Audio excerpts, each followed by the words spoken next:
2024 is officially over. I know you're not afraid of a little bit of dark. Because you are the dark. 1, 2, 3, 4, 5, 6, 7, 8, 9. I always wanted to be famous. He survived the most famous serial killer since Jack the Ripper.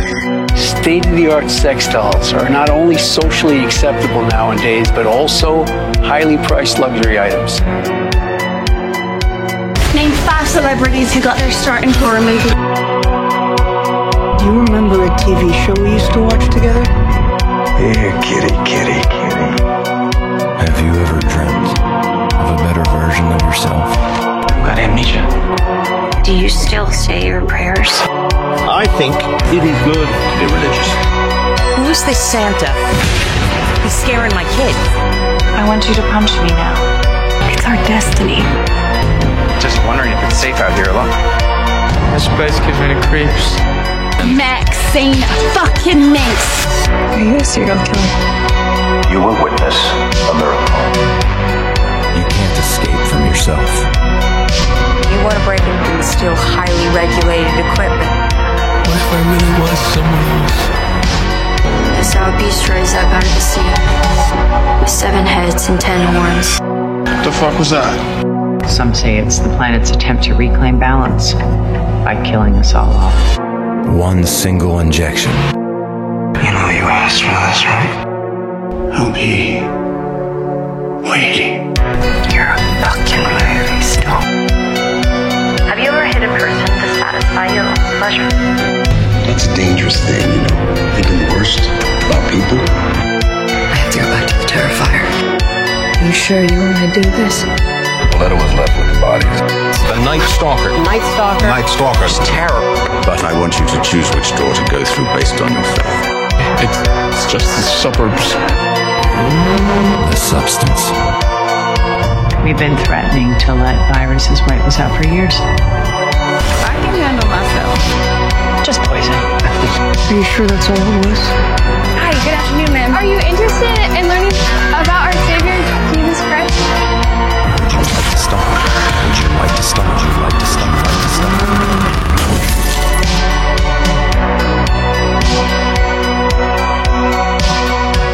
Yes, y'all, it's going down right now. Episode 280 of the Triple Shots of Moods and Horror podcast is coming at you live and direct with the Mexicant, also known as JP.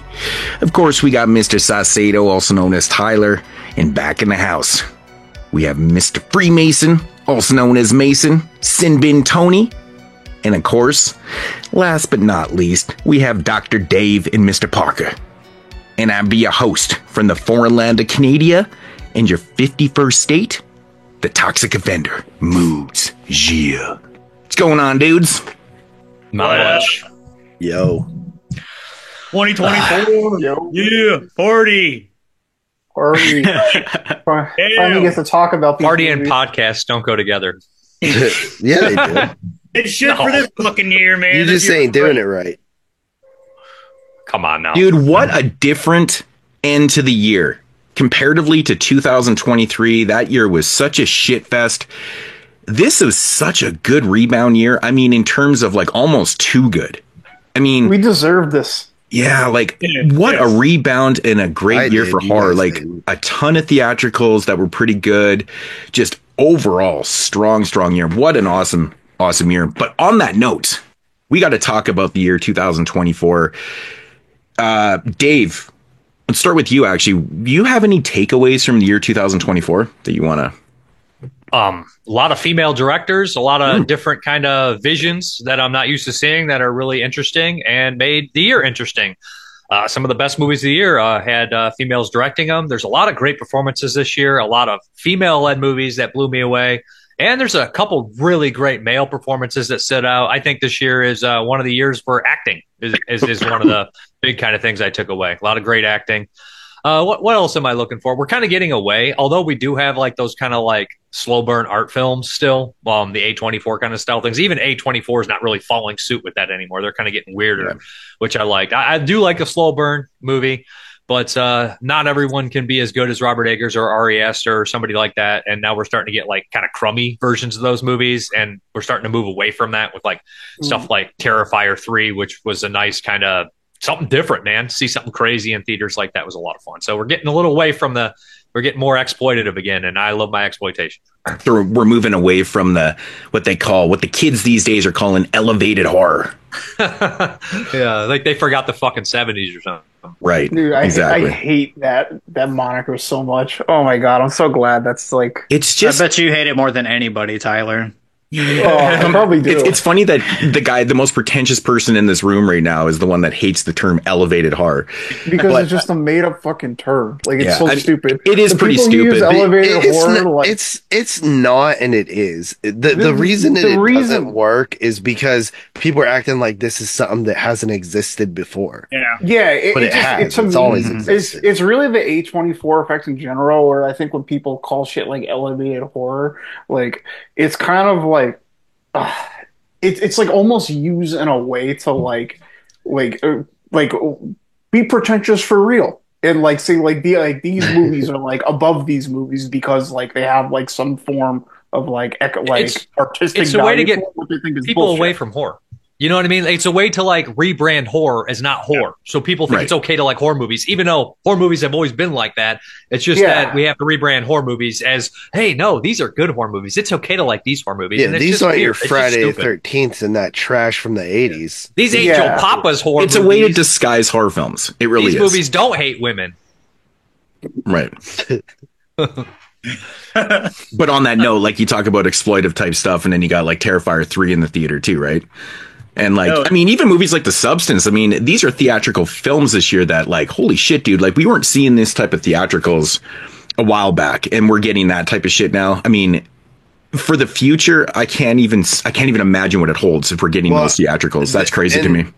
And that is one thing that like the A24 effect and shit has done, is it sort of like opened the floodgates to let anything in the theater. Right. Which I like, because 10 years ago, we were not seeing the type of shit we're seeing now in the theater, like the Terrifiers, like the Substances. So it actually, like, the only thing you got in the theater was literally like sequels to franchises, other IPs that already exist, or Hollywood, like big budget movies that are just a lot of fluff. That's the only thing. You go back to when we first started the show. That's literally the only thing that was in the theater. The Conjuring shit and like Saw and stuff like that. There was literally no originality or interesting takes or anything of the films that were coming out. I mean, you could literally go back to 2013 and look at the entire list of every theatrical horror movie, and it is literally well, they're made for the mainstream, right? Like those are the type of movies that are, you know, like you have you have people saying, oh yeah, I like The Conjuring, but they're not horror film fans, right? They like The Conjuring because they went to the theater and saw that type of shit. Where I feel like movies like Terrifier 3 and The Substance are actually made for genre fans. Yeah, and I feel like they are like capturing the attention of like just the general audience too, which is good. Because like Terrifier 3 has become, or Art the Clown in general has become a pop culture phenomenon. Yeah, big time. But they're still made for the genre fans. It's just become a phenomenon. It really is one of the biggest stories like in the last few years for sure. One thing about this year I took away was, again, I always talk about like A-list actors popping up in these horror films and stuff like that. Of course, you know, you got Nick Cage in a couple of performances, but he's been doing a lot of kind of genre films in the last bunch of years, which I always respect Nick Cage. I mean, people shit on him for taking every type of role and stuff, but to be honest, the guy's entertaining as fuck. And like, I would put Nick Cage in my movie if I was going to make one. He always does something that is entertaining, but big ups to Nick Cage. You know, he's still that big name appearing in these lower budget films and stuff. So, but of course you got Demi Moore in The Substance and like, and it's just like to see people like those in these genre films, man, big ups. I respect that shit so much. And I'm glad to see that they're actually doing stuff like that. They're not afraid to take, but Demi Moore has never really been that actress that stayed in a lane. She always branched out and did shit. I mean, when she did G.I. Jane, people don't look at it like as, you know, I mean, I look at it as something huge because she took a big risk. Like, I mean, she was this beautiful sex icon, you know, pop culture, like everyone knew who Demi Moore was. she fucking shaved her head and like did the training and did all that shit. I got mad respect for her. People didn't do that back then. Like, no, the whole shaving head, that was like a pop culture phenomenon when that happened. Dude, for somebody like her status, like she was on a next level, right? For her to do something like that. But like, I have mad respect for her doing the substance, because this is way out of left field for someone like, I mean, for anybody really. I mean, the whole narrative in this movie is crazy, but for her to do this, big ups to her. I love, I mean, even Kevin Bacon and Maxine and stuff, like, say what you will about the performance, but another big name in a genre film. And like, I like how these people are taking these chances with these films and they're respecting these genre films. I love that. I really, really like that. Of course, another thing I took away from this year was a lot of like religious based horror films, which we get every single year. But of course, with The Omen, the first Omen, and Immaculate, and there was a few other ones too. Heretic. Which I thought was probably the best written of the three. Really, really good dialogue, and really different. Makes you think a lot, actually. And I like the way Heretic was portrayed to the people, because like, I think of some people, like the way I took it away from it was, it wasn't trying to be offensive, but it was still being kind of offensive. You know what I mean? It didn't go over the top and be like, it was like, it didn't say like fuck a mocking you quality to it, and it was like, it was really, I enjoyed it. It was like a very like satirical, like mocking thing to it. It didn't say anything that like nobody wasn't thinking. Right. Yeah. You really just put a pointer right on it, right? It's like, okay, it makes you think, okay, well, this is where this originated from, blah, blah, blah. And I'm like, oh yeah, okay. You can't be offended by that. I mean, it's a thinking piece, right? So it's really like that whole trope of someone who gets so like educated on something and like kind of goes like mad in their research when they realize like everything that like, I know all about this now, and everything I'm discovering like leads to this one thing, and like they lose their mind over it. I thought that was like a really cool way to incorporate that. Mm-hmm. Yeah, no, really good narrative in that film. And I know I bring this up almost every year now, because like it just seems to be the ongoing thing. But like Shudder, I thought was terrible this year. Netflix was terrible. Like two of the bigger streaming. Shudder was good this year. Not really. There was a couple films that were okay on there, but like for the most part, I mean, there was a lot of Shudder films I watched this year that I did not care for that much. Mads being one of them. Which, people were hyping the fucking movie up like crazy. They were talking about like one of the best this year. And so I checked it out and I was like, not for me. And I know Dave wasn't a big fan of that one either. But I thought it was solid. Okay. I didn't think it was horrible. I gave it a 6 because the filmmaking was really well done and the acting was good. It's just that the story's not that interesting. It only lives and dies on its filmmaking techniques. And yeah, I got it. And it's not that interesting because it never really shows a progression in it. It just... Yeah, I call it a track and field movie because it just passes the baton off to the next character and it just keeps going and going. But yeah, I will give him credit for the filmmaking. Like, I'm not a big fan of the one shot take, style or whatever you want to call it. Anyways, but like that wasn't my biggest problem. I just felt like it wasn't really going anywhere. Like, I'm like, you have this idea and it's literally A to B and I'm like, okay, like I'm not getting anything out of this character wise and stuff. I'm like, no. It just wasn't. I got for bored me. Pretty quick. Me too. That was the thing. I was not interested in anything that was happening. So, but say what you will. I think it does a better job of like the whole gimmick of the one shot take than Slashers does, because like Slashers is known for that gimmick too. But you can tell where they do the edits because the lights dim and all of a sudden they come back up and stuff. Yeah, honestly. I never even noticed it was one take. That's not what interested me in slashers. And I love game show horror, like survival horror. And it's just, I love that movie to death. I never ever noticed it was one take. I never did either, honestly. When I was 13 years old. I mean, so it is though. And that makes me even like it more. I mean, I think that director, the two films I've seen of him, he's totally underrated. I think End of the Line is a great movie too. Is a way better movie. Like honestly, I reviewed Slashers in the last 31 days and like it just and the problem is for me, I watched the extended 2-hour cut and it doesn't do anything else. It just I didn't even know there was a 2-hour cut. So the TerraVision Blu-ray has both cuts. It's got the original cut and it's got this extended cut. And I was like, okay, so we're probably gonna get a little bit more gore, blah blah blah. I didn't notice anything different except for just extended dialogues and just a lot of more standing around. Bro, it's probably really fucking boring then. It was a little bit boring and it was tedious to watch because it's like you have these characters standing around and then okay, you're waiting for these flashes, blah blah blah, the lights dim and then that's where the edit is, right? And then it's like it gets very gimmicky and it just feels it flushes Yeah, it extends the gimmick a little bit too much. Just Before Dawn's like that for me. Like, everybody's always like, this movie's a snooze fest. It's like, stop watching a fucking extended cut, dude. Watch the theatrical cut of Just Before Dawn. It's fucking awesome. That extended cut is like, right. Oh, it sure is woods outside. Yeah, exactly. But at least watch it's not it once watch it once and then watch the good cut after that. Yeah, at least it's not 20 extra minutes though. Like slashers, it feels like it goes on forever. 20 extra minutes. Is it really? I heard Edgar saying that there's an extended cut of Nosferatu out there, and I was I heard that too. 37 minutes of breathing. I was like, wow. He just gets an asthma inhaler. Trims his mustache. Yeah, on that note, that was the one movie from this year. That was the one movie from this year that I never got a chance to see. So unfortunately, I never got to see Nosferatu because my shit city I live in never fucking got the movie, which is crazy to me. It is crazy. I didn't think out of all movies this year, I think there was only maybe one or two theatricals that we didn't get. I know Maxine was one of them. Maybe there's a couple other ones, but I thought for sure we're getting Nosferatu. But yeah, that's one movie I didn't get to see. There was a bunch you didn't get. You didn't get Long Legs, did you? Yeah, I saw Long Legs in the theater. Have you ever considered like catching a flight, like to go to a theater just to fucking watch a movie? I could catch a hopper to Vancouver. It's about a 45-minute flight. So I don't know if Nosferatu would be worth it, but if I was international, I'd have been pissed if I took a flight for Nosferatu. Not that it's a bad movie, but I would have been like, oh damn. Man, I've been hearing things all over the place, man. Some people are loving it. Some people are like, just another fluff. It's just fluff. But I don't think it's fluff at all. It's not fluff. I mean, I can't imagine it being fluff. It is Edgar's. Like, I mean, visually, it's got to be pretty outstanding. I mean, the guy knows how to make a movie. Let's face it. He knows how to make a very, like, bland palette tone movie. I've noticed. Like, he doesn't use colors at all in any of it. But I think that was the point for Nosferatu, too, because it's kind of like I think it's almost, I mean, I don't think the movie's supposed to be like a homage to the 21 version, or is it 21 or 22 I don't know.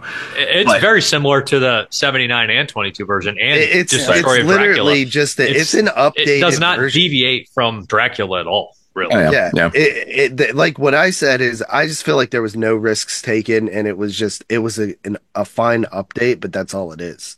Yeah, like there's things that he definitely like there's different themes of the movie he definitely stresses differently than other movies do, and like pace things differently, but it's really not like. So does it feel unnecessary then in terms of like? You could call it that. I think it was necessary it wasn't unnecessary. I don't know if it was necessary though, but it was something he was really passionate about. He'd been working on since he started being a filmmaker. Yeah, right, and that's where I feel like Werner Herzog is the one to go with.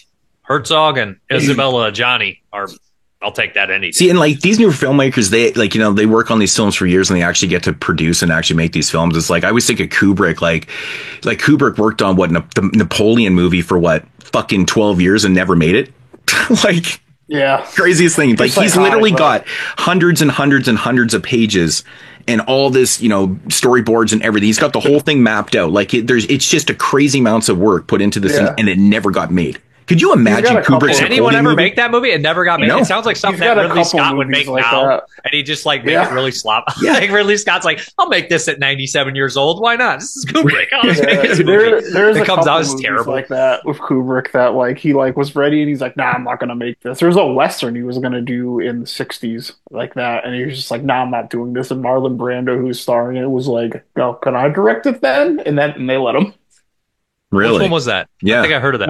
One-Eyed Jacks. Oh, One-Eyed Jacks. Yeah. I actually own that. It's the only movie Marlon Brando directed. Right. Yeah, he was not very easy to the studio, was he? No, I've read about him, just read about his career and everything, and wow, he was a bastard. He's just a nightmare to deal with.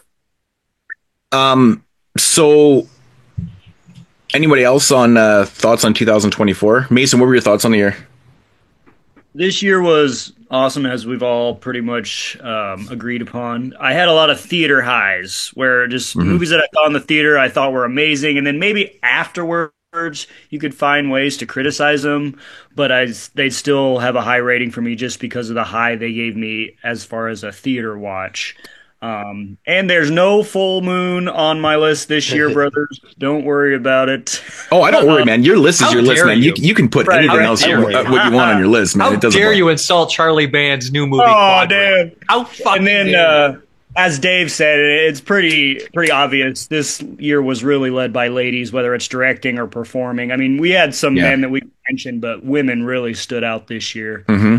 I feel like also it kind of broke apart my typical tastes. Like there are some films where I'm typically not inclined to this type of film, but in this instance, it's one of my favorites. So I really like that about this year too. Yeah, good variety. I will stress that, man. There was a lot of different types of movies this year. We had our gore fest, we had our our elevated, if you want to call it whatever. But they were all over the place, man. Religious films, but I felt like it covered a lot of subgenres, but there were so many good ones within there. Experimental films that worked really well too. A lot of films with really heavy commentary, of course, which horror is always about that. But I feel like this year there was some really crazy commentaries, like whether it be The Substance to like, fuck man, it just goes on and on. I saw a TV glow. That was the big thing for me. Oh, I'll just say that was just the big thing for me too. Was just a ton of variety. Like even like with me as well. Like Mason said, there's movies that like I was very high on this year that maybe even made my list that typically deviate from what you might expect a movie that I'm really high on to be. And there was just a lot of really unique stuff. Like I really starve for movies that like just try and like do things differently. And I'm just like I feel like I gravitate to movies like that more. And I felt like there was a lot of movies. Not everything worked, but there's a lot of movies that I felt like took a lot of risks and tried different things. And I really enjoyed watching a lot of films like that this year. A lot of legit dark comedies this year. Mm-hmm. Like in horror, like a lot of really dark ways too. Ultra dark. Yeah, super dark films that were like that really work though. You know what I mean? It's not just like for the sense of shock value and stuff, but there's some films this year that really worked in that level. And I know Tyler, he laughs at everything, calls everything a dark comedy, but there legit was movies that were dark comedies that were fucking amazing this year, like done so well. So I think that you should add in the song 5 seconds. I think you should add in the song that John Lovett sings in Wedding Singer when he's like, "Sophisticated Mama, Ladies Night." Sophisticated Mama. Oh yeah. Right. Tony, do you got anything to add to 2024? Not really. Just the fact that it's rare when horror's like firing on all cylinders, like from every single level, like from the top of Hollywood down to like the lowest of like the low budget shit. Like there's just such quantities of quality this year. Like it's almost overwhelming. Like I watched 115 movies and I still missed a whole bunch of shit that everybody watched. It's crazy. Damn. You watched 115? Wow. Like horror or overall? Horror. Overall is probably like close to 175 maybe. Hey, brother. All right. Well, the thing is, it's like I don't cram. I didn't cram like you guys. I just spaced myself out throughout the year, so I wasn't even really trying. It just happened. So you didn't even know you were doing the show. So you that's just normally what you do, right? Yeah. Yeah. I mean, I didn't really cram a whole lot this year either. Like I watched films throughout the whole year too. I try to do that every year, but it always comes down to the end. It's like you check out people's lists or what they watch and like, oh shit. And for my sake, the reason why I had to cram a little bit towards the end here was because I couldn't fucking find movies, dude. I was having issues locating some of the films. Like Dave had to send me one, and like I don't understand why Canada's rent market is completely like non-existent. Dude, I did rent The Substance. I was able to do that on Prime, but like it's crazy how many movies that Prime in the US has. The Substance in theaters? No, we didn't. That was the other one I didn't get in theater. Fuck? So it was Maxine, The Substance, and Nosferatu. But yeah, it really surprised me you didn't get Nosferatu. That's like, isn't the budget? Nosferatu, The Substance, and what was the other one you didn't get? Maxine. Yeah, I saw all three of those in theaters. Right. And I saw about 20 theatrical horror films this year. I saw a couple non-horror too, but like for the most part, I saw pretty much everything except for those big three. I think those are the three I didn't see in theater. Which is kind of, we didn't get Terrifier 3. Oh no, we did. Yeah, you got that. I know about that. Never mind. Yeah, I saw that. Okay, I forgot that I did. But yeah, anyways. But it's crazy that you get Terrifier 3 and not Nosferatu. I know. Or Substance. Yeah, that's insane. Nosferatu was Terrifier 2 was the big one, but yeah, like the whole renting thing is brutal. Like, it's amazing how many movies that are on Amazon.com Prime that Canada doesn't have, and I even noticed to the point where even Netflix, you guys had a few films on Netflix that we didn't have, and Shudder, and it's like, what the fuck is going on, man? Like, so I was having issues watching films this year, and then so towards the end I'm like, okay, I got to figure out, I got to start waiting this out, and then renting some films, and I did watch a couple that I actually rented off Prime and stuff that I needed to watch, but it's just what it was, man. It was a battle this year. It was a battle, but I don't feel shitty for renting them because it turns out a couple of the films are really good. So whatever. You're soon be bought up. We're gonna buy you up. You'll be all right. You'll be part of the United States. That's the joke. The foreign land of Canada and the 51st state, right? Yeah, the 51st state. And you won't have any problems. We're gonna call it one state, but we're never gonna let you actually become a state because 51 states sounds too bad. Yeah, we're gonna be a territory. You'll be like Puerto Rico to us, right? Yeah, territory. For me, I also think that the women aspect is interesting. I remember years ago, me and Parker were talking about like what are the best like women filmmakers, you know what I mean? And there's a bunch of women out there who have done like one or maybe two great movies, but not a lot that have done a lot. And I think that now we're seeing them get the opportunities to actually go out there and keep making movies, especially with this French woman who did The Substance, and her last film was Revenge, which was really good. Yeah, I'm really interested to see where this girl goes going forward. Yeah, she's knocking these shits on the head, man. Like fuck, man. Those are two really different but outstanding films. Visually amazing too. She's a very visual filmmaker. Her movies are gorgeous. Mm-hmm. She got offered to direct like some American movie that I forgot what it was, but it was like a mainstream movie. I think it might even have been like a Marvel movie or something. She turned it down. Direct Thundercats. I'm like, fucking yeah, it was something like that. And she was like, of course it was a Marvel movie. Like, fuck that. Yeah. You want to direct a movie which you won't really be directing, that'll be directed by committee, and it'll be very generic, and 90% of it will be CGI fucking desert, and everybo's going to watch it once and then never talk about it again. That's how you can tell she cares every Marvel movie. But you'll make $6 million. I think I'd direct a couple of them and then just back out and just like never make another movie for anybody else again. You make like a couple of them, and then you literally could do the rest of your career whatever you want. Yeah. Yeah. So I think in the next like handful of years, we'll actually be able to make like these top 10 women in horror directors, and they'll actually have like big filmographies. So that's pretty exciting. Yeah. And then on top of that, a lot of long ass movies this year. I actually had that written down. A lot of 2-hour movies. I forgot to say that. Yeah, there's a lot of long movies this year. Yeah, I thought you guys were overblowing that until like my final like week of prep, and I was like, "Fuck, everything's 2 hours." You know what's fucking crazy yesterday? So like, I'm on crunch time here. I've really got no rewatches in. I think I only rewatched like one movie because I was trying to fit these in, and I didn't even realize. So I watched 2 movies yesterday, and they were both fucking 2 hours. Like seriously, it's crunch time, and I'm like, I just watched 2 fucking 2-hour movies. In like, I got no time before the show. I'm like, this is crazy. I don't regret watching either one of them. They were actually really fun. Like some were fine at their runtime, but I feel like there was like some pretty unnecessary 2-hour movies this year. Yeah, honestly, there were some that was like just standing there. There's one movie, I think it might have been the longest movie I watched this year, that there was never 1 minute of downtime, and it was almost 2.5 hours. Yeah, not even 1 minute of downtime. There's a couple movies like with like a pretty good healthy runtime that just keep moving the whole time though. Yeah. I mean, I watched Red Rooms yesterday, and I felt like for a 2-hour film, it honestly, and the way the film is, it's a very talky, kind of slowed, it's a courtroom kind of drama mixed in with, this kind of hacker-ish things that are going on and stuff. Like, I was never bored in it though. Like the 2 hours ripped by, but then it's not boring.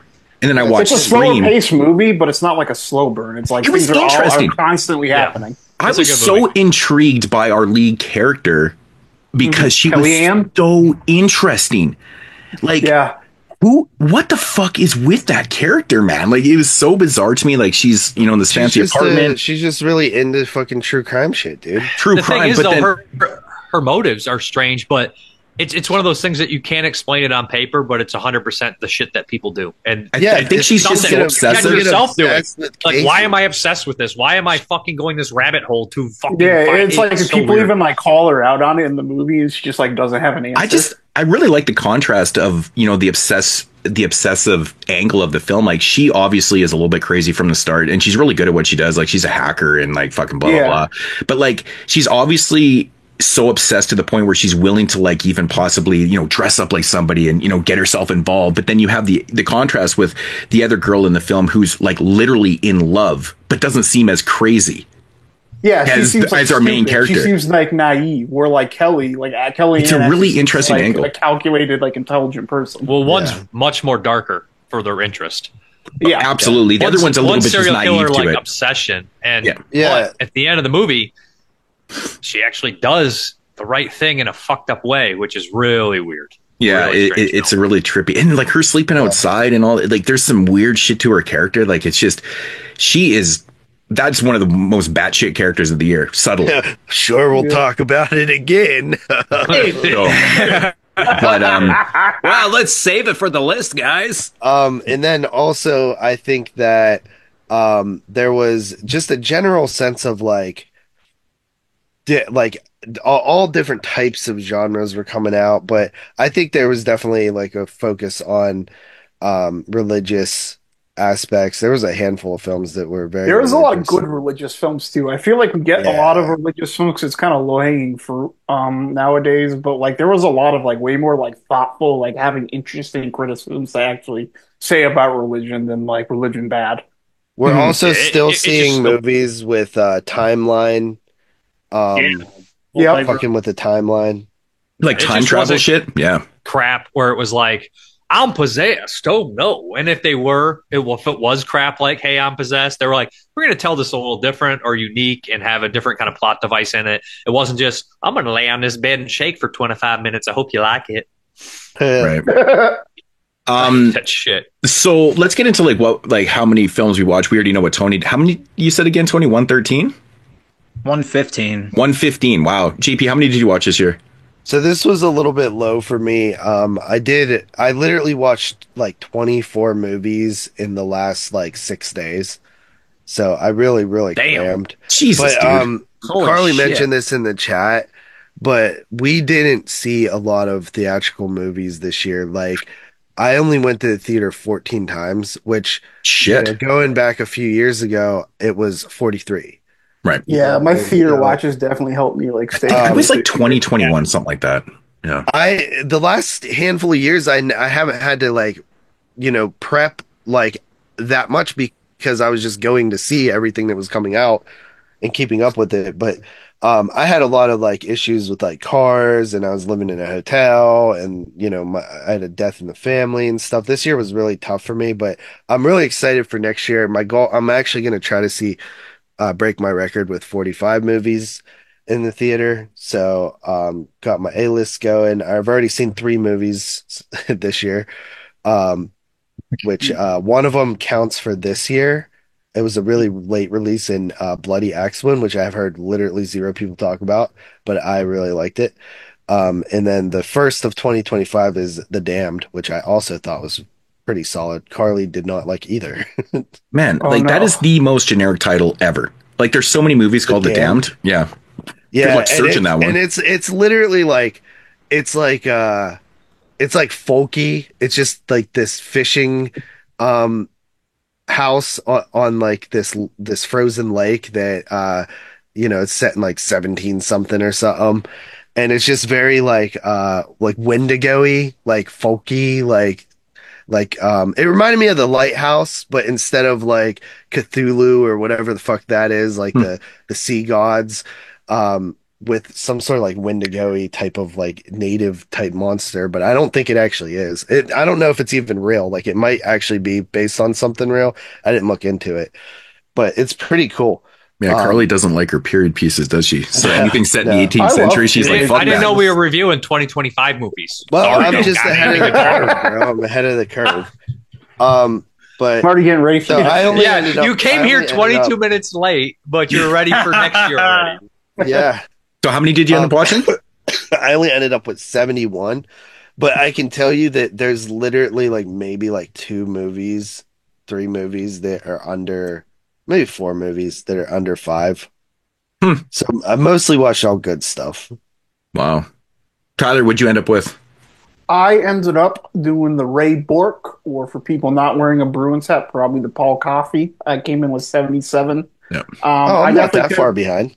Yeah, I could have done a little more, but I think like I was actually my goal was 75, and I was pretty close to that for a long time. But like I had caught like everything else, and I think I got a little burnt out by prep. That I was like, I really just wanted rewatching like the movies I think are going to make my top 10 or are going to be contenders. So See, I kind of just did that. That's another thing. Do you guys, Dave Parker, do you rewatch these movies at the end of the year? I never did before, but I did this fucking year. Really? I just can't do it. I can't do it. It's like, I don't feel like rewatching Nosferatu. I tried to watch movies that I thought might go up or down because I was trying to do a top 25. Yeah. So I was like, I'll pop in this. And I watched like 10 minutes of one. I was like 20 minutes of one. I was like, no, it's not going to move. It's going to stay where the fuck it's at. Not in a good or a bad way. I was just like, there's no reason to watch the rest. I can definitely say I rewatched my whole top 10. Every movie that made my top 10, I've seen at least twice. And I usually do too. This year I just couldn't do it. It was weird. Yeah, well, I really liked these movies this year. Like I really like every movie in my top 10, and I was like really looking forward to just rewatch a lot of these. Some of these movies too. Like it was a while since I had seen them, so I was just really looking forward to rewatching a lot of these movies. And I can definitely say my rankings are like drastically different because I rewatched them. Mm-hmm. There was movies I feel like if I rewatch rewatch a movie so close to when I just seen it, it almost always goes down for me. I typically don't like to do that either. And that I can say for the most part had the opposite effect this year, where basically everything I watched and like pretty much like either stayed the same or I thought it was better than I did the first time. Mason. I got to 68 watches, which is kind of low. The Jaromir Jagr. So, but there was a few that I wanted to get to. I didn't really think that they would have a chance at my list, and I also felt a little burnt out. And out of respect for those films, I just didn't watch them because I prefer to be in a better mood to give them a fair rating. But I saw everything I really cared to see, and I doubt I've not seen anything that would make on a list, but we'll see. That's good. I ended up with 87, wearing my Crosby jersey, number 87. So that's That's cool. that actually was not even planned. I just ended like that. I was like, holy shit, I ended with Crosby. But yeah, no, I should have put on my Malkin jersey. I think I pretty much watched everything with the exception, of course, with Nosferatu, not being able to see that one. So I think that's really the only one this year. Besides at the video store, I think that was one I wanted to watch too that I didn't get to. So, I mean, if I count that wrong movie that I watched 72. That don't count. So I broke it down last night, actually. I think you can count it. Fuck it. Why not? I actually ended up with 13 movies under 5. I know that sounds pretty bad, but like for them, I have a lot of like high ratings though too. Yeah. So this year was pretty fucking strong. And honestly, some of the movies that I rated under 5, I know some people really like. They're just not for me. It is what it is, right? But yeah, I mean, overall, it was fuck, man. This was a strong ass year, dude. It might be the best years of the 20s. I think hands down it's the best year of the 20s. It's strong. Yeah, not even close. I mean, I don't remember. I don't remember 92 watches in. I think if 92, but I had thrillers in there too. I had a couple thrillers in the list too. Wow, so like 92. Last stop at Yuma I counted thrillers and horror together, and they're like, that's not a horror. Love Lies Bleeding is not horror. The People's Joker is not horror. So stuff like that, just a few. So I'm probably more like, somewhere like just like around where Moods is at. But I just count horrors and thrillers together. You know what I mean? Stuff that I'm like, I don't think. I was going to watch that Yuma. Love Lies Bleeding, I don't think are horror at all. Love Lies Bleeding. I actually that was included in my 87. I did watch that one, and I had actually forgot to log it. It was funny. I watched that. It was good, but definitely a thriller. It's a good movie. Yuma. I started to watch Yuma, and I got 2 minutes into it, and something came up, and I never went back to it. But it's a crime, dark comedy thriller. There's no fucking horror in Yuma. Yeah. So that's great actually movie, funny. I read in the chat that like someone asked, "Is Yuma horror?" And I think it was you that said. Yeah, and they're like, no, there's no horror. And I was like, okay, I guess I'm not going to go back to it then. So, yeah, well, somebody, it was like for a minute on Letterboxd, it was actually tagged as horror. So I think that's maybe why people just called it horror. Yeah, it's like the Santa movie with Jack Black that we watched. Yeah, they took the tag off of it. But, it was originally called Mommy horror. Dearest was tagged as horror at one point. I watched that last night. Weird. And I was like, for 1981, I was like, I guess I'm watching Mommy Dearest for the first time. And I usually watch the cult movies anyways when I go through the retro years. But I was just like, it's not fucking horror, but okay. It's more horror than Love Lies Bleeding.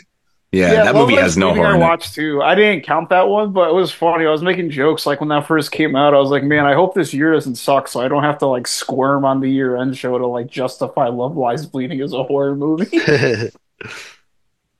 Yeah, I'm glad you don't either. There's a few movies I think that were on that, on that playing field. Like I think Strange Darling was one of those films that a lot of people are like, that's not horror.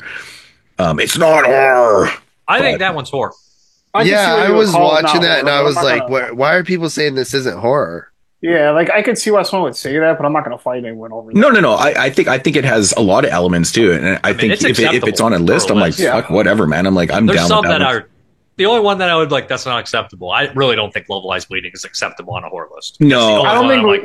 I don't think it ever presents as horror. Like, what about Caddo Lake? I No, don't think I love it's horror. Caddo Lake. But I don't think it's horror. I want that's on my list too. That would have been on my fucking list. Yeah, I counted that one as a watch. Reminded me I also can see of that movie. What's that one back in the 90s? Was it Frequency, where the guy is like talking to his dad and it's like the bait? Yeah, it reminded me of that movie when I was watching it. It's weird because it has that kind of like time travel thing. Got me bad. Yeah, Frequency was cool. Frequency is a good what movie. I remember. Yeah. Cattle. I actually saw that movie in the theater back in the day.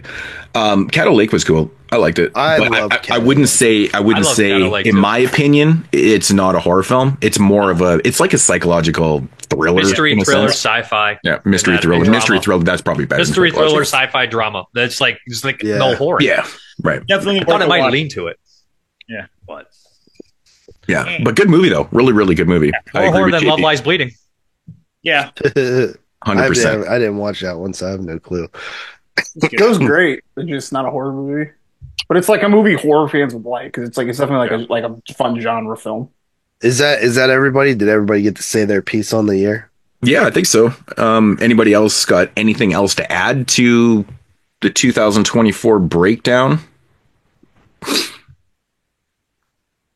I'm happy. I guess not. Turtles. Just fucking straight crickets. Straight crickets. Okay, well, I mean, I guess we can move on. You guys want to get into the top 10s? Yeah. I don't care. Well, let's do this shit. All right, so that's going to conclude the intro. We're going to be back here momentarily with our top 10 round trees.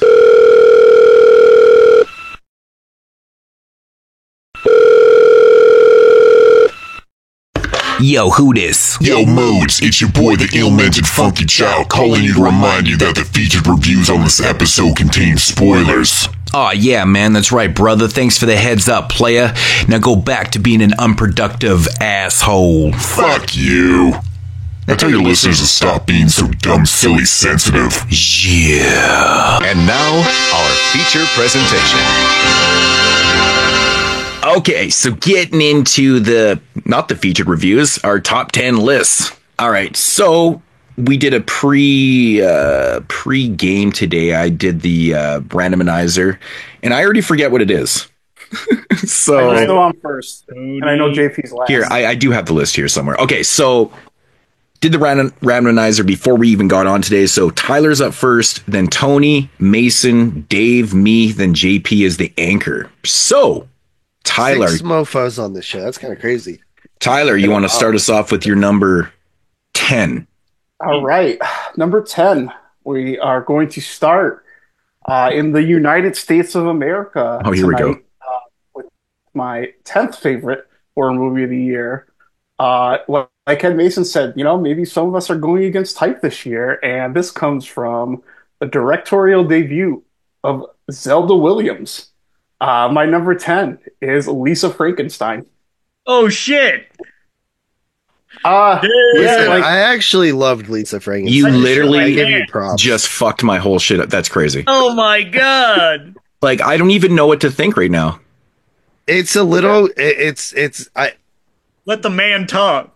Go ahead, Tyler. So, what do you got to say? For those of you who haven't seen Lisa Frankenstein, it's a movie I honestly like. I saw the previews come out, and I pretty much wrote it off. I'm like, that looks like some corny shit that I'm not gonna like. Yeah. But it really surprised me. The plot's pretty simple and it's pretty satirical, and I really liked it. So, Lisa's it starts off where you see an incident where Lisa's mother is killed by an axe murderer. And pretty quickly 2 years later, where Lisa's dad is remarried to a woman named Janet, who is kind of a bitch, and who also has a daughter named Taffy, who's like your stereotypical like cheerleader girl, and her dad is like just like this limp noodle like pushover, and I believe like it even said like, and she only had to suffer for 6 months before he remarried, so that was good for her. So it has like a lot of these kind of like darkly comedic like tongue-in-cheek jokes about like Lisa's like dead mother, which I kind of like comedic in their own way. This movie is based off some Diablo Cody material. I've never read Diablo Cody. The only other thing that I've seen related to her is Jennifer's Body, which is also a movie I like. And it also has like a similar flair to it as Jennifer's Body. So wow, you actually like Jennifer. I guess that makes sense if you like Jennifer's Body, you'd like this one if it's very similar. I've heard that from a lot of people it's very similar. As well. They have the dialogue, right? Yep. Yeah, the dialogue's like snappy. It's a little like sarcastic. It's like quirky. It's very like film nerdy-ish. It's really very tongue in cheek. Yeah, it's set in 1989, but it doesn't have that like overbearingly like retro trying too hard thing to it that like maybe you might get from like Stranger Things or something. It basically doesn't look like a Netflix 90s thing. Right. It's like it doesn't look like it's trying too hard. It's just there. And Lisa's like goth. She has like these cool like goth outfits, and like nobody else is goth. She lives in the suburbs, and that's where you get like kind of this like contrast between like her cheerleader sister, who's actually really nice, but her mom, who's like a vicious bitch, and you'd expect like that to be like a cheerleader's mom, and all these personalities like kind of clash. But it starts, Lisa, like I said, Lisa's goth, and she's very awkward, very introverted, and she goes to a party with her cheerleader stepsister, where she has like kind of like her, you kind of just, this is like the kind of the crash course of like, just getting to know Lisa. Really quick. You also know at this point that she likes to hang out in graveyards. She just does the whole on goth thing. It's very like it knows what it is. It's being very satirical about it. And Lisa has this like awkward encounter with this boy she likes. Lisa writes like these like Edgar Allan Poe type poems in the school paper, and he's the editor. So she has a crush on him, and then like he has this like awkward thing and this awkward encounter. And her friends like accidentally drug her at the party, and then she gets harassed by like this nerd that's like her like lab partner, and she gets really upset and runs to like hang out in the graveyard because that's like her place of solace. And she cries upon this grave of this Victorian era piano concertist who is really goth. That's real really goth. has his own tragic story over he was struck by lightning in like the throes of like depression when his woman left him for another woman. So this lightning brings the concert pianist back to life.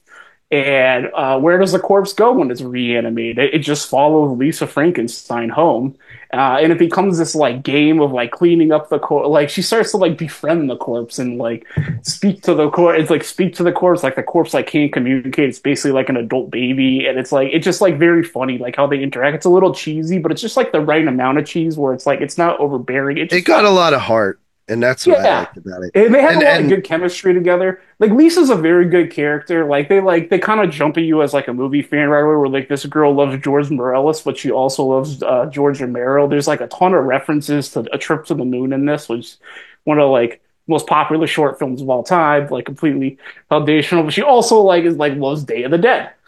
So it's a really cool contrast, and she's like this outcast, and she kind of like finds her like solace, and it becomes this coming of age thing with like this reanimated corpse. And as the film progresses, and this corpse also is like missing body parts. He's like missing a hand. He's like missing an ear. And the two of them start to go on this like murderous spree together. And throughout that, she starts recovering other body parts from the victims and sewing them onto the corpse.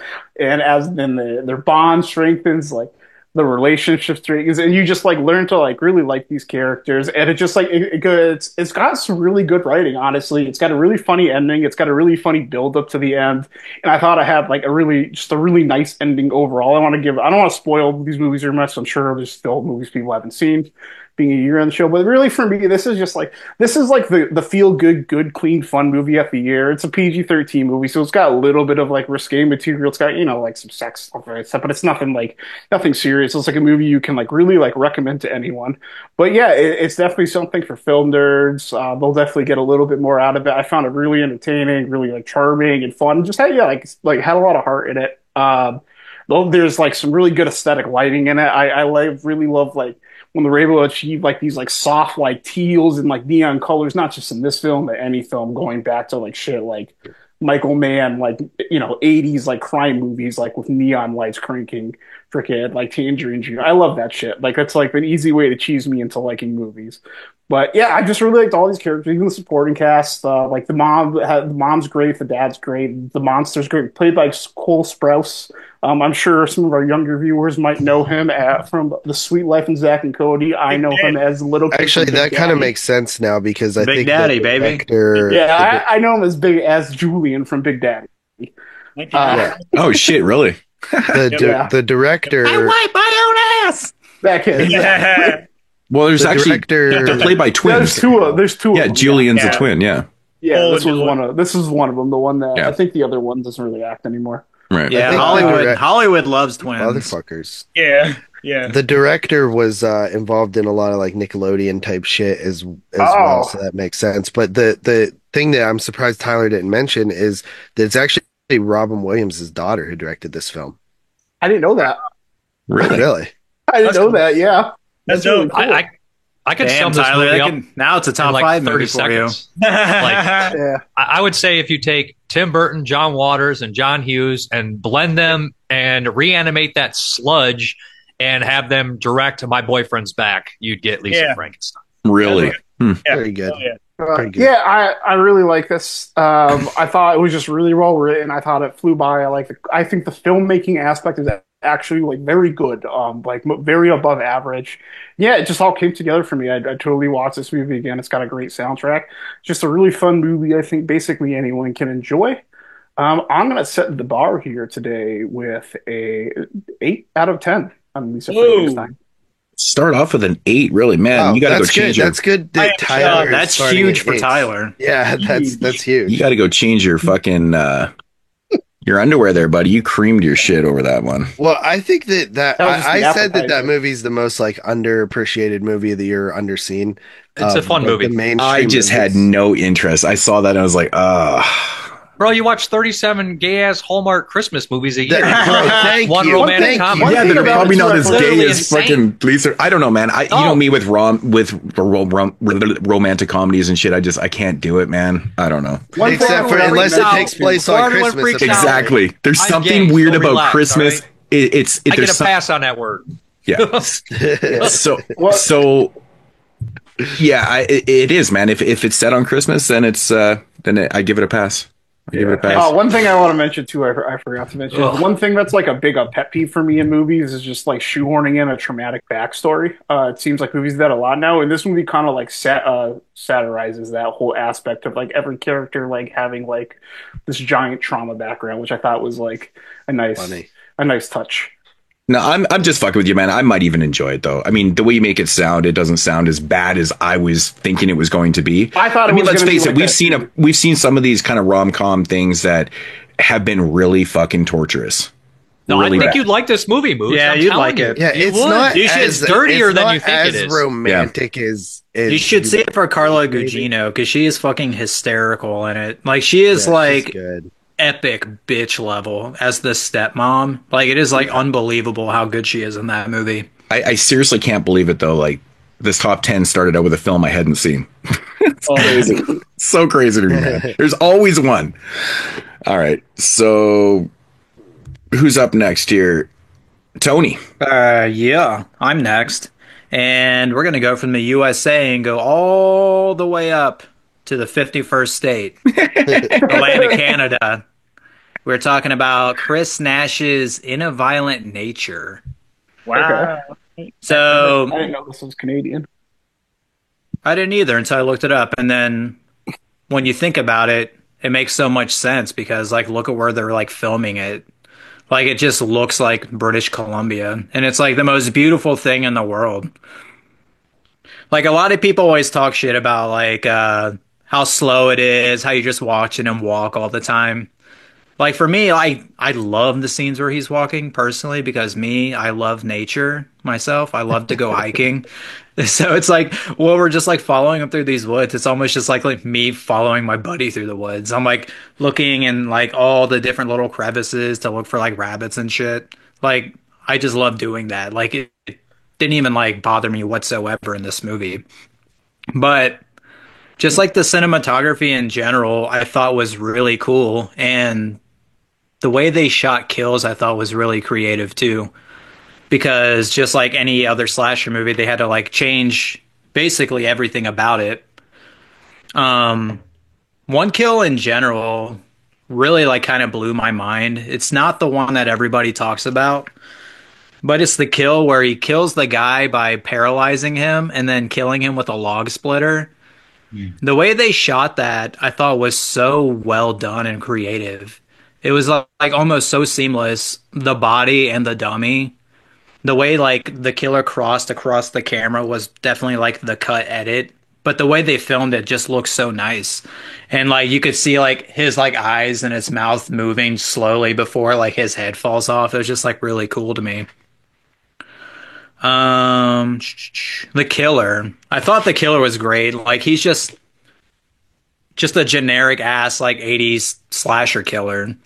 Like it kind of starts off like a sequel. He's already been buried in the ground from the last massacre, and then he comes out of the ground because of some stupid supernatural bullshit. With It's like Jason Part 6.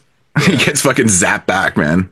Right, they like do the same thing in Bloody Axe Wound with like the whole like. It seems like everything that is like doing this is like an 80s thing. It's always Jason because he had such a long history. And this killer does feel like Jason a little bit though. Yeah. Maybe it's because like so mindless. We're just like dying for another Jason movie. So everybody's just trying to like keep us going until we get one. Yeah. It's almost like an unofficial sequel to the Friday the 13th franchise. That's how I kind of felt. Like I wouldn't like necessarily call it that, but I always kind of felt like this character was like Jason. Well, of course it's not, but it's its own entity for sure. Yeah, because before he got that like fireman's mask, and it's just like you're following him, and it's just like his deformed bald head in like ratty ass clothes. Like it could be Jason. You know what I mean? It's like zombie Jason almost. Right? Yeah, it's like Part 6 Jason. I thought it was like the filmmakers like we know it's Jason, you know it's Jason, but we're just not going to call him that because we legally can't. Yeah, well, that's what I stop a bunch of fucking hacks from making Jason movies. Yeah, Tony, this movie was actually filmed in Ontario. It wasn't filmed where I live, so just above you guys. Nice. Yeah. All right, let's see. I really like the twist on the slasher movie because like slashers themselves just they don't have strong narratives. So basically focusing mostly on the killer and giving us like little snippets of narrative. Like watching, I feel like I didn't even really miss anything. Because like the small little snippets they gave us were only the important parts of like an 80s slasher movie. They're just like getting rid of all the filler shit that doesn't even matter. Mm-hmm. So I feel like I didn't even really know the characters any less than I would with any other slasher movie, which I found interesting. Yep. Yeah, just the kills in general are really fucking sweet. Mm-hmm. Like we have the log splitting kill, which I thought was amazing. But then there's the showcase kill, which I can't even really explain. Somebody just gets torn and pulled inside out and every which way but loose. It was really fucking cool. But then like there's another really sweet kill too that I love is how like in movies somebody's trying to run away and a killer throws something and gets him in the back. The way it's filmed in this movie is you're only watching the killer the entire time. You can only hear the guy running away, but then you see him throw it and then you just hear the guy just get the thud and then like him just like crawling around and screaming. And then you're just slowly walking with the killer as you're seeing like the trail of blood start coming into the frame and then he finally reaches the guy. I thought that was really cool too. But My only knock on the movie is the ending. Like when I first watched it and she gets in the truck and then you have that whole spiel with the old lady talking about that. I thought that was really interesting because it's like at the end of the Texas Chainsaw Massacre, what are they going to talk about when she gets in the truck at the end? Like when the credits start rolling, it's like that's the type of shit you're going to talk about with like the person that rescues you. She's just going to try and like talk about like any little meaningless bullshit to like keep you calm or just anything. Mm-hmm. And you know what, Tony? Like that's something that I didn't get in the moment when watching it. I was like, what the fuck is this? And then like afterwards, I was like, I totally understand that now. And I was like misinterpreting it and thought it was stupid. But now I think it's actually kind of brilliant. This is the one movie that I did want to rewatch, this and Maxine, because I was down on both of them. And I think that I might like them more. I didn't get time to, but this movie actually kind of stuck with me and I rated it like pretty low. So I do think it would probably improve on rewatch for me. I actually really enjoyed this one too. What were your gripes with the JP? Well, yeah, he said the ending, but then you never finished, Tony. Oh, yeah. So basically, I did rewatch it. I didn't have a problem with the first time, but on a rewatch, I kind of did have a problem with it the second time because it's like, once you hear it the first time, it kind of does like slowly plod along the second time. I'm like, man, I really do kind of wish they cut like maybe 5 minutes out of this. Yeah. But then also on a rewatch, I just had a lot more fun just paying attention to the camera work, like all the actors and everything, the dialogue. So, I mean, it's like that little bit at the end kind of like detracts, but it's still like really good on a rewatch. And to me, like just as rewarding. I give it a 9 out of 10. It's interesting because I never, like the end of the film, I never once thought that it was like a gripe on it at all. I just thought the way I took it too was like kind of like a homage to TCM, but like the way you put it is, or the way JP said is like, this is probably what you would talk about. It made complete sense to me. And that's just the way I took it too. And I was like there has to be a conversation, right? You're not going to get into a vehicle. You never see that part is the thing. Well, you never see that. That's what I liked about it. They did like a homage, but then they took it to a different level. Reasons for that conversation. Yeah. The first is she doesn't reply to anything. So they can just sum up all this to a bear attack because she doesn't reply. You're like, how would nobody know about the killer? Because she talks about a bear and she doesn't reply. So the lady just assumes it's a bear. She probably tells authority her friends got attacked by a bear. And also they try to do it as in, there's no reason for the violence. You know what I mean? Like, although we know it's a necklace, it's just there's random acts of violence in there, how she talks about it. There's no reason why it happened. And that whole speech, although that lady is also the poor girl who gets killed in Friday the 13th Part 2, the one who sprays the perfume in her panties. That's her. She's also in Girls Night Out. Great. She tries to bone the paralyzed guy. And also, she was in Girls Night Out. Something really interesting about this movie is that it's shot in 4:3.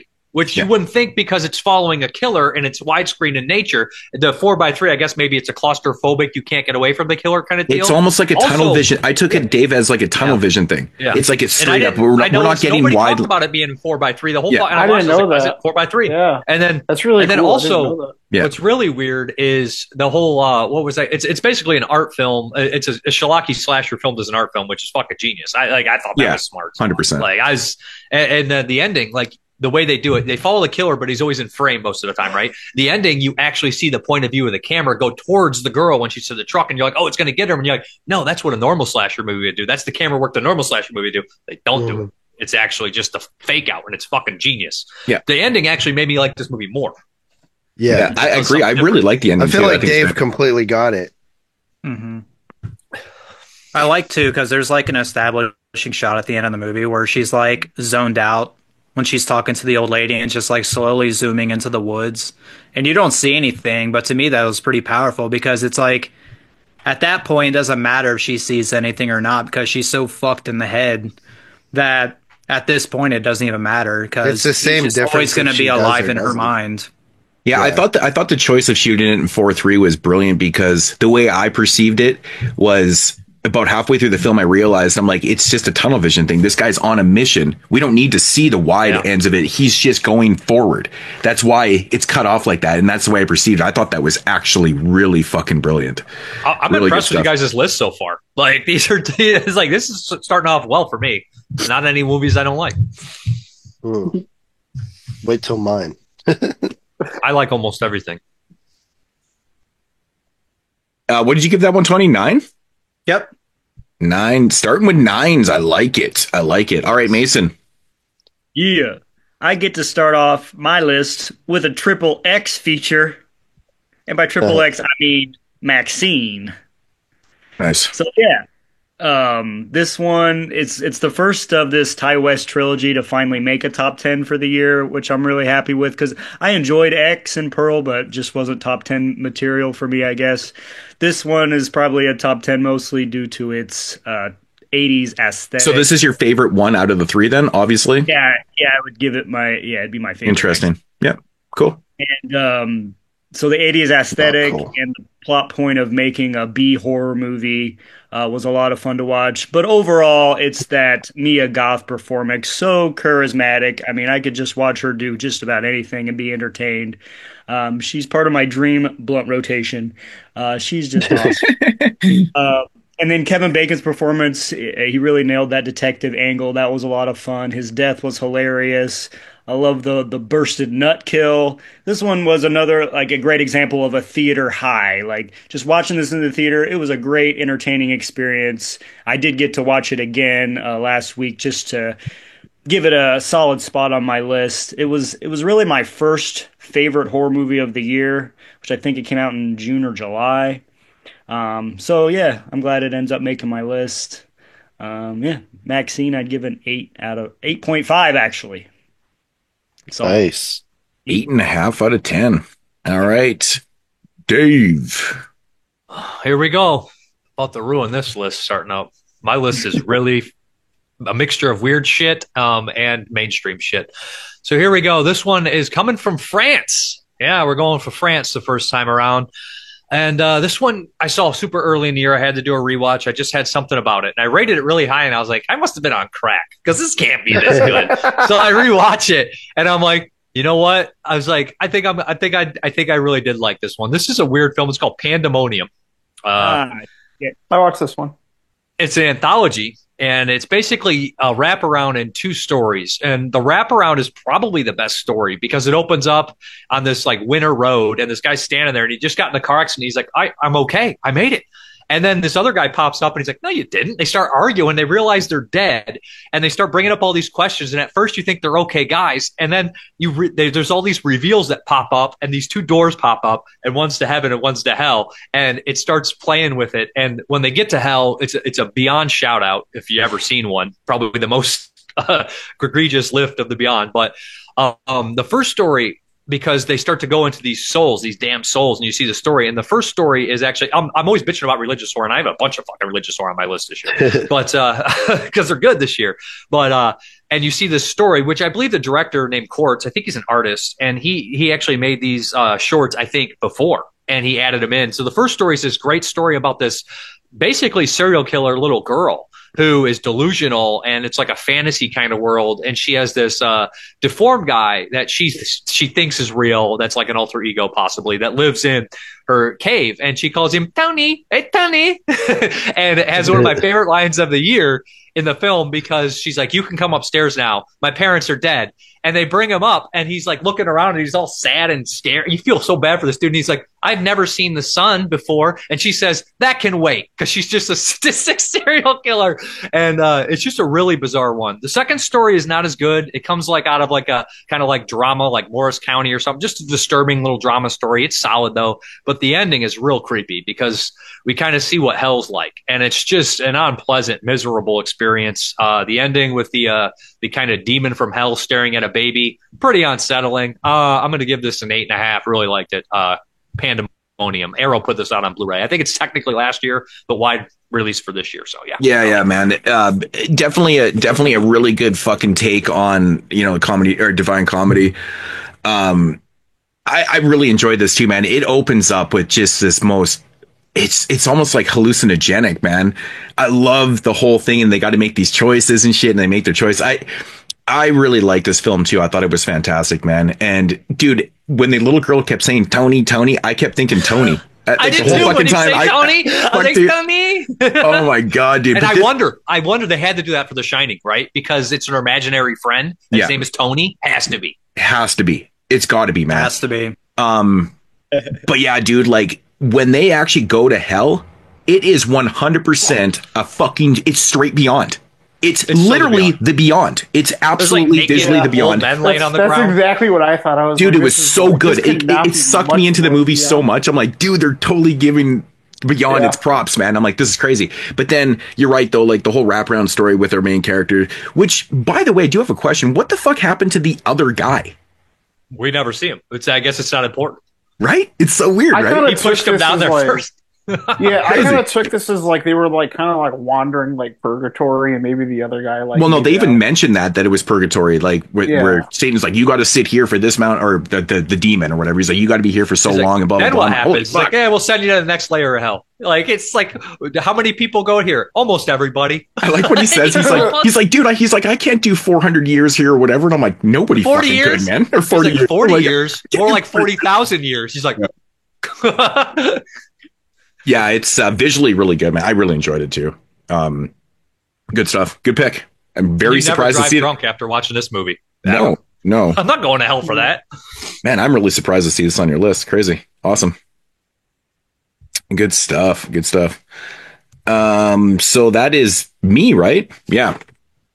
All right. So coming in number 10 is a film from the USA, and it was a recent watch, and I absolutely was floored by this movie.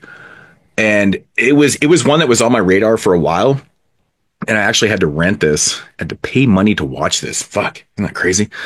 And it's a film called Die Alone. Did anybody watch this one?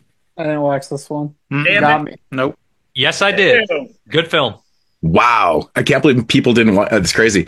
So this one was on my radar because, like, you know, I mean, when it comes to zombies and, you know, apocalyptic type films and shit, it's kind of like it's a setting that I want to see. I like shit like that. Me and Dave are like huge zombie fans, are huge. In this case, it's more of a virus film in a sense.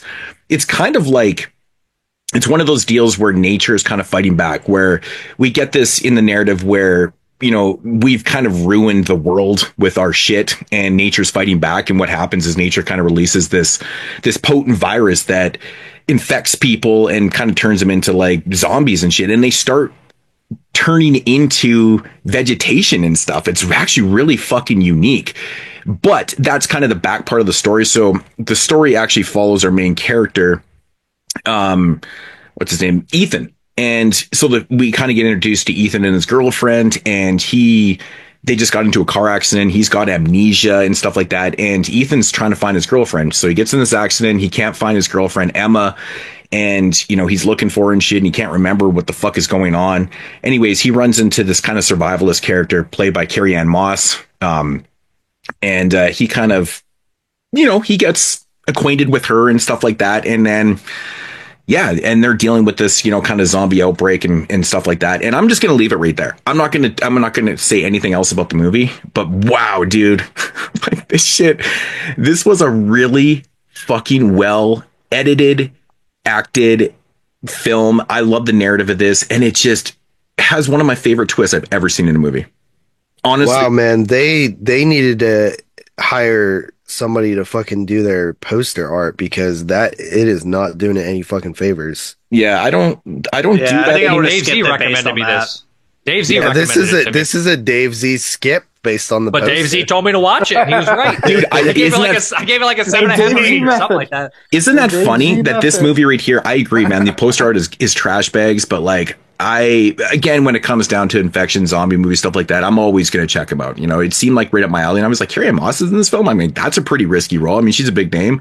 You know, again, another big actress doing a kind of genre film and stuff. And I'm like, okay. So I'm following these characters. I'm really liking what I'm seeing. I mean, we have, actually, you know what? This movie is not from the US. I think this is actually a Canadian film. Yeah, I think it is Canadian. It is. I think this movie was actually shot in Saskatchewan. Yeah, I'm right. Yeah, so it was shot in Saskatchewan. So this is another Canadian movie. It's by the guy who did Wolf Cop. You're not right. We're right. Yeah, it is Wolf Cop. It is. And of course, no one mentioned that it was Canadian. I just said it.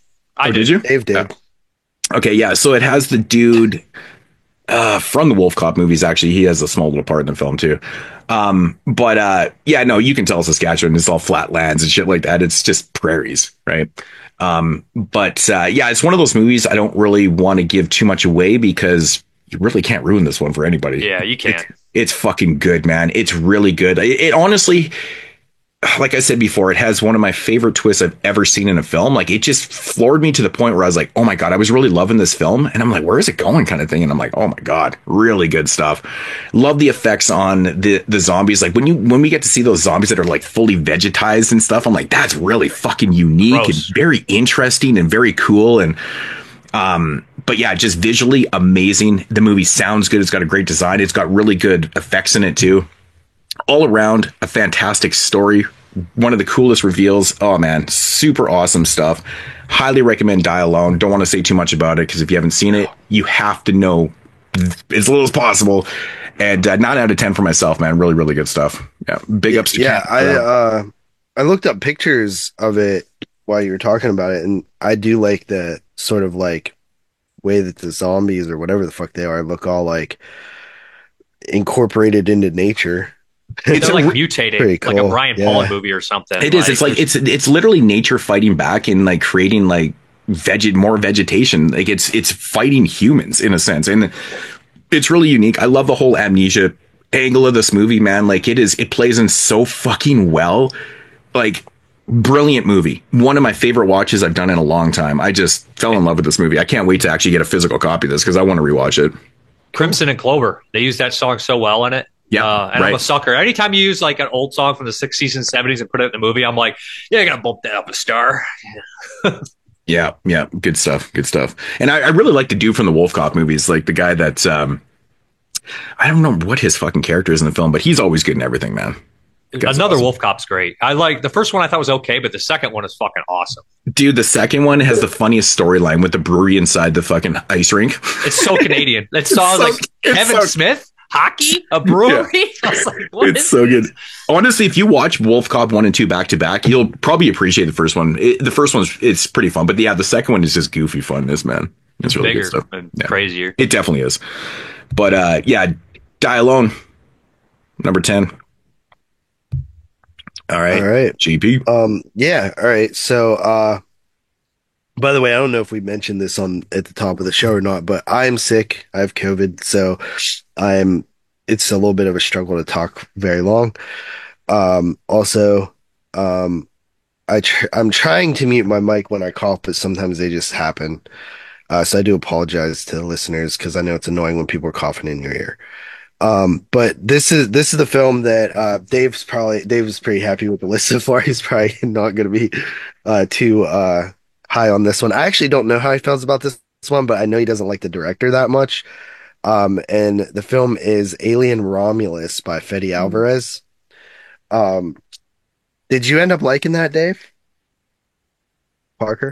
Actually, yeah, I really liked it. Oh, wow. So I am surprised I really liked it. Yeah. I was like, because I know you're not like a huge Fede guy. I liked it. I didn't love it though. I don't want to interrupt you on your movie. So the like Alien Romulus, like I'm not a huge fan of the franchise, but I really don't like where they went with Alien Covenant. I thought that movie like sucked. Yeah. After Prometheus, which I think me Moods, everybody did that show, loved. And I was very curious to see like, okay, what the hell are they going to do with this? And at the end of the day, dude, this is just a fun Alien movie. It's not overly serious. There's not like a ton of commentary. The commentary is pretty standard. You know, you got this mining town that is basically exploiting its workers, giving them like basically end up going to get cancer and shit because of the poor working conditions. It's about these people that want to get out of that sort of slave-like labor environment and see an opportunity. And it just so happens that the aliens from the previous film are, or technically not the previous film, but it does take place in between Alien 1 and 2, I believe, is the setting. But I just thought that they did a lot of fun stuff with the aliens. Like, even though scientifically it might not make the most sense, like the when the gravity like goes off and like the alien blood is like fucking that was badass. That's the best part of the movie. That was so fun. Yeah, I've never seen that. Cool. Yeah, it was like really fucking entertaining. And I battled with this one for a long time on my list because I don't think it's like there's a lot of better, like more creative, amazing movies out there, but this is sometimes you just want this comfort food.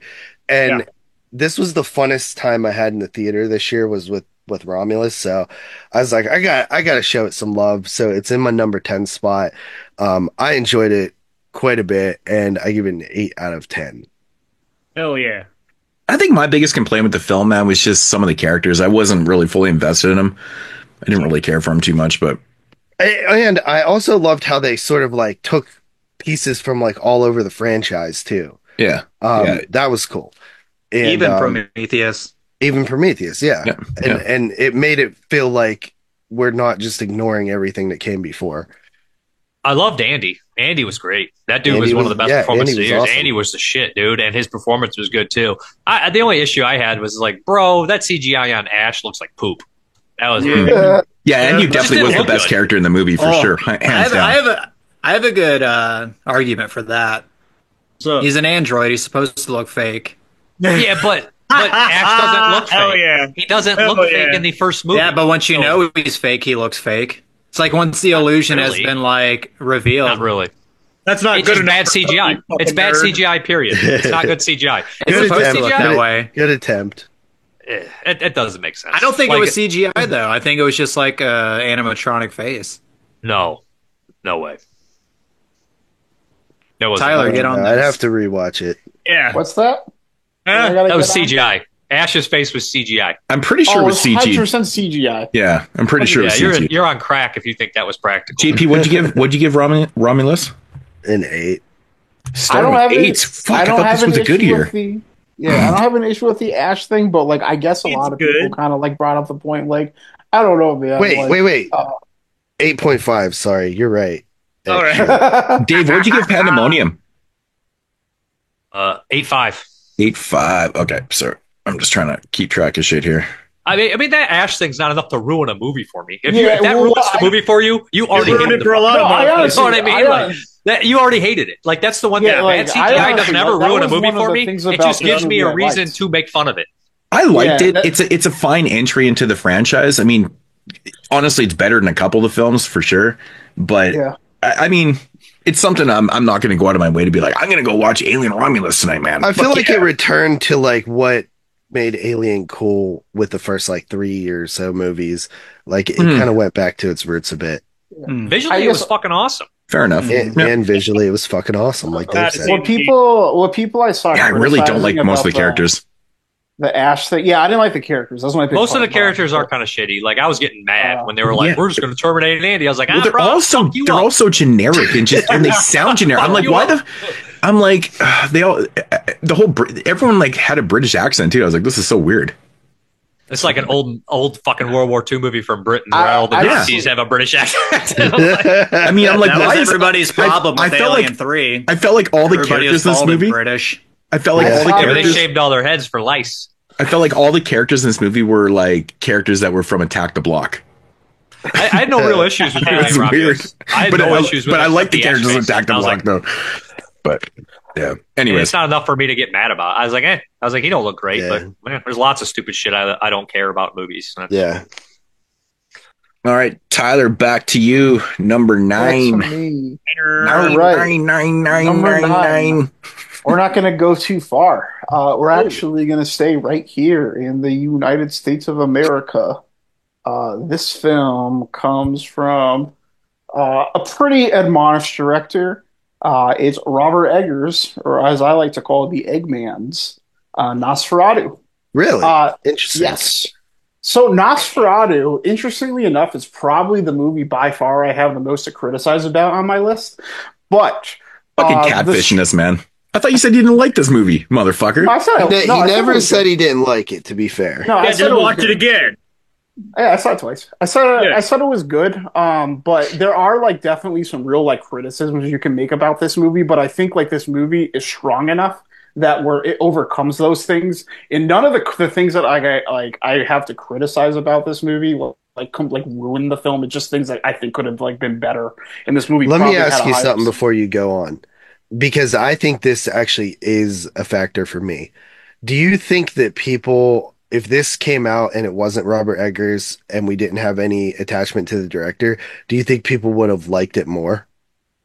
Honestly, I think people would have liked it less. Okay, so explain this to me. Yeah. What the fuck is the deal with the hate for Eggers? I don't think people hate. No, I think people just me. I expected more. Yeah, I think the expectations for Eggers are just really high. I see what you're saying. Like if I just seen this movie and it wasn't, and I didn't know it was Eggers, I probably would have liked it a lot more. I just saw so many comments saying it was Eggers. I expected it to be a little bit I expected there to be more risks and not as standard of a just update to the source material. That's basically what I would criticize the most about it. That there's very it's very by the numbers, like in terms of what you would get from just like an updated readaptation from this. And I'll just start with things like I guess I kind of had issues with the movie since we're kind of on the topic. I think the big elephant in the room is Lily Rose Depp. I don't get that. I think she's out of her range. I thought she did great. Honestly. Yeah, I thought she did. I thought she was the best person in the movie. Oh, no way. Yeah, this is another one of those movies, man. People are so over the place on it. Cooked. We're not. Your mic's cooked, Dave, again. I shouldn't have got up. Oh. Let me tell you about Lily Rose Depp. Yeah, unplug the fuck thing. I'm stupid. We didn't get Jeremy's number 10. Boy, I'm not saying Lily Rose was bad, but I think she's definitely like the weakest like main cast member of the movie. Part of it is like some of it is kind of my fault with it too. I think Robert Eggers himself, like he's very comfortable clearly when he's doing his more avant-garde like type of filmmaking where he uses, like big, just different tones. He kind of like films things like almost like passively and not very quietly and calmly. Like he's very comfortable when he's creating these like atmospheric and like these moonlit shots and like just trying to like create this immersive feeling. But I think he really struggled with like the more melodramatic part of this movie where like he had to like build a more grounded like relationship between these two. And I think himself, he struggled with direction. And that's why you see kind of like these inconsistencies from a lot of the cast members, though not only like Lily, but with like basically everybody that was like still back. Female. I agree. I think you guys hate women, is what it is. No, I agree with Tyler. I think that the almost everybody except Defoe, Edson, and Sarsgaard came across like they were reading off cue cards. All that dialogue felt like high schoolers reading a fucking Shakespeare play. Well, if you really look at it too, I think that it is really. Like I hate that shit, dude. It didn't. It didn't seem like they understood what they were saying. It was kind of like like when you're like supposed to like it just wasn't. It just was weird. Like it was a dedicated performance from her, like super dedicated, and like you could tell, it's just the dialogue did not sit good on their lips. It did not come across right. I feel like Defoe it's was great one of those things that, like The Witch, like it almost feels like a stage play in a way. Like I feel like they're high school. They're handling, dude. No, no. I'm exaggerating. I mean, it's obviously hyperbole. But I thought she was I'm sorry, like to hijack you, Tyler, but I got 100% agree with Tyler. I think he's 100% right here. I think it's a great movie, but I just like that lead performance. Like at one point, I leaned over to Jeremy and I was just like. I was like, this is not very good, is she? Like halfway through the movie, and I'm watching 100 great actresses this year. I'm telling Johnny Depp, you're all talking shit on his. Johnny Depp sucks. Greatest actor of all time. He's gonna beat you up. This is an issue. Johnny Depp's ass. Like talk up to myself specifically, because of obviously this is something that's going to be way more subjective than even just judging a performance. But obviously, this one of the things I did like about this movie is I felt like this movie like most embraced like the sexual nature of the story, which is something I really enjoyed. And unfortunately for me, like I'm not calling her ugly, I'm not calling her unattractive, but I just don't really like get that sex appeal from Lily Rose, and it just a lot of those scenes kind of came off awkward to me.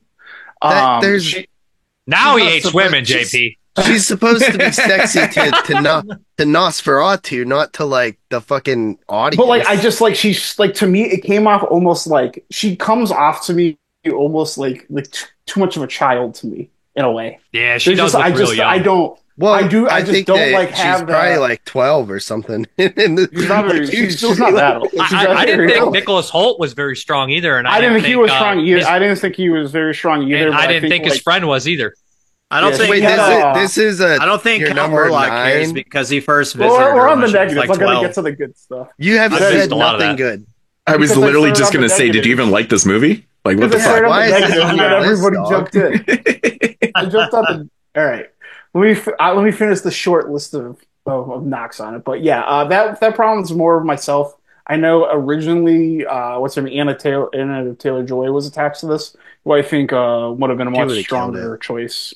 I think she like would have like it because there is like the element too where I think Lily is good, where like there's like the naivety and innocence to her, and I think Anna. That's what I liked about her. She had a very like young, immature, like just naive quality to her that I liked. Yeah, it might not seem like it, but it is a difficult role. And I just thought like there was a couple like like build up jump scare cliches, but that's just minor stuff. But what I did like about this movie, so we know I'm not shitting on this movie. I just when Robert Eggers is in his bag, like doing this, like shooting a movie, like how he wants to shoot it, building up tension, like capturing like these vast like landscapes. Like I love all the shots that you get of like these big mountains with the snow. It just that stuff just lights me up, and I think like some of his, I would even argue like some of his best cinematography is in this movie that he's ever shot in his career. I like when they're in the canal with the boat going up towards the castle, like that shit. Oh my god, I eat that. You get like this like nice moonlit shot in the woods, and then this thing like comes out, and he gets in, and you see this giant path going up to this like decrepit. It's so nice to look at, and it's like it takes so much talent to like get those. I love the visuals of this movie. I thought just like creating the period and set was very good. I thought like all the costumes were very good. It felt very authentic to me. He's very good at that. He did that so well in The Witch. Yeah, and that's the stuff that Eggers is strong with, and I think like when he got to do the things he's strong with, he really excelled in this movie. Like I had said before, I really enjoyed how I felt like this movie like really embraced the sexual undertones a lot more than the other films did. I really enjoyed that aspect to it. I'm not really, like I was saying last week, I'm not a giant fan of the original Nosferatu, where I know a lot of people like it's the same movie or whatever, but that sort of thing doesn't bother me. It just doesn't. Well, either way, that sort of thing just like doesn't bother me. I'm not married to the material, and I thought this was a perfectly fine adaptation from that. Whether if you want to argue if it's like necessary or not, it doesn't matter. It is what it is. I thought Bill Skarsgård and Willem Dafoe were absolutely excellent. They're the absolute. Dafoe was really really good. Skarsgård was, to me, I felt like he didn't ooze like. I feel like anybody could have played that. I didn't see any like, uniqueness to it. It's possible. Like you could definitely make that argument, but it's partially because you don't really get a lot of that character. Anyway. Yeah. I did like the mustache. That was a nice. I liked it too. I forgot why. There's a real reason for it. I guess like they basically turned him into like an era appropriate like sailor or sheep herder or something. But I saw like someone made like a real explanation online like why he had a mustache like that and like, why because the women like it, or the women just like it. Nosferatu's for the ladies. I think you're right, Tony. I think you're onto something there. Yeah, that's why they had it. That's why he has it. He had it because some people had it in Germany in the 1800s. Like, who cares? Motorboating, man. Come on. I really liked Willem Dafoe, and I really liked him. I liked this interpretation of Orlok the best, I think, which I guess might be a hot take, but I just really enjoyed the presentation and that aspect. Really, I wish they would have made his fingers a little longer because that's always been the part that I kind of like them. What she said. I kind of like though that they made him this more like rugged, like worn, like kind of like he's like scary, hard ass. Yeah, like he's scary as fuck. That's the scariest Orlok I've ever seen. I think he's very intimidating. Like he's much more intimidating in this. When he's in his own castle thing in Transylvania or whatever, and the dude's asking about the gypsies, and he's like, "Enough!" or whatever. He like slams down. Like that was actually scary. I was like, "God damn, dude!" But you're also in the middle of nowhere, so you're fucked.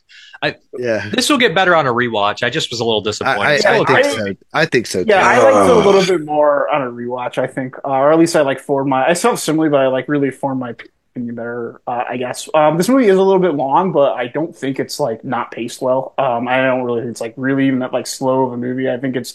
I like to call these movies maybe like patiently paced, where it's like not trying to go fast, but it's also like something's always happening. Something's always like this developing, review. I don't. Yes. And I don't think it's a knock on the movie. And finally, I thought the final act was like excellent, and I think that's what really like kind of like brings this movie in. Where like I'm happy to put it on my list, and like where it becomes a winner for me. I thought the final scene was done very, very well. It almost even kind of hit an emotional crescendo for me, where I thought it was almost like moving to like see the end of the story and how he executed it. So, having said all that, overall, I do think it's very good, if not great. Even though it's a little safe, it has some high peaks despite the issues. And but in the future from Eggers, I would rather, maybe him try to go for something maybe a little more unique and a little more subversive than his last. I want him to do his next thing from the ground up, like he did with his first two films. Like, I would agree. I don't want him to touch he's not the type of director that needs to touch properties that exist already, like concepts that exist already. Like, do his own thing. He's most successful at it. I like that about it. I said the same thing before this movie even came out. I was like, why is he doing this? Yeah. Remember? Well, I think on paper it made so much sense because visually, two things that Eggers is really good at, right? Visuals and being accurate to period. Like, The Witch is literally fucking so accurate to the period. So is The Lighthouse.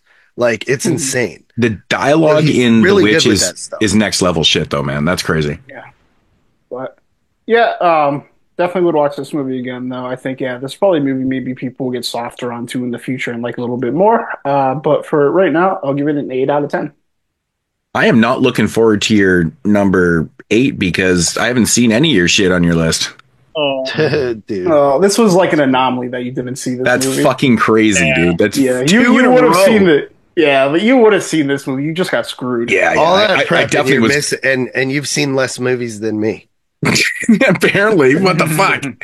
Would you give that one? You said 8? 8, yeah. Okay, sounds good. All right, so Tony. Okay, so we're gonna go across the pond all the way to Italy. Really? We're going to talk about Federico Zampaglione's The Well. The Well. That movie he was mentioning yesterday. Yeah, I mentioned it yesterday. This movie is really sweet. It is... Oh, fuck. Another one I haven't seen. This is crazy. You suck, Moods. I didn't see it either. Did you watch this one, JP? Tony I ran out of time. It was only a $1.99. I watched it. I warned you guys multiple times. And I was like, where did you watch this one, Tony, by the way? Because I saw you post the well and was like, what the fuck is this? Yeah. I watched it on MB, but you can rent it on pretty much any provider. I couldn't find it. Oh, in the US, probably in the US, and then it's available in Britain on DVD, I think. Damn, or Blu-ray. I'm not sure. It's a $1.99 rent on YouTube. I know that. Shit. Well, anyways, it stars Lauren Lavera, the star of the Terrifier movies. This takes place in the early 90s. She's the daughter of a famous and very well-known paint restorer. And she's basically his apprentice, and she's sent to Italy to restore this old medieval painting that suffered super severe fire damage. So, in true Italian fashion, there's all this other crazy shit happening. Also, in the well, or in the basement of this mansion, there is this well with this unknown entity that this almost retarded brute guy is a gatekeeper of, and he's taking these people and he's basically sacrificing them into this well. And you don't know why or anything, but of course you do. And it's all connected to this painting that this girl is restoring. And slowly, as she's restoring every little bit of this painting, more of the mystery is unsolved or like revealed about like what's happening, about all this stuff. And also, while she's revealing the painting, she's also like slowly losing her mind, seeing like visions and everything. But for me, this movie is just like a nice like breath of fresh air. I never realized how like hungry I was to get like the old Italian like feeling back from like the old 70s and 80s. And this movie really captured the old Italian feeling. Like the music felt really classic. Just the premise itself was just like pulled straight from the 80s. Like you know what it actually sounds like? Small town Restoring the paintings. It sounds like My Dear Killer from '72. Isn't that the narrative where the guy goes to the place and he's restoring the painting and shit, and then everything starts? I haven't actually watched that one. Actually, you haven't seen? Reminded me of House with the It was Brandon's number one of '72 actually when we did the top 10 for '72. But yeah, My Dear Killer. That's very reminiscent of that right there, which is a good job. It's also reminiscent of the church. To restore the church, and it's also reminiscent of Blood Tide, which is not an Italian movie, but from '82 with James Nico Macarakis. Oh, he produced it. They restore the painting, and it's an old ancient creature in the water. So. Right. There's a lot of things about like Italian movies that I really love that this movie like uses. Like one aspect that I love about Italian movies is that things can't exist without being explained. Like, and that's just something that you just have to like take because like witchcraft, like demonic shit like that, like it just exists. And in Italian films, like none of that shit is explained. It just is what it is. And this movie has a lot of like those aspects to it. But then like the mystery itself, I thought was really interesting. The characters I thought were cool. It actually is the last movie of Giovanni Lombardo Radice before he died, which I thought was really cool. Yeah, shit, cool. Crazy. R.I.P. dog. Rest in peace. And one thing that was also really cool about this is that the gore is really, really well done for being, honestly, probably like a really low budget movie. It was really impressive. And they just had like really cool like gags. Like there's an eye gag that you have to have an eye gag in an old movie. Fulci. Yep, exactly. And yeah, it's just, I don't know, it just kept feeding me everything that I loved. And it, of course, everything builds into like a crescendo of like complete batshit towards the end. And there's actually like, to me, like there's a solid like emotional beat that I thought was kind of earned in it. And I thought that was like a nice little like a nice little like feather in the cap. And then after that, there's an ending at the end, which I thought also was really cool and brought into the modern age. But honestly, this movie didn't really do much of anything that I didn't like. Like, I'll forgive a lot of the things just because it is a low budget movie. But there's one thing that I won't forgive. It's one specific kill with a crossbow. Somebody shoots a crossbow and hits somebody in the head and pins them to a door. Not only pins them to a door, but they're like hanging like 2 feet in the air, like fucking Bob from Halloween. Like doing that once, that's okay. But later on in a movie, some other person gets hit with the same crossbow, and it literally looked like somebody just taking a throwing dart and like throwing it into their gut. Yeah, it was weird. Like it made no sense. Like Jeremy saw it and he was like, "Why is she on the wall like that?" I was like, I don't know. Like I don't know. Like I made the movie. I was like, at that point, you just chalk it up to nightmare logic. Whatever. That part just completely threw me out of the movie. But besides that, I loved it. And I'm probably going to end up buying that Region B release because who knows if the shit's ever going to get released. Nothing gets released nowadays. But yeah, The Well, 9 out of 10. Nice. It's kind of like two movies. It was like half like nasty torture movie, and then the other half was like classic Italian movie. So it was like a and then they mixed. mystery. Yeah, it was like a mystery and like a torture movie. It was fun. You're It was definitely cool. right about though that like that's my biggest takeaway from this. Like this felt like a classic Italian movie. It kind of reminded me of like something Argento like maybe would have made like in his like post 90s or 2000s career, but it's like more of like a Fulci movie, I'd say. I'd say it fits more in line with Michele Soave or something like Dark Waters, the one that was in the early 90s. Oh yeah, with the Spanish nuns. movie. I love No, Dark it's Waters, Italian. man. I It's love Italian. that. It's Italian and It's an Russian Italian-Russian co-production. Yep. That's a fantastic movie. Love that movie, man. One of my The favorites. director. I he was also so did a happy when Giallo Sever- into 2012 called Tulpa that I'm probably going to check out here soon. Oh, I I've have never that seen DVD, ads never for watched that, it. and I always want to Tulpa's watch cool, it. man. I like that Never movie. watched I it. own it too. Director. Yep. Oh, really? Fuck. I wish I'd have known about. I'm gonna go. I gotta go find this DVD right Do you now. even watch movies, Moods? This is ridiculous. I watch 115 and I've already missed 2 on everybody's list. Like the This year's is just what- so insanely Zero. like. This is what I know what people are gonna like, man. So I watch the good shit. This is what I love about doing these lists. And I was going into this thinking this was going to happen. There's going to be a bunch of movies that none of us have seen. And I'm like, that's cool. That's awesome. It's too hard to do that with this like with the modern year because everyone's just watching different I mean, stuff. we have 6 people on this show right now. And, you know, I mean, we have similar tastes, but we have very different tastes too. Right. So, well, we have a bunch of people who have okay taste, and then you have me that has the best taste. You know what I'm saying? no, you put Alien Romulus on your top 10. So you're already void of that. Parker liked it. That's all that matters. Yeah. It doesn't matter. If I Parker liked it too. I didn't- that means it's a pass to the rest Oh of the horror world. What the I feel fuck? like- So he's the staple? Gatekeeper. So if he's the gatekeeper? Yes. For real? Yeah. No, I'm calling bullshit on that. I don't think I gave any of the big movies this year under a 6. Even the movies that are good, like I was like, I don't like this. It's not for me, but I knew it was good. I still gave it a 6. Yeah, well, it wasn't for me. I do the same thing, man. Like I said, there was a couple movies that, you know, that were even under 5. I gave pretty shit ratings, but I know people like them and they're just not for me. Like, I honestly think they're kind of, but anyways, Mason. Yeah. All right, my number 9. So, while my number 10 also kind of felt like a movie made by and for movie lovers due to all the references, but allow me to indulge my addiction to video store nostalgia with my number 9, which is The Last Video Store.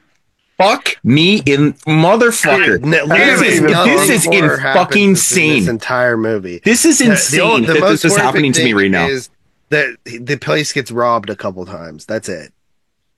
I mean, it's just a lot of fun for me, and I like discovering new like comfort watches. This is something I can see myself watching a couple of times a year when I want something fun to watch. I can't not love it. So it's just about a girl who returns her father's rentals, and she's a non-enthusiast. She doesn't care about movies or horror. So one of the returns is a video nomicon. So when it's played, it releases a lot of popular characters from the film Multiverse, which is a lot of fun. But really, you know, it's the background stuff that we like from the Astron 6 guys, like Father's Day, The Editor, Manborg, The Void, and plenty of posters for Psycho Gorman, which is one of my all-time favorites. It's just an indulgent movie for me that I really dug. I'm glad I gave it a shot. It has great gore. It has a lot of stop-motion effects, trippy effects. There was not a lot that I didn't like about it. I thought it was a blast. I had to put it on my list, brothers. Yeah, give it a sweet too. 10.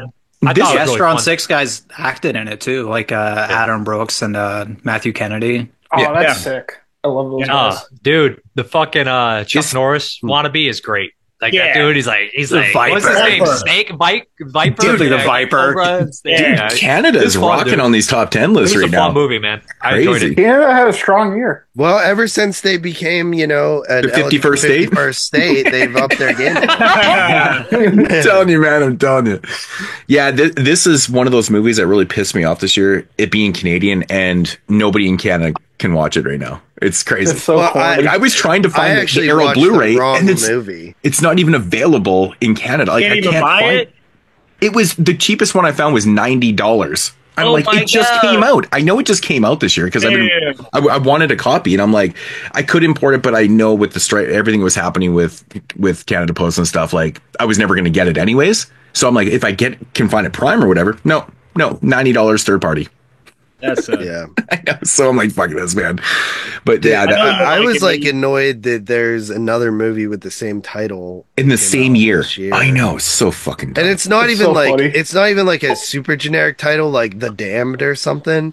You know what I mean? Like that's I'm glad you brought that up, so now we can get into it. I just think it's funny that Tony clicked on that movie and turned it off after 5 minutes, knowing that it wasn't the horror movie. But then JP watched 90% of it and then realized it's the wrong movie. I can see it this year, though, because now they're making shit like U-Log, Adult Swim U-Log, and it literally, the first 5 minutes is just staring at a fucking fire. And then the second one this year, Adult Swim U-Log 2, is basically them in a romantic Christmas movie, and for 20 minutes. So you can just imagine people just want to be so clever that they're like, hey, 90% of this movie's not going to be a horror movie. Or any other but elevated it doesn't explain horror watching movie. 90 minutes or 80% of a movie and then going, holy shit, this is not the horror movie. This year too. Dude, did you guys not watch fucking King Red Tide. Rooms this year?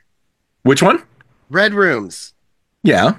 90% of the movie is a fucking court drama. No, Yeah, but you can tell it has a violent undertone. But that's a different thing, though. Like, I'm talking about watching the wrong. There's not two Red Rooms. You didn't just pick the wrong one. That's what I'm saying. I did watch a movie not called. shot like a rom-com. I did watch a movie. Yeah. I was trying to watch King Tide, and I watched this shitty movie called Tide, which is real close, and I didn't notice at first. Oh, I remember And you told me about this. Yeah, 50% into the movie, and I was like, everyone's saying this was good. This is one of the biggest pieces of shit I've seen all year. The worst movie I've seen all year is Tide. And then I was like, wait a minute. And I registered because it was under the wrong listing. And then I was like, oh, fuck. I watched this whole movie called Tide. And I was like, I'm almost done. It's 2024. I'm just going to fucking muscle through it, get that number. It was horrible. And then I watched King Tide. It was pretty good. So I was like, eh. Damn. it's funny. It's hilarious. I guess I'm good. Yeah, that's you. my number 8. Yep. Number 9. Already Mason, what'd you rate that? I gave it a 9, brother. Oh, Hell yeah. yeah, he didn't get his rating. Nice, Were you baby. done? Sorry, buddy. Fuck sakes, man. Oh, I'm I done, thank- really wanted to watch it. I just knew right away, man. I'm like, this shit is going to be like rewatchability shit. I'll dig it, yeah. Damn it. Hope you can see it soon. This next one here is Moods. What movie haven't you seen that you wanted to? Oh, no. Dude. No. I'm just playing. So this one I think everybody probably got to, and it's pretty easy to get. These filmmakers a few years back did this movie called Haunt that I watched the first time. I was like, that was okay. Then for some reason I had to watch it a second or third time, and I ended up really liking the movie. So when I saw they were directing this one, I was like, I'm kind of interested. I got a little bit weirded out. I was like, Hugh Grant's in this. Saw the trailer. It's Heretic, of course. And Hugh Grant is an actor that I've known. I'm sure he's a good actor. I've seen him in a couple things that I like Extreme Measures or Lair of the White Worm. He does good jobs in those movies. But he's in a bunch of stuff that I don't like. And most of the time that I wouldn't be interested in. Most of the time, actors, I think, most of them are good. It's just they don't do movies that you care about. And for the first time, Hugh Grant's in a movie that just speaks to me. He chooses scenery. He's a villain. His grimaces, his faces, they're amazing. Essentially, this is about Sue. What is it? Mormons that show up and they're trying to convert this older man. Obviously, something's off. And the whole thing is he starts to mess with them and make them try to question their religion. A lot of witty dialogue, a lot of funny dialogue. The use of the Hollies song is brilliant. The use of Monopoly is even more brilliant. The first act of this movie is impeccable. The second half is not as good, still good. I love the Chloe East is one of my favorite performances of the year. The way she does her awkwardness. And I like that the movie is making you question religion. But at the end of the day, the two leads in the film, they don't just fold over. They don't just come out and be like, it's bullshit, yada, yada, yada. And I like that they actually fight back and it doesn't seem like your generic, religion's completely fake bullshit thing. It's a little bit more nuanced than that. And overall, I really like this movie. Heretic, 8.5 out of 10. That's what I really loved about it too, that it's not really picking a side. It's just showing that it's more clever. It can be really bad and it can be really good. And I don't know. I like that as well. I thought it was cool. Hugh Grant's faces are so good too. He'll be like this. He'll be like, he'll make these grimaces. Yeah. He's so good in this, man. Dude, he's so good. He fucking stole it. One of my favorite performances this year is Hugh Grant for sure. Yeah, me too, man. He's kills it. Fantastic. He delivers that dialogue with so much conviction.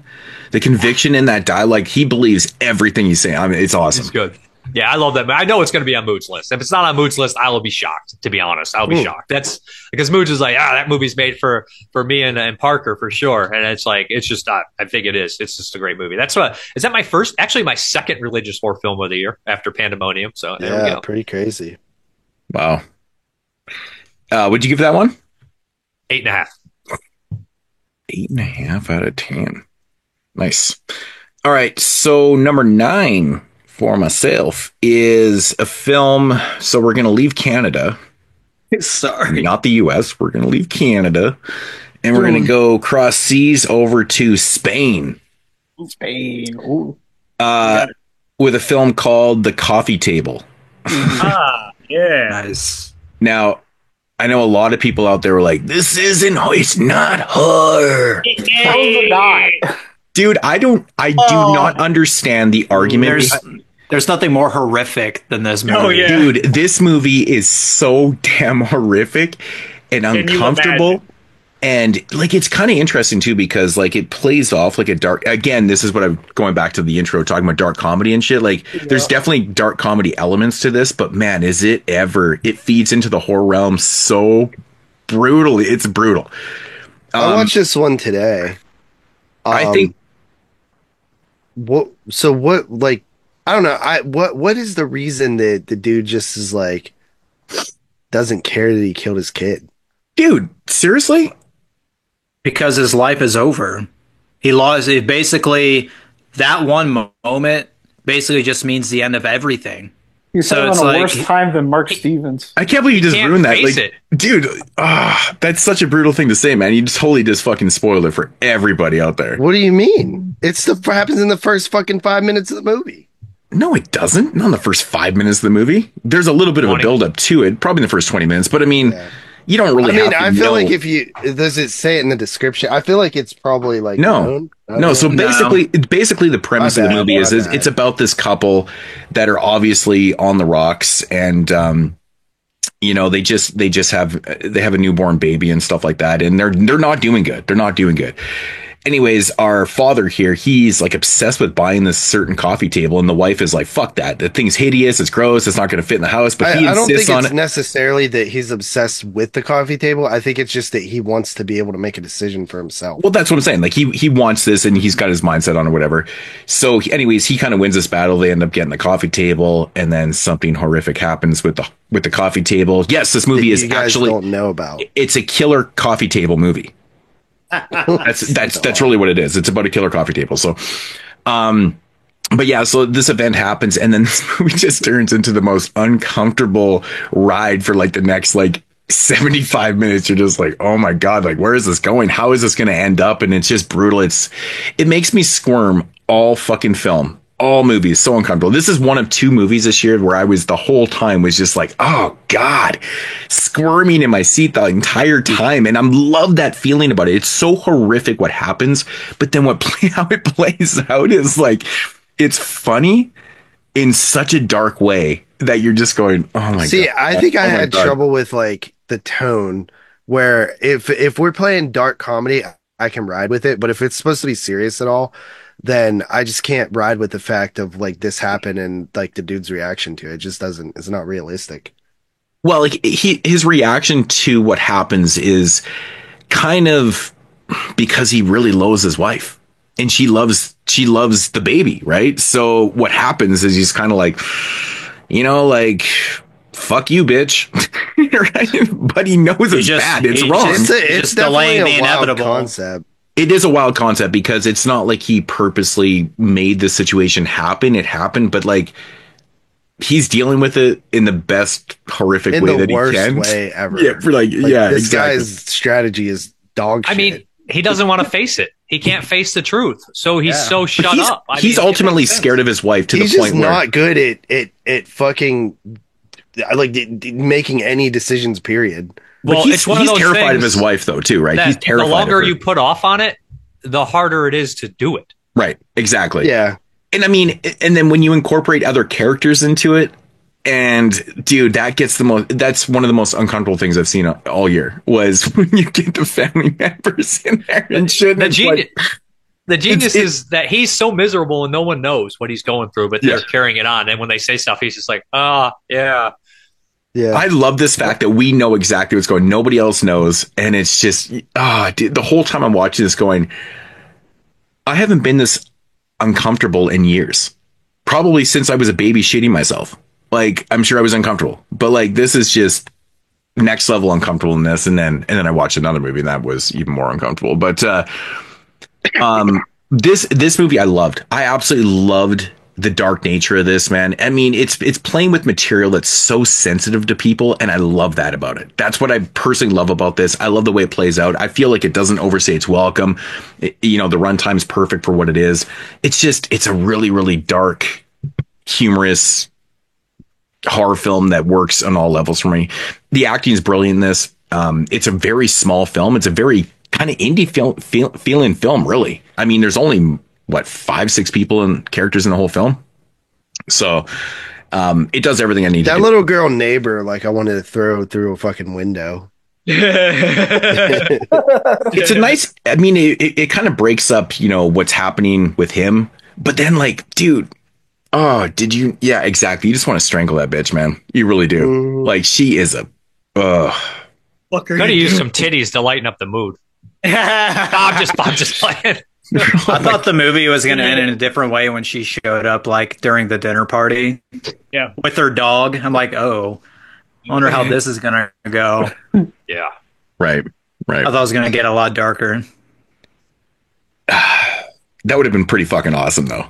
That it went that way, but anyways, the coffee table 9 out of 10. It's a tough one to talk about, really, without ruining everything, JP. But my bad. I think it's honestly worth your time. It's if you feel like I don't know. I feel like I heard I feel like maybe that was spoiled for me then or something. I just thought it was like known because I knew that going in. You guys are the ones that talked about it on the show. I definitely did not spoil that because I remember I just said I thought it was hilarious.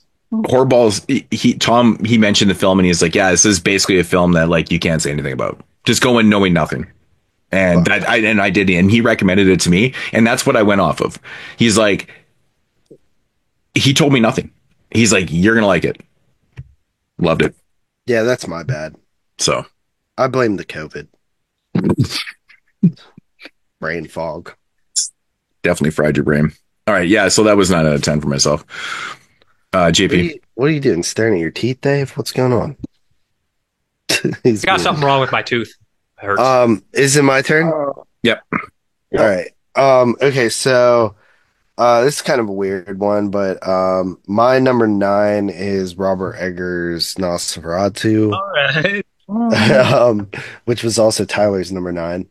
The honey dicking starts. It's so weird, bro. Like, I'm so conflicted on this film, and like I said, I think we feel pretty similarly. I think we do too, except for on Lily Rose Death. If you're conflicted with it, why is it on your top 10? Because it's a great movie. It's a great movie. But do you like it that much to be yes, I do like it, but I'm just like it's such a weird battle because I'm trying to release my biases because the only thing I don't like, the stuff that knocks it down is all bias shit. It's just because I expected so much out of it's the hype. It's the fact that it's Eggers, who's probably my favorite of the modern directors, like Aster, Peele. Who's the other one? Lanthimos. I don't know if you count him. Who? Do you count Eggers? Do you count Yorgos Lanthimos? Yeah, I guess you could throw them. Flanagan, Perkins, like all these those like are newer those are guys. Like I think Eggers is like I love me some Perkins.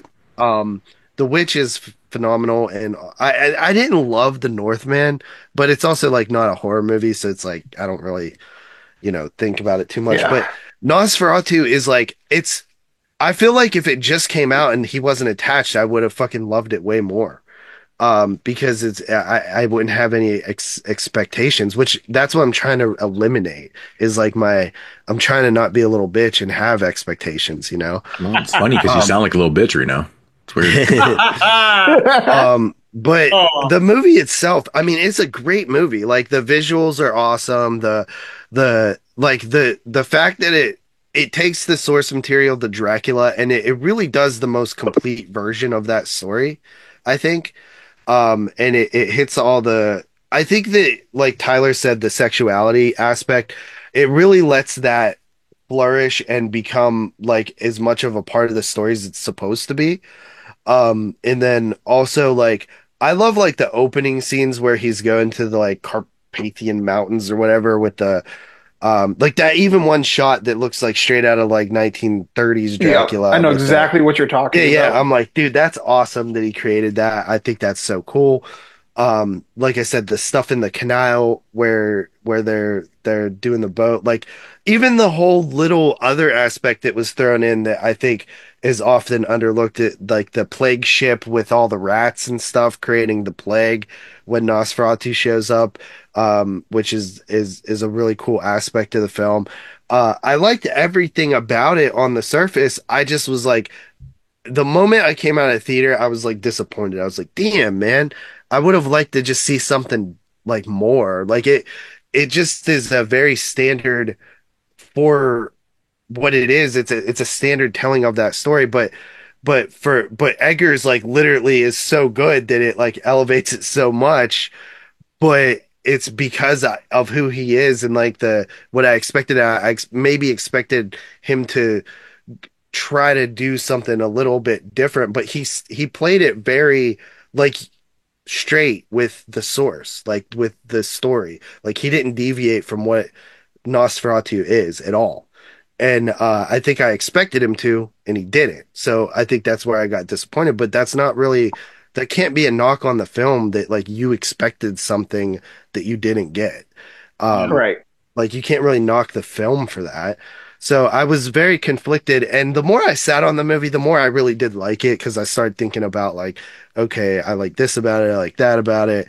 And I think that the way he handles the Nosferatu character is different from the other two versions, the main versions that we got, which is probably the most, but it's also almost like more realistic in a way. Like it feels like more grounded and less like of a monster and more of like a person who has vampirism.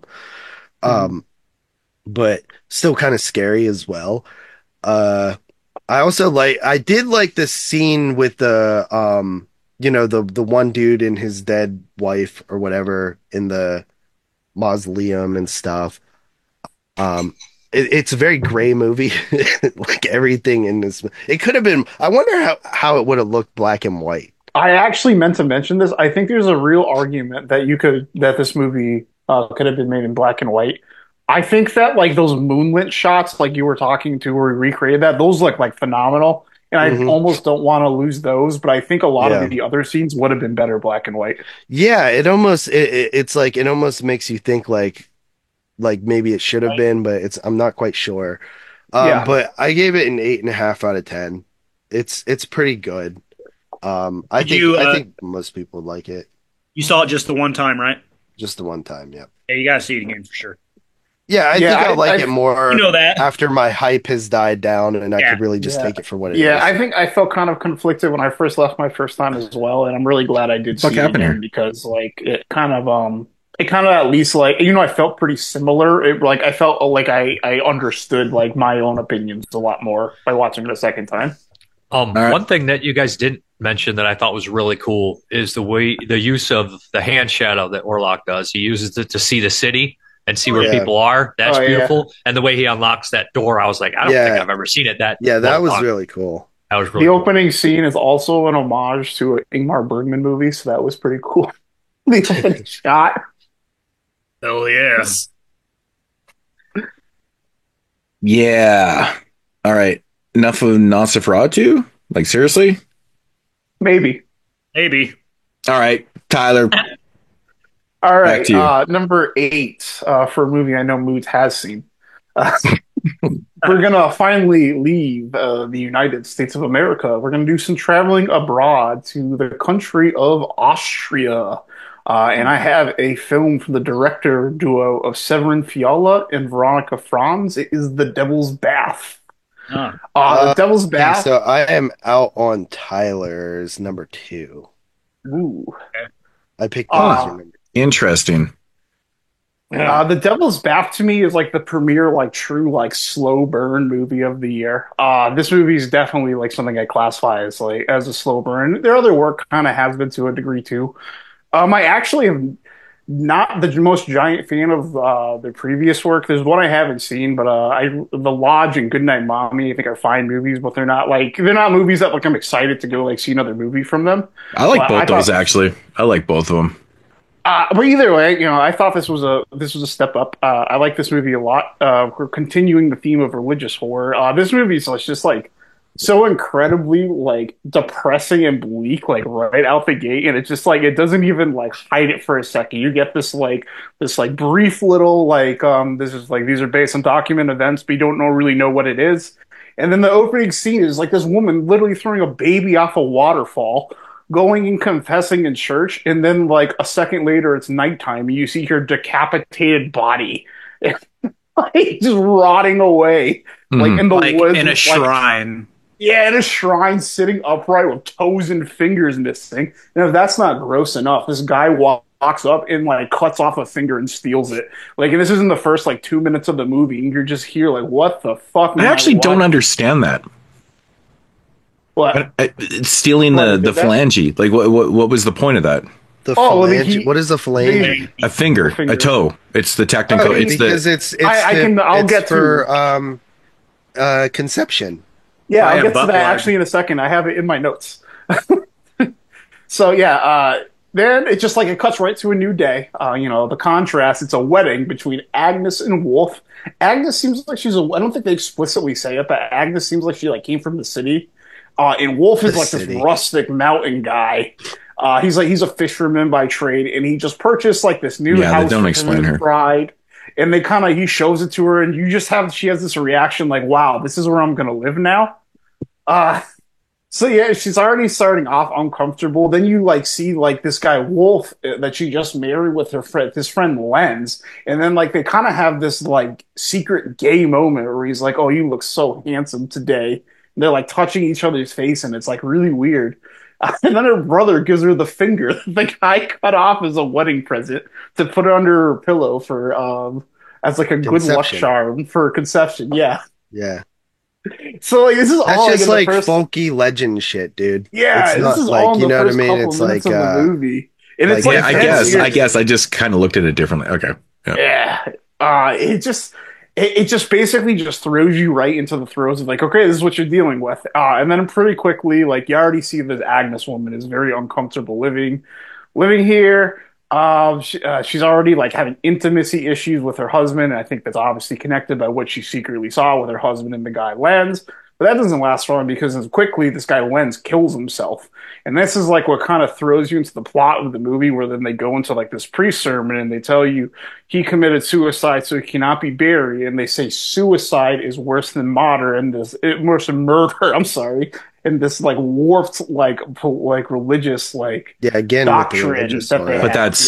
That's So he can't be buried, and it's like very stressful, and like his mental health just keeps getting worse. And really, this is where the slow burn now starts. Like she finds like the body from the beginning of the movie in the throne, like in the woods, and like starts to almost like treat it like as a shrine. Like you obviously see her mental health going into shitter. She's like self-harming. This Wolf guy's mom, who is like blaming her for not getting pregnant, even though like her son is like they're already revealing her son to be like homosexual, so it's like, and she's getting blamed for it, and then like the count just starts accusing her of having the devil in her, and yeah, it just really from there it's just a build. The movie really takes its time, and that's where this movie might like if that's something you'll struggle with. This is where the movie might lose you, but I think this movie just like it's shot very well. It's very atmospheric. It really builds the tension really well. This lead character Agnes, who you spend the most time with, is very good. All the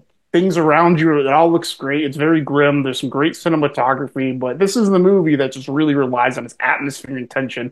more than anything else this year, I'd say. And the payoff is excellent. I think the payoff for basically anyone who makes it there is going to be pretty satisfied with where this movie ends. It's completely bleak. It's almost like presented in a way too that's just like so like casual and joyous, and it's just really fucked up. It'll give you like this almost awe feeling. I really liked it. I watched this movie twice, like every other movie, and I felt this movie rose, I think, a little bit for me, or at least affirmed my opinion. And that's really good when a slow burn movie can give you that same feeling twice, but it's just so impactful the way they build the atmosphere and give you these great shots of the land and just like the life that I really enjoyed it. There's not really much you can talk about with this movie because it's so dense between the material, and you don't want to spoil some of the more like excruciating things that you see throughout the movie. But yeah, this movie is great. I definitely recommend it. Was this a Shudder movie, or was it just on Shudder? Shudder. It was a Shudder movie. One of the cool things about this movie too that I don't think Tyler mentioned is it's actually based in a lot of like historical like.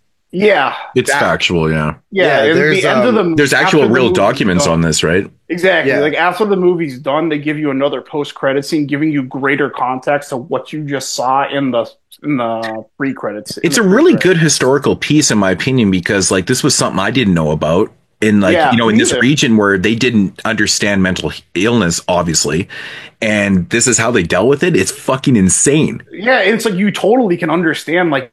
Yeah, people, 300 years ago were pretty stupid. But I mean, it's also, but you're also living in this religious world where you're told one thing. This goes back to the whole heretic conversation, right? Like if you're born and bred into like one certain kind of voice, this is what you believe, right? And this is what they believe, right? So they're stuck in this realm. And the only way to get out of it is to do what they're doing. And it's fucking insane. But I mean, it's playing off on a whole religious aspect, and it's playing off of mental illness too, because she's obviously suffering from depression because of multiple things. She's not from this area. Her husband is obviously not wanting to fuck her. And she's thinking, I've got, what's wrong with me kind of thing. And it's just a spiral. And the mom is like very, like she's getting blamed for spiraling out of control. Yeah. But at the end, like the most like important thing to her character is that she's a believer and she wants to be saved, and she hates her life so much that she wants to die and move on to heaven. But you can't do that if you suicide. So it's suicide by proxy, where you're basically doing suicide by capital punishment. Yeah. And in order to do that, you have to commit crimes. But she doesn't want to just commit any crimes. She basically saves a kid because he hasn't sinned yet, so he's going to go to heaven. So that's why she picks him versus somebody else. And it's just like a very fucked up, twisted mentality to have, but it totally makes sense for the time period. And this shit happened. It was actually a very big problem that a lot of places had, where people wanted to take a shortcut to salvation by basically being but they can't do it themselves. They have to get the people, the government, to kill them. It just goes back to this this rigid moral code, and it's just like it's super fucked, and just there's a lot to dissect in that, like in the time that we took risks people. And I thought this was great. I think a lot of people would enjoy this, even like if you're not really into the slow burny types. Definitely recommend The Devil's Bath. I'll go to 8.5 out of 10. A very good film, man. I really enjoyed how it's a period piece, obviously taking place in the 18th century. So, but it just feels like your atypical, folk horror film. It totally had that feel to it, like hardcore, and I love that about it. And but like in the material is just so fucking bleak, but then to find out that it's actually based on historical factual stuff, it makes it so much more impactful. It gives you like a whole nother layer that like makes you like just sends shivers down your spine. Literally what I was going to say, it makes the impact so much harder that this is how shit used to be. And like, it's just, I love the fact that I knew nothing about this. Going into, and that it worked for me so well. I didn't know shit about it either. I just felt like watching this movie, it was like a one-time watch for me. It's very bleak. It's very dark. It's very sad. It's very sad that like, like when you're kind of bred into a system, right? And then this is what you believe and this is how you get out of it. It's like, it's savage to me. This is the whole thing with religion and stuff. Me and Dave, we've talked about this many, many times, and we understand like, there's so many people, like the whole heretic thing, like they explain it away. this relates so much to The Devil's Bath, you know, and fuck, dude, it's such a dark and bleak film. But I praise the fact that you watched it twice, because it's a film I don't really want to rewatch, because I feel like I got everything out of it that I needed to get in one time watch, really, because it's straightforward in what it does. Because I did feel pretty similarly, like there wasn't like anything like, oh, well, that's like, I noticed this now because I saw the movie already, you know what I mean? But it was just, for me, like this playoff round of watching all my favorite movies I've watched is just like so much fun to me. And I think this, you know what you need to do next the fact that you associate the word fun with this, you take your top 16 and you put them in a bracket. You put them in a bracket. You watch them a bunch of times. I practically could have done that with 75. I just like kept like, I couldn't decide on like the last like 2 movies. Yeah, you put them in a fucking playoff bracket. I don't know how you classify Devil's Bath as being fun. No, I'm not saying this is fun. I'm saying like the experience of like putting my movies in like a playoff round to deserve to like find their seating is like fun. Oh, I see. Okay. Okay. I just want to say like 30 seconds on this movie. I thought the heart and soul of this movie is the lead performance. I thought that the end of this movie made me fucking bawl like a baby. That was probably one of the strongest performances of the year, and that last 30, like whatever, few minutes was so good. It was so strong. I mean, and also she's not having kids, so she feels completely useless. She can't work. She can't have kids. She can't take care of anyone. Yeah. So I mean, the scene that got to me is when she went to the river when it was kind of drying up and stuff like that, and like she's like trying to do her shit, and you're just like, dude, it was also you're on the road to nowhere right now, man. Like it was sad. You see where she's going, where she's heading. Yeah. And then she finds that baby and she's all excited about it and it gives her meaning and purpose. Yeah. And then it's just taken away in an instant. And you're like, damn, bro. Like you feel bad for her. Like it's heartbreaking. Yeah. Well, she didn't really, I guess she kind of found it. She kind of stole the baby, really. Right. Yeah. But what I'm saying is like in her head, like she's like, this can fix everything. Yeah. This could be my purpose. Yeah. Okay. True. True that. What was that rating? 8.5. Tyler's coming in hot this year. 8.5 is high for 8. It was a good year, man. For Tyler, dude. Wow. All right. There's some lists where he's like at number 2, giving him 7.7. He's still 7s. Yeah. All right, Tony. All right, for my number 8, we're gonna take that amazing conversation about the Devil's Bath, and we're gonna direct it towards Alien Romulus. Oh yeah, his favorite movie. Hell yeah. Me, I am an Alien fanboy. I love this movie. It is exactly what I wanted because ever since fucking Alien vs. Predator, Prometheus, which I do love, and Alien Covenant, like I've just been like frothing at the mouth for a fucking Alien movie. And thank God I got that this year. Like, it is just a blast from start to finish. Like, just action-packed. The last, like, 20 minutes of this movie, I felt like I couldn't even fucking breathe. Like, it was just so fucking much happening. Like, the twist happens, like, with the Prometheus juice and all that shit. I fucking love that. Let's see. Oh yeah, like all the new ideas that I thought was really good. I did want to add that I like the zero gravity shit, but one thing that I wanted to like really put a point on was the fact that they were like cryogenically freezing these. Like one aspect about the first movie that I really liked is that through all the chaos, Yaphet Kotto in the back is just like, why don't you try freezing it? Why don't you try fucking freezing it? And no one ever freezes it until this fucking movie. Yeah. And what do you know? They freeze it and it comes off, and it comes off perfectly. And one thing I do really like that this movie does is that when it ends, the story fucking ends. Like, we're not trying to like plant seeds for the next movies after that. That I really love is that it's just contained. It contains Prometheus lore. It builds on the past, but does not affect the future, which I really like. Oh yeah. Except for one thing. There's one really bad knock on this movie, and it is that fucking line. Yep. Get away from her, you bitch. Yeah. Yeah, I agree with you. I love that shit is so cornball. It's so corny. I hate that shit. It's so corny. For one main reason, don't fucking homage shit that has not happened yet, bro. It's like so corny. It's so corny. That is pure theft because it's like you watch these movies, I think about like alien people who are getting into the franchise for the first time. Like, what if they watch it in timeline order? So they watch Alien Romulus before Aliens. Yeah. Aliens is ruined because when Ripley says that line, it's like, okay, I already. It should be a written rule in filmmaking. It should be a written rule.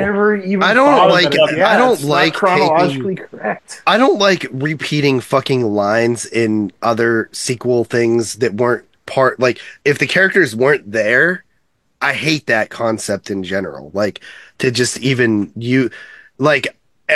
People always talk about like the member berries and like fan service and stuff, and I usually don't have a problem with it, but in that instance, that's the stuff that I don't like. Predator 2 is pretty bad too, with Danny Glover. Yeah. Mm-hmm. At the end. I mean, it's not like it's a new thing, right? Mm-hmm. I like it because it's the Predator himself saying, "Motherfucker." You know what I mean? So it's like he learned from the last movie. He's like, oh yeah, I know what you're about to fucking say. I mean, Predator 1's the best. But at least it's after the fact. Like, steals Sonny Landham's laugh. That's you just can't do it before it's happened. That's the problem. Right. That's pure theft, and I fucking hate that. But it doesn't affect anything that happens after. All I have to do is plug my ears for 5 seconds and then just move on with my life. But I love the movie. It was a fucking thrill ride. It was probably, like JP said, my favorite time in the theater, and I came out of there with just a giant smile on my face. And that gets a 9 too.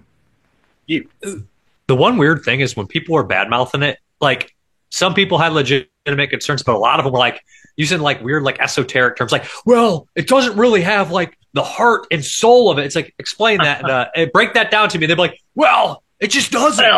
Well, that sounds kind of a little bit like bullshit. Like if you don't like the movie, that is bullshit. You can tell Fede bullshit. Alvarez is a massive fan of the franchise. Oh yeah, I don't like Fede Alvarez, and I like this movie. If that tells you something, like I don't like the Evil Dead remake, and I don't like fucking Don't Breathe. But that movie, Alien Romulus, I thought was good. I thought it was a good movie. You know what's worse than Don't Breathe is Don't Breathe 2. That movie is. I didn't even like Don't Breathe. Fucking balls. The beginning of Don't Breathe 2 is so bad. I'm like, fuck. The whole premise of Don't Breathe 2 is so fucking stupid. It sucks, dude. That movie was a shit sequel, man. Like, really fucking bad. Did any of you catch the Alien 45th anniversary in theater run this year? I fucking missed it, man. Nah, I missed it. All right, well, one thing was really cool about that. It was actually probably like my favorite theater bonus feature of the year was before the movie played, there was like literally a conversation where Fede sat down with Ridley Scott and like talked about like Alien, and like he talked about how much he loved Alien, how much he watched it as a kid. They broke down like how they filmed the scene. That was really cool, and he did seem like really passionate about the original Alien movie in the franchise. That was like a really cool thing I saw. You'll probably find it on YouTube if you wanted to listen to it. Also, the movie's just a big thing, metaphor for late stage capitalism, right? The whole thing. Kind of, yeah.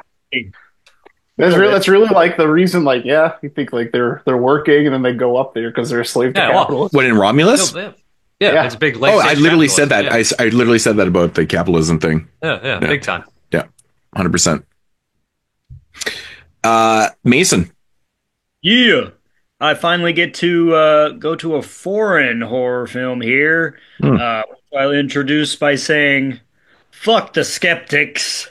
My number 8 is Exuma, which is a Korean film with some Japanese lore, which I felt was a pretty damn cool movie with a lot of captivating sequences and an engaging detective story. There's a lot of lore that's difficult for me to comment on since I'm not familiar with a lot of deeper Korean, Japanese war lore and stuff like that, but it was still a really engaging film with excellent performances, and I love the creature effects, the snake with the old lady head or whatever, that was really awesome. There was just lots of moments in this film I was like, damn, this is awesome. I like the business angle of the movie. With, they do this work because they want to help people, but they also do it to make money. Naturally. It provide a comedic angle to the film, which kind of elevated, I guess. There was just a lot of stuff to love about this one. Exuma, easy 8.5 out of 10. Good stuff. Good stuff. Your last movie was a 9, and now you gave an 8.5. Yeah. I know. Got moods ratings right now. It's weird. Totally. I actually have not been doing that anymore. It's weird. But just because I guess if I had to fucking explain it, Exuma and the rest of the movies on my list are more horror than maybe the last video story. You know what, man? Your list is your list. You can do what the fuck you want to. And nobody can disagree with your list because it's your favorite. That's right. So yeah, it's all subjective. Exactly. Yeah. All right, Dave. All right, so here we go. This guy has not directed a feature-length film since 1994, where he directed my favorite shot-on-video movie of all time. It's dark and bleak and unsettling, and it makes you question a lot. And he hasn't lost a touch. He directs this in, I believe, 16 millimeter. It looks fantastic, and it is a Black-Eyed Susan by Scooter McCrae. This movie is dark, and it made me the most uncomfortable. It has a touch of dark humor for sure, but it's so dark it's not even funny. It's about a sex doll, and it says a lot about humanity. I thought it was funny. A lot of unpleasant shit about humanity.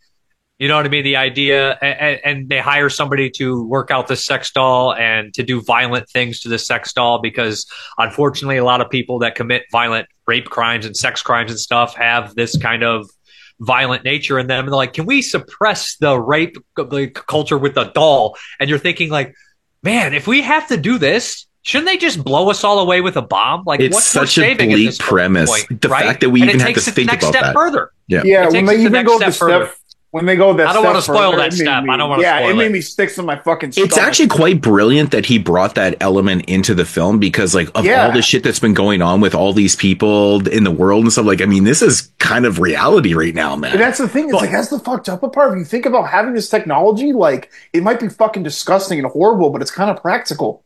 Dude, I kept thinking about this for days after, and I'm like, this is actually not a bad idea. Like, it's really fucked up and sadistic, makes you wonder. Yeah, it makes you question a lot of things. Like, is it better or is it not? You know what I mean? Like, I don't see any negatives. I mean, if it could work, where's the negatives in it? If it worked, well, because would you rather have this AI person being the victim, or would you rather have the real people being the victim and being devastated for the rest of life and possibly complicated? Like, it's not what's going to happen in that world. Will it make things better or will it make things worse? Yeah, what's going to happen in that world is people are going to disconnect from humanity even more. But then on top of that, people are going to start killing people because they're going to out them that, hey, this guy's got this sex doll at his house, and we're going to tell everybody that he has a sex doll, which automatically makes him whatever the sex doll is. No, it's a commentary. And then he's going to kill somebody to hide it, right? Like, it's just so fucked up. It's like one thing, like, yes, these people have a sickness and a disease, but it's like,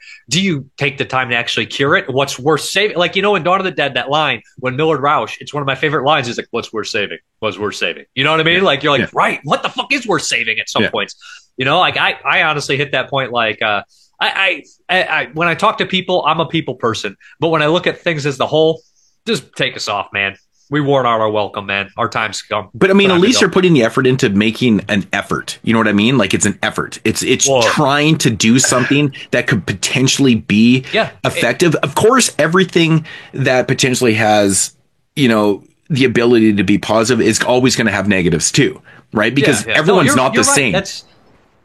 But it's also the line in Seven, right? What was that? He quotes, Morgan Freeman quotes, I think, a famous author at the end. He says, the world's a beautiful place and it's worth saving. He's like, I believe one of those things. And you're like, oh, so you're more in that aspect, right? You believe it's worth saving. Maybe I don't. Maybe that tomorrow I'll wake up and feel different, but it's just the idea. It made me start thinking on such a weird level that I was like, this is genius. This is genius again. And it was the same thing with Shattered Dead. You're like, what if the dead did stop? And it was the first to do that. There's so many zombie movies that take that now, and Zombies Anonymous does it, aka Last Rites of the Living Dead, which is a really cool movie, which is a great title, Last Rites of the Living Dead, get it? But so like, there's so many zombie movies that take that, like Life After Death, like, oh yeah, and they're fun and they tackle it. A movie this year, Handling the Dead, did that kind of aspect too. But Shattered Dead was the first, and Shattered Dead was the most interesting. It was the most bleak, and I think it painted the picture for humanity the best. And I think Black-Eyed Susan is something that the director himself said something that I don't make movies to push boundaries, but a director should never be afraid of boundaries. And I agree with that. It's a brilliant quote.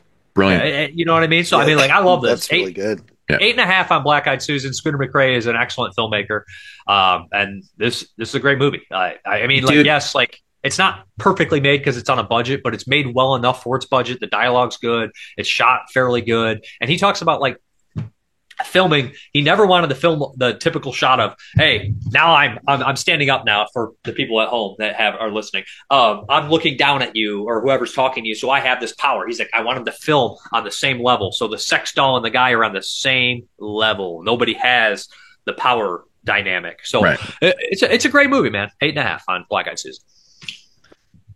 If you guys, sorry, I've talked a lot. 100% agree. 100% agree. You get 8.5 on that one. Yeah. I almost want to give it a 9. Like, you're just talking about it. You should give it a 9. Let's give it a 9. I have to watch this. Because I don't even know what the budget is, but that movie looks like 3 times beyond its budget. Like, it looks amazing. Like, I don't know. It's so well polished, well thought out, just well constructed. It's just a fucking movie. Like, a real fucking movie. Yeah. Like, I was just so impressed. And it's like made me sad that... He's honestly really fucking good with making low budget films feel a little bit bigger. Like Shattered Dead, dude. Like I said on the show, I'm like, that would have made my top. It was so fucking depressing and bleak to me that I was like, but I really liked that movie. But dude, it's one like I couldn't see myself going back to because it's so bleak, man. I'm actually a very dark person and cynical, but I try to be funny about it. Right. That's what speaks to me. Okay, so number 8. Tony, you were going to say one thing. Tony? What, didn't I already say it? Oh, yeah, it just looked good. Like, it just makes me sad that somebody like him can only have, like, 3 feature films, and that's it. Like, I need 10 Scooter McRae movies in my life. Yeah. I agree. Yeah, I got to see this one for Fantasia. That was definitely one of this is one of like maybe 3 movies this year that really like got her skin. All right, so we are going round trip here, man. We went from Canada to Spain. We're going back to Canada with a film called Humanist Vampire Seeking Consenting Suicidal Person.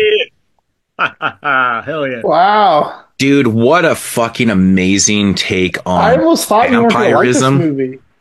What's that? I almost thought you weren't going to like this movie. Oh, I loved it. It's fantastic. I saw your high rating. I was like, damn, that's cool. It was a good movie. It's fantastic. I love a unique take on telling a vampire story. Yeah. And this one to me just feels like it's like one of those kind of coming of age films. And I like the tone of this movie too, because it feels a little bit goofy. Not goofy, but like it has like a little bit of comedy, like dark elements to it. It's got the humor to it, but it's not like in your face. No, it's not goofy. It definitely has dark humor to it. And I love that setup, but it's like not over the top at all. It plays out perfectly with that kind of dark humor and stuff. But yeah, so it basically follows our main character, Sasha. She's the youngest of this family.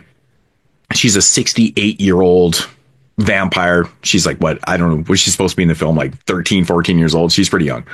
She's like a teenager. It plays on the whole trope of like freeloading teenager. It does. It does completely. Anyways, she has basically, she doesn't have the ability to feed for herself. She can't kill people.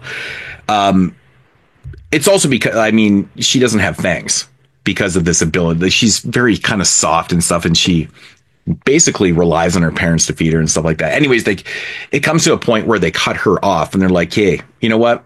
You got to go start doing shit for yourself. Like any parent would, really. You got some freeloading kids in your house and shit. I get this, man. I get this as a parent. Like, I mean, when my kid turns 18, get the fuck out of here. You know, kind of thing, right? So they're kind of playing off that whole thing about freeloading kids and stuff like that. Anyways, they cut her off basically. Anyway, she becomes friends with this dude that's, you know, obviously suicidal.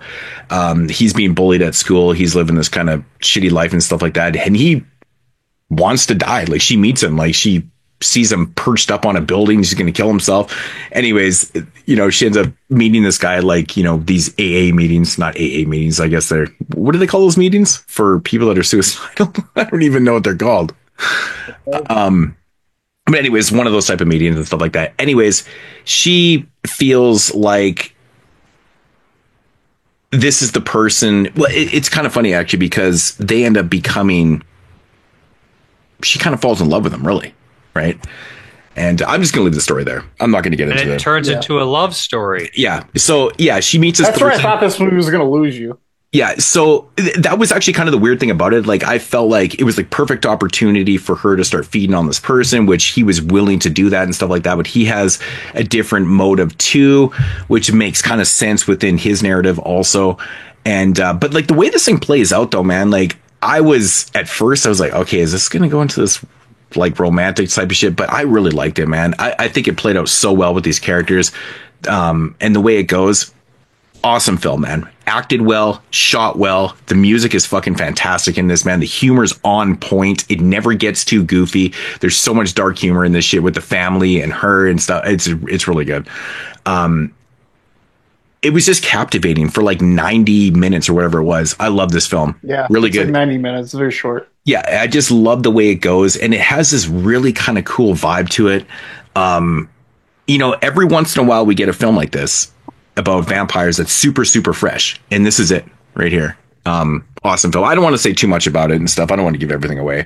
Again, I feel like this one hasn't been seen a lot this year. I haven't really heard a lot of people talk about it, with the exception of some hardcores and stuff like that. But really, really good film. 9 out of 10 for myself. Nice. I really liked it. Yeah, I enjoyed it as well. I missed it. It didn't seem like something that would make my list, but I'll throw it on my watch list for sure. I think you would like it a good bit. I think it's pretty good. Worth a watch for sure. Hell yeah.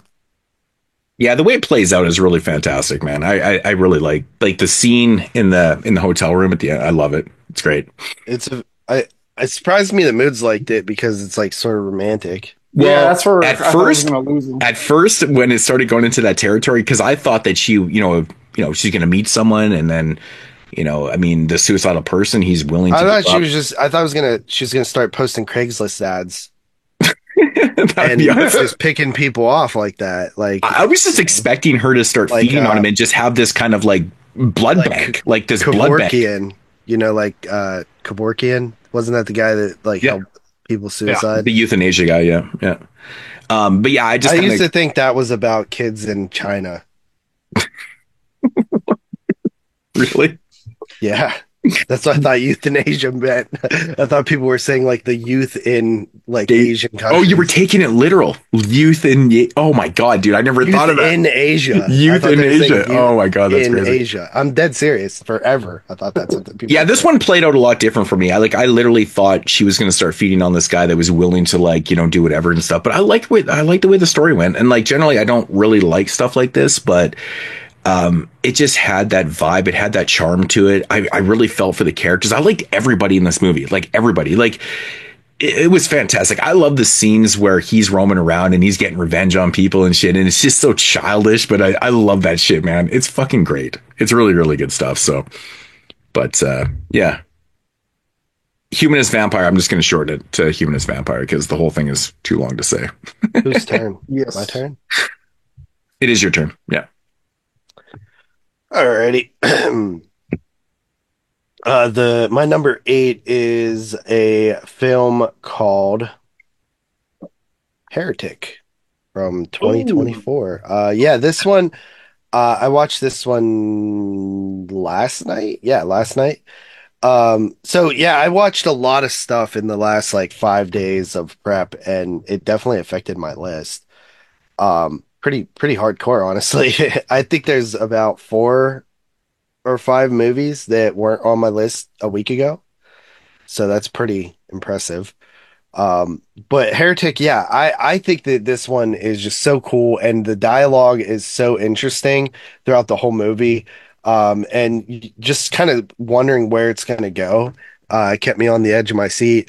I also like the cool little visual representation of the building in the little miniature set with the little things. Thought that was cool. Just nice little artistic flair to it. But I think that the questions that it brings up, and sort of as somebody who I know, for Dave and Moods are have their issues with religion. me personally, I'm maybe a little softer on religion. I'm not a religious person, but I'm open to it to an extent. And I do see that there are problems with it, but I also know people in my personal life who religion has helped their life a ton. You know what I mean? I wish it would, I wish I was able to be a full blown, believer in something because I feel like it does give you a lot of purpose. I wish I was too. I wish I believed too. I mean, it'd make life a lot more easy. I mean, I have right? a lot of dead people in my life that I would like to think are in a better place, but you know what I mean? Yeah. And that's sort of where I am too, where like, I wish it was, true or I believed in it because it would make me have a less like, it would make my life a little easier, I would feel more comfortable. But I think that the questions that are brought up are super interesting, and it sort of tackles religion in a way I haven't really seen any other film ever do. And you get these moments where these like sort of gotcha moments, but from both sides, like, and you really start to root for the girls because it's like, dude, get off your fucking high horse, bro. Like, you know what I mean? Like, chill out, dude. Like, let people alone a little bit. Let them have this faith if they want it. They're not really hurting anybody, but and it also like the obsessive nature of like the question, like I found the one true religion, and it did make sense by the end. And you're kind of just curious to see like how smart the filmmakers can be with this, because like if you're saying that you found the one true religion, I expect that to be answered by the end. And I was satisfied with the answer, and it made sense for me, where it could have easily been like some bullshit that I would be mad about. I love the suspense of it, and the performances are just great too. And I love the just like moments where like you first see like that it's a blueberry pie candle, and then it's like, oh, this happened and that happened. It's like there's tons of reveals that I really enjoyed. So this was a big fun movie for me, and I give it a 8.5 out of 10. Yeah, good theatrical experience for myself. I walked out of there going, fuck yeah, that's exactly what I wanted. That was really good. Who produced this? The only movie or the only part in the film, I mean, I had no quarries with. A24 distributed it. Was like it A24? They distributed it. I don't know if they produced it. The third act of the film, I had really no problems with where it goes and stuff, and like what he's trying to accomplish with it and stuff. But there's just one part with one character that kind of does something. I'm like, what the fuck? I'm like, it was bullshit to me. It was complete bullshit to me. But otherwise, great film. Loved it. Hugh Grant is definitely one of my favorite performances of the year in this film. Oh, he's great. He's great. I just wish they hadn't have fucked up like one of the last scenes in the film. I think it was kind of stupid, but otherwise, yeah. Tyler. All right. So starting up at number 7, we're going to take a trip back across the Atlantic to Canada. But not just any Canada. We're going to French Canada. My number 7 film is Ariana Louise's Humanist Vampire Seeking a Suicidal Person. Nice. So, take my first honey dick of the night.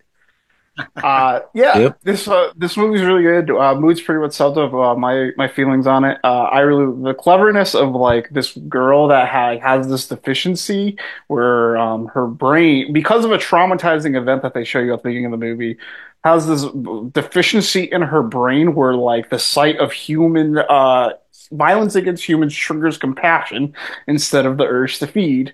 So yeah, I like how it plays on this. They just face it in like they have this really funny scene when she's a little girl where they like have like this like vampire scientist that like that like runs tests on her and like shows it to her family, and it's really funny, and it just starts the movie off like really well, like on a good foot. It makes the movie like really inviting, and I love the trope of just like the freeloading teenager. It's like you're gonna go out and kill for yourself now. It's a lot of fun. The characters are really well written. I really like the boy character Paul as well. He just like he's this kid that like you get like you spend a lot of time with him by himself before they really meet at this like community like grief group. And you really build like he's this kid that just like he doesn't have a dad. He's getting shit on all the time. Like it's just it's the stereotypical like my life sucks. No one wants to hear me. I get blamed for shit. I get beat up on by this like rabid bully I have. And it just it becomes they eventually meet up as the suicidal person as you may have inquired. And it's a really like cool film. The way it takes off from there, it's like it's like coming of age film, but it's not cheesy. It's just like it's almost like it's like mature. I actually have here in my notes. This is kind of like the more grounded R-rated version of Lisa Frankenstein because they kind of play on like the same beats, but this is like as grounded as you can make a movie about like a traveling family of vampires. And yeah, it's really well written. It comes together. It flies by. It's a great film. I think pretty much everyone would like this movie. I give this one an 8.5. You know, one part in the film I think is really brilliantly written is the scene where Paul he ends up killing that bat and kind of saving the day in the gym. Oh, I love that part. Yeah, and then like he gets shit on and like blaming on him like he's the weirdo. Yeah, like he's the fucking weirdo. But the contrast is kind of funny because vampires and bats and stuff like that whole thing is actually quite clever. The way they do that shit, man, it's really like, good. You like look at it too, and it's like funny. Like you're watching it from like as like you're a kid in the class, like out of context, it looks psychotic. Like watching this like weird, the kid you already think is weird, like beat a bat. Well, there's a really great part too, like in the principal's office there too, where they're giving him shit for fucking harming animals and stuff like that when he actually just kind of saved the day and shit. Yeah, when it was flying at his face, like I was doing the same shit. So as he's walking out of there, he's like, I would never hurt anybody except for myself. And there's this like reveal, and his mom was like, "What the fuck?" Like, there's like this pause. They both look at each other, like, "Dude, that was fucked up." That was really fucked up, but like very eye opening. And it's kind of like one of those things where people kind of like turn a blind. I'm like, "Oh, he didn't really mean that." Right? You can't take that fucking shit serious, right? So there's a lot of shit going on. The commentary, like, it's really good. It's like a fantastically written film. This was a movie I was really excited to see because it was one of those movies last year that played at festivals and it got a lot of good talk then. So I was really excited I got to see it this year. Yeah, also, very likable. Like for somebody that's suicidal, like everybody in this film is likable. I just something about. I mean, obviously, except for like the villain characters and stuff, but like the whole family and shit. Like everyone's just funny. It's like I love like the dad's like way more supportive because it's like that's his little girl, and the mom's like, dude, like I'm sick of your shit. I just love how they like these vampires just reside in the world that we live in. And it's so natural just to do what they're doing. Like I love it. Yeah, it's really cool. I'm not going to go out there and hunt for the next 400 years. I love that shit. The mom is so pissy. Fucking, and the father's like such a pussy. And he's like, yeah, he's a pushover. No, I love what he says. He goes, well, I went and hunted last Monday and I fucking lost it, dude. I was pissing myself laughing. He's like, I went and hunted last Monday. So good. I had one issue with this movie. I liked it. And I felt like it was like a cute, like nice version of Let the Right One In. But in a world where you have a vampire psychiatrist, don't you think you'd have a blood bank where you could just go pick up blood and they'd be like, if it's so organized, wouldn't they just have a place where you buy blood for rich people and stuff and you could pick up blood instead of hunting for yourself? But I think the point is psychiatrist. But I think the point is they never show that though. But it seems like I think the point is to the commentary is about raising children, like the freeloading stuff. Like are forgetting common sense to show their commentary, which is fine because it's not the only movie that does it this year. Let's be honest. I mean, it's a fair point. It's a totally fair point, Dave. But I see it as kind of like it's kind of ridiculous, anyways, that we're like these vampires are set in our reality, right? They got a therapist and stuff. I'm like, whatever, it's fine. I was only bothered for about 20 minutes, and then I lifted it. I was like, oh, this. I kind of like settled in and was like, okay, it's not that serious. Right. If you have a situation where the vampires can get through like society, like you said, with a fucking therapist, if you're taking away the fact that you need to kill people, then I feel like there's enough blood to go. Like, dude, I mean, you just do. I agree. That's what I'm saying. That's what I'm saying. They should have ran a blood bank as a front, or one of those places where like people like need extra money, so they just go donate blood. Yeah, Carly does it all the time. They could have made a whole joke about it and been like, all this blood has hepatitis. We can't use this blood. I mean, we also don't know that they don't have that either. It's not like they specifically said they don't. But I mean, then again, I mean, yeah. It's I don't just know. a weird. It's just kind of a weird little. But there is lessons, right? There is lessons about going out and doing shit for yourself, right?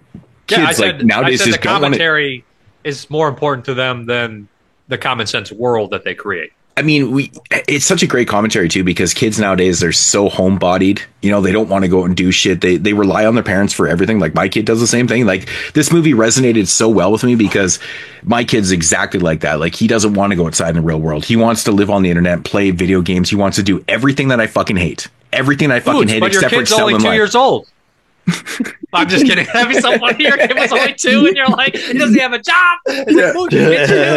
Fucking kid is so damn lazy. So fucking lazy. But like I see everything that they were doing and I'm like watching this film going, oh my God, this is my life. Like this is crazy. So yeah, anyways, but I think it's really fun stuff. I'd also like to point out this point too. We said this is, you're the woman director. 3 out of my 4 films so far have been directed by women. Yeah. Wow. That's so impressive to me, considering, like I said, dude, years ago, we were trying to come up with a list of the 10 best women directors. I've never seen anything that you did prior. It's hard. Have you? Have you ever seen anything that you did prior to this? This filmmaker? Yeah. This filmmaker, this is her directorial feature debut. Feature, yeah. She did a bunch of shorts and stuff, right? Yeah, she did shorts. Same thing with Zelda Williams. She did some shorts, but that was her feature. Right. Yeah, good stuff. Good stuff. You're the woman. 2000. It also had a character named JP. Nice. Right. The only other character JP I've ever met in a movie is fucking from Hellraiser 3, the douchebag. Oh, yeah. I literally had that written down. I love JP. What about Grandma's Boy? Oh, that yeah, guy too, yeah. Oh my God, you remember Grandma's Boy? Oh my God. That's fucking brilliant. That movie needs a fucking Blu-ray, damn it. Yeah, that movie needs a 4K. For fuck's sake. That movie actually is pretty funny. Yeah. Is that Vince Vaughn in that bitch? No, it's like it's all the Happy Madison Sandler guys. puts it all the early Jonah Hill's in there. Puts in the early movies. Jonah Hill. Yeah, Still fat. Jonah Hill. Tyler, would you He that one? just sucks on that girl's titty. Yeah, Alan Covert. That's his name. Alan Covert's like the Alan lead. Covert's the best. Yeah. Tyler, what was that rating? 8.5. Oh shit. All right, Tony. All right, number 7. We are going to take our first trip to Australia. Ooh. And this is the first in the found footage / mockumentary, whatever the fuck subgenre you want to call it. This is Late Night with the Devil. Okay. Oh, this is an Aussie film? I didn't even know that. I didn't know either until today. Yeah, it's directed by a brother duo combo called Cameron and Colin Cairns or Cairns, something like that. They did 100 Bloody Acres, which I had seen before. That movie's funny as hell. Yeah, that's a really funny, like Aussie, like horror comedy that I really recommend. Yeah. Also recommend that one. Yeah, it's fun. But yeah, this movie is Australian. It was filmed in Australia too. And Dave Dastmalchian, he plays a guy called Jack Delroy, who's a late night talk show host who's basically number 2 behind Johnny Carson, who's actually a real person at the time. And he's basically treated as a number 2. He's like, yeah, you're always just going to be the B guy, the second place guy. And his ratings started declining in the 70s, and then he started going through like a whole rash of bad luck, which ultimately concludes with his wife dying and him quitting the show for a bit. But then out of the blue, he comes out with this Halloween special to try and like garner back ratings and try and just do something. And something bad happens, and now we're finding out what actually happens. But this movie kind of blew me away. Like, the authenticity of the 70s is maybe some of the best I've ever seen. Like, you could literally be watching the Match Game and then all of a sudden changed the channel, and all of a sudden whatever his TV show later, the Night Owl or whatever is, would come on, and you wouldn't even think about it. Like the set design, the production design, the music that the band played, just the dialogue, the costumes, just everything was so perfect and authentic to the time period. It was amazing. But then on top of that, like the characters in this movie were amazing too. Like all of his guests, especially like the cynical guy who used to be like a magician, but now his entire life is just dedicated to just being a little fucking troll. Like making everything, like everybody's stuff. He likes, I can't even talk right now. Defuncting everything, basically. He's just like a guy who, I can't even talk right now. Anyways, he's funny. He basically just He's like so high right now. Comes on there to like call him out. Like this is fake because of this. Yeah, he calls out everything. Like everything he calls out. It's just fucking hilarious. He has an answer for every fucking thing that you say. Yeah, he's a nut buster. Yeah. He's a bastard. Yeah. Honestly, I really like this movie. I saw this movie in theaters. There was a bunch of bastards behind me that went shut up the whole movie, but I enjoyed this one. Okay, contrarian. That's the word I was thinking. Holy shit. Why don't you say something to those bastards behind you and be like, shut the fuck up, bro? I did. There was like 7 of them, and they just like started yelling like slurs in Spanish at me. Because listen, if everybody fucking stood up in the theater and was like, yo, shut the fuck up, we wouldn't have this problem. But everybody's too much of a pussy. They left like halfway through. They must have got bored. The problem is, JP, if you stood up in the theater, man, you wouldn't even be over the seats, so no one would take you fucking seriously. It happened once, dude. This black I did it one time. This black dude stood up and was like, man, fam, shut the fuck up. And I was like, yeah, dude, shut up. And then everybody started being like, yeah, for real, man, we're trying to enjoy the movie. And it was like a snowball. Yeah. Someone did that at my first. And no one could see you though, right? Because they were in the seats. Well, where's that voice coming from? This was me. I was like, yeah, man, shut up. Did you actually stand up? No, I literally did this. I was like, yeah. Oh, you were in your seats still, yeah. The only time I lower your voice by like he's actually taller sitting down, surprisingly. I don't know how it works, but he's actually like taller sitting down. JP had to stand on his popcorn bucket. But seriously, sometimes though, dude, like if you sometimes you just gotta say something, dude.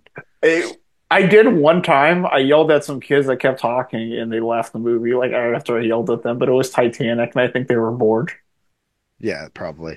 Like my famous one was Hereditary, where this woman brought in fucking 8 teenagers to watch Hereditary in the most intense moment of the scene in the movie at the end, where they've been talking the whole fucking time, and then when all the naked people show up, they're like giggling, like fucking old dude, oh look at the old dude, and I'm just like, bro, shut the fuck up. And they're like, you can't tell 13-year-olds to shut up in a movie theater. And I was like, that's the one fucking place I can tell you to shut up. Exactly. It's so bad, dude. My most famous theater moment with one of those things was I was watching A Time to Kill in 96, 97, 96, 97, whatever it was. Oh, man. Back in the day. That was the Matthew McConaughey movie? Yeah. So there's that. I saw that movie. Yeah. There's that scene where really racist fucking scene where they fucking lynch some black dude and they fucking drag him behind a vehicle and shit. And I live in a pretty redneck city and shit. We got these fucking white folk laughing. And they're saying, get the N-word in the theater. Who is? Yikes. These fucking white redneck pieces of shit in the theater. And I fucking stood up and I said, motherfucker, shut the fuck up. And everyone around, like the whole theater, just like it was bad, dude. And my buddy stood up and he's like, "Get the fuck out of here right now!" And then a bunch of people just joined in and said, "Get the fuck out of the theater!" Yeah. Like they were laughing at this shit, man. It was brutal, dude. And then they actually ended up leaving. It was pretty wild, man. But I could not take that for a second. I'm like, you're gonna sit there and laugh and like say, "Get the N," and like I'm like, really? Like, fuck, are you, man? It was awful. It was one of the worst experiences I've ever had in a theater, actually. But they did leave though, so yeah, it was almost the Time to Kill for real. Saying racist shit as they were going out the fucking door too. It was crazy. Yeah, exactly, man. Exactly. It was bad. It was really fucking bad. But that's, the shit that I live in. Redneck fuckingville. Yeah. Yeah, they were talking during this movie for me too, but it was actually kind of funny because it was just like a dad and his two kids, and every time that contrarian was on the screen, the kids were just like, "Man, I just really hate that guy," and the dad was just like cracking up the entire time. I'll beat I that thought it dad was up. funny too. I don't give a fuck. I mean, it's cool if the kids are like, "No, that guy's a jerk. I don't like him." I thought that was funny because pretty much the entire theater was having a blast with this movie. Because yeah, the contrarian guy was cool. I thought the little girl and her like helper were really good too. The little girl I thought was really creepy. How like especially watching on a rewatch because you're paying attention to the other characters. Like there's so many times where you just see her like wandering eyes and just doing a lot of goofy shit that you don't notice the first time, which I really liked. There's like a Epstein Island / cult thing that I really liked that this movie like introduced. And one thing that I also liked is that they kept it pretty ambiguous. They just gave you like little hints and little morsels to like chew on, but they didn't really like explode upon like that whole idea, which I really liked. And it does get into some crazy supernatural shit, and it builds up into like a crazy trippy ass ending that I really loved. Like the very, very end of this movie just like completely perfectly capped it off for me. But yeah, I gave it a 9 out of 10. I really like this movie. I also thought it was fucking awesome. Just throw in.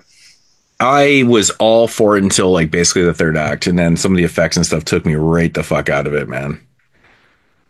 But that's me. I thought the effects were pretty good. Like the practical effects were good. I thought it was a decent blend of practical and CGI. I thought that movie was fucking awesome. Yeah, I just felt like there was no need for the CG, but that's just me. I don't know. It took me out of it, but that's me. Mason. All right, I'm next with what is it? Number 7. 7. Film that's been mentioned before. Yeah, we had an abundance of religious horror this year, as we all know. I really liked pretty much all of the selections of religious horror, but my favorite has got to be Heretic. A really great theater experience, and I'm typically fond of anything that challenges religion, and I feel like this film did it really intelligently with a lot of dialogue tricks, stuff that you don't really realize at first, and then you kind of research the movie, you're like, oh yeah, that's interesting. Like at the beginning when they talk about how our Magnum condoms really bigger, is that kind of a conspiracy? That was funny. Mr. Reed asking Sister Barnes if she has felt the spirit of her now dead father to kind of try to perceive her own belief systems, I guess, in regards to death. And questions that may come off as one. And they mentioned the South Park musical, which was funny. Oh yeah.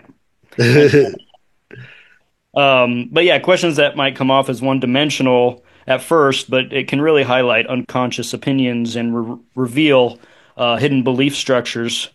And a superb performance by Hugh Grant, of course. And you also kind of have to explore what's his real motives with this. Is he really just anti-religion? Does he have his own motivations? Is he a sociopath? Why is he collecting all these women? So that was fun to explore. I liked all the references, of course, when he's explaining where religion comes from and how they're all very similar. And he even gives some Star Wars references, which I appreciated because I've always I love Star Wars, and I know that has a lot of Jesus Christ parallels, which is interesting. And of course, one of the overall quotes to this movie is, the more you know, the less you know. And I've read some reviews on this, and one that I really liked was how this is sort of like a mind game version of Jigsaw, which seemed interesting to me. And hopefully we've all, if you like the movie at the end, you might understand that the real religion here is control, which I feel like I've always kind of known. I'm not a religious person, but I would not say I'm an atheist. It's sort of like, it's hard for me I guess I don't want to say hard for me, but I don't know, maybe a little difficult for me to be honest sometimes with people about how I feel about my philosophy on life and death.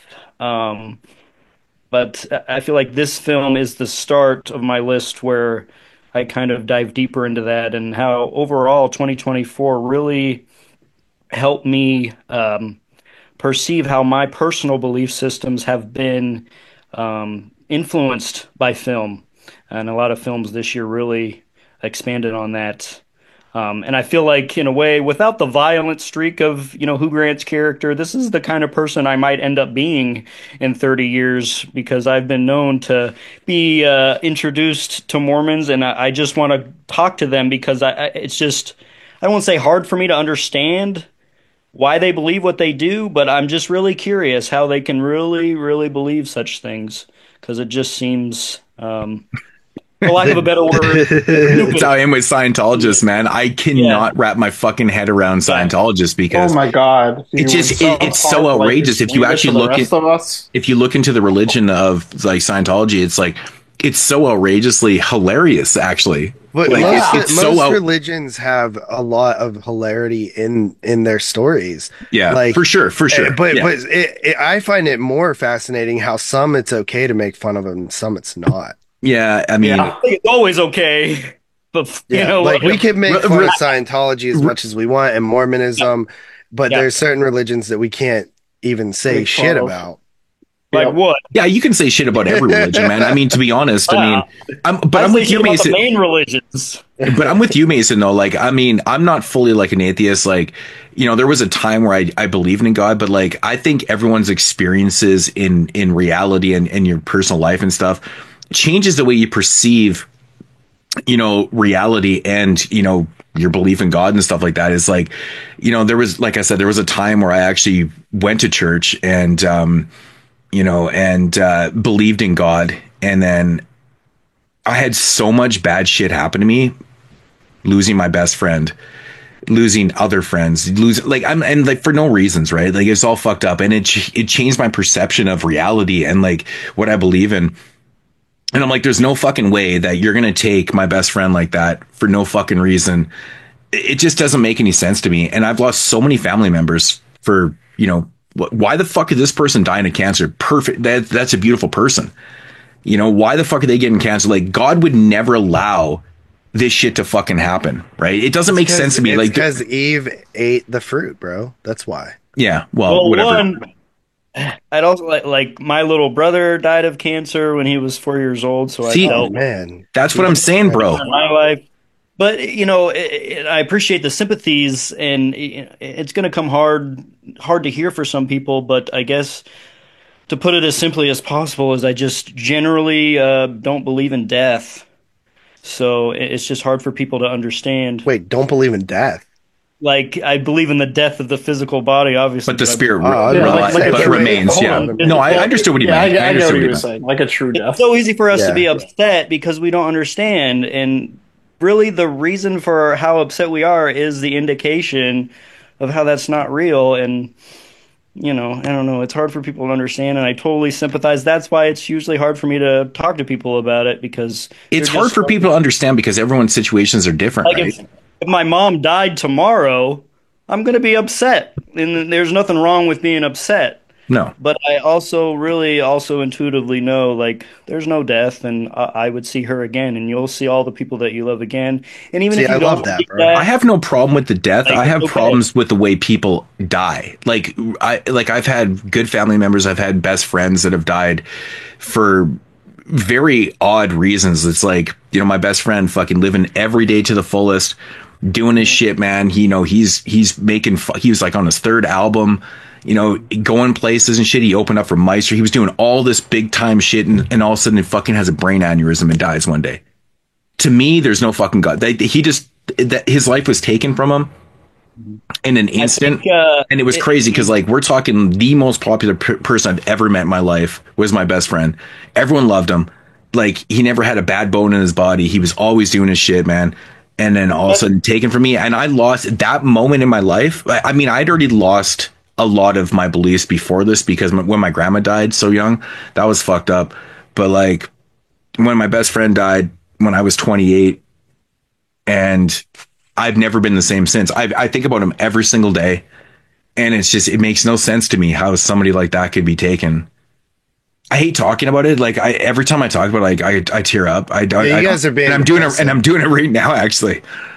And I think if you could really realize that you're more than your friend is still out there. Like you're more than your physical body. Your energy, he's still with you. And especially like I know we all love music, and I think music is a great way to know like pretty much all music is channeled. Like it's non-physical energy that's translated through a physical body, and that's why you feel so powerful when you love music and the feeling that it gives you.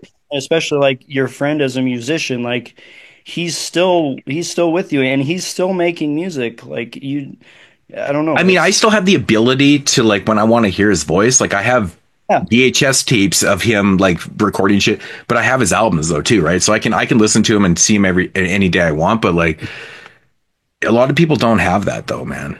You know, and like it's dude, the fucking. It's hard to come to terms with. It is, man. It's all perspective, man, and you just have to know like there's a lot more perspectives than this human life. For sure. Yeah, Heretic really kind of puts it into perspective, man. And you know, like when people are born into that lane, man, that's what they are. But like, there's obviously the flip side of the coin, right? Yeah. And I think like in Heretic that makes it so effective is the control thing, man. It's 100%, 100% is what it is. They don't want you to know like what God really is and how powerful you are. That's why they create these fear-based systems. Absolutely, man. But I mean, and then you got like capitalists like Ron L. Hubbard who like openly says you want to create you want to make a lot of money, create a religion, and people buy into it literally. Yep. Like you have to literally buy into Scientology, which is the craziest thing ever, right? Dude, I kind of want to be a Scientologist. Are they gonna make me successful? If Tom Cruise is in there, dude, I'm pretty sure. Don't they like look out for you and like make you successful or something?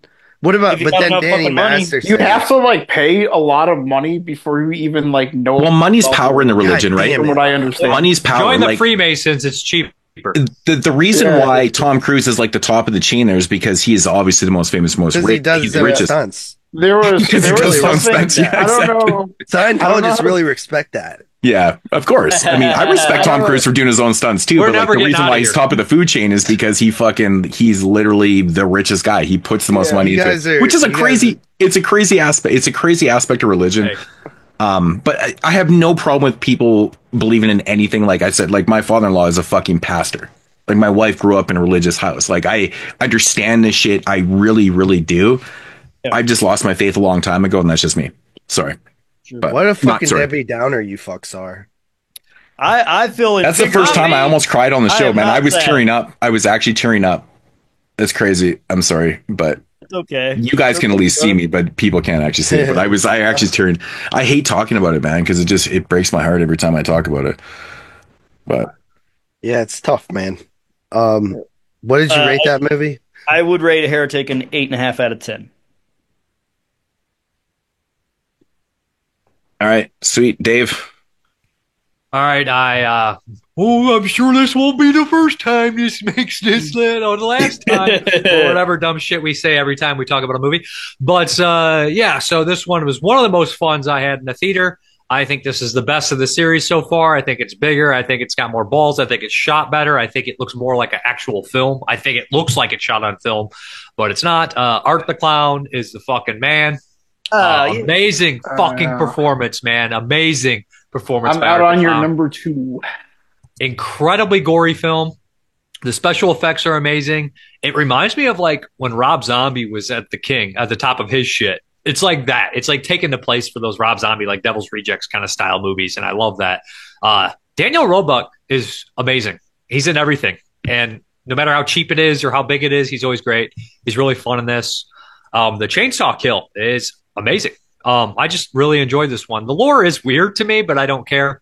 I just have a good time with these movies. Great Christmas feel. Great subtle shout out. Not so subtle. You get some pieces in there. You get some Black Christmas. Just a great slasher movie.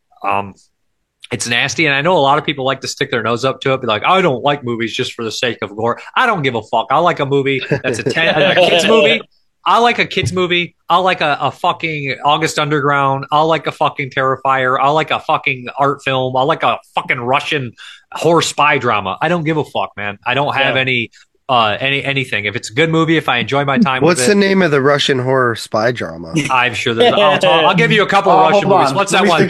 Hard to be a God. Hard to be a God's close enough to a Russian spy drama. Hard to be a God.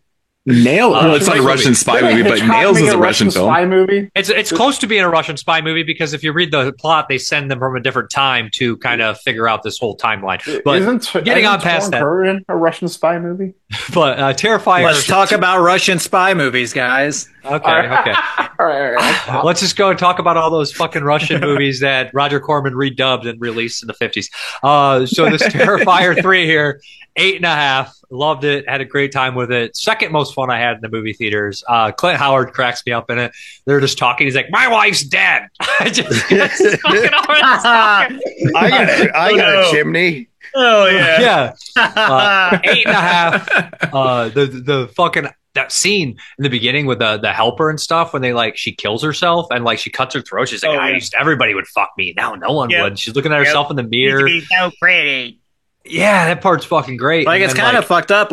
She's alive up to that point, and that's so the most fucked up thing about the movie is that she's been through all this shit and she's not dead or anything. She's just a fucking ghoul at this point. Yeah, I love the little ghoul. I don't think a lot of people picked up that's the little girl from part 2, taking over a body. I will admit though that Terrifier 2 kind of ripped off Headless with the little girl and the little kid following him around like that. Seems very similar. I never even thought of that. Well, I don't know. And that seems like something that maybe Damien Leone did see. But it's almost he kind of has no other choice but to go that route. You know what I mean? But Dave, you were in Headless, right? Yeah. That's the only reason I ever noticed it. Exactly what I was thinking. I think somebody else pointed that out too. But no, I just really love this. And then when the cops go in the house and he wakes up with all the cobwebs and stuff, that shit's genuinely creepy. Just again, a movie that doesn't have many boundaries, and I love that. Yeah, great stuff. Terrifier 3, 8.5. Through that. That was the other movie that I was wondering if could make a lot of lists or not. Yeah, that was that was definitely one of 2 movies where I thought might be on everyone's list. All right, so number 7 for myself is this one's been talked about. Black Eyed Susan by Mr. Scooter McRae. Isn't it funny that the nickname for the doll is Black Eyed Susan? I was wondering where that was. It's a secret nickname. The workers call her that because they don't want anybody to know. But Black Eyed Susan's genius. Black Eyed Susan. It just sounds like something that would really be the nickname that the workers would call it. Well, they were super proud about their technology, man. If you're going to punch a shit out of a doll and it can actually bruise, that's amazing, right? You might as well utilize and name it Black Eyed Susan kind of thing. Very, very super uncomfortable movie. Me watching this film is I'm squirming the entire time because I am so against violence against women. Hitting women is brutal to me. And but given the commentary in the film, I actually kind of agree with it. We had a discussion on it and stuff like that. If it could work, it could work. If it worked, I'm all for it. It could cause other problems. Who fucking knows? Probably would. But the idea is there, and I support the idea of having these beat machines, basically. Where it goes is super machines. Yeah, fuck machines and stuff. Oh my god, dude! I kept thinking to myself, going, the girl that plays Black Eyed Susan, what a role! How do you just? I know. That's a crazy role to do. That's a brave thing to do. It's a very brave thing to do because you're naked the entire movie. There's open vagina shots. It's pretty explicit in terms of what you generally see in a film like this. But her credit was in introducing too, so that's also kind of crazy. Right. Yeah. Right. But honestly, good performances, and I have heard from a lot of people that they thought the acting was complete shit in it. And I feel like our main actor is the reason why he's acting the way he is because he's uncomfortable as fuck. And for me, I bought it the entire time because if I put myself into his place, I would also be a little bit uncomfortable with what I'm trying to accomplish here. Dude. I think that what Dave Z was saying particularly is that opening scene guy is a little rough. Yeah. You know, okay, it was horrible. I think Fair he's enough. fine, but Fair he's enough. also not as good as the job as the other guy. But like, I mean, the guy. I mean, our main character here, I mean, through the whole film, I think he does a great job. I think the girl that plays Black Eyed Susan does a great job in her role as, you know, this robotic AI concoction kind of thing. But I think my favorite character is literally the mastermind, like the scientist. This guy Rosario plays Diodato? He reminded me of Uncle Rico, John Grease, for fucking Napoleon Dynamite. There's something about the way he delivers his lines. I'm just like, it's so potently, it's almost comical, everything he says. And I'm like, He seems like a New York Jewish businessman. he does, but he plays it off quite well. Like just so much money. He's good. He's very good. He's very good at, and he sells it too. Like, and he's just, and like, you know that there's something up with this dude, man. And there's this really like thinking back on the film, there's this really insane scene where you got that scientist dude, and we're talking with their lead character. They're on a bench in a park, and this kid rolls up and just call me Uncle. What is he? What's I don't remember. It's Uncle like Uncle Les or something. Something Uncle like that. Gil I'm like, or something. and I knew right away that was going to play into a reveal. I was like, okay, something's gone, but that doesn't really make a lot of sense. You wouldn't, because it's creepy as fuck, right? Yeah. And then when we get that reveal, oh my God, dude, it floored me to the point I was like, oh, dude, it's so relevant to today's society and what's been going on with like a lot of fucking, you know, rich and famous people and stuff like that. This one hit home, man. I love the look of this film. The fact that McRae did it on 16 millimeter looks fantastic. I think it just really adds to the appeal and the absurdity of this idea, but how well it really does work. Great movie, man. 9 out of 10. Loved it. Absolutely loved this movie. There's also a flower in real life named Black Eye Susan. I just thought that was interesting. I do want to mention this. I know that Moots came out and said he's against any violence towards women, and I want to say I am as well. I know Tyler doesn't believe that, but we're trying. We're trying. We got 5 out of 6 on the show. we actually before the show we had a little meeting trying to convert Tyler to like our beliefs and our ways, but he's still stuck in his ways, you know. I said he just a different time, different background. Literally, Tyler's like life theme song is "Smack My Bitch Up" by Prodigy. Yeah, he doesn't want us to change his way of life. You know, it's just this God-given right. He says, I'm very comfortable. He works all week, 9 to 5. He comes home and I start earlier than 9. If you can't have a few beers and beat the life a bit, then I mean, what's the point of living? That's so wrong, dude. Yeah, I start before 9. I'm the first in the office now. What, you start beating your wife before 9, or you start? Yes. Some people have breakfast in the morning. Well, I just want to separate myself from Tyler's beliefs and let you. I'm a good person.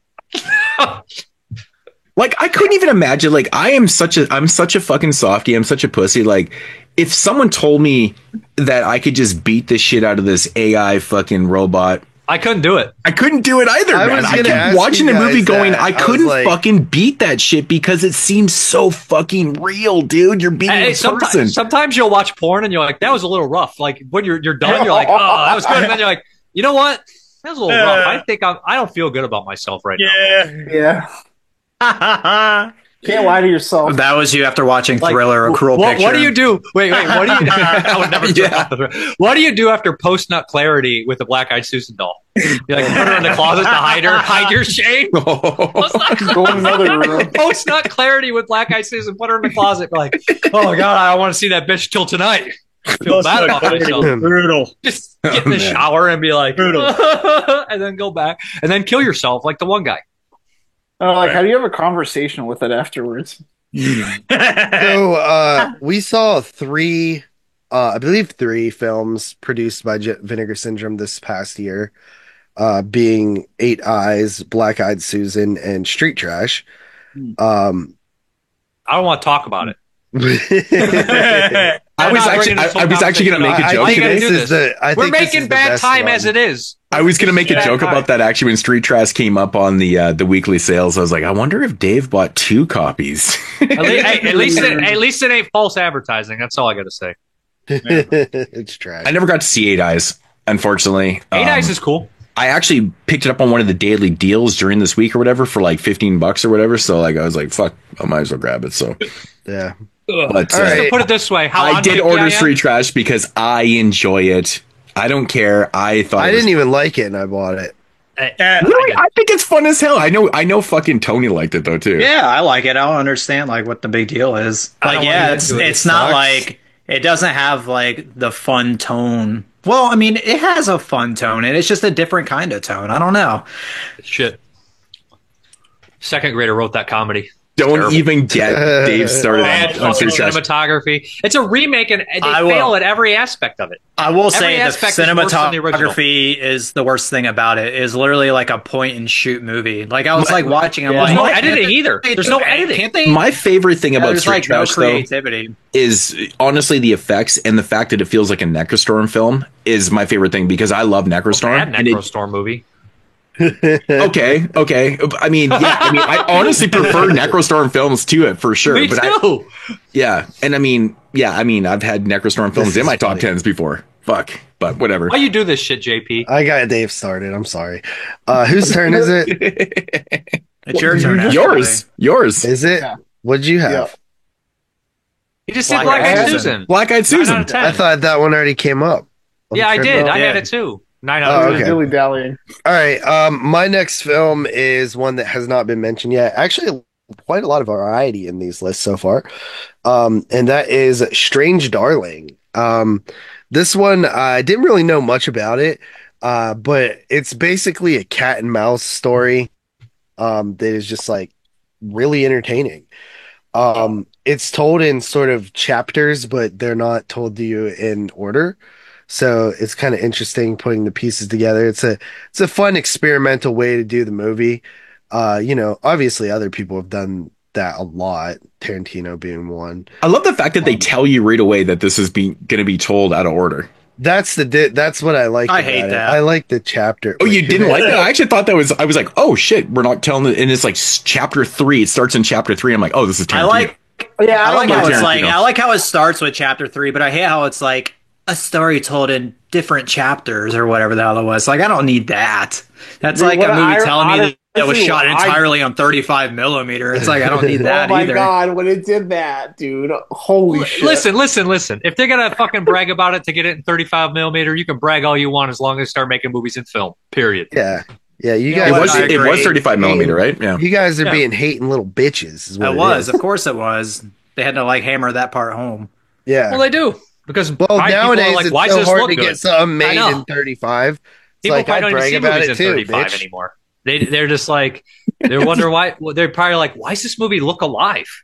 That's weird. It doesn't look like a piece of shit like everything else I watch. But yeah, I'm not gonna be too long on this. I enjoyed it. It's like sort of like that thriller, intense movie where you expect it being one thing based on the way that the story's told in the chapter 3 or whatever, and then it kind of switches it up a bit, and I like that. It's a good fun time. I give it an 8.5 out of 10. I really like Kyle Gallner, whatever his name is. Like I like him as an actor. I love him. Honestly, everything that he's in, I'm always like, everybody in this movie was great. I just like that dude, man. I don't know what it is about that guy. I like the hippie doomsday preppers. They're the funnest. Oh yeah. Speaking of old actors getting more work, I love that. Like keep hiring these old actors. Like it was so nice seeing both of those people in this movie. Yeah. Yeah. GP, what was that? 8.5? Yep. You stuck on the 8.5s. It's T-Dog's turn. You're known as T-Dog now. All right. So we're going to number 6, where we were in the land of Canada. We're going to be going to the land of South Korea for a film directed by Jang Jae-hyun. My number 6 is Exuma. Right. Exuma's great. Exhumed, it's been named before, obviously. But it goes back into these folktale movies that I really enjoy.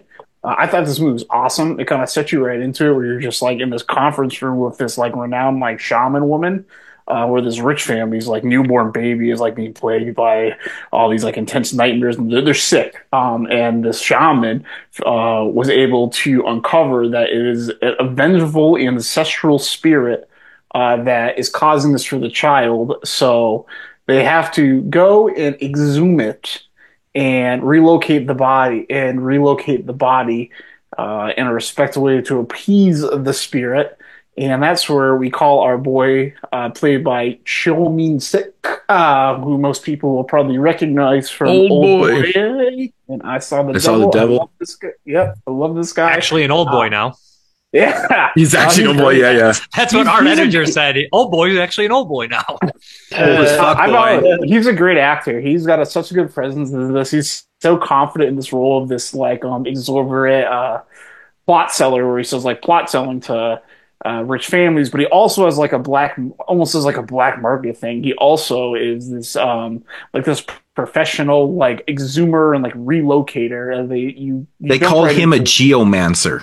A geomancer, that was the word. Yeah, geomancer. Yeah. And like there's something that like I don't know about here, but I'm assuming it's part of like Korean culture. Oh, it's really cool. I like movies that like tell about history and culture, which this movie does in spades. But yeah, they contact him and they tell him about this, and it's all like sketchy, and they're like, "We'll pay you handsomely." And they go to this grave that's supposed to be of like this like renowned like family like ancestral like political officer, and it's like this like unmarked grave in the middle of nowhere. And he like susses this out. He's like, "This is a bad grave. We don't know shit about this." And he like gets like the complexities like why this is a bad idea. And it's just like really interesting to see the film go into this layer of like folklore and information, or like you really feel like you understand what they're doing.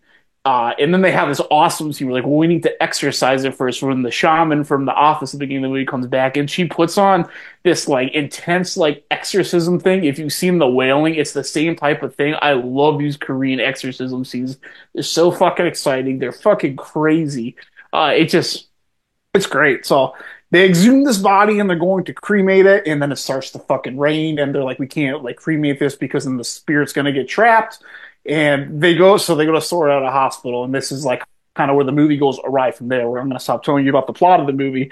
Because really, this movie does something interesting, where it's almost like a movie told in two parts, where you have the resolution to this part of the story, and then like, you're like, wow, there's still an hour and 15 minutes left of this 2 hour and 15-minute movie. Like, what is going on? And then like you find it's like a whole second movie after that, and it just expands, and it's really fucking neat. And you get into this really cool Korean Japanese like occupation like, history. It's really fucking cool. You get some really great effects. It's like you get this like this is where you get into the Japanese folklore. It reminded me of like the really classic like golden age like Japanese like ghost horror like ghost movies like Kuroneko and like Throne of Blood. Like they do a really good job like creating like this lore and this like this entity. It's a lot of fun. It's super interesting. It just rips by the way it's told. The acting in this is really fucking good. It's shot really well. This is a fucking great movie. We already went over it, so I'm not gonna go over it really any more than that. But yeah, I like this movie a lot. I definitely would recommend it. Again, it's long. It's a little patiently paced, but it's not slow. It's not a slow burn. That stuff is always happening. It's everything. It's everything you want out of these cool fucking Korean movies. This is a really good one. 8.5 out of 10. Yeah. That movie doesn't have a minute of downtime. But you're right though. Like it also hits a point where it feels like there's a second part of the movie, and then it just goes batshit. Yeah, and expands on it, which is like great. Complete batshit. We're gonna go bigger now. Yeah. I love the folklore in that movie, the mythology that they created. I love the fact that it's like fiction and nonfiction at the same time. That makes this awesome fictional, nonfiction stuff in with it's great. It works really well, and honestly, feels grounded for a ghost story. It does, and the samurai shit because they rationalize everything in a way where like you have these people like that are experienced and like dealing with these situations. It's really fucking cool. And that I love the idea of like samurai, like Japanese samurais. They have a reason to fucking kill. They just kill. I love that shit, man. It's dark, it's evil, it's fucking mysterious. It's awesome, dude. It's really, really good. At all. Tony. All right, so number 6. This movie technically hasn't been brought up, but we have talked about it already. It is Pascal Plante's Red Rooms. All right. From Canada. Dude, Canada representing tonight. I feel like half of my list is already fucking Canada. That's amazing. Dude, it's because of that 51st state, man. Straight up that U.S. energy. Really pushing. But this is Canada of the French variety. There's barely any English spoken in this whatsoever. But this is one of those movies that... What's that say? Book flights to Wasteland. Oh, hell yeah. That's in your pupils. The wife just messaged me. She's like, check your email. I just booked flights to Wasteland. I'm like, fuck, it's goddamn January. It's not even been announced. Hell yeah. The earlier, the cheaper. Yeah. But for me personally, like, out of like any genre of horror, the shit that creeps me out the most is the real life shit. Yeah. And if I'm being honest, like the dark web, I've never been on the dark web, and honestly, that shit fucking terrifies me. I agree. Because never used the Tor browser. I feel like it's one of those things where if you go into the dark web, you're just going down a fucking terrible rabbit hole. It's a terrible rabbit hole. I feel like if you stay clear of that shit, man, you're okay. Because like, dude, I've never had one moment.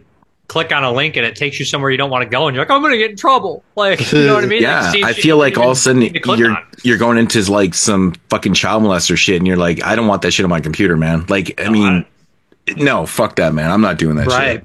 So, like, for somebody like me who's like scared of doing shit like that, and watching firsthand in this movie, this girl who's an attractive, successful model who's got this amazing apartment. How you see somebody like that who's just going into this rabbit hole that literally doesn't lead to a bottom, and it just keeps going and going and going, and you just see like the self-destruction and the obsession like throughout this movie. It's just so creepy to me how people can just blindly follow shit like that and just let it consume them. And then putting the other girl next to her, the Clementine character, who Clementine, who like doesn't know jack shit about this case besides like surface level bullshit, and she's like fake in love with this guy who's just, you can't tell her no. And just having these two women together is just such a funny little, I don't know, like a comparison, because like those are two types of like true crime fandom that I just always find interesting. Yeah, the contrast is amazing. Yeah. So I thought putting them together is really smart. And then giving the girl that doesn't know much, like making sure she starts like really digging deep. And then when she starts like seeing the truth and all this shit, like that's when like it starts getting real for her. And you're like, yeah, she's not made for this type of shit. But where are we at here? The music I thought was really interesting. Like one movie that I thought had to be a clear inspiration for this was the movie Thesis from 1996. Yeah. Like when they're watching the snuff footage in this movie, you're just focused on their face, and you're only seeing like the lights of the TV flashing through that, and the screams is the screams, and they're adding like the atmospheric music on top of the screams. That was just purely out of Thesis. And the music that really like affected me was the scene where she dresses like one of the schoolgirls in the courtroom, and it's just like you see like everybody losing their mind. It's shot in slow motion. She's being dragged out of this courtroom, and all she wanted was like an acknowledgement from the guy, and he finally just looks at her when he's just been looking down the entire time, and you see like the crazy like manic satisfaction in her fucking face, like, oh my god, this just happened. He waves. So like, yeah, he just like gives her the creepiest little fucking wave. Ludovic Shelver. Like just stuff like that just creep me out.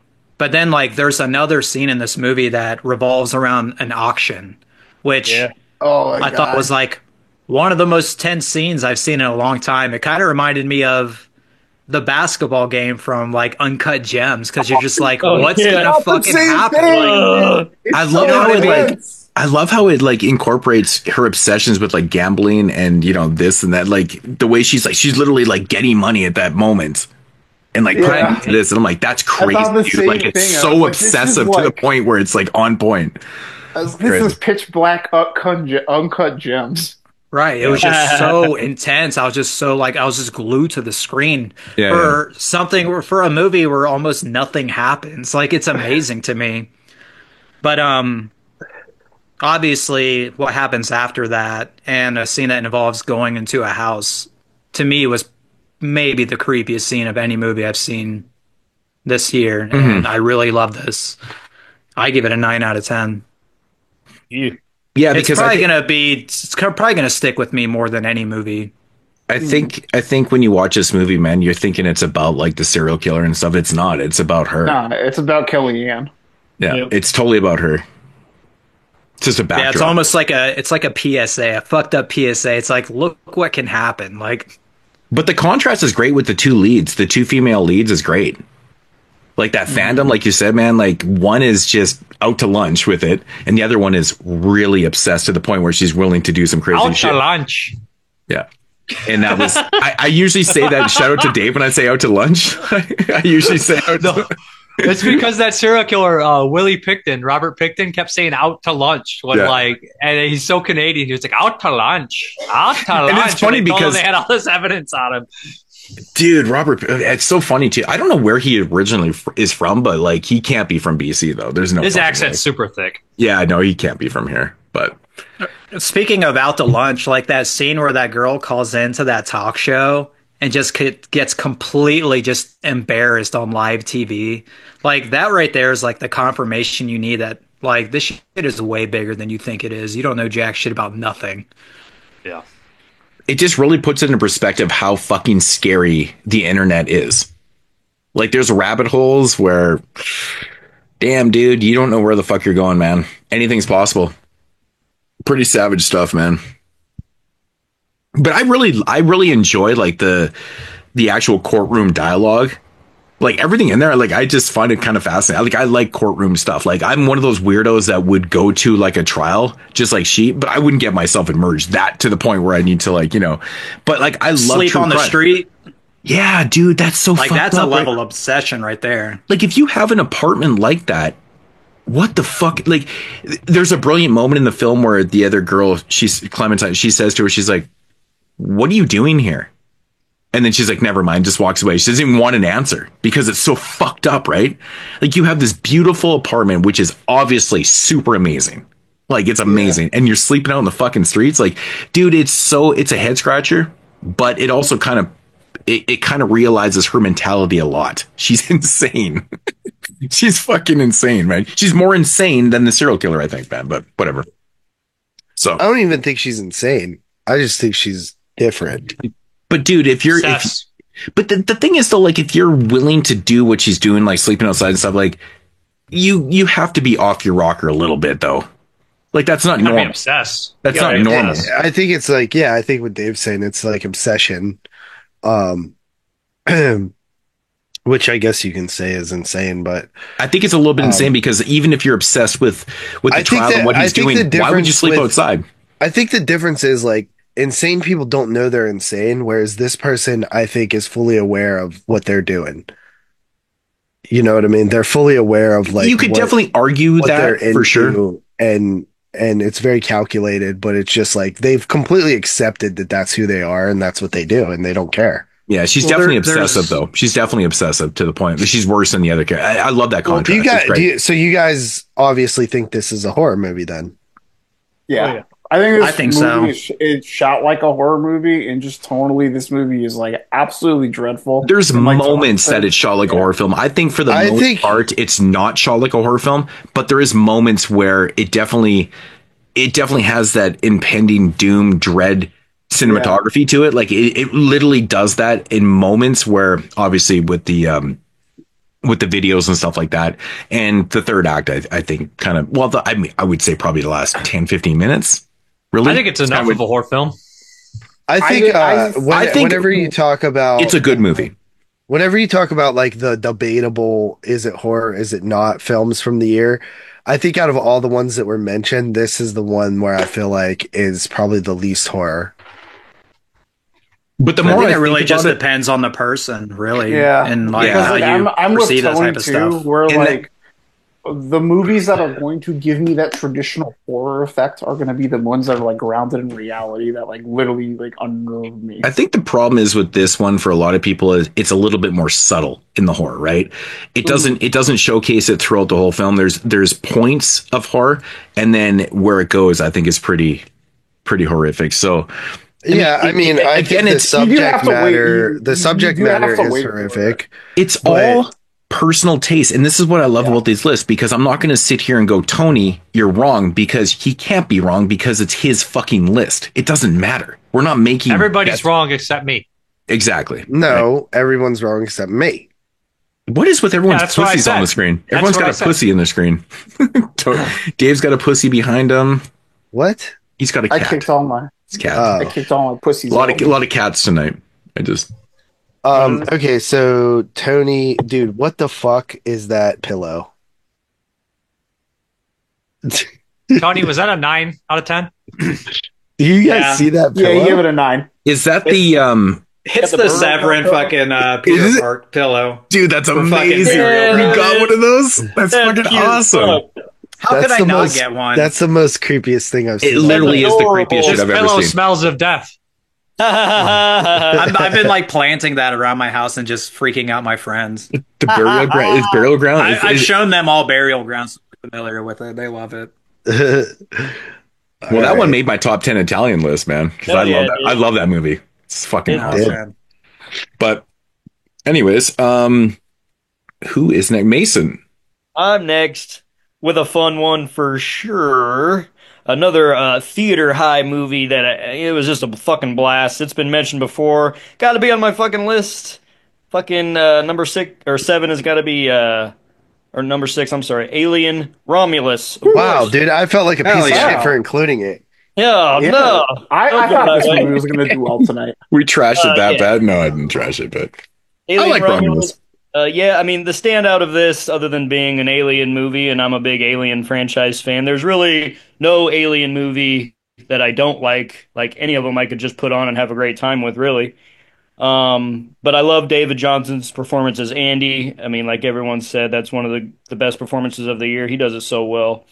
They had great face hugger sequences in this movie.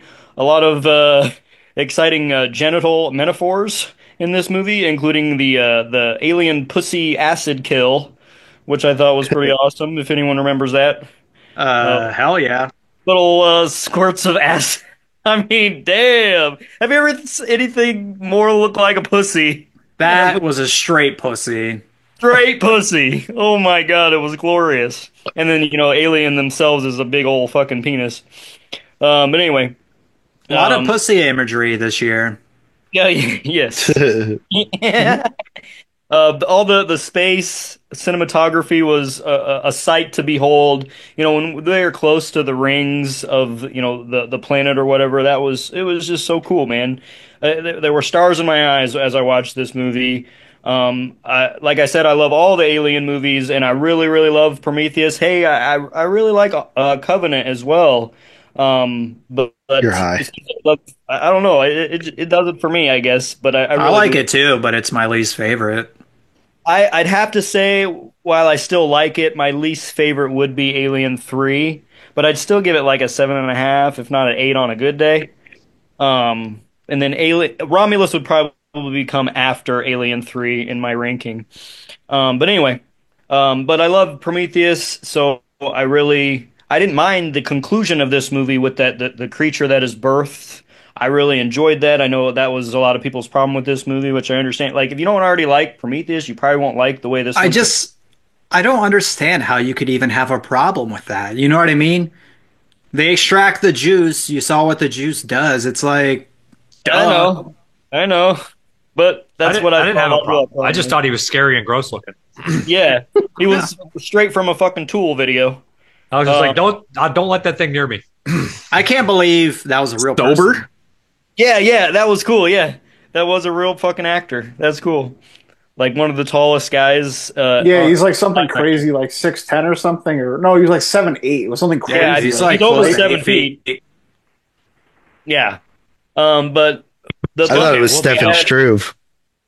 The love that I have for this movie kind of reminded me of in 2019 when I went to a Comic-Con and they showed a lot of short films that were like alien based on that lore. And, you know, they're films that were like 20, 25 minutes in length. There was 3 or 4 different ones. And I had a blast with all of them. So it's just like pretty much any alien movie I'm probably going to have a good time with if you have all the familiar elements in it. Like, I'm probably going to enjoy it.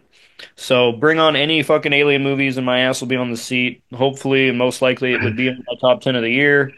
And also, besides all that stuff, and then going more into the year in general, and my, I don't want to say obsession with aliens, but interest anyway, and I think a lot of stuff about aliens has come out, as we may or may not know.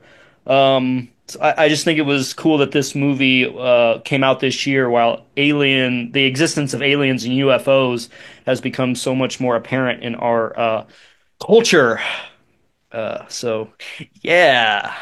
And I'd give it a good old 9 out of 10, brothers. Is that Trump spilling the guts on that they're real? If anyone's going to spill the everyone wants to say it, like, it's him. I easily believe that aliens are real. I would also say that, like, fuck yeah, they're real, man. And most of the time, I'm not afraid of it. I feel like most alien species are benevolent, but I would also, you know, they're definitely malevolent alien species. And what's also interesting about that, and really, of course, just like us. Yeah, right, we're the ones. And it's also kind of like, that's what's fun about the Alien series, and especially Prometheus and what it introduced to the lore, is that while it's definitely a horror movie and these creatures are seemingly benevolent, they're also, like, what's really benevolent about them other than that they're a perfect species and that's just how they are. So, you know, it's that, I don't know if it's a paradox, but I mean, if you're invading areas where you don't want to be invaded, I mean, you're going to act a little differently too. Yeah, right. Exactly. Like, you got people invading. You're like, I'm going to act differently too. Like, I'm fine with what I am right now, but then all of a sudden, like, you know, somebody coming to my house, I'm going to act different. I'm going to act malevolent. I'm going to fucking fuck shit up. Yeah. So anyway, Elon Musk is an alien. I mean, reptilian, perhaps. Yeah. Right. Yeah. Is that 8.5?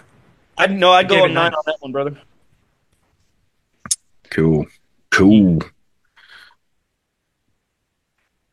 Looks like I'm up. Yep, Dave, you're up. Sorry, I was. All right. Fucking dog is barking outside. You guys probably can't hear that though. No. This one's been mentioned. Yes, I understand that they have to advertise it shot in 35 millimeter. I don't have a problem with that.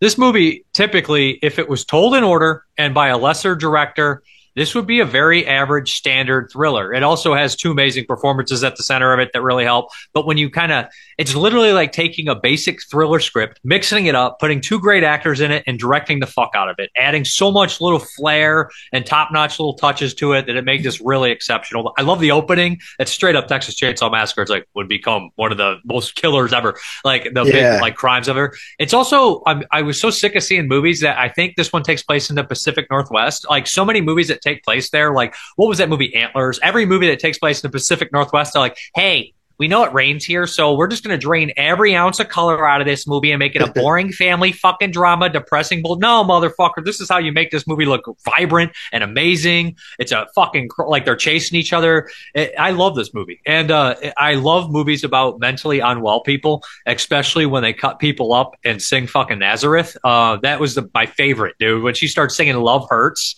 I was like, oh my God. It's so obvious. Like, everybody's like, there's a twist. I'm like, bro, from the first 5 seconds of this movie, you know they're going to switch a reversal. In reality, I thought they were going to go the next step further, that these two are playing a game cross country. They were both in on it. It's not the case. But I still really enjoyed this. I went back and watched this one a second time and it went up. And I just, because it was stuck in my head. Her singing that Love Hurts, like, kept coming back to me. And I was just like, man. And she completely changes, like, from the beginning, like, different chapters. You can't even tell it's the same fucking person. Completely fucking unhinged. Kyle Gallner's also great. It's strangely very steamy and sexy, too, honestly, as fucked up as it is. I love this movie, man. 8.5, Strange Darling. Yeah, you know, Dave, like, I think that you brought up, like, a good point with the fact that, like, on the surface, it is kind of just a basic, like, you know, thriller type movie. But when you have, like, somebody talented behind it and fucks with the structure a bit, all of a sudden it turns into from a basic shit to, like, something that's awesome and unique. I fuck with it. Of course, you gotta have, of course. You know, it's the best of its kind. And also the ending, very kind of reminiscent. I love the ending too, because like that kind of adds it to the horror element too, that she sees demons like frailty. She sees them as evil people. And that's why she must kill. And then at the very end, she looks at herself in the mirror and she's just dying and she looks fucking evil. And you're like, oh, that's brutal. That's a sad way to die, ain't it? And also kind of similar to the end of In a Violent Nature, getting in that car, but it just doesn't end quite the same. So for somebody that lives very, very close to where this was, you know, kind of set and shot and stuff, like you're talking about Antlers. Antlers was shot in Hope, BC, where I live. That's where Rambo was shot. Right. So there's actually like First Blood. Yeah, there's actually shots in that film where you can totally just see in fucking Rambo and stuff. But like, to be honest though, dude, like like Seattle and like it's the same area, Vancouver, whatever. It rains like 300 days of the year. That's I know, just how shitty it is, dude. Even when it rains, there's still color. These movies are like, we filmed the movie in color. No, and then it's literally shitty all the time. It sucks, dude. Like I totally get what you're saying. But I don't want to watch a fucking 4-hour movie of fucking gray. I get it. You're setting a tone, but shit gets old. And I'm just telling you how the reality is. Like how the reality is. It's always, like, for the most part, looks like shit. Well, this movie was filmed in the same area and it looked great. And it was just filmed during the day. So then it checks out then. No, it's gray 99% in the movies, but only sunny in 1%. So it works out. Yeah. I mean, I'm not saying there's not sun in the, you know, in the Northwest here, but like there is a shitload of rain. And I mean, there's a reason why Vancouver and Seattle are the respectable suicide capitals of the countries, because it rains so fucking much. And that's just the way it is. It really is. All those old Hammer movies are vibrant with color and they're filmed in fucking Britain, rainy ass Britain. And they still look gorgeous. But some of those things are also filmed on sets, though, too, right? So yeah. But it's the way they are filming certain things. Yeah. When you film on film, you can get a lot more light to your color. I think what Parker's really saying is that, like, the filmmaker's intention is to lean into it all the time, and that you don't have to lean into it. It's a crutch for them. It's a crutch instead of actually like setting the mood and just creating characters that are gonna make and a story that's gonna make it sad and depressing. They're like, yeah, well, we filmed the movie and then we put a shitty filter on. Now it's grayscale.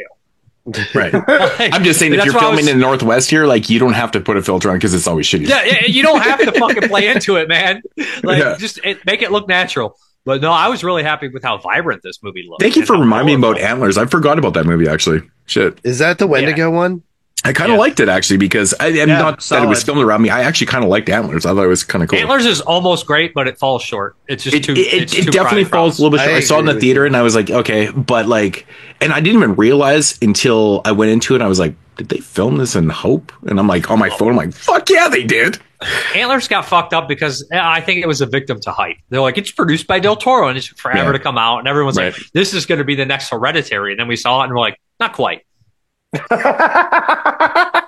Was that a 9, Dave? I gave it an 8.5. But where am I at? What's the next one's coming up? Did you give Terrifier a 9? No, I gave Black Eyed Susan a 9 in the heat of the moment. Asia called me, baby. I gave it the heat of fucking. I stood up and I was like, and Tony was like, "Do you remember when we used to dance?" And I just gave it. So now your rating system is like mine. You got an 8.5, 8.5, 9, 8.5, 8.5. Judging by the way you were so passionate about Black Eyed Susan, it's like obviously that should be rated higher than the other 4. You're right. And plus, I got to give my boy Scooter some love. Yeah, I mean, it's a low budget movie. Scooter, he needs all the love he can get. He needs it. He's named after what a is Muppet. Scooter short for? Hey man, it made 2 lists, and I'm fucking happy. But it's probably only going to make 2 lists, guaranteed. But I don't know. I think that's a good showing for that movie. I like Black Eyed Susan quite a bit. Thank you very much. Yeah, Dave Z's listening to this going, fuck that movie. It's like, he gave it a 6.5. Like, no, I think horror Dave Z, he was at the end of his like thing, so he's like, I gotta squeeze in 6 more. They're all gonna suck. So he's watching them. He's like, this sucks, doesn't it? Suck. Yeah. I think it sucks. The only time that's Dave what Z, Dave Z got in his head and was right. I know it's probably not true, but that's just how I'm imagining him. He's like, motherfucking fucking stupid. the only time Dave Z was like, why didn't I watch the Astron 6 movie? I was surprised he liked it so much. I thought he was like gonna hate that. Fucking Frankie Freako is fun, dude. It's fun. I agree. No, I agree. I like. I cannot believe that Dave Z says that Street Trash is not goofy. It's super goofy, man. It's beyond goofy. It's probably one of the goofiest movies of the year I've watched. Yeah. I don't know what that is. I don't know. You just keep bringing this movie up. I never heard of it. Whose turn is it? It's mine. Moods. All right. So my number 6 is a film that has not been mentioned yet, and I'm not even sure I can pronounce this motherfucker properly. Like, it's weird. I don't know if I'm just like, I don't know. Anyways, so this is a film from the US, and it's called Eruptio. Eruptio. Yeah. Eruptio. Yeah. Eruptio. How do you, is that how you, Eruptio? Isn't it AB? I would just say Abruptio. Like Abruptio. Yeah, Abruptio. Okay. So it's pronounced how it's spelled. Right. Yeah, so Abruptio. Okay. So this movie fucking blew my shitter out, dude. I was like, awesome. What the fuck is this? I was so, from the opening shot of this film, was so enthralled by this shit because it's like a puppet movie, but is it a puppet? I'm like, what the fuck is going on here? Fucking Tyler over here. So I love this movie. So basically, this movie is about our lead character, Les. He's like this dude that's like having a shit time in his life and stuff, and nothing's going fucking wrong or right for him. Everything's going wrong. Anyways, he wakes up one day and he's got like this, he's basically got this like device in his neck, and it's like a bomb. And so now he has to like do a bunch of heinous crimes and shit, follow these instructions, do these heinous crimes to stay alive. And that's essentially what the movie is. What the cool thing about this film is that it's like the creepiest puppet movie you've ever seen in your life. They are the creepiest puppets. You're right about that. It's like life-size puppets, and I swear it's like, is it okay, dude? Explain the effects to me. Is it humans with like masks on? I don't even know what the fuck it is. It's both. Okay, so, it definitely is both. Yeah, you have life-size puppets, but then you obviously have the scenes where they're like running around. Yeah, when they're walking, when they shoot them from the back and stuff. Running. Yeah. It looks so weird in general. It's like creepy. Now I'm looking back at this and finding it 10 times more funny than I did. I'm thinking I watched your review on this, Dave, and I was already interested in seeing this, and I was like, I want to watch this so fucking bad. And then I was like trying to grab the Blu-ray, and so I'm like, I know I'm gonna like this movie, so I grabbed the Blu-ray. Which is the return of Anchor Bay, by the way. Yeah, they did Anchor Bay put this out. Year. Yeah, I watched all 3 of them.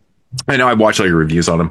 This is the best of the bunch. Yeah, it's funny because the one I was most interested in is the one you were like, it's okay, whatever. Fuck, I can't remember the name of it. Kirsten Baja. Yeah, and this movie it's pretty fucking bonkers, man. It's like super bonkers. It's creepy as hell through the whole thing. I honestly love the effects in this thing too. I think it was great. The dialogue, man, had me just like so good. Had me shaking my head the whole movie, man. I'm just like, oh my god, dude, it was one of those catchphrase. He has a catchphrase that he keeps saying throughout the whole movie. I forgot. Is it or it's said or it's so's? Remember that? Like he always says it. So I'm told or something. Oh yeah, he's like, so I'm told. Yeah, maybe. Yeah, I never really thought of it as a catchphrase, but yeah, totally. He says like 5-6 times. He's just like, oh my god, I just love how he's like fucking loser. That's like 35, like living in his parents' house. Dude, but honestly, the thing that caught me right away, I didn't even look into like who was doing the voice acting and stuff, and it's like Christopher McDonald, of course, Shooter McGavin. Yeah. Right? He's the police chief in the film. He's the fucking cop, yeah. So he's the cop in the film. Jordan Peele plays the friend of the lead. He plays Danny, Jordan Peele. Sid Haig, which apparently... Sid Haig's last role. Well, this movie was shot in like 2014, 15 or whatever. Like it was around that time. Robert Englund has a voice in this. So it took forever to complete. Right? yeah, it took forever to come out. It took forever to come out and stuff like that. So like the voice acting, like, damn, dude, crazy. But what really sells this movie for me, man, is like just obviously the way it is, like the puppetry and, you know, the way they actually put the shit together. The story is fine for what it is. It's actually quite compelling. And it's effective, but like, dude, I can't stress enough when you're watching this film, this might be one of the creepiest looking films you've ever seen in your life. It looks so fucking good on my TV. I'm like, from the opening shot, I'm like, what the fuck am I looking at? Is that a puppet? Like, what is that? Like, what the fuck is that? Yeah, I didn't know this was a puppet movie when I watched it. Yeah. But I couldn't believe, because I knew going into it and I was like, is that what I'm looking at? And it just looks so good. They obviously shot this in 4K. That puppet's actually played by Christian Luciani if he was bald. If he was bald. He looks kind of like Christian a little bit. This is his head shape. Dude, that's funny as hell. That's funny as hell. Oh, man. But yeah, really good film. I don't want to give too much away from the film, to be honest, because I feel like, has anyone seen this besides me, Dave, and Tyler? Yeah, I watched it. Yeah. You watched? Did you like it? Yeah, I liked it. Tony watched it too. Yeah, it was funny. Yeah. Our audiences might have not checked this one out, but I highly recommend this movie, man. If you're in for like a kind of a weird, batshit, insane visual experience with a pretty cool narrative, like it's fun. It's really wild, like what it's doing and stuff. It's pretty crazy. Abruptio, man, like you got to check this shit out, man. It's honestly one of those experimental films that really stuck out from the year.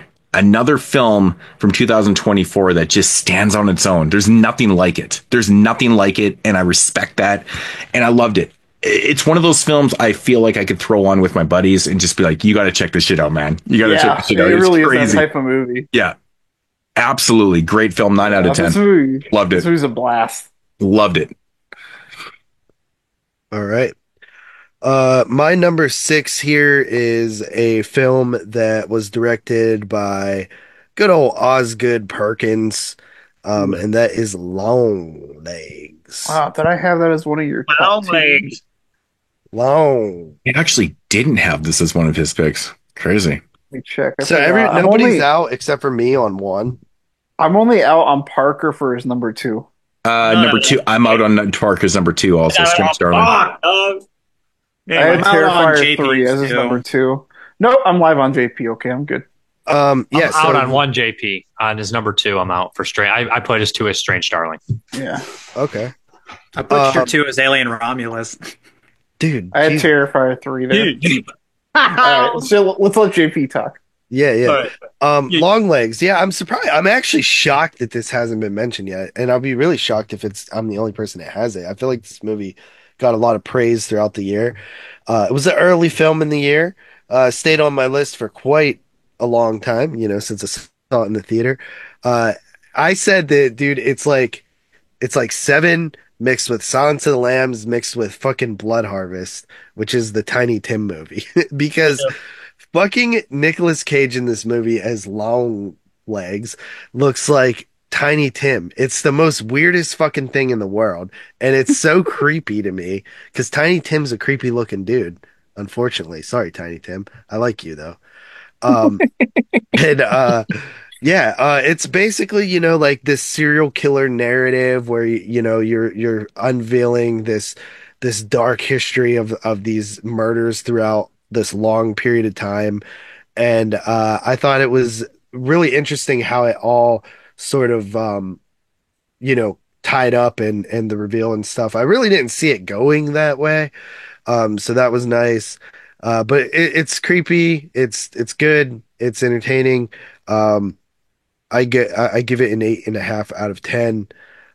Did you guys have anything to say about Long Legs?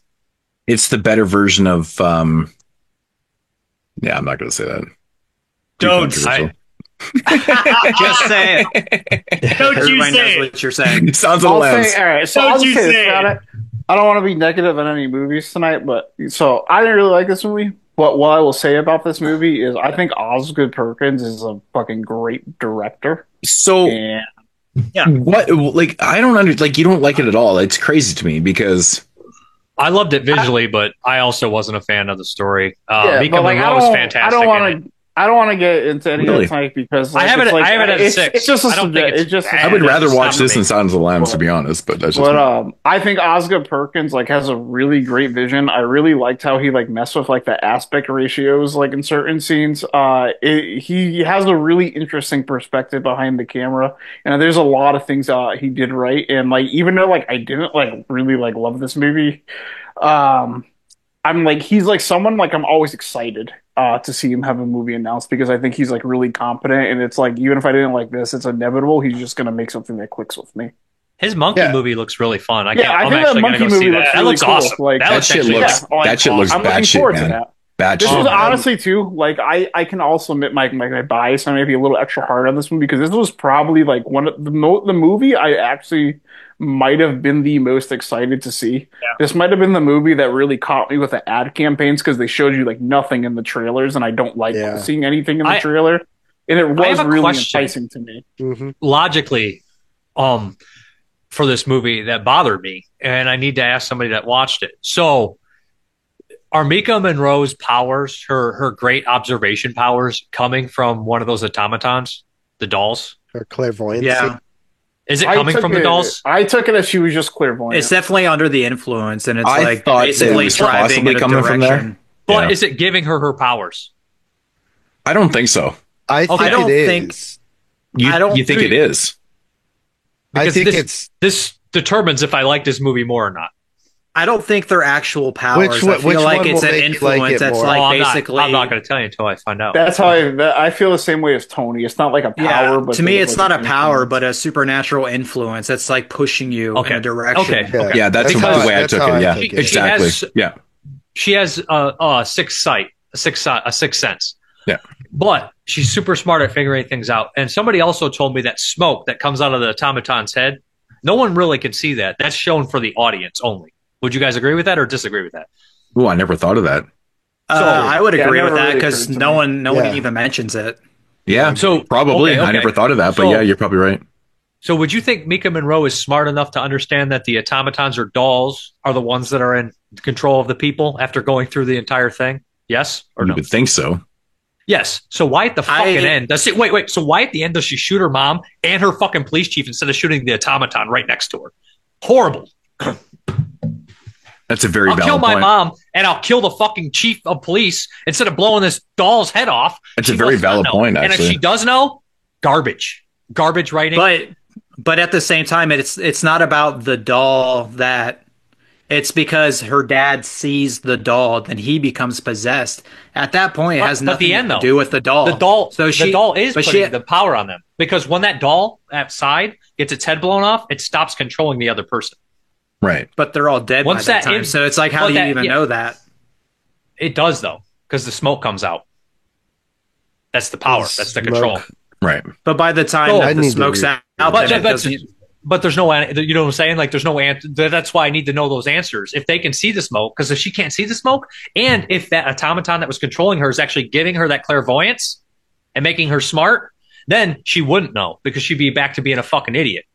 But she's hold on a sec. Yeah. Is there like actual confirmation that she knows 100% that smoke and that doll is what's doing that? Because I think all she's been told is that it's like a doll maker and just a helper in terms of like killing.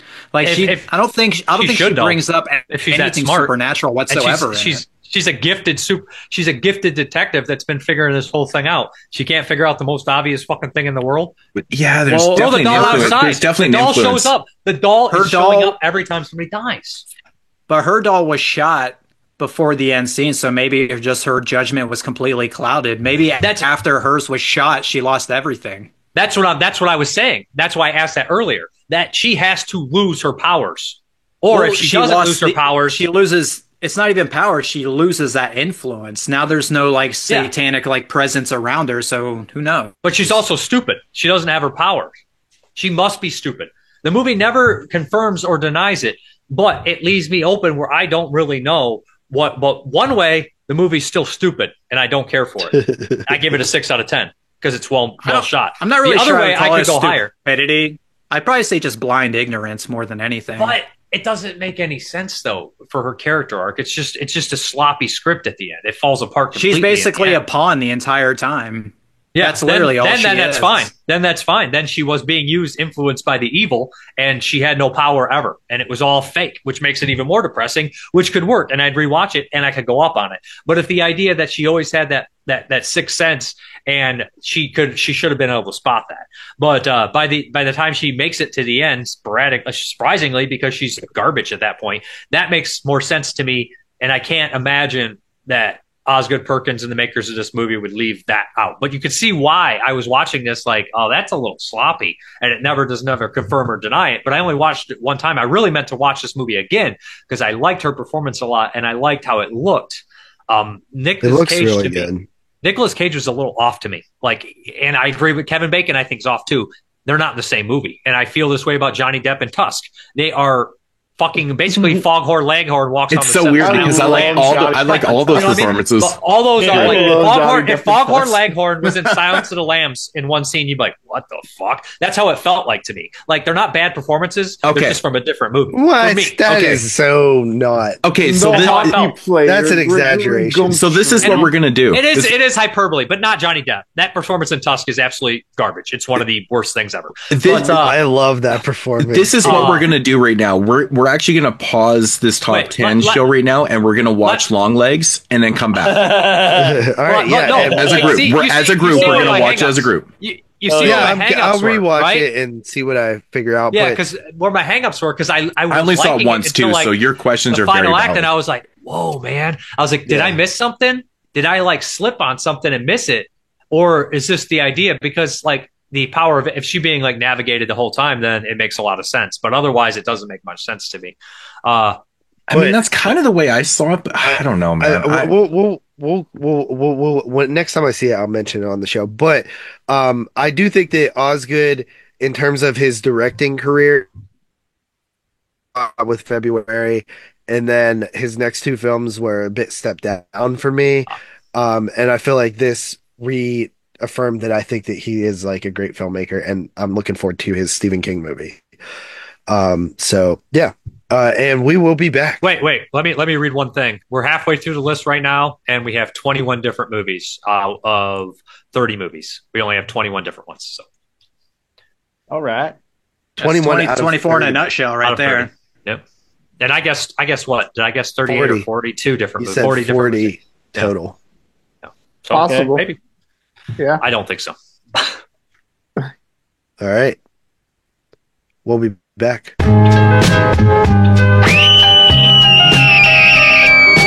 22 shots. All right, Tyler, so back to you.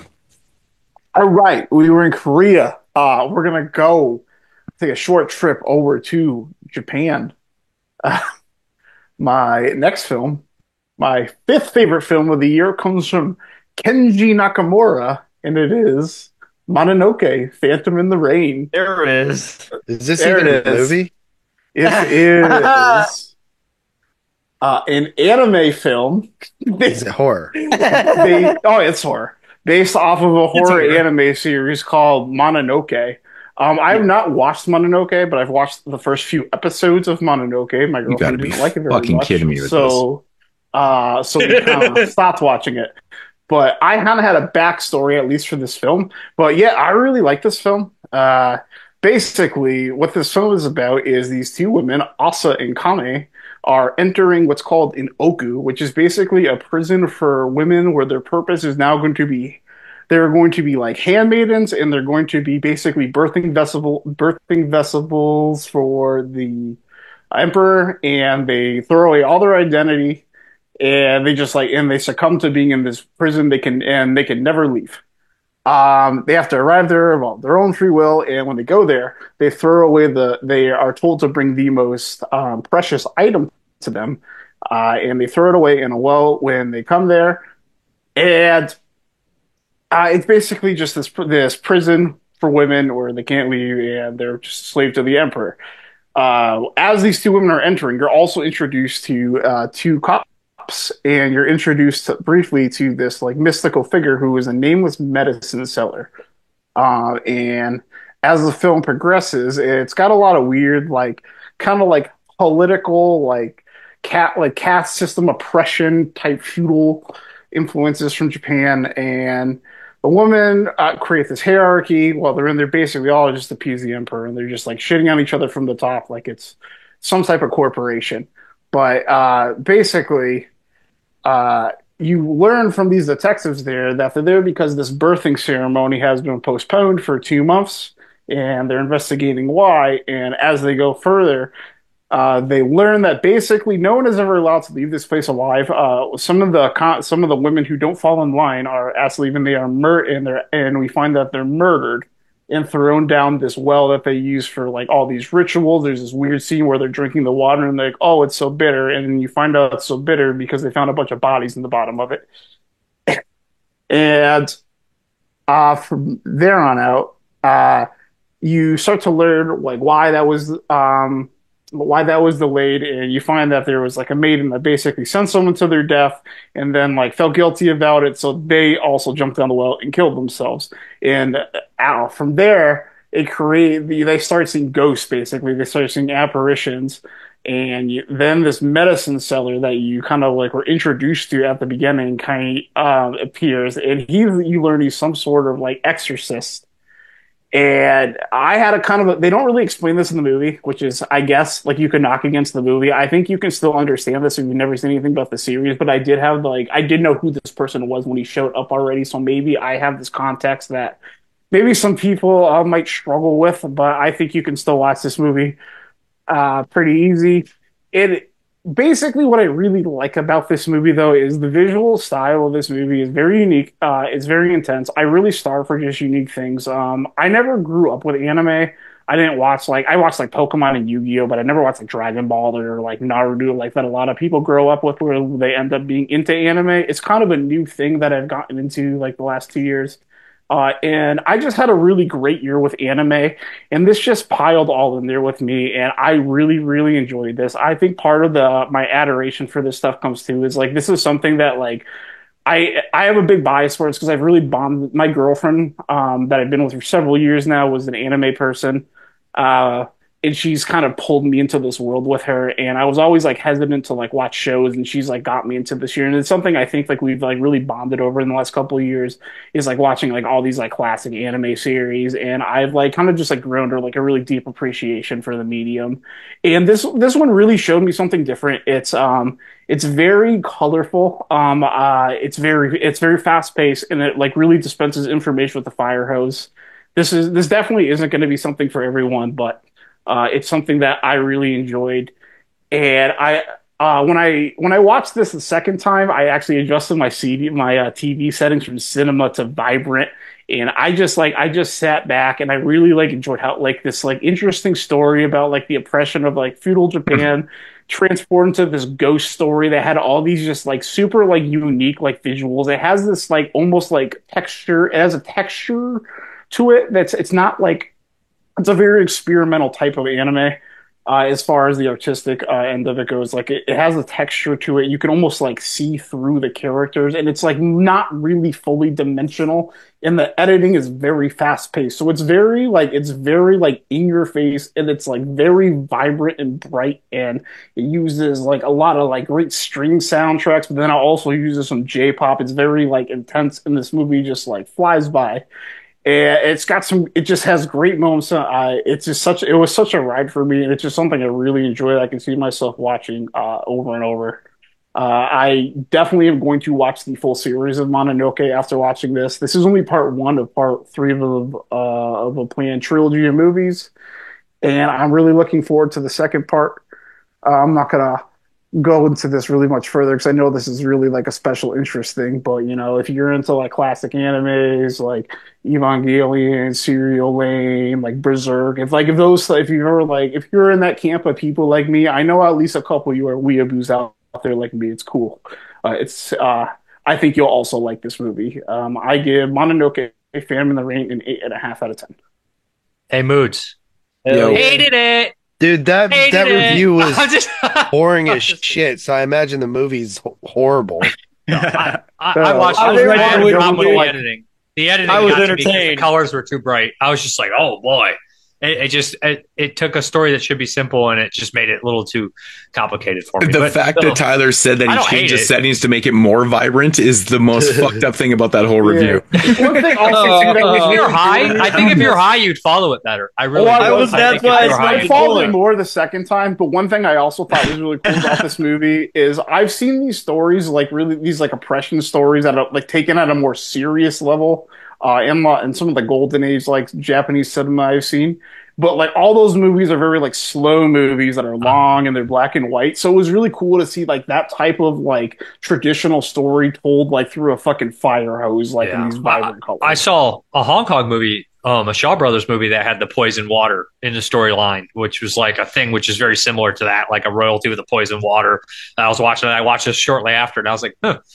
I mean, that's why I've been watching tons of Asian movies the last few years. I feel like 60% of the movies I watch are Asian. So and I watched almost 100 Japanese movies last year. When I was looking at my stats, I was shocked. Crazy. Tony.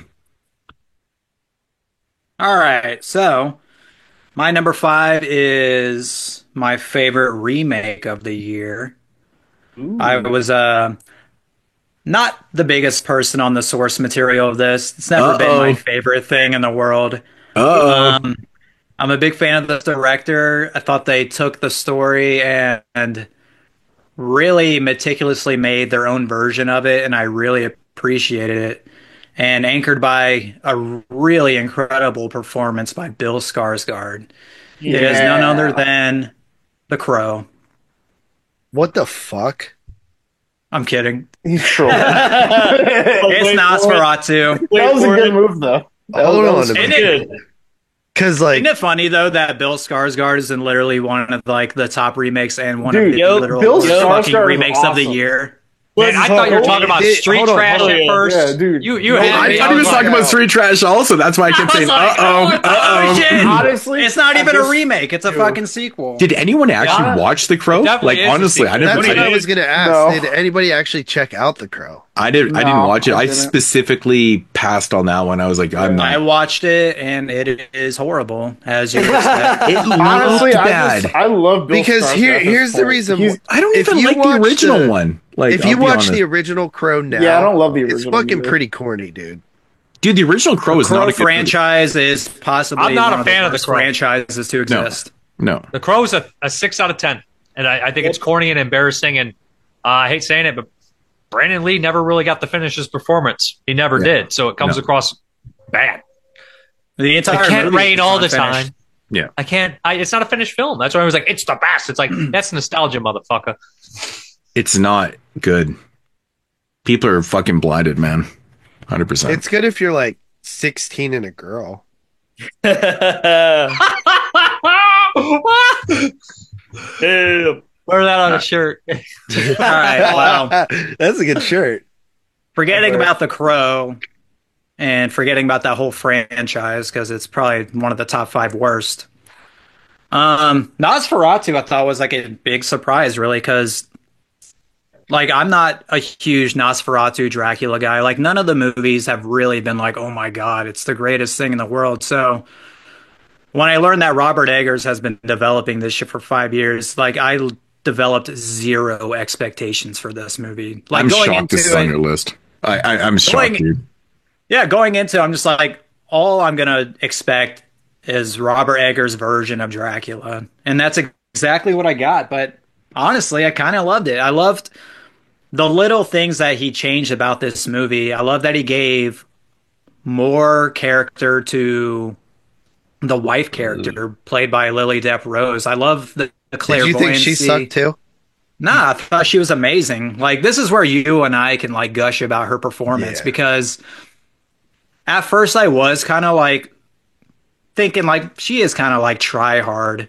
But then there was like one scene in this movie where she like just started doing these like crazy like spasms where I'm like, I don't even know how. Yeah, and you know what? It's like kind of subtle at first where you're like, wait, did she just like twitch or something? Because it happens way before you notice that it's like way before it's like apparent that it's like something's wrong with her that she's doing that. Like it's just like kind of subtle Like if early in the scene, before it goes like full force, if you're paying attention, it's actually like subtly there longer than probably most people notice. But yeah, then she did this thing where she like contorted her face all fucked up and was like drooling and rolling her eyes in the back of her head. I'm like, all right, I fucking get her performance now. She's fucking like going to a 10 with this shit. And honestly, from there, like I fucking loved her performance. I loved everybody in this. Like even her husband I really liked because they gave a new spin on his character and I really liked it because one, he knows about her supernatural abilities and he keeps trying to like play off of it, just telling her not to tell anybody about it. Like this will bring us problems. And she tells him at the beginning of the movie, don't go on this fucking trip because I've been having these dreams. And he's like, I can't, I have to do this. Cause on one hand, like he should be listening to his wife. He knows about her fucking powers. But on the other hand, you understand where he's coming from because this is in the 1800s. Like a man's like sole job is to provide for his family. And he's not doing a good job of that. His best friend owns a shipyard, super successful, and has been giving him handouts. So that's one thing that's like playing in the back of his mind. He's like, I'm seeing this guy here and he's doing everything right. And I'm not. So I understand like a lot of pressure. There's so much pressure on him to do this. So I understand why he wouldn't listen to his wife. So that whole like conflict of husband and wife partnership, I really thought was cool. I did really love Bill Skarsgård. I thought his accent was insane. Like the amount of craft he put into this role is like, just like almost mind blowing to me. Like, I don't know like how many months or even years of preparation it took him to do this. Like I was just like blown away. I love that it is the horniest out of all the Nosferatu movies. I thought that was really cool.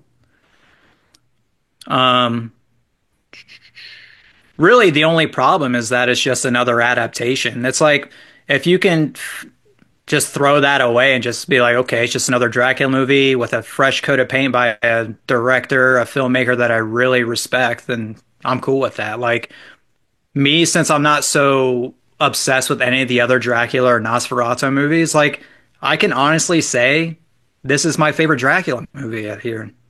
Damn. Like, I really like this movie. I'm such a Robert Eggers like fanboy. So favorite out of the three Nosferatu films, or favorite just in Dracula in general? Yeah, this might just mean my favorite Dracula movie. Period. What? Oh, crazy! The only Dracula movie that I can even think of that would even be remotely close is probably Horror of Dracula from Hammer. I'm honestly Christopher Lee movie. I personally like Christopher Lee better than the original one, like the Universal one. So. But yeah, but I'm telling you, it was like, yeah, Bill Skarsgård just fucking blew me away with this. Wow. And yeah, the ending I thought was really great because it just put so much more into like the romantic angle and the love triangle between Nosferatu and Hutter and his wife. I thought it ended a lot better than any of the other Nosferatu movies. Like it actually gave me some like emotion, like the way like two people were looking at each other at the end, like under the circumstances, and then just everything about it just thought was perfect. Like this is the Dracula movie that I personally want. That's how I feel when I watch Dracula 72, man. Straight emotion. I feel like you just never need to do another Nosferatu / Dracula film at this point. I feel like it's cooked. It's over. You did it. Oh yeah, it's done. Like honestly, it probably shouldn't have happened to begin with, but the fact that it did happen, I thought was great because the Herzog remake was perfect on itself. Yeah. Yeah, I agree. Also want to do another shout out to Lily Rose Depp because she obviously was channeling the Isabelle Adjani performance from Possession, which I thought was a cool little homage because she did play the character in Herzog's Nosferatu, and I thought it was a much more, I don't know, I appreciated that homage a lot more than the one from First Omen, which to me was just a plain carbon copy. Embarrassing. Like if you're gonna pay homage, don't do it directly, and worse. Hey, remember this movie that's 5 times better than this? Never remind your audience of a better movie. Never remind your audience of a better fucking movie that blatant. Yeah. It's bad. Now every time I watch, when I kind of feel like I was the only one in the doing theater. worse. Yeah, that's a downfall to the first one for sure. But like, I do like that they do connect with the. I mean, there still was a purpose to the, the prequel, right? It still connects into I it. had to be the only one in that theater, though. Not only to the Omen, but the franchise. I thought that was actually kind of good. But I thought the first Omen did a really bad job of connecting to the franchise. To be honest, I felt like it. Bad soup. Go ahead, Tony. Really? Yeah, to me, like the one thing that really scratches my head is like the mom is the jackal, not the dad. You know what I mean? Sure. So why the fuck are we even like wasting our time with this? And not to mention the fact that the mom is the jackal and the dad is the devil. To me, it's way scarier than a surrogate mom and a jackal father. Yeah. And also, not to mention the jackal is like 5 times bigger than what was buried in the ground. It doesn't. The whole movie is it's a slave to the original source material, which ruins it. All that stuff is terrible, ham-fisted in. It feels like a bad superhero movie. In the end, he's like, his name is Damien. Might as well have Nick Fury come out and be like, we're getting a team together. It's called Cash Cow. Not to mention, it does the same shit. It does the same shit that Alien Romulus does, where it's making homages and it's borrowing things from shit that hasn't happened yet. The fucking this is for but you I think the difference in that and this is that it's supernatural and a lot of devil shit repeats, right? It's like a lot of that but Alien Romulus is being praised on this, but the first Omen is being shit on. No, the first Omen is being praised. The first Omen is being praised by most people. The movie literally, all the best scenes are lifts of the Omen, and they're done worse. Of course, of course. But I'm yeah, okay, whatever. But and they're lifting from a movie that hasn't happened, and that was the same problem I had with Romulus. It's like if you have people going into the Omen franchise for the first time, they're gonna watch the first Omen and see these scenes before they even watch them for the first time in the first Omen movie. I can't even remember now. What were the scenes that were? What were the scenes that they redid? That Damien, this is but it doesn't that make sense that like that is? Oh, of course, yeah, that scene. But like, was there another one? Like Alien makes more sense because you're dealing with aliens that have acid blood, and the acid blood's going to come into play when you kill one of them. That makes sense to fuck with the acid blood. It doesn't make sense just to really. I took the hanging scene as not like ripping off like the actual Omen. It's just what it does. It's just maybe it did this in before the time. I doubt it. No, it's just lazy writing. It's just lazy writing. I mean, it could be a product of lazy writing. All the Omen movies are known for the first Final Destinations. The first 3 Omen movies, especially Omen 3, The Final Conflict, they got guys hanging upside down, flying into fucking electrical equipment. They're known for their creative kills. The first Omen has no creative kills. The first Omen is a well-directed, well-acted, well-scored movie, and it only sucks because it has to keep playing to the Omen. I feel bad for the director because she's obviously really fucking good. And then she's like, I got to squeeze in this Omen bullshit. It feels like a Marvel movie, man, but done in the Omen style. I just can't get past the whole retconning of the jackal thing. To me, it's annoying. That's probably the most annoying. That just I mean, I get that. Yeah, that's like some TCM fucking 3D shit. Where they're like, hey, what's the timeline? Who gives a fuck? Yeah, right. Because now I'm gonna watch Omen 76 or whatever, or 78, and just be like, 76. Okay, well, I guess that's fucking wrong now. Yeah, I didn't like the Gregory ending Peck's either. never wrong. Yeah, I hate that shit when Ralph Actually comes out. He's like, his name is Damien. I started laughing. I started cackling to myself. That's not even the part I didn't like. It's a part that where it like ventures off and like branches into a new thing. It reminded me of like Carrie 2002. How it leaves on like a weird fucking like TV show cliffhanger. It's like, what's gonna happen next? But it's like they're not even gonna explore upon that. People were so desperate. Are they going to make another Omen movie? From 2023, they were so desperate for horror in the beginning of 2024. Motherfuckers were saying First Omen was a great movie. And then there's like 30, 40 great movies that come out afterwards. Yeah, I think First Omen's still like, I'm still on your list. Time to get me off here pretty quick. The first, I mean, I think the reason why it was like liked so much too is just because everybody expected it to be complete dog shit. And it was not, like, for me, it was not. But like, like I literally expected it to be like one of the worst things that came out all year. I got a 6 out of 10 on it. Because So nobody was nobody was asking for a I mean, I give it a 6.5 or whatever, but like, I mean, I don't know that far off. Honestly, I was fine. I was fine with the movie. I think I watched in the theater and I was like, you know what, man, I right away I was like, man, there's going to be some complaints about the Shadows of the Omen, but I gave it 6. It was well made. I just had those I was the same boat as problems. I kind of like. I don't know, like some of the stuff in the end. It was okay. It was okay. I'll tell you what, dude, it is way better than the 2006 version. Oh yeah, yeah, yep, way better. Like, I was gonna make the joke earlier that Radici, like his last film, like he died recently. I'm like, that's the movie that killed Radici was the fucking Omen remake, dude. So wait, what was the actual pick? Nosferatu, I thought was great. Still on. I don't know. I was thinking that. Okay, can we move on from Nosferatu? I'm fucking tired of hearing about this shit. Like, seriously. Well, dude, stop being a pussy and fucking see the movie. Stop being a fucking pussy. You're telling me there's no theater in like 3-hour drive that plays it. In 3 hours, dude, I'm going to a smaller city that has nothing. Dude, you live in a shitty place, dude. the closest place is Vancouver, which obviously has it. Come on, dude. Obviously has it. I'm from Brownsville, dog. No, you're from Brownsville. You're actually from the worst Brownsville, man. Brownsville, fucking New York is the shit, dude. Brownsville, PA is the worst. Dude. JP hyped up a shack under a fucking bridge that was impossible to find. He's like, "Oh, it's great breakfast." I went there, motherfucker. I swear to God, they had 2 fucking dishes. It's the kind of place you walk in and you're like, "Can you clean this cup?" And dude spits on it. Like, yeah, what's wrong with that? Oh fuck, man. No, that's a fake Brownsville, man. Brownsville where MOP's from, man. Come on. What did you rate that, Tony?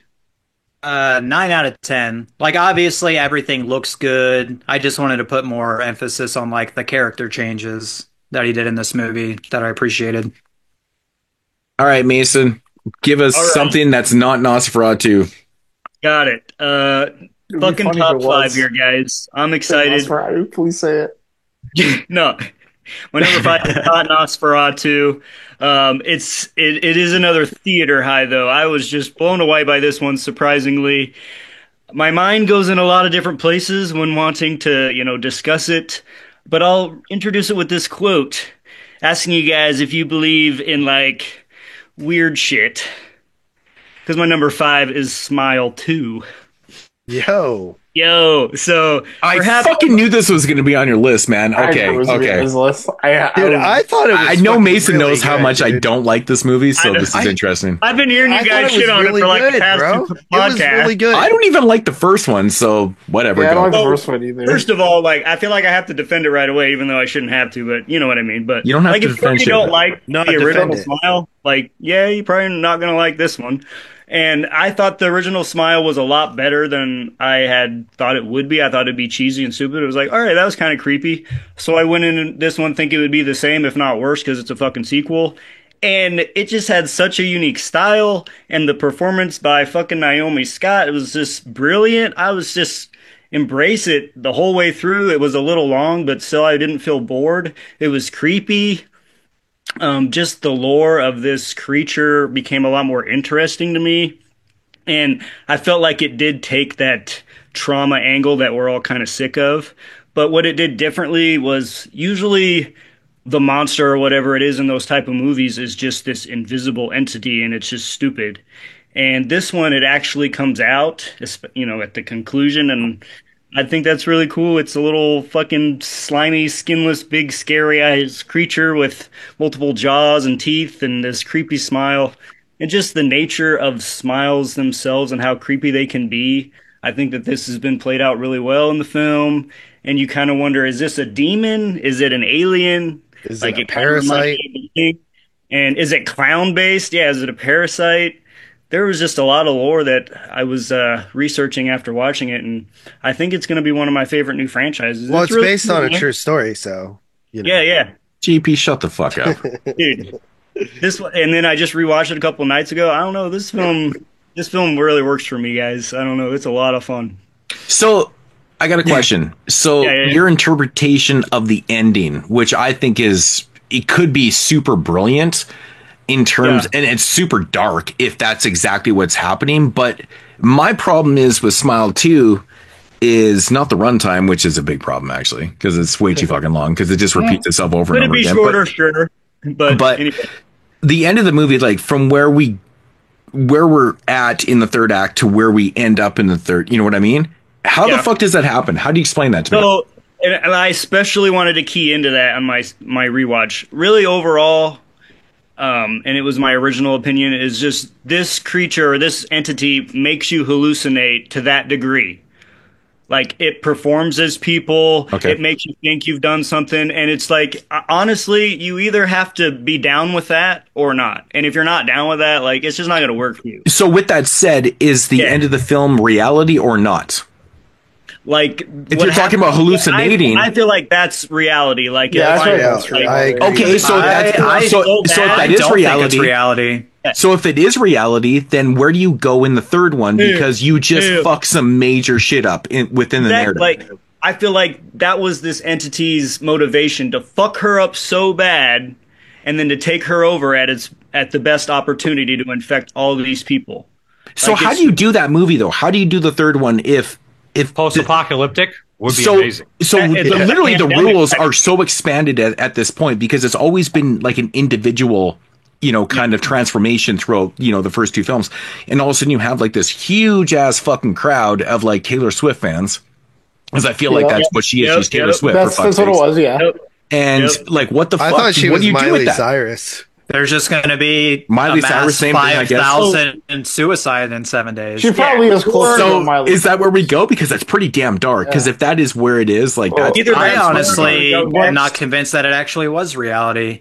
Because it's like, I think they're just. I kept thinking it wasn't either, because I'm like, you're gonna kill. Like, I mean, the majority of that crowd was kids. I'm like, this seems really damn fucking dark and fucked up. My thing is, why is it? Brought up that question, like, how sick would it be if Smile 3 was like an 8-year-old kid?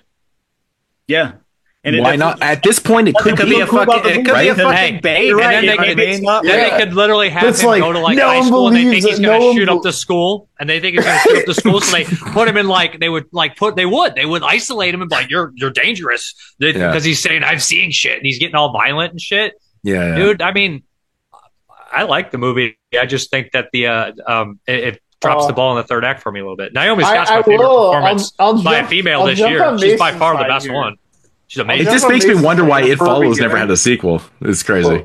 But I'll jump on Mason's side for a second. I think this movie kind of does cover this whole sequence. About halfway through the movie, I call him Dr. Toad because I know him as Dr. Toad from House. But like that, like doctor guy whose like brother got killed. Oh yeah. He has that scene at the bar where he says for like, no, you can't wait because this thing will have you seeing shit and doing shit like you'll never believe you'll be doing. And that's what happened. That's all fake.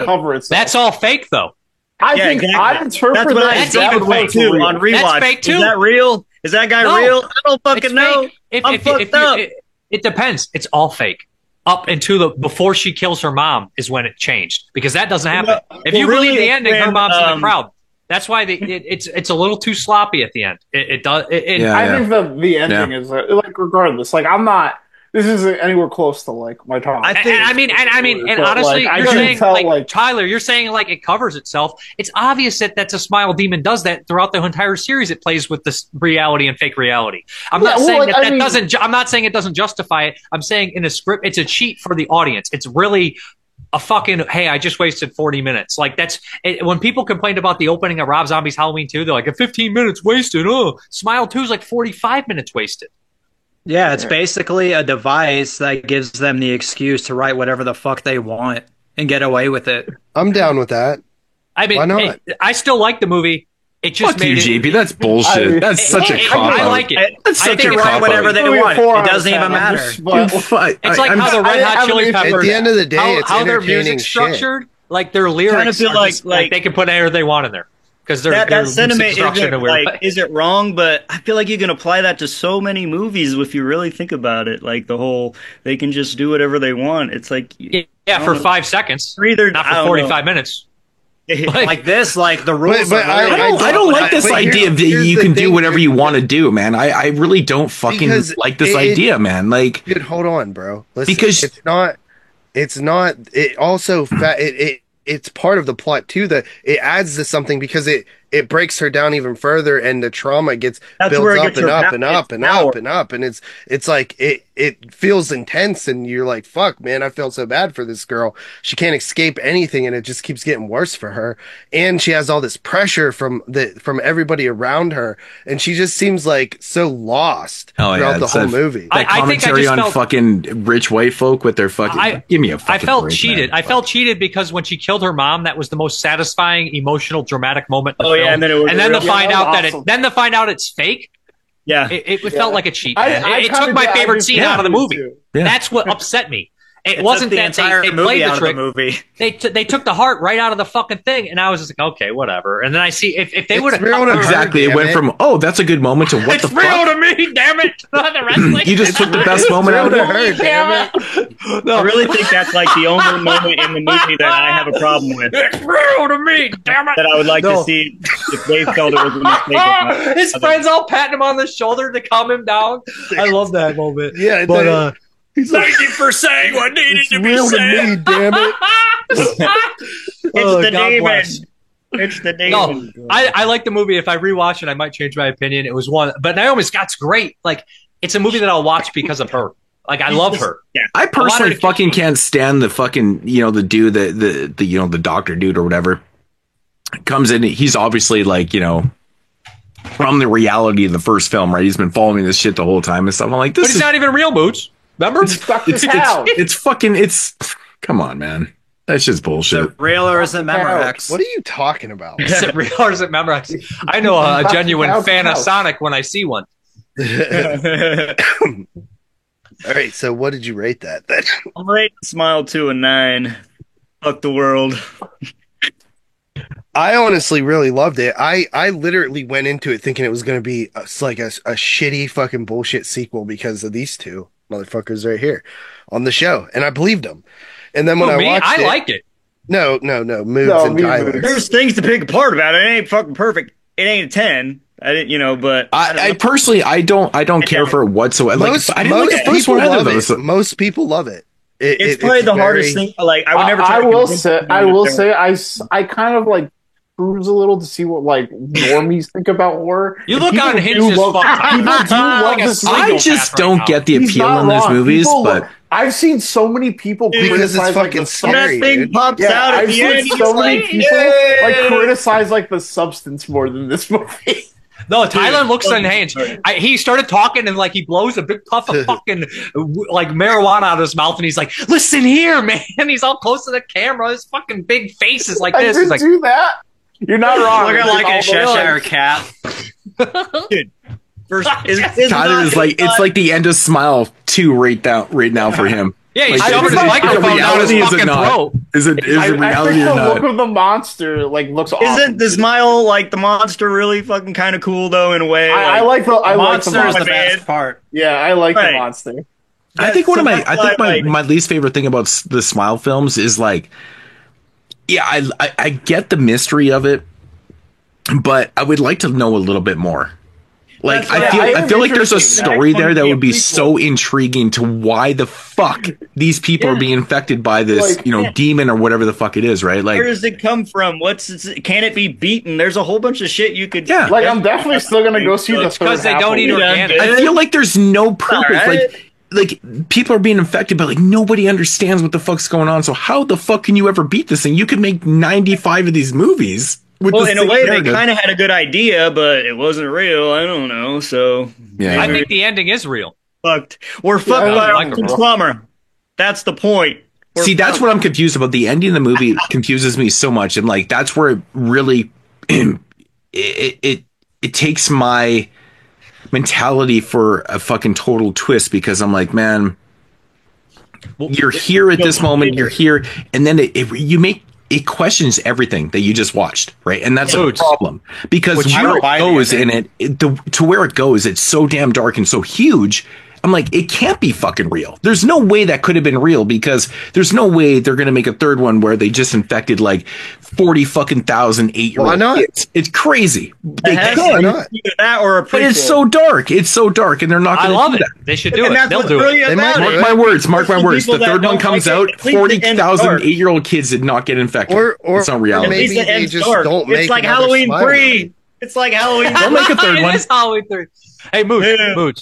What you don't know is that this is playing 3D chess with you, and they know you hate it. And the Smile movies are actually going to make 50 of them. You're going to keep watching them, then you're going to kill yourself because Smile is going to win. You know what's so stupid the about real being demon a fucking... is the movie series. That's the demon. It's you know gonna what's get so stupid about being a fucking horror film fan, and like, you know, what we do is that you're right. If they keep making these movies, I will go and see every single one in the theater. Yeah, and when so they start will going I. to VOD, because that's where they'll go eventually, I'll watch them on there too, motherfucker.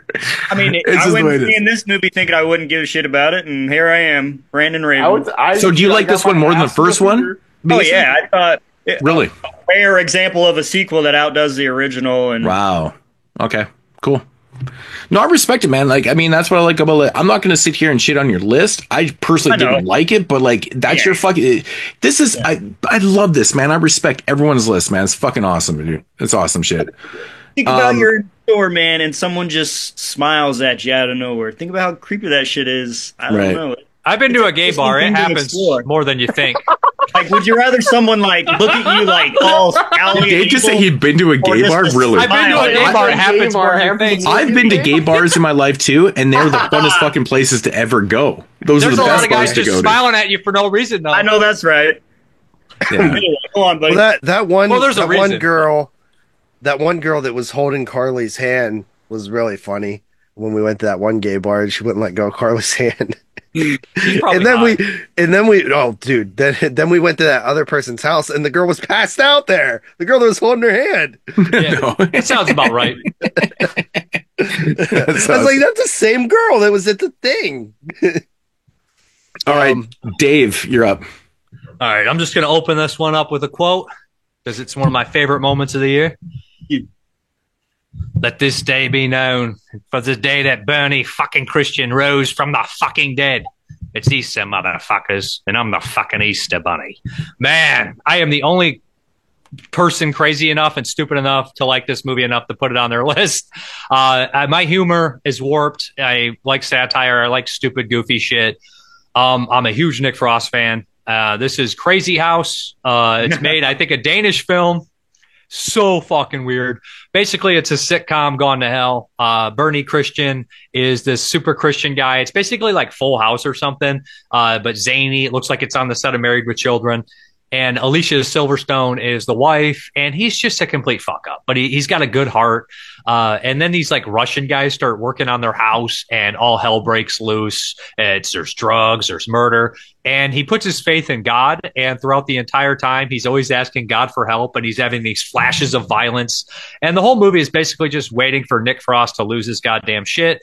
Similar to at World's End, and he finally does. It's totally worth it. It's violent, it's funny, it's goofy, it breaks the fourth wall. There's one point where there's a giant shootout and the audience is getting shot, and it reminds me of Meet the Feebles when all hell breaks loose and the audience starts getting shot. I love this fucking thing. It's wacky, it's goofy, just like me, and gross and satirical and all that kind of shit. 8.5 out of 10. Crazy House. Yeah, I really enjoyed this movie too. But my biggest complaint with the film was I wanted the audience to be participating through the whole film. Because there was a point when the audience stops, the laugh track stops in the film, which is obviously not a laugh track. It's like the live audience. I was questioning if it was in the head or something. I'm like, what happened to the audience? I'm like, oh, are we in like a different reality? But then obviously it comes back around and like the audience gets all fucking tagged up and shit. So, but I like at that moment I was like, oh fuck, the audience was still there. I'm like, shit, dude, it would have been fucking amazing to have that, you know, the laughing throughout the whole film. Absolutely. I really enjoyed this movie. Like, it's definitely Nick Frost's better of the two that he put out this year, because that Black Cab would have 3, but the other one didn't get a wide release. That Cab movie This is was the only one I watched. The Cab movie was trash bags. Oh, it was fucking awful, dude. It was bad. It was super bad. Moods, did you like the I liked scene when he Alicia was Silverstone in this. she's fun, but did you like the scene, Moods, when he's like, so Jesus, and he's talking to him, he's like, so why do you do the things you do? He's like a Ned Flanders type character. Oh, and he's dude. like, well, he's like, it's just the way I'm the answer. He's like, yeah, but that doesn't really have any fun. He's like, fuck you, Jesus. It's so funny, dude. I love the progression in this film where like you have this like goody family or whatever, and all of a sudden like the kids like on crack and shit, and like they're getting pregnant. Like it just escalates to the point. But I love the commentary because this movie is set like in the 90s kind of thing, and it's like it's off the whole like Cold War with the Americans and like Russia and stuff. Like, so it's playing off that shit too. Like there's a lot of funny shit that's happening in this, and Alicia Silverstone's great in the film, man. She fucking knocks out the park, to be honest, man. Really good. But like honestly, dude, this movie is fucking I actually want to watch it again, man. I was laughing so fucking hard, but I was so disappointed that the audience wasn't there in the middle of the film. It would have been so awesome to have all that crazy shit happening, like the kids smoking crack and like everyone's like, hey, could you imagine a laugh track at that point? I didn't even really register it. Like, you know what I mean? Like, once you guys said it, I think you and Dave Z were saying it. I was like, oh, that makes sense. But like, I was just so invested and enjoying it, I didn't care. Like, I wish they didn't ditch the laugh track either. The audience went away when the cop gets his head blown off. Yeah, and it just disappears. And I'm like, I noticed it about 10 minutes after. I'm like, so the audience isn't there anymore. And so it got me thinking from a different. I was like, is it in his head? Like, why is the audience gone? Because if the audience is there, they should still be laughing, obviously, or terrified or whatever. But they should, they should have been. It didn't really bother me though. Like I said, every movie, no movies are perfect. Even movies that I find imperfect, I still rate with perfect scores because I personally don't care. You know what I mean? Like your best friend, he might be late every day. He's still your best friend. You know what I mean? Right. You just take your warts and all, I guess, as they say. Who, but me? man. Yeah, sure. Yeah, I kind of I do the same thing. I feel like once this movie does have like a 9, I don't have any problems with it. Yeah, this movie has better action scenes than any American action movie that came out in the last like 5 years. Like at the end when he's like has the machine gun, just seeing Nick Frost with a fucking machine gun is worth. He's like bah, bah, bah, when he looks down, he's like this, dude. There's something about Nick Frost that just has that underlining violence, and you just want to see him whoop ass all the time. Like in World's End when he's like not drinking and he's being good, and then he has to catch up to him and he like drinks all those shots and completely snaps. I related with him so much there because I was I was sober for so many years around my friends, and I am again sober, but like it was just like oh, sometimes you just want to like it was just felt great. Like, and I just love him snapping in this movie and just kicking ass. It was good. I haven't seen him in so long either, and I used to watch that show Man Stroke Woman, and he just has such great comic timing, and like he's just so good. And seeing him back again, it made me happy. You know what I mean? It's so unhinged. This whole movie is so unhinged. I love it. It's me. There's actually I never even heard of this movie.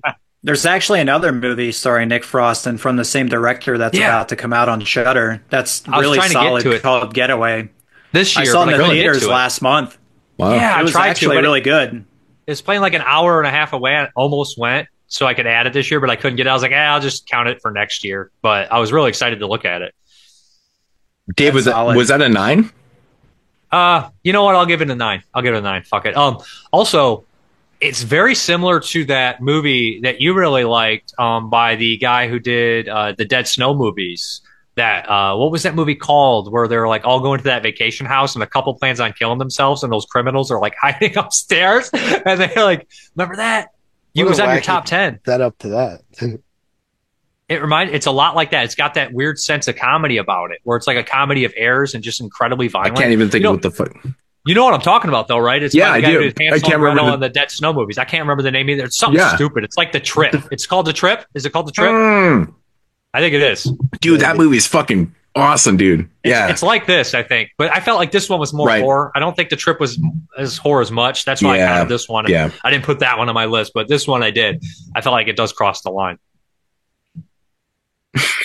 That's awesome. I've never even heard of this. Okay, I love the what? Really crazy? Oh man, dude, I say that. Yeah, apparently it's on your list, and I'm like, I've never heard of it. Like I didn't fucking listen to that episode.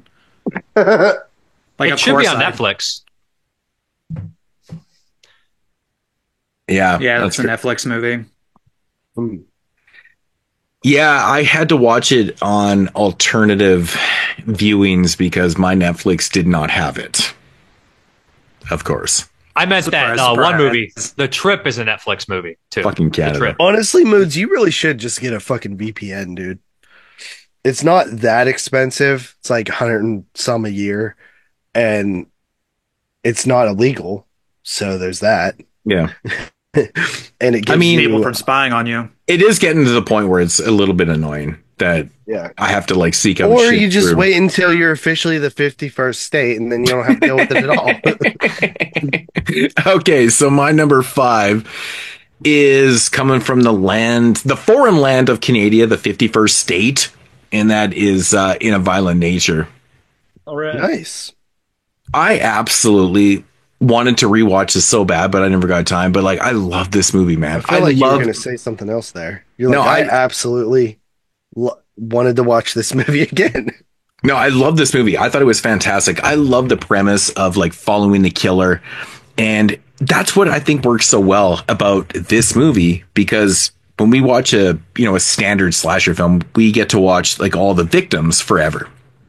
We get introduced to the victims. We get all this kind of whatever the fuck it is. Like Tony said, it's not even that much story within that. It is what it is. We just get a bunch of pointless exposition in the film, whatever it is. And but in this film, we get to watch a POV version of the killer, and it's totally like that. What do you call that shit, man? That's super popular. ASMR. Yeah, it's kind of what it is. Like nature noises. ASMR. Yeah, dude, it's super ASMR, man. And like, don't you think it's kind of weird that it took this long to actually make this movie? Like this kind. It seems kind of obvious to do. It really did, and I just loved this. It was such a fresh take on like a slasher film, but like what really sold it for me, man, was the kills. The kills were fucking phenomenal in this movie. They honestly were super good. Kill was nuts, dude. There's so many good ones, man. And like I see everyone's critiques are like, oh, it's just a guy walking through the bush. I'm like, well, yeah, because that's the angle that they took in the film. Yeah, and those are Australians, and they don't count. And I'm like, it's like, do you want to watch the same slasher you've watched your entire fucking life? It's like, why can't one be different? Exactly, and that's the same critique that we've run into with like all these Halloween fanboys and stuff. Like, they hate Rob Zombie's remake because they don't want a fucking backstory, but it's something different. That's they the hated point. Halloween 3. They hated Halloween Ends. They hated anything different. And then anything 20 years different, later, like, this is great. Why did I hate this? Anything different is a fucking bad thing. Yeah, no, true. In this case, it's not. When you reverse the way you watch a slasher film in this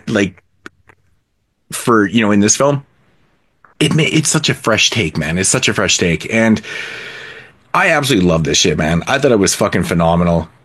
Awesome shit, man. Kills are great. I mean, it's a slasher movie. There's not like a whole lot to say about it, but I'm not going to sit there and give away all the kills.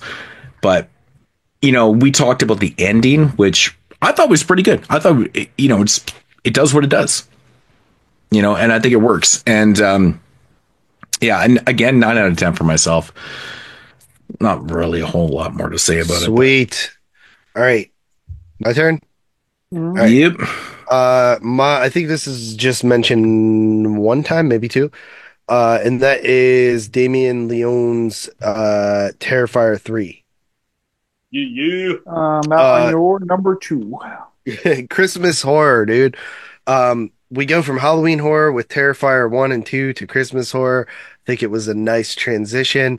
The opening scene with Art just being fucking Art in that house and killing all the people during Christmas.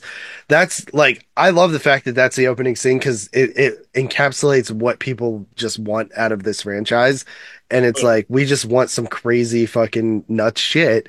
And it just so happens that Art the Clown and the actor who plays him has like amazing charisma. One of my favorite scenes in the entire movie has nothing to do with like the even kills or anything.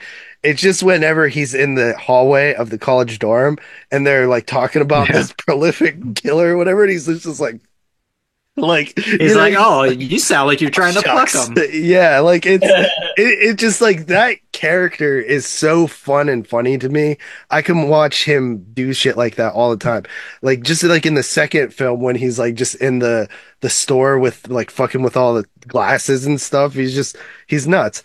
When he goes in, deals with Clint Howard and them, and he has his bag and shit. That shit's awesome. The scene where he kills all the kids, that shit's awesome. The actual like bathroom murders after that dorm scene reminded me of like Pieces, and it's just fucking nuts and gory and awesome. And also like people like I think also like it's not serious. Like it's not like it's like kind of goofy gore, right? Like people that are getting like crazy upset about like it being in theaters. Like there's not a lot, luckily. You know, I think people have kind of got over that whole like society. No, it was like the opening scene where the kid gets like they imply that the kid got killed and stuff. Like people are walking out of the theater like, oh, you can't kill kids like that. I'm like, what? Age-old. It's only a movie. It's only a movie. Exactly. It's only a movie. Yeah. Just keep repeating. Yeah, you can't tell adults that shit's make believe. Right. But I think it's like the perfect film for like, you know, top 5, you know, just getting into there. Good transition. I personally think I might like part 2 a little bit better, but the more I sat on this one, the more I did like it a lot. And that whole opening that Dave mentioned with like, it's actually kind of creepy and scary too. That house is nasty. Honestly, it is like front to back. Like I think the mythology kind of people complain about a little bit because it's like, where the fuck are we doing here and stuff. But I think why not? Like, why not have a little something there to make it? It doesn't really matter that much in the end. I mean, you gotta be honest, man. This movie doesn't really expand on it a whole lot more. Like, it gives you a little bit, a little glimpses. Of course, it does. That's what I liked about it, though. It's not. No, I have no problems with that. I think it's actually brilliant that they do that because a lot of people are like, "What the fuck? Like, we're not getting anything, man." I'm like, but he also said that he has story for like 5-6 movies. So like, give us a little bit of each one. I want to see Art in Hell. Yes, Art Goes to Hell. Yeah, I'm down for all of that shit. I'd rather see Art Goes to Hell than Art in Space because if we break that barrier, this franchise is fucking done. It's fucking done. Yeah, I'll take it. I'll take the Old West. I'll take Space. I'll take Versus someone else. Art versus Leprechaun. Anybody can get possessed. Art in the Hood. Art in the Hood. I'll take it. Art in the Hood would actually be no, that's where that movie starts out. Art in the Hood. Well, Terrifier 1 was kind of in the hood, if you want to be real about it. That's true. Yeah, but I like that, like, part 1 comes out. Well, first of all, this franchise is, like, much older with the All Hallows Eve shorts and the shorts on YouTube and stuff, which is interesting that this blew up. Probably, like, the one thing that Jeremy ever, like, actually was right about or, like ahead of it's literally the only thing he was ever like he about. Literally said when nobody knew who the fuck this guy was at all, like none of us even did, was like he's gonna be an icon one day. I was like, I literally said he was retarded. I'm like, dude, shut up. Yeah. But like I actually think that's the one thing Jeremy was good at was like advertising and stuff like that. He was good at that stuff, honestly. Yeah.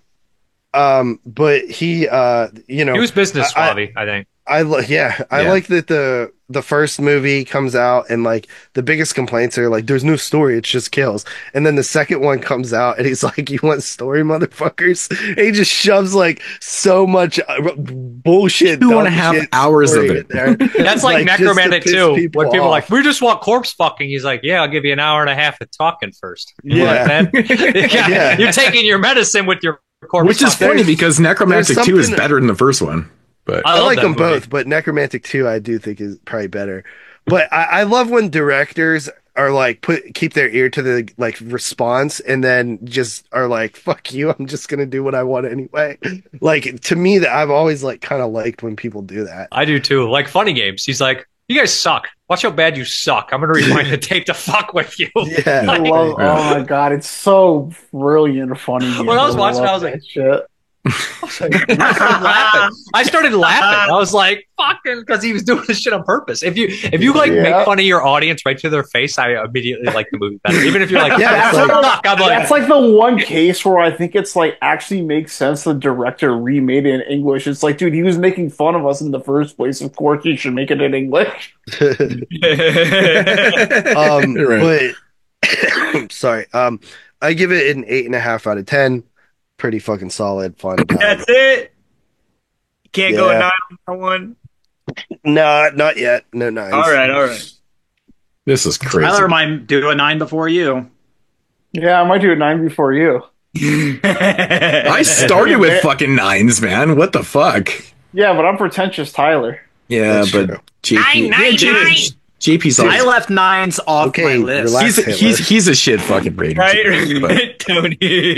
Yeah, I have 9s off my list. That's how good this year is. Dude, I cut 6 9s or 7 9s. Jesus. Damn. Yeah, dude. Are you giving circumcisions now? 9 9 9 9 9. That's why I said it was like 9 9 9. All right, number 4. We're gonna continue our trip abroad. This time, traveling over to France. Oh yeah. My number 4 is Coralie Farge's The Substance. What? I'm out. I'm out on Tyler. I've only lost a few second place ones. Totally out. I'm doing pretty well right now. Got some splaining to do. Yeah, Dude, definitely am out like, on all Tyler. right, I'll just to even preface this. All four of my top 4s are the. Oh wait, I'm not out on Tyler. Sorry, Yeah. I didn't even have that as your 1 or 2. Wow, That's crazy. but yeah, this will be my slam dunk number 1 pick in any other year this decade. Like that's just how good this year is. And like ultimately, like it comes down to favorites. Yeah. I love this movie, so that should tell you a lot. This movie is excellent. I'm sure everyone knows what happens in The Substance at this point, but essentially, Demi Moore is pushed out of her like sexy mama. Demi JP, Moore stop with that shit, dude. Drive me nuts with that. is bullied.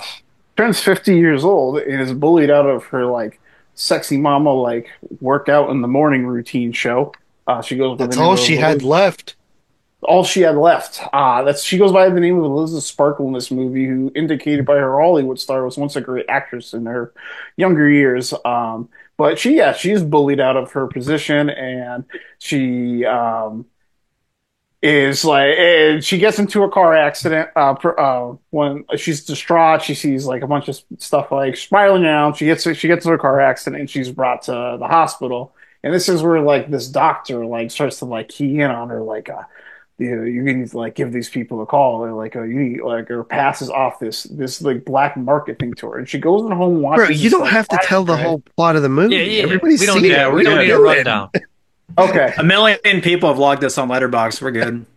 Oh, okay. I'm just reading off notes. I'm dumb. Oh, but anyways, yeah, okay, cool. So I don't have to talk about The Substance like that. All right, yeah, The Substance is fucking awesome. What I like about The Substance Plus, sorry, I had to. What a bunch of dicks. But yeah. Actually, I didn't write notes for this one because this one's easy to talk about. But yeah, I like The Substance a lot. The Substance, it's shot like a Kubrick movie. I think that's something that most people have also sought out. I thought the director said like she felt most influenced by Kubrick, Lynch, and Haneke, and I just don't see any Haneke in this movie. I don't get that. What did Haneke do? Funny Games. And all his that's his funniest movie. He's like deadpan serious, making the most depressing movies possible. Like there is not an ounce of fun in any of this. Yeah, I definitely don't see him in that either. Yeah, so like I'm kind of understood by that's this. And with Lynch too, like obviously there's some like very direct Lynchian references in this movie, but this movie it's more of like kind of just like I would say the idiosyncratic kind of like Twin Peaksy Wild at Heart side of Lynch, kind of like his almost like when he's like having a sense of humor type of Lynch. But you definitely see Kubrick in the lens of the film. Oh fuck, 100%, man. Every second scene is fucking The Shining. Hallway, like so much Shining in it. There's so much Shining in this movie. This is a great story. On the surface, it's probably the biggest commentary I think we'll point to is about like beauty standards, and I know that's what Corley really like uses inspiration when she was writing this movie.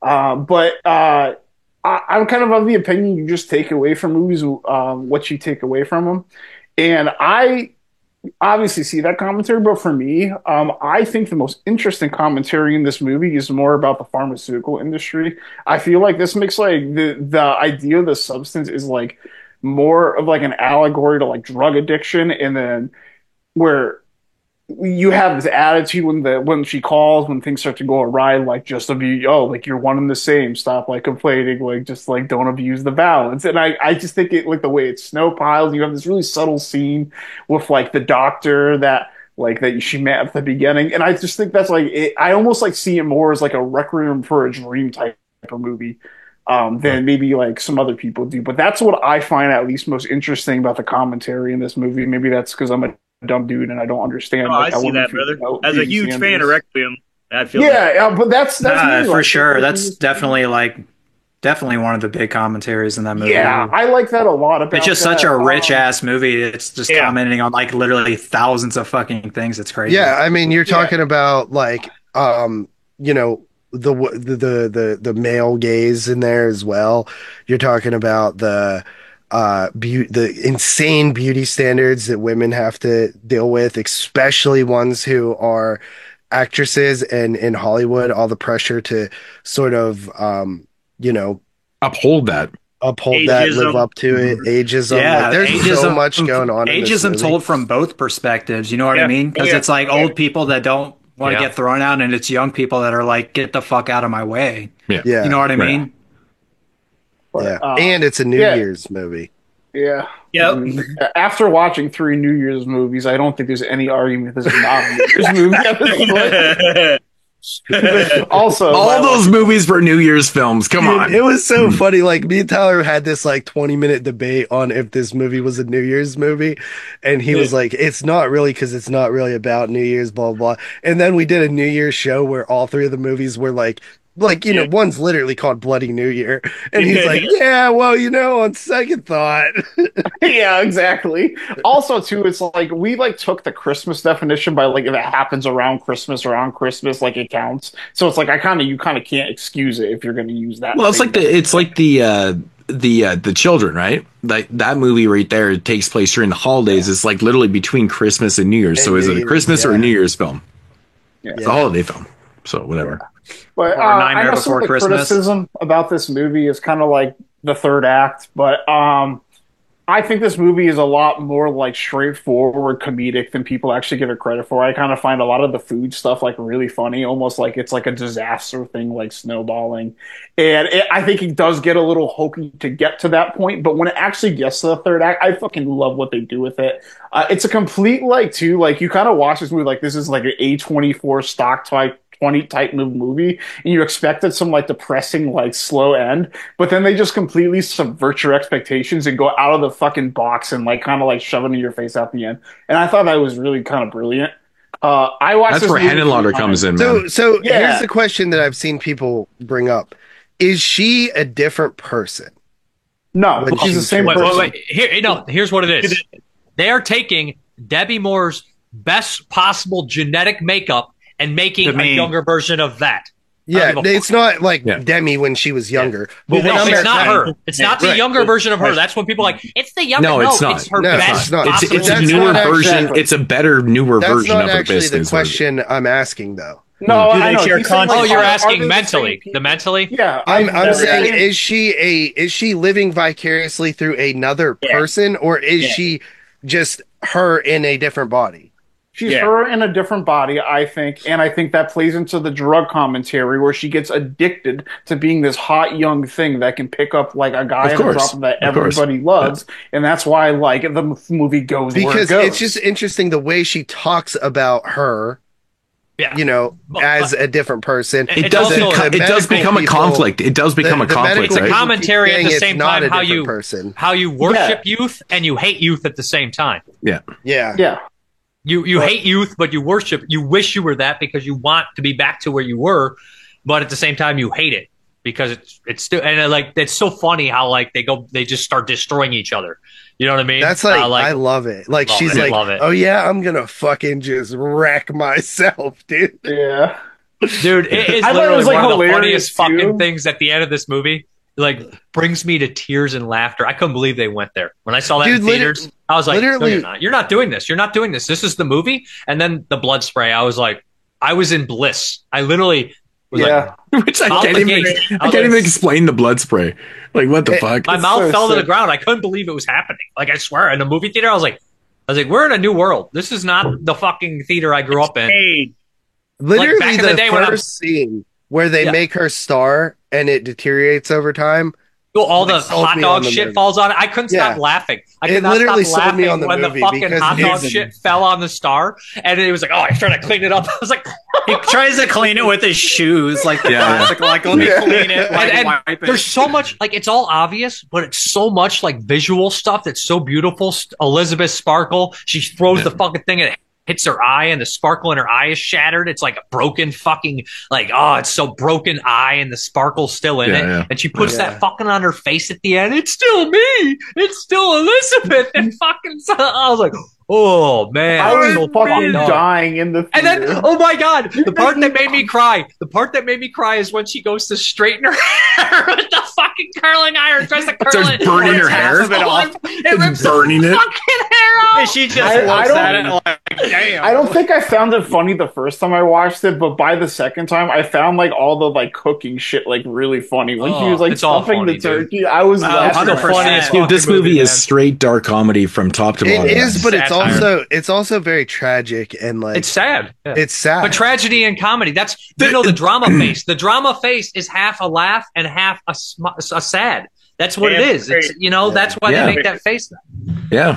They go hand in hand. Yeah, there's a ton of commentary here, man. Like so much. It's crazy. Yeah. Yeah. Really, really well. I think we're going to see this on some other people's list. Probably not. Pretty obscure movie. Yeah, the wife literally had a client lower load on the substance, please. She came in there. She came into the shop and she's like, "Don't ever watch the movie The Substance." And she's like, "What the fuck?" The wife comes home and she's like, "Have you seen The Substance yet?" And I'm like, "No, I need to rent that and watch it." So she watched it with me. She's like, "That was fucking awesome." Like, so. But yeah, like we're like the whole time we're just talking like the commentary in the film, like it just there's so many angles of commentary in this film. Like it's like if you don't like this movie, I'm not sure I trust you. It's quite brilliantly written. Well, it really is. The amount of people who like just pushback. Like, yeah, I'm surprised at all the pushback it's gotten. The pushback is this. Hey, I'm a highly intelligent person and I can see what they're doing and it's very obvious. And I find it very trite and cheap. It's like, it doesn't need to be fucking 5 miles deep in the ocean to be clever. Sometimes being truthful is clever fucking enough. Exactly. That's why exactly. Like everybody's like, well, I'm sophisticated. It's not a Russian space drama. I literally said that to the wife too. I said this movie wears its heart on the sleeve. Like you know exactly what they're fucking doing the whole thing. Like we're talking through the whole movie, going, "This is what the commentary is." It's like it's fun. You have this. There's so many different commentaries. Like the dude, she directed her ass off in this movie too. Like I literally, I don't have really like I literally don't have a complaint. No. Yeah, I'm not complaining about this movie at all. Substance, 9.5 out of 10. 9.5, big dog. There he is. Holy shit. T-Dog. JP's still on 8.5. Holy shit, dogs. Yeah, catch up. But... So you just went from 8.5 to 9.5? Yep. Damn, dude. Like, that's how good I think the top that's four like movies are. That's skipping 9. That's skipping 113. Yeah, that's how good I think these top. All right, Tony, what do you got? What's up? All right, my number 4 has been mentioned exactly one time. It is, to me, the perfect capper to one of my now all-time favorite horror trilogies. It is, of course, Ti West's Maxine. There he is. X was my favorite movie of 2022, and I think Pearl is probably my second favorite movie of 2022. So of course I'm gonna love this movie, and it didn't disappoint me at all.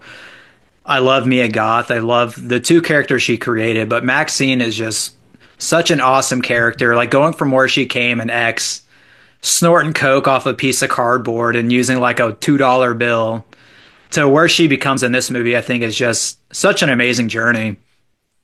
And on top of that, like just the whole cast of this is just amazing. You have Kevin Bacon just acting his ass off. Giancarlo Esposito as her fucking agent is just, honestly, to me, he might be the most underrated character in this entire movie. Just every second he was on screen, I loved him. Great. Her friend who runs the video store, I thought he was a really great side character, and I legitimately felt bad for him when he died. And for somebody who only had like maybe 10 minutes of screen time, I thought that was really nice. I love the look of it. I love the fact that Ty West meticulously used old filmmaking techniques to make this movie because he cares so much about the time era. Like, he used all old equipment and everything, and I really appreciate that. The soundtrack was amazing. I love the original score, and I thought basically every song choice they picked in this was amazing. From ZZ Top all the way to Kim Carnes at the end, I thought was just a really perfect song to end on this trilogy. And where am I at? Also, watching this for like a second time or a third time is a rewarding thing, because when I was rewatching all these movies in my top 20, I was really trying to pay attention to what I was finding like rewarding on a second watch. And Maxine was probably one of the most rewarding movies. Just seeing all the homages that you missed the first time, all the Easter eggs, just literally, it's just almost every frame is just something that you can spot. Like, I feel like I can watch this movie like 5 more times and just keep like noticing new things. Joe. The gore was really good. I will say that my only real knock on this movie is that I wish the polish was turned down and the sleaze was turned up. Just a ratio in that direction, I think, would have made this movie so much better. When you talk about polish, what are you referring to? Because it looks gritty as fuck. Like, I mean, like, are you talking about just in terms, like, yeah, explain that. I'm confused. I don't know. Like, for me, it was almost too colorful to me. You know what I mean? Like, I can't really explain it. Like, to me, I just felt like it just wasn't gritty enough. It's like it felt just. It's interesting because it's shot 35, right? In Hollywood, it has that fucking grit look to it. Like, I find that he captures it quite well. In that I don't feel like it's very vibrant at all. Like, I mean, it's not supposed to be vibrant. I feel like it dedefinitely feels vibrant. Yeah, I think it's colorful. Especially the LA I think it's stuff, colorful you know? as hell. Yeah, I just wanted a little more sleaze. Like, really? There's too much there's just too much after effect. Like what do you mean colorful? Like, as in bright? Like, because I'm confused by this, but like, because I don't find the movie to be like it doesn't look like fucking Maniac, dude. Like, it's not like gritty as shit. Like, it looks more like Hollywood. Maniac is shot on 16, blown up on 35. Yep. So when you talk about colorful, I'm just lost on that. Are you talking tonally? Yeah. I originally said polish. Like, I would have rather the polish be down a little bit. Like, I don't think it's colorful at all. I think that actually works for the film, but like, okay, whatever. Well, he said just a little bit, like the sleeves. I'm not even really like harping on the colors so much. I'm just talking about the polish. You know what I mean? Like, it's such a really, really well made. Yeah, it does look slick. Sleazy movie. Just notch the It does look cheaper though. A little it bit looks down. cheaper than the other two to me. It does. Then Pearl. I think X looks kind of cheapy. But cheap. Well, I mean, X is supposed to look. I mean, it's a 79. It's gritty. I mean, this is only 6 years later, taking place in 85. So it still has that type of like gritty 85 kind of look to it too, which I fucking love. I wanted more nighttime nut smashing though. I could have used like that. More of that. I love that part with the Buster Keaton guy. I want to see more nighttime nut smashing. I honestly, if the whole movie was more of that and less of the fucking dad and the over the top like performance he gave, he sucked. I thought he was an awful actor. He's my only thing I really didn't like about it. What, the dad? I love the dad because He was it's like, to me he's just Well, they got Joe Biden to fucking act or something. to me Hey, now that walk was over just- here, Mr. Biden. I thought that was just part of the character, honestly, because this guy has been a televangelist for decades and decades. Dude, so this it's like guy's literally completely lost his fucking mind. This guy's completely lost his fucking mind at this point, man. Who cares how he's acting? Like, I mean, he's literally gone off the deep end. He's killing all of his fucking daughter's friends. Like, I mean, come on, man. Like, That guy dude is could not killing convince people a single in the person to follow copycat. him. This dude's killing he had people in no the charisma. copycat of the Night Stalker. I just thought he was Doing, a bad actor. satanic thing. I'm not Like, the saying dude, he's like, literally responsible lost for his what's mind. happening, is what I'm I'm saying. not saying he's poorly written. I'm just saying he's poorly acted. He was out of his element, I'm man. He saying was it. getting But he's in the alive. movie for like, what, 3-4 minutes of the movie? Like, really, it's not even. Yeah, but it builds up to him. Yeah. Well, Well, It's I'm like- just it's saying, like him having on a- screen a is not there. four-course He's not meal there that much. And the final meal is a fucking gas station taquito. I just thought he took like a televangelist approach to it, and I thought it was over the top and cool. Like, I like the shootout. Like, I really liked a lot of the aspects about this movie, and I really have almost nothing to complain about besides I wish it looked a little bit cheaper and a little bit dirtier. That's it. Like, I give it a 9.5 out of 10. Because I think it does look cheap, and But like, I mean, it looks good for what it is. Like, Chinatown? I mean, you know, shooting on the 35 or whatever Ty West did, I think it looks fantastic for what it is. It's all right. Worse than The Chinatown homage It's in this amazing. movie set me. Did you over the rewatch it, top. JP? I got so I excited. didn't have about time, it. but I would be curious to rewatch it. I'm in the same boat. I wanted to rewatch it, and I liked it when I first saw it. I saw it really early though, and every time I went back and thought about it, I thought of that old guy being like, Only movie I rewatch and like I couldn't help it. I was muted when Tony was talking about the Easter eggs. I have that written down. I'm like, man, there's so many fucking awesome Easter eggs in this film. It's amazing. Like watching this shit for the second time, I was like, man, this is totally fucking love this movie, man. Absolutely. And Larry Fessenden in it too. I really love it. It's like the parking like security guard. She's like, "I'm Maxine. I'm here for meetings." Like, "Yes, you are." Like, obviously, he's a big fan of her. Yeah. Like one of the only fans she actually meets in the entire movie. I thought was really cool. What 9.5? Who's next? It be me. All right, number 4, movie that's been mentioned a few times. Great movie that pushed its way past the last 2 movies I mentioned to break through my top 5 because it just really stuck with me a lot more in comparison to the ones I've mentioned, and that is Red Rooms. Yeah. Red Rooms. All right. Indeed. It really goes into, not only crime and true crime enthusiasts, which is a really common topic in pop culture today, but it delved into human psychology, which I thought was the best theme of the movie, and trying to figure out what's going on with Kelly Ann. When the film started, I kind of assumed it was going to be this movie about more courtroom and maybe placing guilt on a killer who didn't actually do anything. That's just where I was coming from when I first started watching it, and obviously I was completely wrong, but that's what was really fascinating about it. Kellyanne was just a really interesting character, and you wonder what her motivations are. Is she sociopathic? But then the way she treats Clementine is, maybe she's not crazy. I also think that she might have a case of what I've read about called hybrosophilia, when you're aroused by watching violence, which I thought was interesting. Possibly. And even though at the end, Who would have that? Wow, you brought some college shit into this, man. That's crazy. Hybrostophilia. Anyway, so at the end, you kind of think that she's doing the right thing, but does she really care about doing the right thing? Was kind of interesting question to me, because why would she go dress up and into this house? It all felt really kind of psychopathic to me. So I don't know if she really cares about doing the right thing, or she just likes fucking with people. Why wouldn't she just deliver that to the police? Why'd she have to make the mother watch that video? There was just a lot of 100%, things yeah. that you don't really realize at first, and then researching it, it's like, oh yeah, that's but it's really all about her and her obsession, and how sometimes, not really to that level perhaps, but we all kind of obsess too much about crimes like this, and why is it so appealing? And we can admit it's just disturbing, but why are we so captivated by it is interesting. But yeah, Red Rooms, man, easy 9 out of 10, loved it.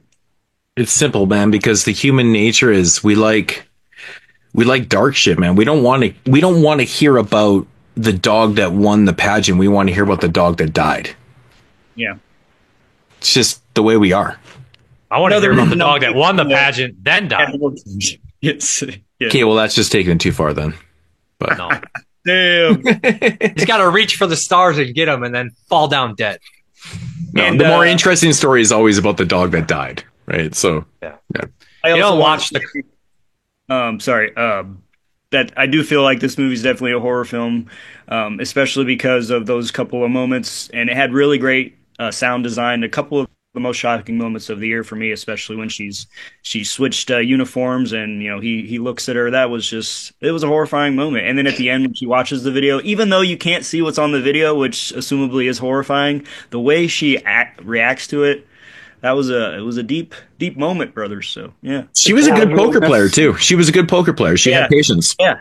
And that helps you dive into her psychology more, to the way she describes she likes taking advantage of people. She likes, taking advantage of people's emotions. She likes taking everything from people who are emotionally involved. So it kind of goes to her motivations at the end with delivering that video to the mother. She wants I feel like her character was developed from her profession of being a model. Though too, the pressures of her life and being like, as you know, like, I mean, I would know because I grew up as a model too, right? So obviously, did no one hear that? Okay, just crickets. Okay, but anyways, I grew up being a model, and so I understand the pressures of having to deal with those people and that type of world and stuff. So. I get it. Like, it can alter your reality a little bit, right? Because you grew up in this like fucking fantastical world, right? You're put on a pedestal. Everyone's always looking at you differently and shit like that. Like, I get her character. I really do understand her character in Red Rooms, and like how you could go a little bit the opposite way based on how you've been perceived your entire life. It makes fucking sense to me. It really does. Right. I mean, just being a poster boy, right? So. You're just being a boy toy, Moods. Yep. Yep. Fucking boy toys, man. Fucking Shawn Michaels, man. I was Shawn Michaels growing up. Fucking Shawn Michaels. You said it like 6 times. You're like, yeah, she's got her boy toy. I was like, calm down, Shawn Michaels. Right. No, but yeah, good stuff. All right. Who's next? Dave? Me. Yep. I guess, the first time I watched this movie, I watched this one a couple of times. Like, I wrote a review and I felt like it fit the best. It's just quick. Self-realization, self-examination, trapped, regretful, and conformed, painful. Analog horror is pretty popular this year. There's a bunch of it. But just the idea or the feeling that you could be someone else, someone important living in a life, but you're trapped in a place that you never wanted to be, it makes me feel so sick to my fucking stomach. Like, it makes me so... like, just like conforming somewhere, just not be who you are, to feel trapped and to like not know if there's possibly another reality for you, just got to me. It depressed the fuck out of me. Both times I watched this and I was like, I don't know how many more times I'm going to watch this, but it really did affect me. And it's rated PG-13. And I'm sitting there thinking, like, these are some really heavy ideas that I don't think that someone young who's impressionable, I think it would help them get through some things, but I don't think they could ever sit there and tell you how they actually felt about the stuff happening in the movie. Like, the idea that you're fucking buried and you have to bury yourself to become someone else. But in reality, when he goes and meets the other person and she's like, yeah, we have to go bury yourself. You're like, you're crazy. But at the same time, like, there's always that touching, like, what if I just threw caution to the wind and just fuck it and took a chance and lived my life like I would. I saw the TV glow. It bothered me, like, in a good way, but it's also just a play on nostalgia, analog stuff.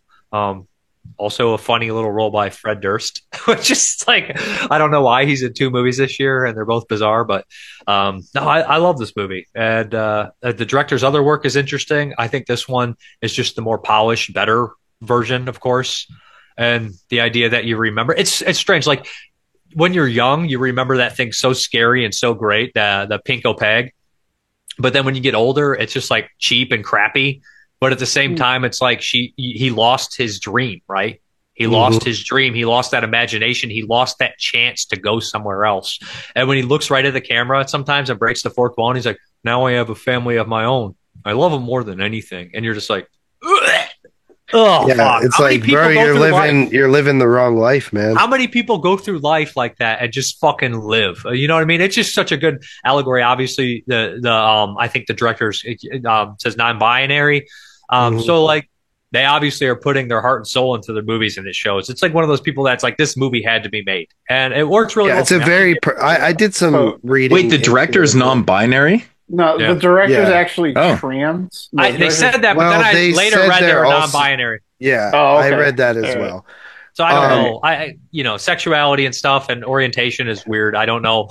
Everybody has their own thing, so I'm like, I don't know. What's going on with people. But before I go, I give it a 9. I give it a 9.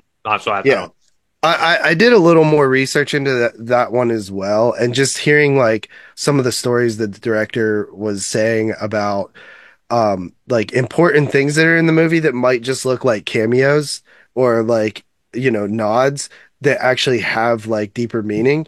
And like Pete and Pete stuff, like I grew up as a massive Pete and Pete fan. And I've always said this like my whole life. I'm like, Pete and Pete captures like the imagination of youth so well, because it's all like normal things, but it's just heightened through the mind of a kid. And it's just, I love that stuff. And I feel like the whole concept of this movie is sort of like that as well. And I think that it's like such a, I guess like heavy moment when he goes back and watches the show, and it's just so different. It's like, it's not like that so glare is gone. You know what I mean? The magic's gone. Imagination, the magic, it's all gone. And it's a complete metaphor for like his life in general. And he had that one chance when she came back to go with her, and he didn't. But she sounds so crazy at the same time. Right. Yeah. It's a really creative, interesting movie with a lot of things to digest, and very impressed. I was very impressed by it. But all right. Neat movie. And I'm surprised no one else has it. I hope somebody else has it. Yeah. No, I'm sure it's going to be on someone else's list. I think we'll be seeing this movie a little later. Somebody hasn't said a single word this entire time. Oh, I usually have a lot to say. All right, so my number 4 is a film that's been brought up a couple times, and that's Terrifier 3. Nice. I'm out. I mean, what can I say, man? That hasn't been said. I mean, it's Christmas horror that is deriving from Halloween horror. I mean, how much better can you get? Honestly, man, this movie is known for being gory for the kills. That was my number 1 for you. And of course, I mean, Terrifier 3, Art the Clown is a killer, man. I mean, the effects are fucking awesome in these films. But my favorite thing about this film right here is what JP said actually earlier, man, is like watching him react to shit. My favorite scene in the film also is the dorm scene when he's back there and he's just like, oh god, I'm in the theater pissing myself laughing. Dude, this is fucking awesome, dude. It's so good. And I love it because that's a fucking character. That's a character. And like, it's funny because like everyone's like, oh, I remember the gore, like blah blah blah. Like, no, I remember those moments in the film. Yes, dude. And it pays off later. It does. And like, I mean, it pays off in the shower. Dude, that shower scene, man. Oh my god. Fuck, that shit is just outrageous, man. Outrageous. But honestly, man, I'm loving these Terrifier films. And, I mean, even though we got a little bit more of the narrative, I'm really fucking fine with. I mean, these things are entertaining as shit. I don't know if they're going to continue to make them 2 hours long. Is that going to be a thing for like ever? I mean, like that's a really odd thing that, a 2.5 hour film, another 2 hour one is crazy to me. But anyways, 9 out of 10, man. It's Terrifier 3. We've all seen it. We all know. So it's good shit. Cool. Okay. My number 4 is a film that, it hit me quite deeply when watching it. Because it reminded me of youth so much, and that is I Saw the TV Glow. So yeah, Dave just Wow. had this one, and yeah, it's one that definitely surprised me. I literally had no idea like what it was about. I just love sort of the style of it. I like how the music is. I like this show as people like us who grew up watching movies and loving media, you know, whether it's music or TV shows or movies or stuff. I think a lot of people like us use this as a coping mechanism for things that are wrong in your life. People like there are people who gravitate towards shows like Buffy the Vampire Slayer, where there's a monster of the week, and they get way more invested and deeply into it than anyone probably should or is intended to. But it is important to them, and it means a lot to certain people. And I think that that's very relatable. Growing up, I had a pretty difficult upbringing, and I always gravitated towards media things to sort of cope with that and get invested in these worlds and these movies and TV shows and stuff. And that was all. And obviously it has a lot more to do with you know the idea of your identity in terms of like sexuality and stuff like that, like, but I think it's very relatable to people who might not even deal with that, like me, and in sort of the other way. So I think there's so much to sort of unpack with this movie, and I think I think they did a fantastic job. And I think also, like, if you look into any of their interviews, they actually kind of like tip their hand and kind of explain what they're doing. And not a lot of people actually usually do that with these more like deep, interesting, thought-provoking movies. Sometimes they just let the audience figure it out. Ambiguity. But yeah, I think that this movie was really a big surprise. And I also love sort of the fever dream-esque like late night TV vibes that it gives off too. Like, I remember being a kid and like just coming across some weird shit late at night that I would like fall asleep. I'd be like half asleep, awake, and not remember if like I added to the thing with like dreams or if I actually watched that. So and I think the whole film alludes to that as well. But yeah, I give it 8.5 out of 10. I saw the TV Globe. Pretty cool. Nice. Tyler. Right, number 3. Okay, we were in France, and we're gonna head a little bit south and continue our trip abroad. We're gonna go down to India. I have from director Rahul Sandasivan. My number 3 is Brahma Yagum. This movie. Can you spell that for me? Because I have no idea what I'm typing. BRAMAYUGAM.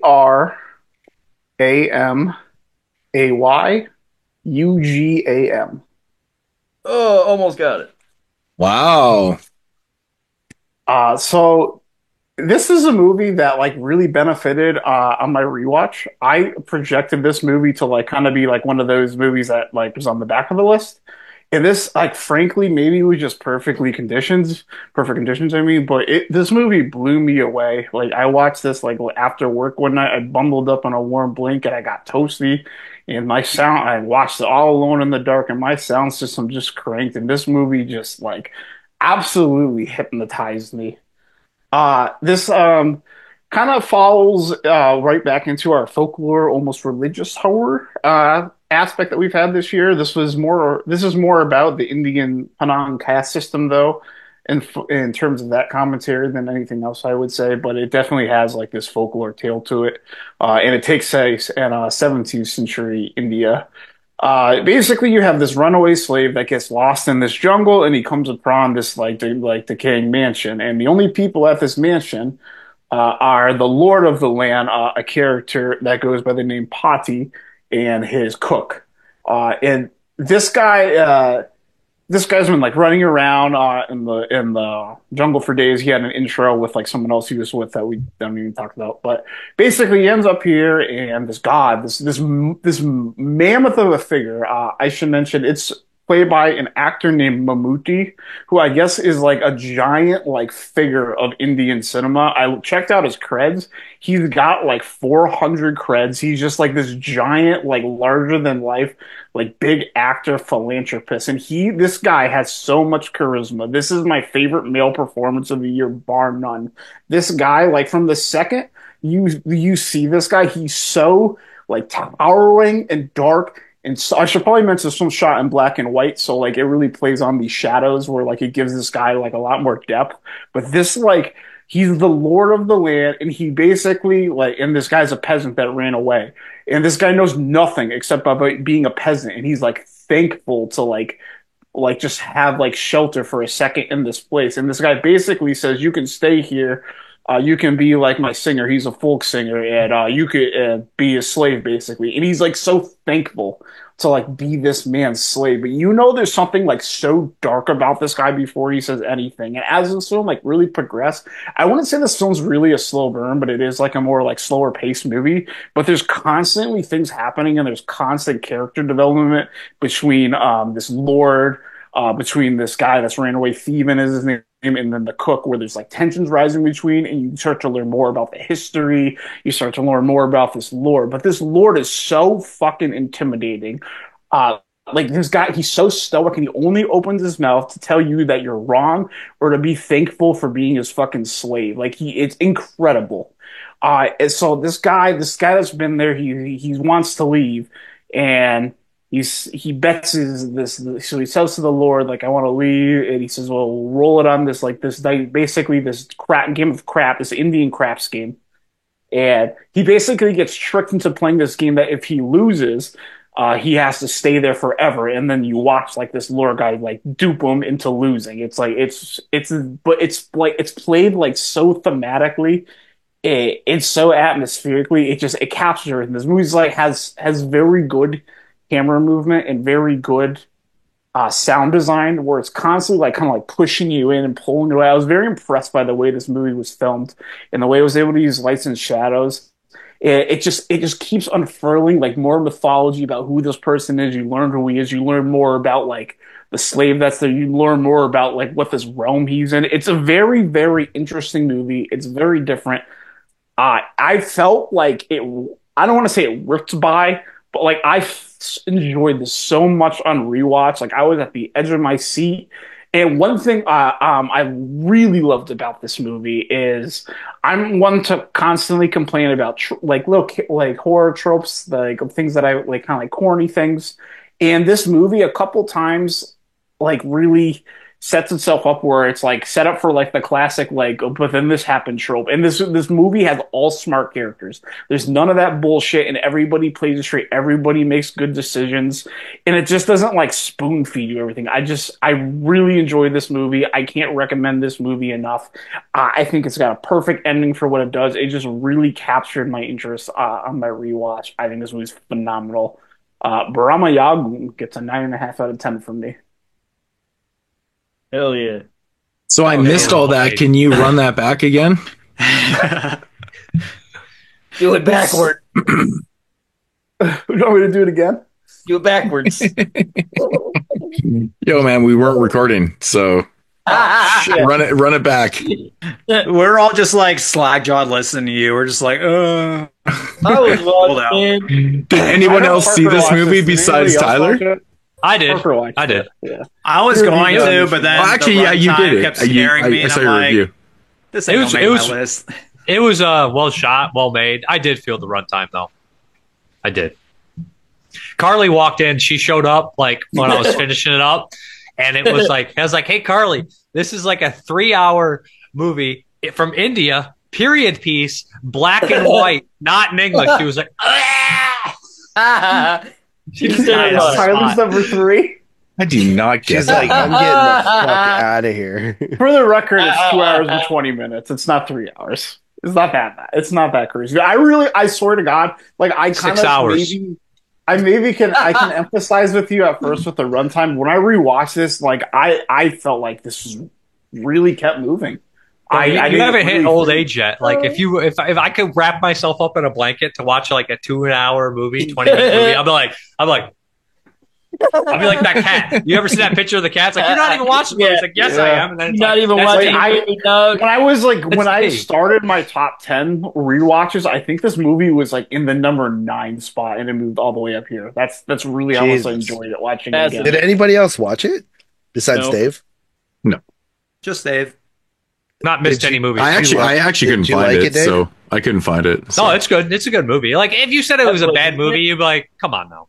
It's like really well made and well shot and well acted. There's like no technical negatives about the movie. And it's an interesting story. It's just really, it is long. Yeah. All right. Who's next? All right, I'm next. And what are we on? 3s. All right, so this has been mentioned before. Like Tyler, this was a movie I watched the first time. I really liked it, but on the second watch is when I really started to fall in love with this movie. It is Oz Perkins' Longlegs. Nice. So, to me, this movie has probably the best sense of atmosphere and dread out of any movie I saw this year. Like, it is depressing as fuck the entire time. The one thing I really loved about a rewatch is that, just like Maxine, there's just so many like little Easter eggs and things to pick up on that you missed the first time, because when you're watching this movie, you just have no idea what to even expect, so you're not even picking up on anything. But there's like multiple scenes where you'll see like a devil figure just like fade into the screen like behind Micah Monroe's character, and that happens like over 10 times in this movie. Like the first time I watched it, I didn't even notice it once, and it kind of blew my mind. But in terms of like dialogue, there's so many little hints and just little things that just lead to the end that you just completely goes over your head. And watching it for a second time, you're just like, wow. Like, to me, it's such a well-written movie.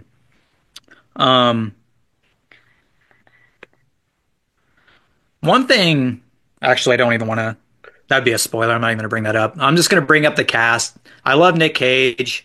Like, when I first watched the movie, he was like a little on the hokey side, but watching it a second time with subtitles where I can actually like contextualize what he's saying and shit, he really comes off as creepy in this movie to me. Like really disturbing. And it raised even more questions than I had the first time I watched, like Lee's father. Like, nothing about him is even mentioned in this movie. And then I think about it too. I'm like, what's another name for Longlegs? A daddy Longlegs? Daddy Longlegs. Yo, like stuff, that's stuff pretty like that makes me think. Because it's like, why is he targeting her to begin with if there's no father in the picture, right? Nah, right from the start, man. Whoa. Like, it makes me think, like, is he actually like an estranged father who's been like, who like fled the scene and came back like 9 years later to start his little scheme? You know what I mean? It's like more questions like that I think about with the rewatches, and I can't wait to watch it a third time because I feel like I'm just going to pick up on more things. Yeah. This is my favorite Oz Perkins movie now, and I give it a 9.5 out of 10. So did she end up? Did Mika Moreau end up meeting Longlegs before anyone else when she was a kid? Yeah. So basically, she was out. She was in her room upstairs, and she watches him pull up in his car, and she immediately runs out to meet him. And none of those murders happened before. They happened later, right?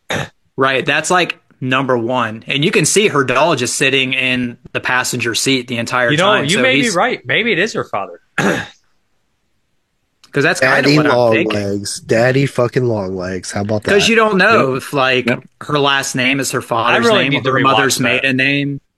Like, it could be a one-night stand. No, I caught into that right away, man. A lot of people really liked it, and I'm just like, man, like I just felt it missed me. Like I missed, like I got lost halfway through, and I was like, I'm not feeling it anymore. It happens. And who knows? You might be right. I could rewatch it and be like, you know what? This is stupid. Yeah, I gave it an 8 out of 10. That's the beauty of watching some shit in the theater by yourself with like nobody in there. You know what I mean? Like you didn't have somebody with you, but it'd actually be scary to watch a movie in a theater by yourself. I do it sometimes. I've watched a couple films where I'm literally the only one in there. That's crazy. Dude, I went to Nosferatu on New Year's Day at fucking midnight, expecting to be alone. Like, I literally was like, ain't nobody coming to see this. New Year's Day or New Year's night, did you say? New Year's Day, like 1st. At like, it started at like 10:40 or something. Yeah. So it was like, literally, I got home at like 1-something a.m. But there was like literally like 10 people in there. So I was like, what the fuck, man? So you broke in the New Year? That's crazy. Yeah. Well, I was, I drank like a bunch the night before and played Call of Duty and talked shit to 12-year-olds all night. And then I was just... Put your mic on, JP. And talk to 12? What the... what? Dude. No, talk shit to 12-year-olds. Damn. Okay. Well, that's different then. Yeah. I had bad luck. Did you call them a bunch of pieces of shit and stuff? Yeah. No, I was like, dude, I actually got in trouble. So I haven't played Call of Duty. You got reported, Doug? Dude, I literally... Times have changed, bro. You can't talk shit anymore. I grew up in the most, like, you know those memes where you see, like, oh, kids today would never survive Modern Warfare 2 lobbies and shit? Yeah. And it's like, I literally am just talking shit to everyone, like, just being a fucking dick. People got reported to the police for teabagging. And then all of a sudden I get this message from Xbox and be like, we have reviewed your chat sessions and you're using offensive dialogue or whatever. Any further reports can result in a ban. I was like, what the fuck? I had no idea that was even possible, but it's been so long since I've done something like that. But I can't say shit nowadays, man. You can't call anybody a cuck. That's crazy. Yeah. I was feeling nostalgic because back in the literally, like, I don't know, 10 years ago or something, on New Year's one night, I just played Call of Duty, like, by myself and just drank a bunch of beers and was toxic as fuck. And I wanted to do it again. But, what are we talking about? That's my boy. That's my boy. Oh, yeah. It's supposed to be New Year, New Me. Not New Year. No, this was something I did 10 years. No, I respect that shit, man. Get all fucked up and talk shit. I like that. This was New Year's Eve, dude. It was my last hurrah. It was my last. So I don't get it though, man. So you were playing fucking Call of Duty at home, and you were not out with fucking Carly. What the fuck gives? Carly went to Dave and Buster's and shit. But why were you not with her? No, I don't do that.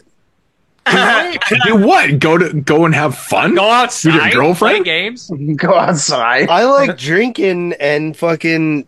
Yeah, Dave and Buster's has everybody likes drinking, but you can do it with your girlfriend and have fun though too. Drive. I'm not going to drive.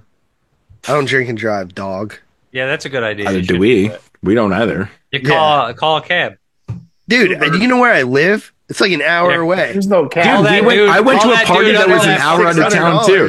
I went to a party that was an hour out of town too. The wife didn't actually drink the night because she had to drive. Because catching a cab from out there is like fucking stupid. No, expensive. We didn't really make plans. I was gonna hang out with my cousin, but she got sick, so I just was like, "Fuck it." I already bought beer and stuff. I'm just. You need to befriend like a nerdy guy that doesn't drink and just be like, "Hey, Clark, you want to hang out with us?" He's like, I love how Dave just volunteered himself. Because he doesn't drink. Yeah, but Dave doesn't got the patience. I will be your designated driver, but it's going to be more like this. I drop your ass off. You call me at 2:30. I come get you. I ain't sitting there watching you drink because everybody at the bar's like, so like the weather is good, right? And like when you're sober, you're like, you sound like a fucking moron, right? Like, I don't want to talk about the weather, dickhead, with a stranger. But when you're drunk, you're like, weather is good. It's the water and wet. Yeah. Hey, I'm disappointed no one brought out that photo of Dan from Wasteland for New Year's Eve, man. Where was all at for that?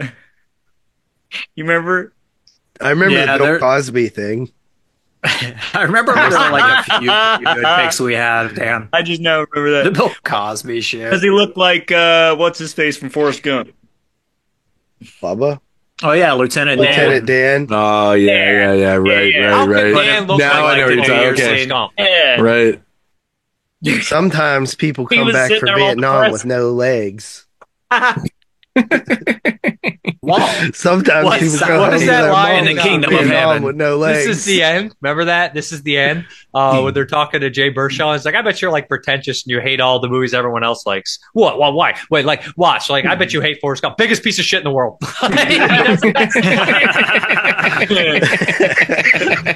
That part's so funny. I love when Jonah Hill finally snaps on him in that movie. He's like, I fucking hate your guts. You're such a fucking bitch. That movie's pretty good. You know, the irony about that part is that like weird. Jonah Hill actually fucking can't stand him in real life.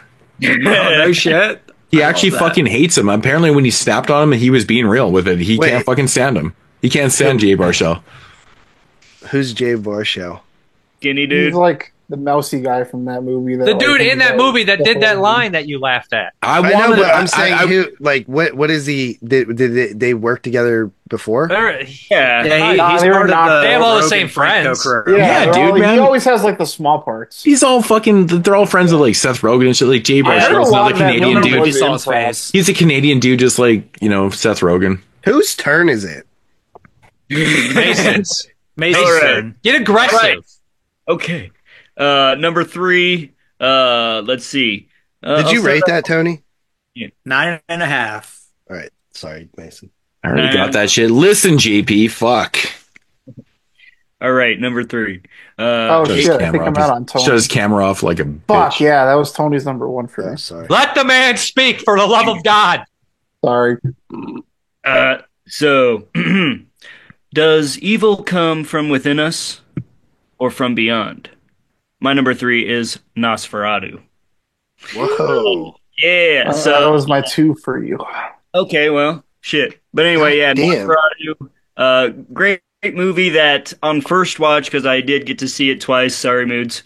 It was built up with expectation, so like it seemed like the case for a lot of people. But I still really liked it. But on my first watch, I took an edible and I was really, really feeling it. And it really elevated the film for me in a way. Like, I felt like I was Thomas and his anxiety was my anxiety. And it was a really trippy experience with the film, besides its overall atmosphere and, just dreariness of it. That was really captivating. But anyway, after it ended the first time, I was like, I kind of wanted more from that. And the way that Nosferatu looked was weird. That wasn't what I was expecting. I didn't know how to feel. And the theater was really packed and blah, blah, blah.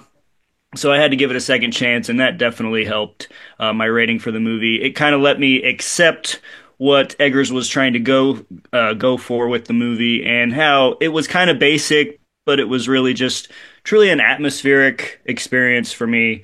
Maybe people wanted more from it, but that was enough for me. And I didn't mind the way that Nosferatu looked. I know that they were trying to be true to the Vlad the Impaler look and all that, and they did that really well. And then I also read that Eggers was given the opportunity to do this film after The Witch, but he didn't want to. He wanted to wait to kind of build himself up, which I thought was interesting. Good film, 9 out of 10. A review that I read with an interesting quote was, it looks like an Eggers Nosferatu, but doesn't feel like an Eggers Nosferatu, which I thought was a really interesting sentiment, because in a way I feel like if it would have been a little bit more cerebral or took chances, as everyone else has said, maybe it would have been a little bit better or elevated. But still, I disagree with that. Well, with that sentiment, not yours. I think it does feel like a Robert Eggers movie, because to me, like, it took a feminist approach, kind of like The Witch does. You know what I mean? Yeah. And ultimately, it's the supernatural, like, within the woman at the end that brings her the salvation. Well, yeah, one man's journey to bust a nut in a way. That's funny. I really liked it, and like that quote I wrote down after the first time I watched it, and after the second time I was like, I don't know if I really agree with that, but I thought it was interesting. But anyway, cool. I guess I'm Interview with the Vampire. What about Interview with the Vampire? I would said it still doesn't beat Interview the Vampire. I think that's my favorite vampire movie. Wow. Probably mine too. Probably, maybe. It's probably Friday Night or The Lost Boys. Oh, well, shit. Yeah, I forgot about this. I wouldn't even, I can't even, those aren't even some of my favorites. I have no idea. Yeah, there's Friday a lot Night, of Lost fucking Boys, good Vampire Circus. movies. There's a million vampire. Shit, Yeah. From Dusk Till Dawn. They didn't even think of that. From Yeah, Dusk Oh Till my Dawn. god! When I break Forget down about it. vampire There's films, I break down in like pre 2000 and then 2000 after because I feel like there's You like could two different probably- realms of like vampire films. What about Dracula 2000? You guys a big fan? No, I saw that in the theater. Actually, But I it's saw not that in the that theater. bad. It's That okay. movie was a fun experience, and then I rewatched it after the fact, and I was like, this movie kind of sucks. The guy who plays Dracula is really shitty, from what I remember. I could probably do Art a. Butler. But I I don't could mind probably it, though. do It's a okay. top 10 vampire films list and have literally like 5 10s and like the rest 9s. Yeah. Awesome. I have a hard time breaking it down though, man. Like Yeah. I needed 2 different eras. No, It's weird. Cheating. It's not cheating, man. Cheating. It's Good, just Dave. vampire films I feel like are actually technically better now than they used to be. It's weird. It's really interesting, JP, saying that as a Steelers fan. Don't get him fucking Considering- started on that bullshit. I don't want him crying again like he was last night. Fucking tears, boo, boo, boo. You spoiled Nobody likes to brat. separate Super Bowl era. JP and is old the era most more than spoiled Steeler fans. fucking brat I've ever met in my life with sport. Oh my god, dude. He's sitting here crying about them. Okay, we're not doing this. All right. Dave. Dave's turn. All right. So this one's been mentioned one time before, and this is not honestly like on paper. I don't think people would think I would like this movie so much, but it just the structure and everything. And the first like 5-10 minutes, I was like, I don't know, man, this seems a little hokey. But after a while, I was totally in. On rewatch, I loved it even more. It's Late Night with the Devil. The structure is brilliant, and another fucking religious kind of possession movie, honestly. And it keeps it kind of as a mystery. Like there's a mystery element to it, and it's like this kind of like you kind of go back and rewatch the tape and stuff. And I'm a big sucker for that. I thought the cast was great. I thought the behind the scenes footage stuff was great. And my favorite character was the skeptic Carr. David Dalmatian is fucking excellent in this movie too. A layered performance on all different levels. But my favorite scene in the film is when I kind of don't want to spoil it, but a character registers that he was wrong the entire fucking movie, and he does get on his knees and fucking's like, oh, I'm so, and he's like, I started cracking up. This movie has like a dark quality to it. The trip out scene at the end is fucking brilliant as well. This is really fucking good. And I kept hearing people say, oh, this is great. And I was like, yeah, I don't know. It doesn't look like it's going to be something that I love, but I like that actor and the cover. And I was like, I don't know. I just didn't look like I would like it. And I was like, I love this movie. 9 out of 10 for Late Night with the Devil. Great film. And that's another Shudder movie. That's what I'm saying. Like Shudder, I don't understand why Mood said Shudder. Yeah, they might have had not that good this because year. I didn't really care for it. Exuma Shudder too. I mean, it wasn't good for me this year. I'm just saying, like, well, I didn't care it's a for it, Shudder original. but everyone else seemed there to. there was a good bit of. I mean, I think this is a way up year compared to like the last couple for sure. Oh, of course. Last couple of years are terrible. I mean, there definitely was a couple films on that. I mean, there's a handful of top teners that well, there's one. Late Night with. What are the other ones? The other ones are Devil's Bath, In a Violent Nature, Exuma, In a Violent Nature. Yeah, I guess in Violent Nature was on there, right? Yeah, I forgot about that one. Exuma's on there too. Is that one? I don't know how it works. Yeah, I think so. I didn't watch Exuma on there. I forgot about Exuma because I actually didn't watch that on there. So yeah, I mean, not a bad year, I guess. Whatever. Yeah. Fuck me then, right? All right. So on that note, before we move on real quick. On that fucking note, my number 3. Hold on, let Tony say Hold on a whatever. sec. I got one more thing about Late Night. I didn't know this recently, but Umbrella Releasing, on their release of it, they have a separate cut where it gets rid of all the backstage shit, and it's literally just the footage cut. And I really want to check that out. That's interesting. And it's I love really that creativity right there. That's cool. I think it's only like 70 minutes long, too. I was gonna say, I feel like that's gonna be way shorter. All right. Crazy. Good old Umbrella.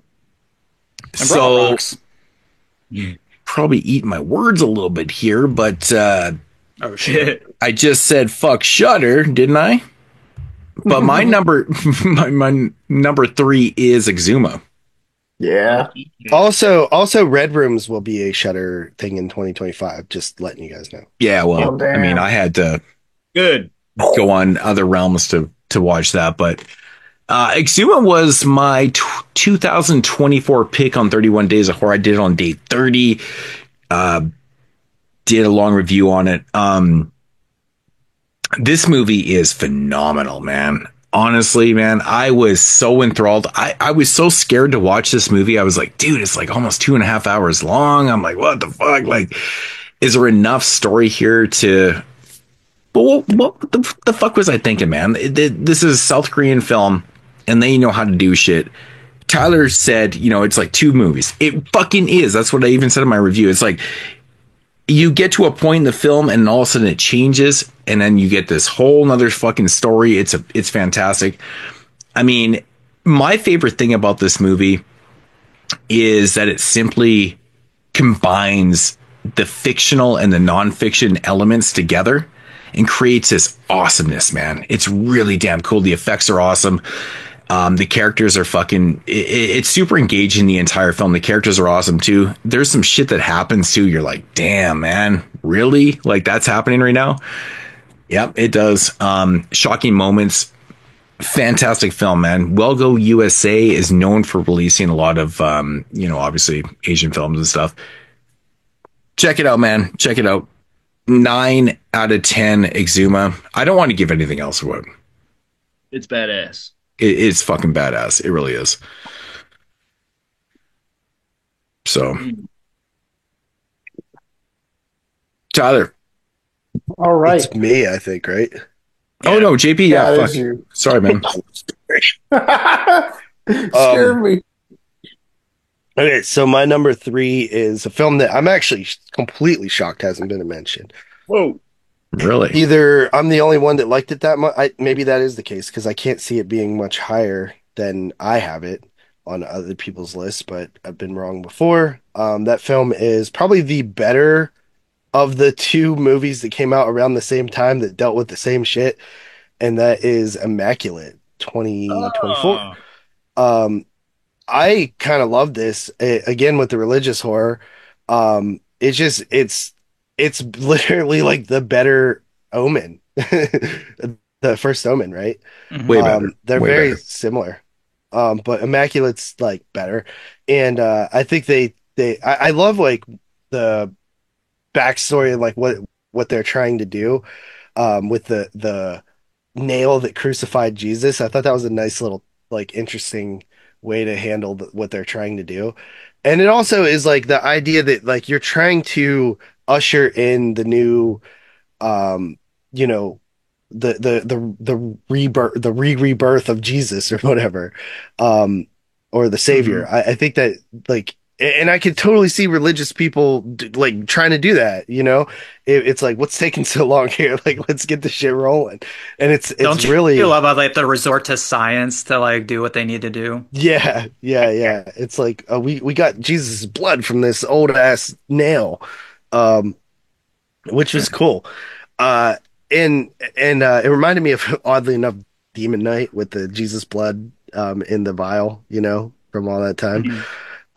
And I thought the ending was just like super like dark, but also satisfying. And it kind of went there, and I was like, all right, I fuck with this. Hell yeah. And I also really just like the I wish I had backstory shown behind it, this though. film too. See, I was wondering that too, and I was debating it, and I'm like, it could have came off like maybe like you would really have to nail the look of it for it. Like I would literally need to see a real baby sitting there at first, you know what I mean, and then cut to a prosthetic for it to really hit home. But if you just show like, or you could just use a real baby. I was gonna say, A real baby would have been. got plenty of them in Hollywood. Yeah, it would have been real. Dude, fun. I am totally down with killing babies in movies. Seriously, I've always been a big fan of baby kills in movies. Yeah, me too, man. Yeah, Like, coffee yeah, table. that's So the coffee table on your What is that Feast Part 2 when he throws up the baby and it's like this long gated scene where it's all slow mo and all of a sudden it just hits the pavement and fucking just disintegrates. and then one of my favorites is Treevenge, the short film. Oh, at the shit. very end, the fucking pine tree jumps. Bloodletting's got a good baby kill too. bloodletting. When he just shoots the shotgun real quick and it explodes, and he's like, "Never killed a baby before." Good baby. First one. And then I actually like the backstory behind the film too. So Sydney Sweeney auditioned for it back in 2014, and then it went into development hell, and then she got all famous, and she was like, I actually really like this. I'm going to buy the rights for it and make it myself. Wow. And I fuck with that. That's cool, That's cool. Like a film that she was passionate about back in 2014 that she auditioned for, got the part, never made the movie. And it's like, she's like, I kind of want to still do that. So why wasn't the movie made in 14? Just didn't have the funding, just no studio behind it or anything. But not a lot of, how often do you hear about that where somebody's career takes off and they go back and dig up old projects that they wanted to do back then? Yeah, it's fucking pretty cool. Noble. It's noble. I love nuns movies, nunsploitation, if you will. Nunsploitation is alive and well. This is more church exploitation, really. It's got a nun in it, damn it. It is nunsploitation. It's nuns, but it's more church exploitation in theory, really. It's them trying to play gods, right? So Rebecca McKendry says it's nunsploitation. She's the queen nunsploitation, so I concede and say it's nunsploitation. Just because nuns are in a film doesn't mean it's nun. It's not about, it's exploiting the church. It's not exploiting the nuns, but yeah, it's exploiting the church. Well, a lot of those nunsploitation movies aren't always about. No, a lot of them are exploiting the nuns specifically. This one is specifically exploiting the church. That's what it is. It's church exploitation. Well, that's in the story though. But like exploitation is if you want to showing to the audience, right. I look at it as church. There is exploitation. an evil nun in The Immaculate. She kills her. Yeah, right? yeah, for sure. Of course. I don't know. I'd have to rewatch it. Dude, listen. If you want to know anything about exploitation, ask Carly. She loves exploitation. Yeah. Anyway, so I give it an 8.5 out of 10. Definitely one of my favorite watches of the year. Nice. You're allergic to those 8.5s. What do you mean? Your entire list. That means I'm not allergic to them. If I was allergic to them, I'd be pushing them away. Be like, get out of here. That was really stupid. Did you not give I saw the TV Glow 9? No, it was 8.5. Oh, really? Fuck. Everything's an 8.5. Yeah, that's what I mean. Literally 8.5 started. Actually, I tried to give it an 8. So this year was so good, but you don't have a fucking 9? Pretentious as really? fuck. Dude, I never do, bro. Go back in the history of my ratings. How many 10s have I given out on these shows? God, your fucking maybe ratings are so weak. They're so weak. Doesn't even like movies. I'm literally shocked that Tyler's rating above me right now. Yeah, it's because you're apparently more pretentious than he is. But anyways, back to the top, Tyler. All right. Number 2. We're going to go back to somewhere we've already been. We're going to go to Canada. But not just any Canada. We're going back to French Canada. Which is arguably not coming with us as the 51st state. And number 2, we're going to leave Quebec, okay? Human vampires. They could go back to France. They could be part of Pascal Plants, La Chambre Rouge, Red Rooms. Red Rooms. I thought it was going to be humanistic vampires. Same with me, man. I was right. I actually he's already had that. That was 7. Yeah, that was 7. JP, write this shit down. No, Dave's doing it. Oh shit, he did have a number 7. He did have a number 7. Fuck, I totally forgot. Too many lists. Too many lists. All right, tell us the room, brother. Well, I don't think we need to go over the plot of Red Rooms after his do we not? Do we not? You want me to? I can. No.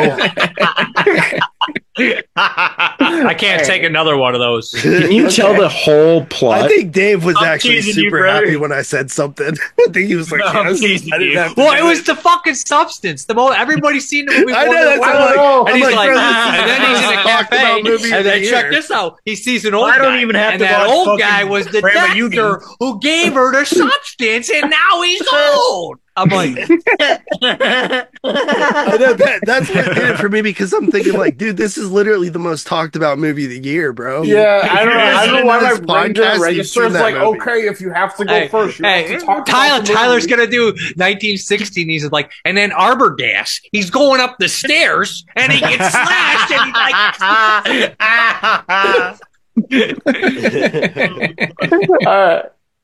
All right. Yeah, so what I really like about Red Rooms is Red Rooms has a specific character that I really fucking yearn for. And that's the true morally ambiguous character. And that's obviously what Kellyanne embodies. She is my favorite female performance of the year. This movie probably was the most unsettling movie to me. And I really didn't have that effect the first time I watched it. I just thought it was like, I thought it was great the first time, but I didn't think it was like anything like world breaking. But man, like when I rewatched this, that scene in the courtroom where she dresses up like Camille is like, it fucking made me sick. Like that got to me. And I really really appreciate the sound design and the cinematography this time around. But I think my biggest kind of like iffiness that I had after my first viewing was this problem everybody else kind of had, where like they don't like. There's a lot of questions about Kellyanne, and like what like the point of all this was, right? And you can actually, and I noticed this on the second watch, and it just completely made the movie click with me. There's a scene where she's sitting on the train with Clementine. And she asks her, like, and they're talking about poker when she's saying that she actually, like, gets most of her money from poker, not modeling. And she says to her, she's talking to her about poker, and she says, like, oh, well, in these high class rooms, you can't bully people around. You need to find someone who's bad that thinks they're good and take all their money. And what she says is, that's what I love, watching them lose everything. And it reminded me of a quote I've always kind of carried close to me. I've talked about this a little before, but like literally a decade ago, I was like an Olympic level Yu-Gi-Oh player, and I always identify with this quote made by Bobby Fischer, the chess pro. I like a moment where I break a man's ego, and there's like this feeling when you're doing this one-on-one thing where you can feel like another high level player like realizing I can't win. And you're just like grinding them out, and it's a feeling you can bottle up and save. It's the great until you run into a dude who believes in the heart of the cards. Then what do you do? I really like how you brought that up too, because like when they were talking about how she likes bleeding them dry and like taking advantage of them, and watching later in the movie, and she almost becomes what she's like, addicted to like going again. She bets against it, and she bets all in, and she actually pays off. But she only whole court. Yeah, she did it against her better judgment. Like she knows that's a bad play. It's because she's so obsessed. Yeah, this whole case, she's so obsessed because this whole case is her poker table. The whole point of this movie, this is Kelly's motivation. She wants to make everybody attached to this court case lose everything. Ludovic loses his path to innocence when they get the tape. The parents lose any hope they have of their child not being like this fucking snuff room kill that people paid money to like jerk off to. The cops look fucking ridiculous that a citizen solved the case. Clementine loses faith that Ludovic was innocent. That's a very Kellyanne loses her modeling career. She loses. I couldn't go deeper on this, dog. Kellyanne winning the fucking jackpot by making everybody lose everything around her. This movie is incredible. Yeah, but is there any horror in it? She didn't lose anything. It's about this. She lost her modeling career. I know, but it didn't matter to her. It didn't matter to her though. When she watches, she makes everyone else lose everything. Yeah, she makes everybody else lose everything. I don't know. I'm just saying, like metaphorically. Like when she wins that footage and she watches it and you just see like just the orgasmic like euphoria in her face, like that is what she won. Like fuck her modeling career. She didn't lose anything. That's what she won. Also, Right, one would and- be a and metaphor also, like, for money is horror just fans. numbers on a computer. People just finding the nastiest, darkest shit in that extreme world and going Yeah. down that rabbit hole and never stopping. And that's what I took away from my first movie. When I first watched this, I'm like, this is about like staring into the abyss of the dark web in this movie. So unnerving and dreadful, and it's scary. And I felt like, and I did feel the fear from that, but I don't know. I just like when I watched it again and kind of have that emotion, I just like noticed these like little things, and I really, really got into this movie. She's And I someone just who thought wants it to hurt was- society. That's Exactly. the worst possible She's just way. like she's That's this like a mass person that got shooter. obsessed. But on Yeah. a level of hurting society, that's fucked. You know that movie? Yeah, is she's really going to dark. become a mass shooter is what's going to No, happen. she also won't. think, No, like, she well, already that's hurt society really- smarter than a mass shooter. I think she's more indifferent than psychopathic. Kind of like almost like a Bateman Curious? kind. Yeah, Like she's she's like a curious. Yeah, like, sociopath or something. not out to she like doesn't. directly kill people, but I don't know, more, I don't know. She's not like savage. Kind of like She an just like she experiment. likes to see the world burn, yeah, I suppose. but not necessarily like the people inside But- burning to death. Just the world, people's. She likes to pull down the curtains and She wants to hurt society, right? Yeah, right. Make it I all fucks with facade. it. I fucks with it. It's a good movie. Did anyone? And Tyler actually made it better just now for me. Thank you. Appreciate it. So when she, All you guys had good discussions on it, actually. so when she gets dropped from modeling, how does that happen? Because what she does, after the- she goes yeah, to- No, but how do they know about that though? Well, she has the Well, I incident, assume it's like in this fucking- media. it's in the media newspaper. frenzy. She reads Yeah, the it's in the news- newspaper. Yeah, it's And like she was front in, page like- news. Yeah, Yeah. she was in the courtroom dressed up as Camille, and like that's what freaked That's everyone a out. fucking dick But then move, dude. They just find out. guess Is that, got a not, question is that about that. before she gets dropped or after? No, They, she gets they, dropped they after warn her. that. They warn That- her that's before like- because that's the last people, straw the right news, there. The news reporters are interviewing all the people coming out of the court case. So she's been on television and she's on the Yeah. front page of a website. So those people probably saw it because it's a high profile case and they're like, what the fuck's she doing there? Yeah, like, She's nothing to do why with are you Yeah, exactly. associating Oh, yourself so it was with the this? image thing. Like, Okay, it was the image thing. Jared Okay. from Subway Yeah. was at like the fucking this Okay, I weird, got like, that. I was like- pedophile case. They'd be like, So they just dropped her because That makes it was sense, an but you image know what I thing, mean? right? It'd be- Because they don't want to be Yeah, it was a associated with someone that liability. was at this court case. Okay. Because I was like, what Yeah, the she fuck? had I'm warnings like, before she- that, but then that was the straw that broke the camel's back. Yeah. Right. So Makes I got a sense. question Makes though. sense. When she dressed up as Camille in the courtroom, was that part of what the person that was holding the auction, was that one of the objectives that he told her to do? Because she's like, what do you want me to do? And he's like, and then it went to something. Did he tell her to do that, or did she do that by herself? No, that's I her. think she did that's that her. by herself. That's She her. did that That's by her by herself. herself. Yeah. Okay. Yeah. So That I was know he like really good. made her What go on was like the- a wild goose chase, because I thought She that wanted a what reaction. he did was make her throw Yeah. her life away to show him how serious she is about being in this auction. No. No, Yeah. I think I it don't- was. I don't one think so. intention. Yeah. Did anyone look up how much 21.5 Bitcoin is in US dollars? No. I think it was like over I 2 did. million, right? Well, yeah, it's like $430,000. Woo! Holy shit. So that's like what? That puts a lot to more fucking weight on $5 it. Canadian, $4 to $5 Canadian, I guess. it already is Wait. Canadian. There is no way that's right. Oh, and you looked it up Bitcoins in are the worth US. way more than that. Bitcoins are like $40,000 a Bitcoin, right? Ish. The last time I looked, like one Bitcoin. I'll be honest, $40,000. no idea with the Bitcoin shit, man. Yeah, the Not even a crypto fucking stuff clue. is We totally. have a Bitcoin ATM in my store, so I've kind of learned a little bit about it. But last time I looked, No idea. yeah. That's interesting. 20 Bitcoin. I still think it's like fake news. I still think it's fake news. Yeah. Like I don't even think Bitcoin is even fucking real, man. To be honest, So yeah, what? it's Yeah, weird. one Bitcoin is Yeah. $99,000. One Bitcoin. Yeah. Maybe it what went the up since I looked last. Damn, So this I'll- Bitcoin shit is like big time shit. Like when you're betting Bitcoin, Oh, like yeah. you have big Yeah. time fucking Oh, money. yeah, bro. Oh yeah. Wow, crazy. But it's See, not I don't. traceable. That's why they do it. They're Yeah. athletes that get paid in Bitcoin now. It's crazy. Dude, I'm collecting food stamps, bro. Like I have no fucking. I don't have a I've fucking seen idea. what's fighters going that on. get paid. Dude, I can't even afford to fucking eat. So I remember when food stamps were paper and not digital. Like I actually. Actual stamps. Oh, you Yeah, get they- digital they in were Canada. paper. We Is in that Canada high we still get fucking paper ones, man. Dude, you guys are so far behind. Of course we're. That- You behind, really man. need to become. We're the 51st state, bro. Yeah, you really need to become that, dude. Whose turn? Is that a No, we don't have 9.5? food. We don't have Yeah, food it's stamps in 9.5. Canada. Actually, to break your, we don't actually have food stamps. Holy balls. 9.5 on the red rooms. We got no food stamps in Canada, bro. So. Was that you, Tyler? Yeah, it was 9.5. Damn, dude, you are fucking blowing my mind right now. 3 9.5. I'm really proud of you. All right, Tony, what do you got for number two?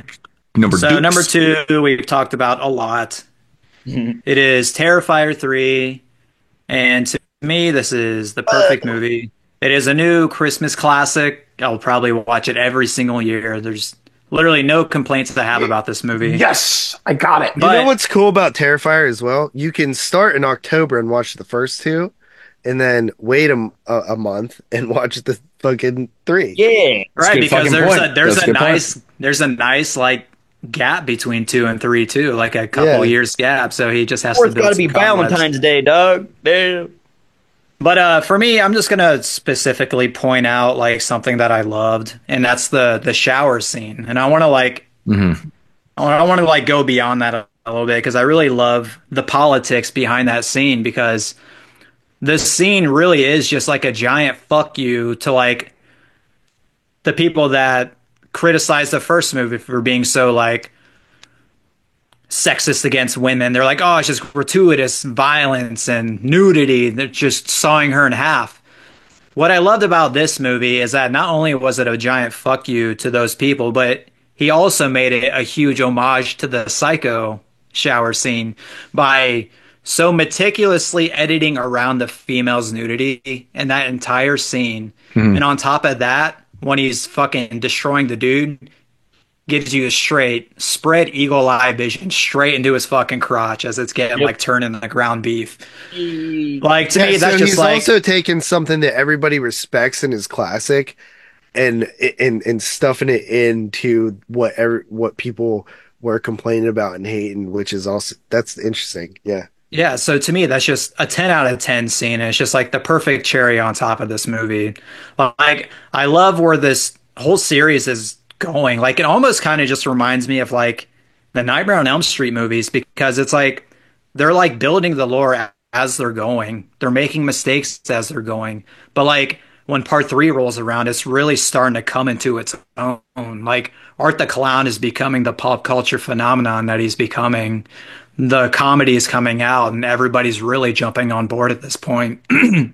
So for me, like, I'm such a huge Terrifier fanboy at this point. Like, at this point, they can't do any wrong. I'm going to give it a 10 out of 10. Yeah, look at that guy. First 10 out of 10 of the series. It's my favorite so far. They've just gradually kept going up for me. First 10 out of 10 on the fucking show. Hey. 2 is like a 9.5. 1 is like a 9. This one's just perfect to me. The bar scene, amazing. Oh, hilarious. It just reminded me of like Rob Zombie. Him like pissing on his fucking lap was just so fucking funny. It does, yeah. Come on, Clown, get him a beer. And he's like Morris Jackson or some shit like that. And he's just like, come on, just give him a beer. He's of age. I would have loved to have seen Clint Howard for like a tad bit more in the film, but it was fine. It would have been nice to actually see him get shot instead of just him like laying dead. Right. I do really appreciate the random moments when Arch just pulls out a gun and just shoots a guy without even thinking twice. Yeah. Like those are just like fun little punchlines. I still think my favorite shit in the film though, man, is like how mean spirited the fucking mall scene was with blowing up the kids and shit. Like because fuck kids, right? Fuck kids. Like I mean, they need to die more on film, and like they really did it like awesome, and it was pretty awesome. So I love that shit. Yeah, I agree. You guys don't like killing kids? Okay, I do. I mentioned killing kids. I love killing babies and kids. Oh, I might have. There's definitely a baby. I don't know if I was away from that shit, but like, yeah, whatever. I'm so twisted. I like killing cats. How about that? Okay, dude, that's just fucked up, man. Yeah. I don't even like cats, but stop killing cats. No, I'm kidding. All right, Mason. Yeah. Number dukes. Love to be twinsies here. I'm starting to like you, Clowny. My number 2 is Terrifier 3. Oh, I had that as your number 1. That was pretty close. Shit. Yep, I'm out on Mason. Okay. Well, yeah, Terrifier 3, man. Enjoying this franchise for me is really about reveling in absurdity beyond being just a slasher fan. It's gory, it's cheesy, it's hilarious, it's kind of sadistic, but somehow I still enjoys it. And they keep upping the stakes with each film, and I love celebrating his success. Another fun part about this movie in particular, and especially because it came out this year when it was an election year, and I feel like when I saw this in the theater in October, I was already like exhausted with political ads. Like, I would hate watching Tubi or anything that has ads because, oh my god, Tubi was the worst. Dude, Tubi it was mind-numbing. It was all year insufferable long with the political ads. Dude, Last Wasteland, I'm sitting in the hotel room and all I can see is these political shit. I'm like, oh my god, the States is crazy. It's so different than Canada. At least so Tubi different. was kind of funny because you would literally get a Kamala ad and then like for 30 seconds and then 30 seconds later you get a Trump ad. See, I don't get that shit, but when I was when I was down in Wasteland, like when you guys all ditched me that night, and I was up in the hotel room. Fuck you guys, by the way. And I'm sitting there watching TV, and it was just non-stop political shit. I'm like, holy fuck, this is crazy. I'm not used to this, man. I'm not used to that shit. Thank God it's over. Yeah, I guess you wouldn't be. Why the hell would you be seeing our political ads? No, like I said, it was in Wasteland. Now you know why Americans are so fucking whacked on the internet. Yeah. Americans like penis. They like political shit. Dude, you're getting slap happy now. Love political shit. Pause. Your brain didn't work, and you just said the stupidest thing that came to your mind first. You're like, he just pulled a Jeremy. He just pulled a Jeremy. No, Jeremy would have been like, Are you saying that? Are you saying racial I'm expletive? Are you saying I'm lying? Dicks. You're not lying, right. man. No. Some Americans do. Probably more than 50%. Yeah, most. The bad ones. And then the other 50% like their own dick. The bad ones do, but don't admit it. Right, yeah. Admit it. It's going to be fine. You can like it now. Those guys need to watch I Saw the TV Glow. Yeah. It might be too late, though. Oh, yeah. It's too late. Way too late. Too late. Much too late. Lindsey Graham. You only get 2 chances to bury yourself alive. And if you pass that guy needs Clockwork Orange. No I Saw the TV Glow. Just make him sit down and watch it. He's over like, and over and over. All right, who Mason, what would you rate that at? We're just, he just didn't even talk about it. Come on, man, give me a second. 30 seconds. Anyway, continuing my point about political ads, when I watched the movie, and I'm not just talking about, like, the presidential, like, the local ads that were insufferable, to where we all live. It was just horrible to watch. But anyway, I'm sitting in a theater watching fucking Terrifier 3, and it opens up with a kid getting fucking axed and stuff, and I'm just sitting there laughing like, isn't it funny that we can come to the theater and watch this gory shit and, some people are just outraged, but I just feel like in comparison to the fucking political ads that are shoved down our throats, like, this is nothing. You know what I mean? I don't know. I thought that was funny. An interesting, I'm being stoned sentiment. And besides all that, like when JP mentioned when Terrifier or when Art does little simple things, I love when he does his laundry, like in part 2, and when he does the dishes in the beginning, before he leaves the house. Yeah, hilarious. It's just something funny about him just doing he's just out here doing the dishes. It's cute. Dude, he's such a fucking awesome thing. I'm so glad he exists. His facial expressions, he really nails it. Like at the mall with the security, when the security guard's coming over, and the way his eyes like lights up, like he's in trouble. Yeah. It's fucking adorable. It's the best. It's the best. The franchise has also really developed a nice synth score that I really love. Fucking great. I give it a 9.5 out of 10. I would say I like 2 more, but very close. And is Terrifier 3 literally in our hall right now? What are the scores? Starting to like you, Clowny. I mean, I think everybody has it on their fucking list. So it's in the Hall of Fame. Whoa! Oh my god! You gave it an 8.5. He gave it a 9.5, and I gave it a 10. Wild. Yep, that's 28. And I gave it a 9. Yeah. So 29 and a half or 28 and a half. Hey, that's crazy. Did everybody have it? So far, I think there's one more person to go. I did not have it yet. My number 2, you want me to do this? So it's been mentioned a bunch of times. Are you good? Yep. Mason? All right. I'm good, thank you. Mine number 2 was movie that I was watching, and this was the first like kind of movie that I saw that I loved, and I realized I think I can make a top 10 this year. I saw it before, a couple other ones that I really loved, and I was just like, boom! I got it as a screener. I got a Blu-ray copy, and I was watching it, and I actually was like, I'm actually scared. Like I was like watching it, and I was like looking behind me because it was in the morning before I go to work. And I was like, what the fuck thing? Like, because there's like, it's a ghost story, and some ghost stories are iffy. I love Asian ghost stories. This is what this is, half of the movie at least.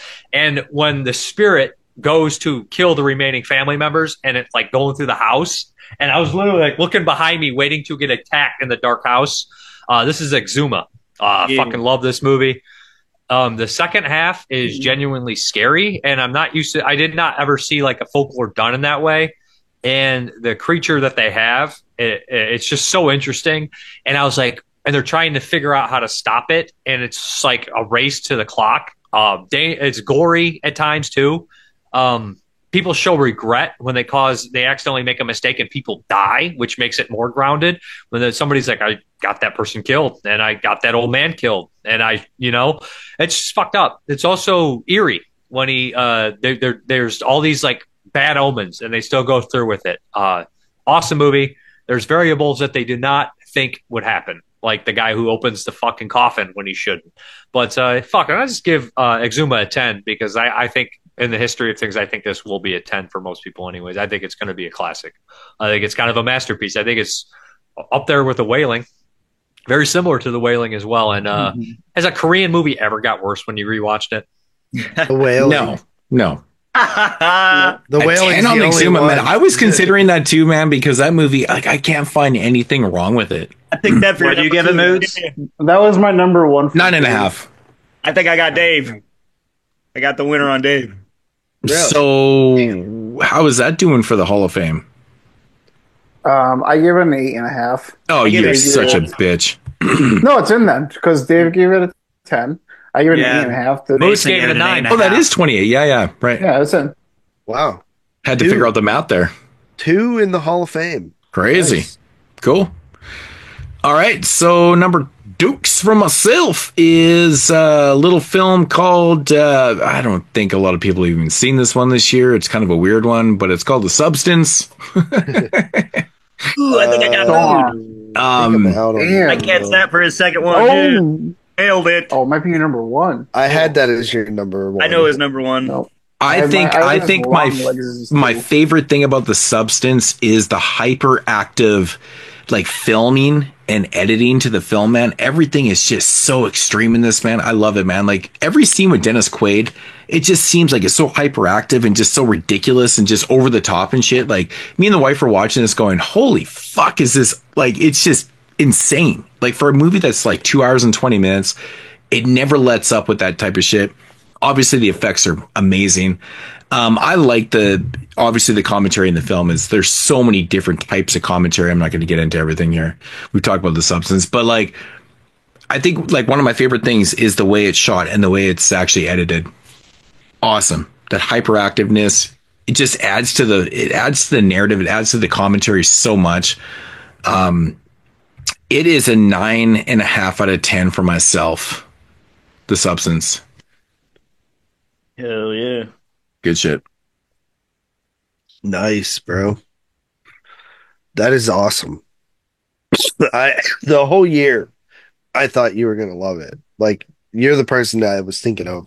I mean, if we had the time, I would love to do like a full length review on this movie because, like, well, we got New Year's next year, bro. There's so much to say. Like, and I mean, everyone's kind of talked about it, kind of thing, but like, dude, like we talked about it, man, for like ever right after we watched it. Like, it was awesome.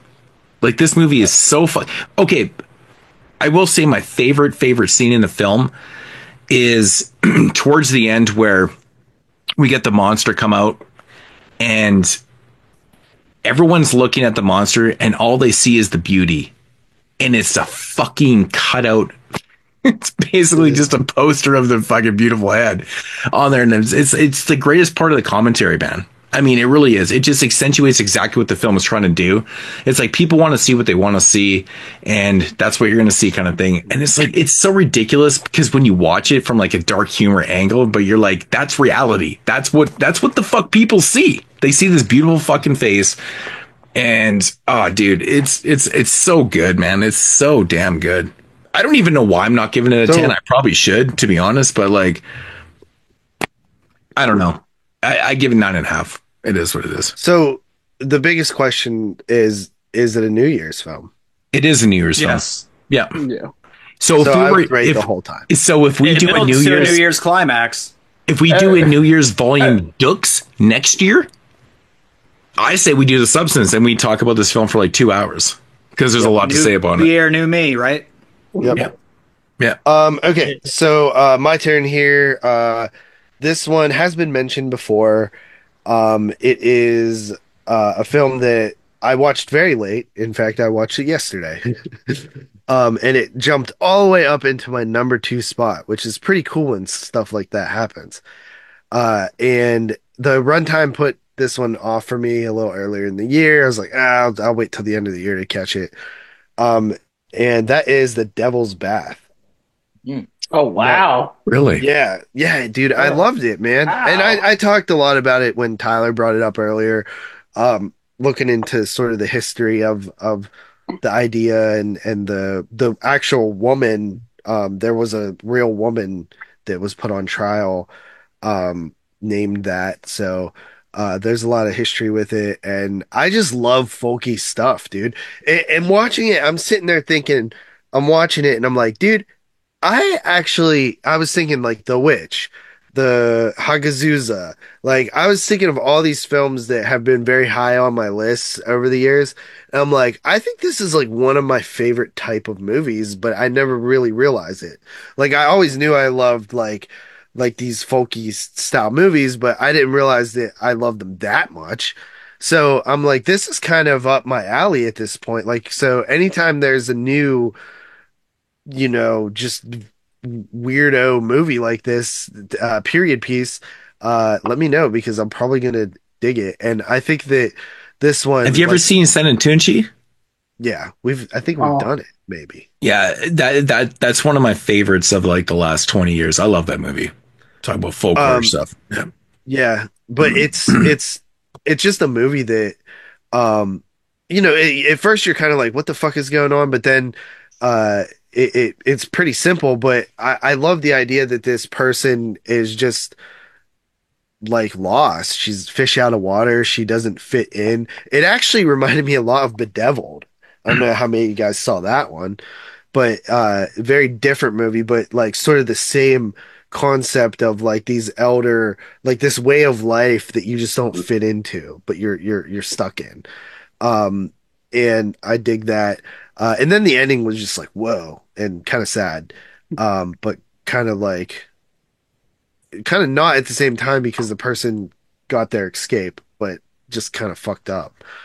But yeah, loved it. Gave it an 8.5 out of 10. It opens up with a banger though, man. Like really? Like that baby going off the fucking waterfalls is it's just a banger, dude. Like you're just like, movie just came out of the can and I was like, whoa. Yeah, dude, you're like, what the fuck? Not fucking around. Yeah, it's like at first you're like, is this a fucking sequel to Immaculate? But I feel like it's one of those movies where that could be straight shock value, but it's not. It plays into the narrative perfectly. When you think back on the opening of the film, you're like, oh fuck yeah, totally. It makes complete sense. Yeah, well, that character sticks around throughout the whole damn movie as well. Right. And yeah, it's so fucking. Yeah, I kind of loved it. But 8.5 out of 10 on that one. I really liked The Devil's Bath. It's just something that I just can't see myself going back to ever. Not that I'm like overly disturbed by it. I got everything. I never actually think of that aspect when making these lists. Yeah, because a lot of the films on my list, I generally want to be rewatching, and there's always that factor with me. That's what it is, man. It's all about the fun factor too, and rewatchability. And The Devil's Bath is a great film. It's definitely going to be on the probably extended list. But bro, I can't see myself watching that again, man. And it's not because, like I said, it's not overly disturbing. It's just, I don't know what else I can get from it. Like, I just can't get anything else from it. So I was kind of the same way when I was doing my rewatches. Like, I had so many fucking movies I had to cut off my list. So basically, like, one of the aspects I was getting into was rewatchability. And that's why, like, Maxine and Long Legs and a lot of these movies that have a lot of good rewatch value are on my list. Same. Oh, yeah. Yeah, and I mean, I've always stressed on how I do my lists and stuff. Like, I mean, I can't put films on my list. I'm never, like, I mean, Tyler, are you going to rewatch Lisa Frankenstein? Yeah. Well, there you go. So, like, it's rewatchability, right? That is a lot of rewatchability. So, what about The Devil's Bath? Like, with you, like, I know you had the number 8. Like, are you going to rewatch Tyler's that one? a bad example to use because this motherfucker will watch, like, Tyler fucking watches Sallow and fucking chills out. Yeah, he's like, I need a good movie to relax to after dinner. Let's watch Sallow or 120. I don't know if anybody else saw. I don't know if anybody else saw like the thing that me, Tony, and Mason did with Dan about our top releases of the year. Oh yeah, my favorite release of the year was Happiness, and while I was talking about Happiness, I mentioned this is like a top 10 favorite movies ever, and I think this is Happiness so fucking has funny. tons of playback value. The Criterion release of that, man, watching. dude. I commented on some fucking asshole video a little while ago about how he was like, he specifically said, do not watch this fucking movie. It's garbage. It's fucking bullshit. I just politely said, I'm like, bro, how can you seriously tell people not to watch this movie because you specifically don't like it? You do realize that there's a huge cult following for this movie and people love Happiness. So stop being an asshole. Like, I don't know if it's clickbait on your video or whatever the fuck it is. I watched the video and I'm like, I got attacked on that motherfucker because his fan base is like, fuck you, fuck you. Really? People even and I'm like, reviewers like that should go away. And I'm like, bro, stop telling people not to watch shit because you don't like it. You have to realize. Yeah, but I mean, at the same time, it's like if he's talking to his fan base who look at him for whatever. Fuck that. Yeah, but there's still people like me that watch the videos, right? Like, I can't remember the fucking it's that mid-level. What's media. his name? I'll beat his ass right now. I know mid-level media. Him like looking at the movie. Is that the guy who does the fucking like he reviews the 4K quality stuff? Yeah. Mid-level media. Yeah, so I mean, that dude, I saw his video come up, and that dude, I would take his opinion maybe on quality, but I bet he doesn't know what the fuck he's talking about. If somebody like Joe Rubin were on a show and he was like, "Well, the quality's bad," he's like, "Well, that's because this element and this is this," and he'd be like, "What?" He would have no clue. The irony is that he always talks about how he doesn't really know what he's talking about when it comes to 4K quality. Well, he's not gonna. I don't know if this is the same guy, but like somebody that's so obsessed with quality and technology rarely knows anything about history of film, and they're fucking. There's a lot of people that hate old film and they rate stuff and they'll rate like a new movie that has like overhead drone shots and I'm like, that's really well done, and you're like, you didn't realize it's just a cheap fucking tactic now for low budget movies. I don't know. Right. I've seen so many reviewers that are obsessed with technological parts in films and don't care about the fucking script or the just put it this way. Just put it this way. Like he's definitely he's an older person, but he started collecting and got rid of the shit, but he started recollecting. This might not be the recently. guy. This might not be the guy. So anyways, he's doing like his top Vinegar Syndrome releases, right? And he's like, of all time or whatever. And every release was in the last like 2-3 years. And I'm like, that just goes to say, right? I'm like, dude, you're missing everything from like 10 years ago, 12 years ago, 15. I'm like, come on, bro. But I don't give a fuck about that, man. I was just talking about, like, I don't like when people specifically title a video, do not watch this movie, do not buy this movie. How big of a following does he have? It's fucking big. He's part of that like Born to Rad crew and like the Cobweb channel. Like, do you guys watch those channels? More shit. No, I don't watch any of that shit. To get mad at us. I actually, I respect watch stuff about movies. I listen to film historians. I don't watch fucking moronic film YouTubers. Yeah, so I want to get better. I don't want to get worse at what I do. See, the problem is, Dave. See, the problem is, I'm a glutton for punishment, and I do this shit. So, like, I'm telling you guys, if you want to ever get better at something, you watch people who are better than you. Yeah, and that's why I watch you every single day. In the show. I actually watch you I watch every single one of your videos every Wednesday morning, whatever. When I go to watch work at people 6 in the better morning, than me. So you're just learning from people that are better than No, I mean, I've always been a big fan of you. I think you're amazing. So like that's why I watch your shit. But like I try to branch out and see what other people's opinions are, especially younger people. You're smart. Yeah. So I listen to podcasts for that. And so I try to keep my ear to the. And some of those crews, some of the guys in the crew are pretty cool. Like Born to Rad, I like him. I like him as a person. I think he's really cool. Cobweb, he was cool until he commented on the video, and I kind of lost a little respect for him. Like you're gonna fucking railroad me on this. I'm like, dude, I just commented as a fucking honest reviewer or honest, and like you're gonna fucking jump in there. I'm like, this is kind of bullshit. Kind of sucked because I really like him. He's a younger person, but he does really. I'll beat him up too. He does really good reviews. I respect him. That's us old guys. Mid-level media guy. Smarter than me. It's all clickbait. It's all clickbait. It's all clickbait bullshit, and I can't stand that clickbait shit. Gotta get that bag. So, anyways, all I do is fucking work out and run and fucking watch violent movies. I'll kill you. I'm just kidding. So the whole thing is, don't watch that movie. Don't watch it. What movie now?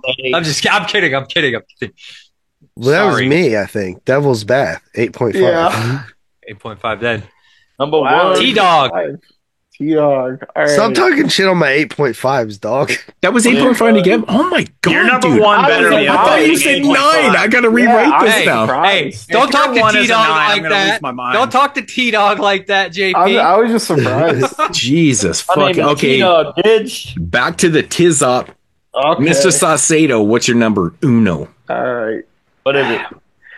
We're heading a little bit south, back to the United States of America. It's been a long time. It's been 7 picks. Has to be. We've been here, but we're here for the gold. My number one is Jane Schoenberg's I Saw the TV Glow. I actually got one right for once. Interesting. I got it right.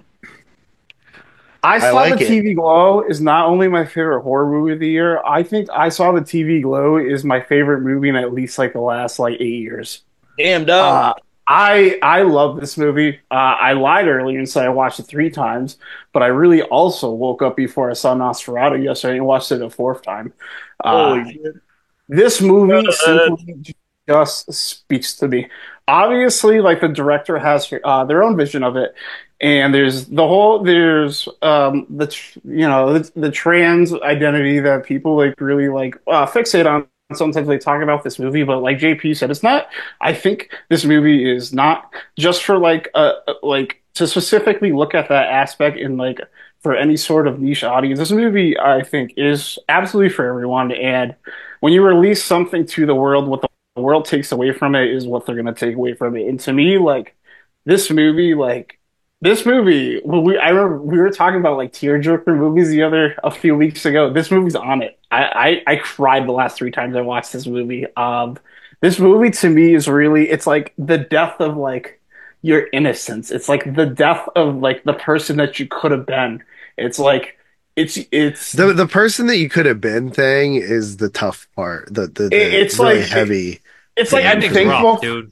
Heartbreak. I don't live with regrets though. I don't get that. It's not that about living with regrets, but it's I'm very thankful for the life I had. But one time I was a little kid that wanted to grow up to be a stand-up comedian. You know what I mean? Nobody grew up wanting to be a salesman. Right. And I really resonate with these moments where this guy is just conforms to society because he's so scared to embrace himself, and he has these really subtle, incredible moments, like you said, no, I grew up to be a real man, a productive member of society. I have a family. I love them more. That you feel there's so much texture and suffering in his voice, and it just I resonate with that feeling. It's one day I got to a point in my life where I had to give up. I had to grow up and become a productive member of society. And it's just, this movie just raises a lot of emotions with me about the life I lived before that. The times when I did take a chance, it's a very reflective movie for me. And I think I'm also just I hit this range where I'm the perfect age where this movie's obviously heavy fixated on people that grew up through the 90s, and I think probably honestly people even I'm not trying to gatekeep this movie, but even if you're born after 92, 1993, I don't think you really get like the full context of like what's meant to like be conscious in the 90s. And there's something about this that like it takes like the nostalgia of your childhood and it just like twists it against you. This is a movie I'd love to just like have a straight up like full like spoiler discussion on. I think every person is going to take different things away from this movie based on things they see in your life. I've kind of looked at what people said. I think a lot of people have a similar like interpretation of the Owen character, but I have like a much more like depressing like interpretation of the Maddie character. But this movie, there's so much more to between just them. Like I think that people like almost get lost in the idea of like I interpret like Fred Durst as his stepdad. I don't think they ever explicitly say it, but you like see this like very like symbiotic relationship between him and his mom. And his mom, it's like it makes me like so sad for this character because there's all these complicated emotions where like his mom's dying of cancer. And you have this like really poignant scene in the car, like we talked about earlier, where he's like, "Isn't that a show for girls?" Where like this kid's trying to find some form of escapism. His dad's like basically like just like mocking him, and his mom is like here like dying of a disease, like worried about what's gonna happen to her kid if she's gone. And it's just like there's so much texture and complexity like I picked up like watching through this movie over and over. And I think it's such an incredible, unique film. It's whatever. There's something that is just like incubated in me, and something I feel like I get more out of every time I watch it. Just even show this movie for everyone. Martin Scorsese like praised this movie. He's like, "This is." I know. I saw that too. I was like, "Go ahead, Scorsese." Yeah, like this is like some 80-something Marty fucking dude. Yeah. Marty, looking just back. shut up about him getting mad about Marvel movies. Right, I know. Everybody, Sean Baker really like people like, "I'm so mad." Yeah. Go fuck yourself. Martin do you Scorsese actually can kill a baby in expect- public and still get a pass. Do you actually expect fucking 90-year-old Marty Scorsese, who grew up in such a different era of filmmaking, to actually like the Marvel movies? Come on, dude. It makes no sense, dude. He doesn't even like look at those the movies. Marvel That's all movies. bullshit. That's all bullshit. That's No, all he hates bullshit. them. He hates the Marvel movies, and people get mad at him when they ask him their opinion, and then he says, "Yeah, they're not for me. I don't care for them. I don't think like them movies." And people are like, "Oh, fuck you, Martin Scorsese." And I like, There you go. There you What go. have you done There you lately? go. Just go. What have you done lately? Except I don't follow that shit, man. I just fucking- Martin Scorsese liking Marvel movies does not make any sense to me. So it makes sense, yeah. But He liked the comic books when he was a kid. When they weren't Who fucking didn't? rehashed Who didn't? movie. Yeah. Yeah. Like I said, there's always some Easter eggs for kids. Like the whole Fred Durst and the P&P thing we talked about earlier. If you guys notice, they're like a ghostly white. And those were the director intentionally painted them white, and then just like it invokes this feeling of you like a ghost of the past. Like even by casting like Fred Durst in that role is so meta, and it's just like. There's this like moment where like him and his son are just looking through each other while his dad's like just like this ghostly figure watching black and white reruns on the couch. There's so much that who would have ever thought that Fred Durst would be the most meta thing of 2024? Right? Like this is insane to me.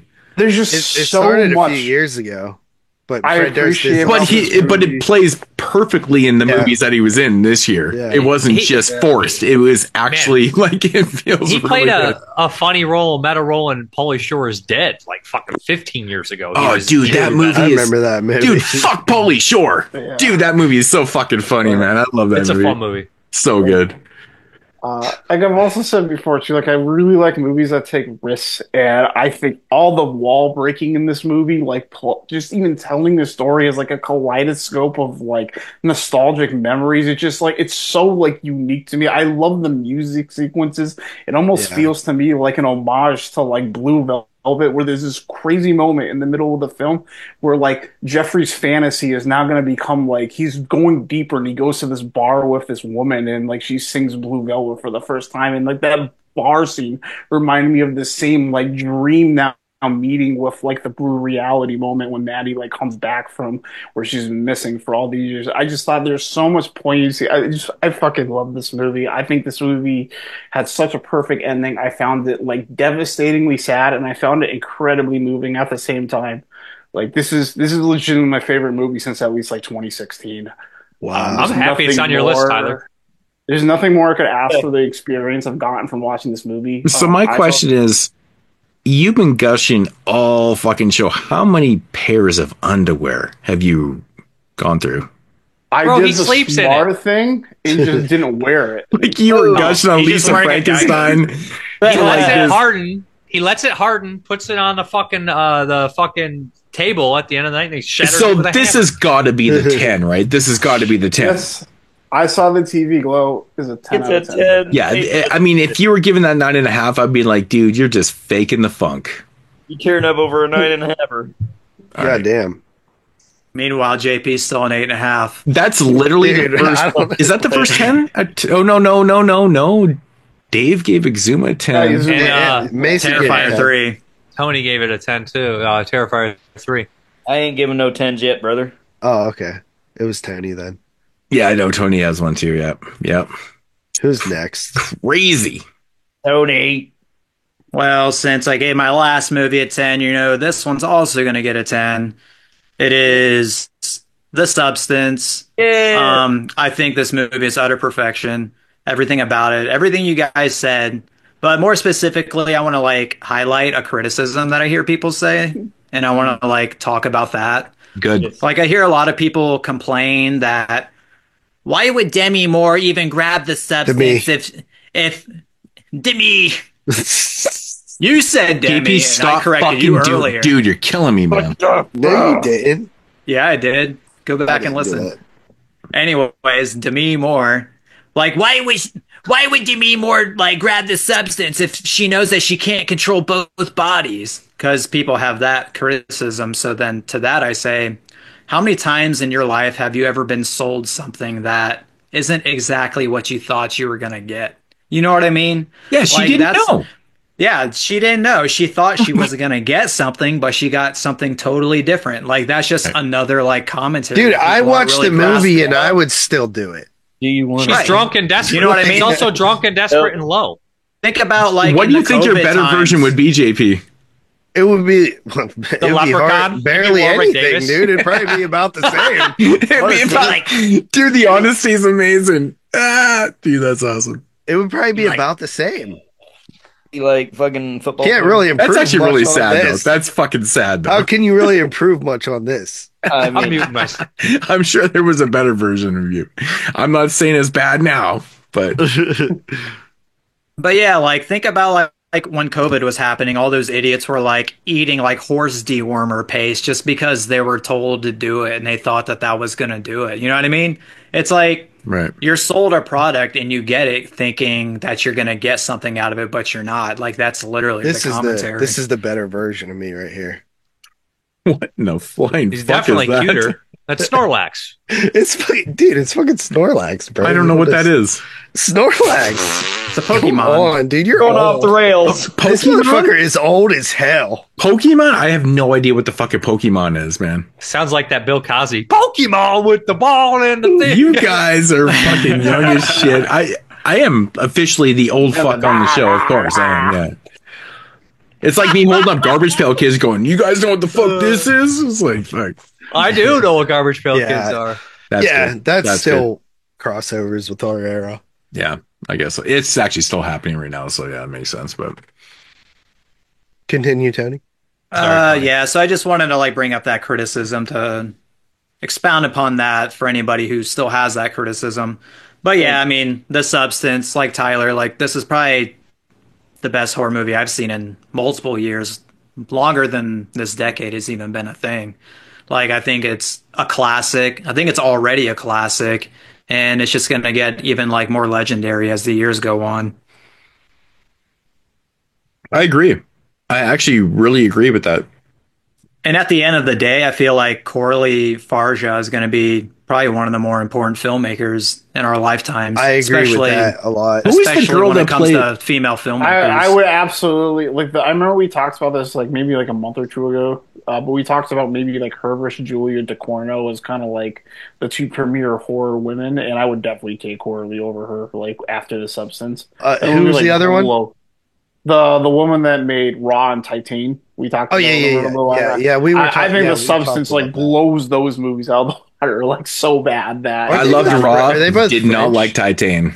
at all. No, I like Titan was really cool. I didn't like it. But that was a weird movie. Yeah. All right. Mason. I'm ready for my number one. All right, what is it? It's the best movie that we've all seen in a long time. It's The Substance. Yes, right, I got that. I got these shits backwards. I put Terrifier 3 as your number one and The Substance as number 2. Totally got them backwards. I got you right, Mason. All right. I knew you and I were going to be on the same wavelength. I got you flipped, though. I had Terrifier 3 as your number one and The Substance is 2. I flipped it, but anyway. I know you more than you know me. Damn. But yeah, I mean, a lot of the films on my list that I love really felt like they related to what was going on in my life during the year, the life of society. It was all very interesting to make this list. And then The Substance is like the pinnacle of my evolution as a movie enthusiast this year and even beyond that. It's just such a vision that caters to so many different emotions. It's just something that you're watching in the theater like, damn, where the fuck did this come from? I just was not expecting it. And thanks to the great performance by Demi Moore, and of course Margaret Qualley, and a great vision by the director. What I also really enjoy about this one is this like feeling of communion because we all have really loved it together. I mean, it's not going to be for everyone, but just enjoying it with everybody else and the way it's affected others is really inspiring. And watching it last night for the second time, I mean, it's really a sad movie, and there were several moments in the movie where I was tearing up just with how depressing it is and how, I wish we could all just be kinder to each other, and you just want to say like, bro, you're beautiful, and you just want to be... Yeah, you just want to give her a hug. Why the hell did we become so sensitive with these horror films? I mean, are we crying all the time watching this shit now? Like, what the fuck is going on? I don't know. It reminded me of Requiem for a Dream too. Where it's just... like fucking Tyler's talking about blowing his eyes out, and I'm like, what the dude, motherfucker, you were the first one to cry earlier. Shut up. I got some breaking that was news. Different. It was a real life person I lost in my life, man. That's not the same as fucking fictional movie. Yeah, but we can't feel movies though. We can't feel unless we watch the movie. That's how I feel. Yeah. Serious. Yes. I feel through. That's a weird reality, man. That's a weird reality. Shit. What was your breaking news, Tony? Demi Moore literally just won Best Actress, Golden Globes. No fucking way. Substance. You know what? That means absolutely nothing. Good job. I don't like award shows at all. It proves, it proves nothing. Shows, that's still cool. At least the people that are deserving it are getting it for it once. helps her out. Yeah. Congratulations to her. And it helps horror out because that means it makes it more legit.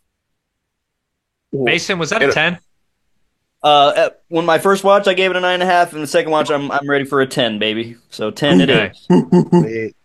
Another 10. So The Substance is obviously in the... Yeah, Substance. I knew there was no way this movie was going to make the Hall of Fame coming into this. I mean, congratulations to Demi Moore for getting some awards. I'm so mad about it right now. But I fucking hate awards, man. And I will never ever go back on my word on awards. I fucking hate awards. Jeremy one time missed a fucking show because he wanted to watch the one time. It was Jeremy would miss a show for a hot dog, all right? We always had to schedule around the damn Oscars. I'm like, who gives a fuck? Dude, the fucking Oscars, I'm like, who the fuck cares about the Oscars? Are the worst offenders. It's Oscars literally the worst shit ever. Yeah, there's people patting each other on the back. Stupid. All right, Dave. People number one. patting each other on the dick. I mean, obviously. Well, I guess we're going to talk about this movie a little later. We knew it was going to be The Substance. Now, I think everything's been said. It's got Kubrick, it's got Cronenberg, it's got Stuart Gordon, it's got Brian Usna, it's got fucking Tsukamoto in there. It's got everything I love all in one movie. It's got a wicked sense of humor. I said I didn't, but I wrote him down. Henenlotter. It's so fucking funny at the end. I couldn't believe they went there. It was the most fun I've ever had in the theater. My jaw really fell down. There's no way. There's no fucking way they did this in the theater. And I was like, oh, we're not in the same world anymore that I grew up in. This is not the same timeline or whatever the fuck that kids would say now. But seriously, I was like, to see this in theater felt so good, so amazing. There's so much shit going on. Like, yes, a lot of it's obvious and right in your face, but it's still fucking clever, and because it's true. And you laugh because it's true, and you laugh because it's clever, and it's both of them. I think it's brilliant. I love the ending. What happens on that star, the Hollywood Walk of Fame? It's just fitting, perfectly fitting. I think the acting is great from everybody involved. Dennis Quaid is a fucking creep. Oh man, this is so nasty and slimy. Who was that supposed to be? Leota? Leota. You know what scene is the most uncomfortable? One of the most uncomfortable scenes of the year, man, is when fucking Quaid is eating the fucking shrimp. Oh yeah. Oh my god. Me and the wife are watching. She kept going, "Oh, gross." They had the fucking heads. And through the gross shit in the film, she never said gross one time, but she couldn't fucking get away from the fact that that shrimp guy eating is scene the was one so that's gross. telling you that you're not pretty enough, you're not young enough. You know what I'm saying? Yeah. Like I love that how they is zoom in on his teeth too, and they make him Yeah. like purposely look rotten. Well, also, I want to point this out because people are like, "Oh, this is unrealistic." It's like, dude, what kind of fucking New Year's show has tons of topless dancers? This isn't a fucking world that is not the same world anymore. This is a weird kind of crazy world that sets its own fucking rules. Somebody also said, who I like, and I don't necessarily like. I see why they said it, but I don't agree with it. They're like, all the men in the movie are portrayed awful. Nobody's portrayed well. Debbie Moore is the only one with any sympathy, and she's the main character, and she still fuck off. She still loses her goddamn mind. And also on top of this, there is a guy. He's a nerd. He's a loser, but he is portrayed sympathetically, and he might be the only guy who is. The only other guy in the movie is a young guy who's a fuckboy who has no character development. Can you really count him? And Dennis Quaid, who's a creep, and a bunch of old guys. He doesn't get a name. There's no real characters in the movie except 3 characters. So the idea of pointing that out is so bizarre and kind of tone deaf. It's not what I know. about. It seems like that it's a real reach. You know what I mean? It's just a like, huge reach. It's like you wanting it to be that. Like, you know what I mean? And it doesn't work for me. Yeah, that doesn't work. Hey, in the words of Mason, and steal a line from Hulk Hogan. It's That don't clearly work for me, bro. set in that like, one don't work for me, brother. It's clearly set in the future at some point. You know what I mean? Yeah, it's it's like set the on not some too weird distant future. It's not right now. As like people said, bro, it's like there's a fucking 80s show that's massively popular. And, yeah, they didn't really like confirm what the setting was, like the time, which I thought was kind of, you know, like right. The top show on cable is a fucking aerobic show. Like, come on, that's not now. Yeah, you know? yeah. It's in some weird like fucking LA hellscape that Right, brought our way to real soon. But 10 out of 10, The Substance. I couldn't believe that it's a movie, and I've never been happier to see it. Hell yeah. Sweet. The comedy really comes out on a second watch because, like, the first time you watch it, you're like not really knowing how to feel. But obviously, when you're done watching, you're like, okay, that's all out. But yeah, also, you're really looking good for effects. Yeah, the effects are really the good. practical effects in Great this thing effects, are amazing. disgusting. Man. The part where she like pukes out her titty is like one of the most weirdly disgusting And that's the things. part It that just like flops sets on off the the stage. audience. And then the guy just stands up and he's like, kill it! I seriously can't believe this shit was theatrical, man. Like, I can't believe that shit was theatrical. That's what I'm I saying, can't bro. believe it turned into A24 the fuck. changed the game, dude. Dude, it's fucking amazing, dude. Like, I'm watching this going, what the fuck? Is this theatrical? Like, I'm That watching blood this shit in my spray house. scene? It's crazy. That was equivalent to like the scene in fucking Inglourious Bastards when they shoot each other in the bar, or that Django shootout scene. Yeah, where yeah. I literally was like, "This isn't happening. This isn't happening." Like my mind was blown. I love blew that out scene my in shitter Inglourious the worst Bastards, of it. man. Everyone dies, and that's I was it's just fucking like, awesome. Yeah. Those are the scenes where I was just like, love they make her look exactly like the Elephant Man, and they make her even talk like the Elephant Man. Dude, it totally is Elephant Man, isn't it? Yeah, and totally. then fucking blood spray goes out for like 20 fucking fucking minutes. sound like the Elephant I'm Man. still sued. She's like, I'm still sued. It's so sick.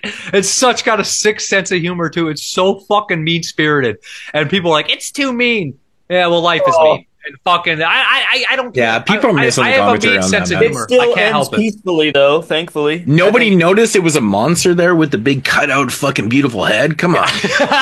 And all the topless dancers are, but they're like this. They're like looking. Like, but it's so beautiful. She's Elizabeth Sparkle on the Hollywood Walk of Fame with that broken thing in her eye on the poster, and then when she's laying there on her Walk of Fame, staring into the sky, looking at the stars, like reaching for the fucking star. It's such a brilliant fucking thing. That poster is perfect. So like it's gonna be iconic.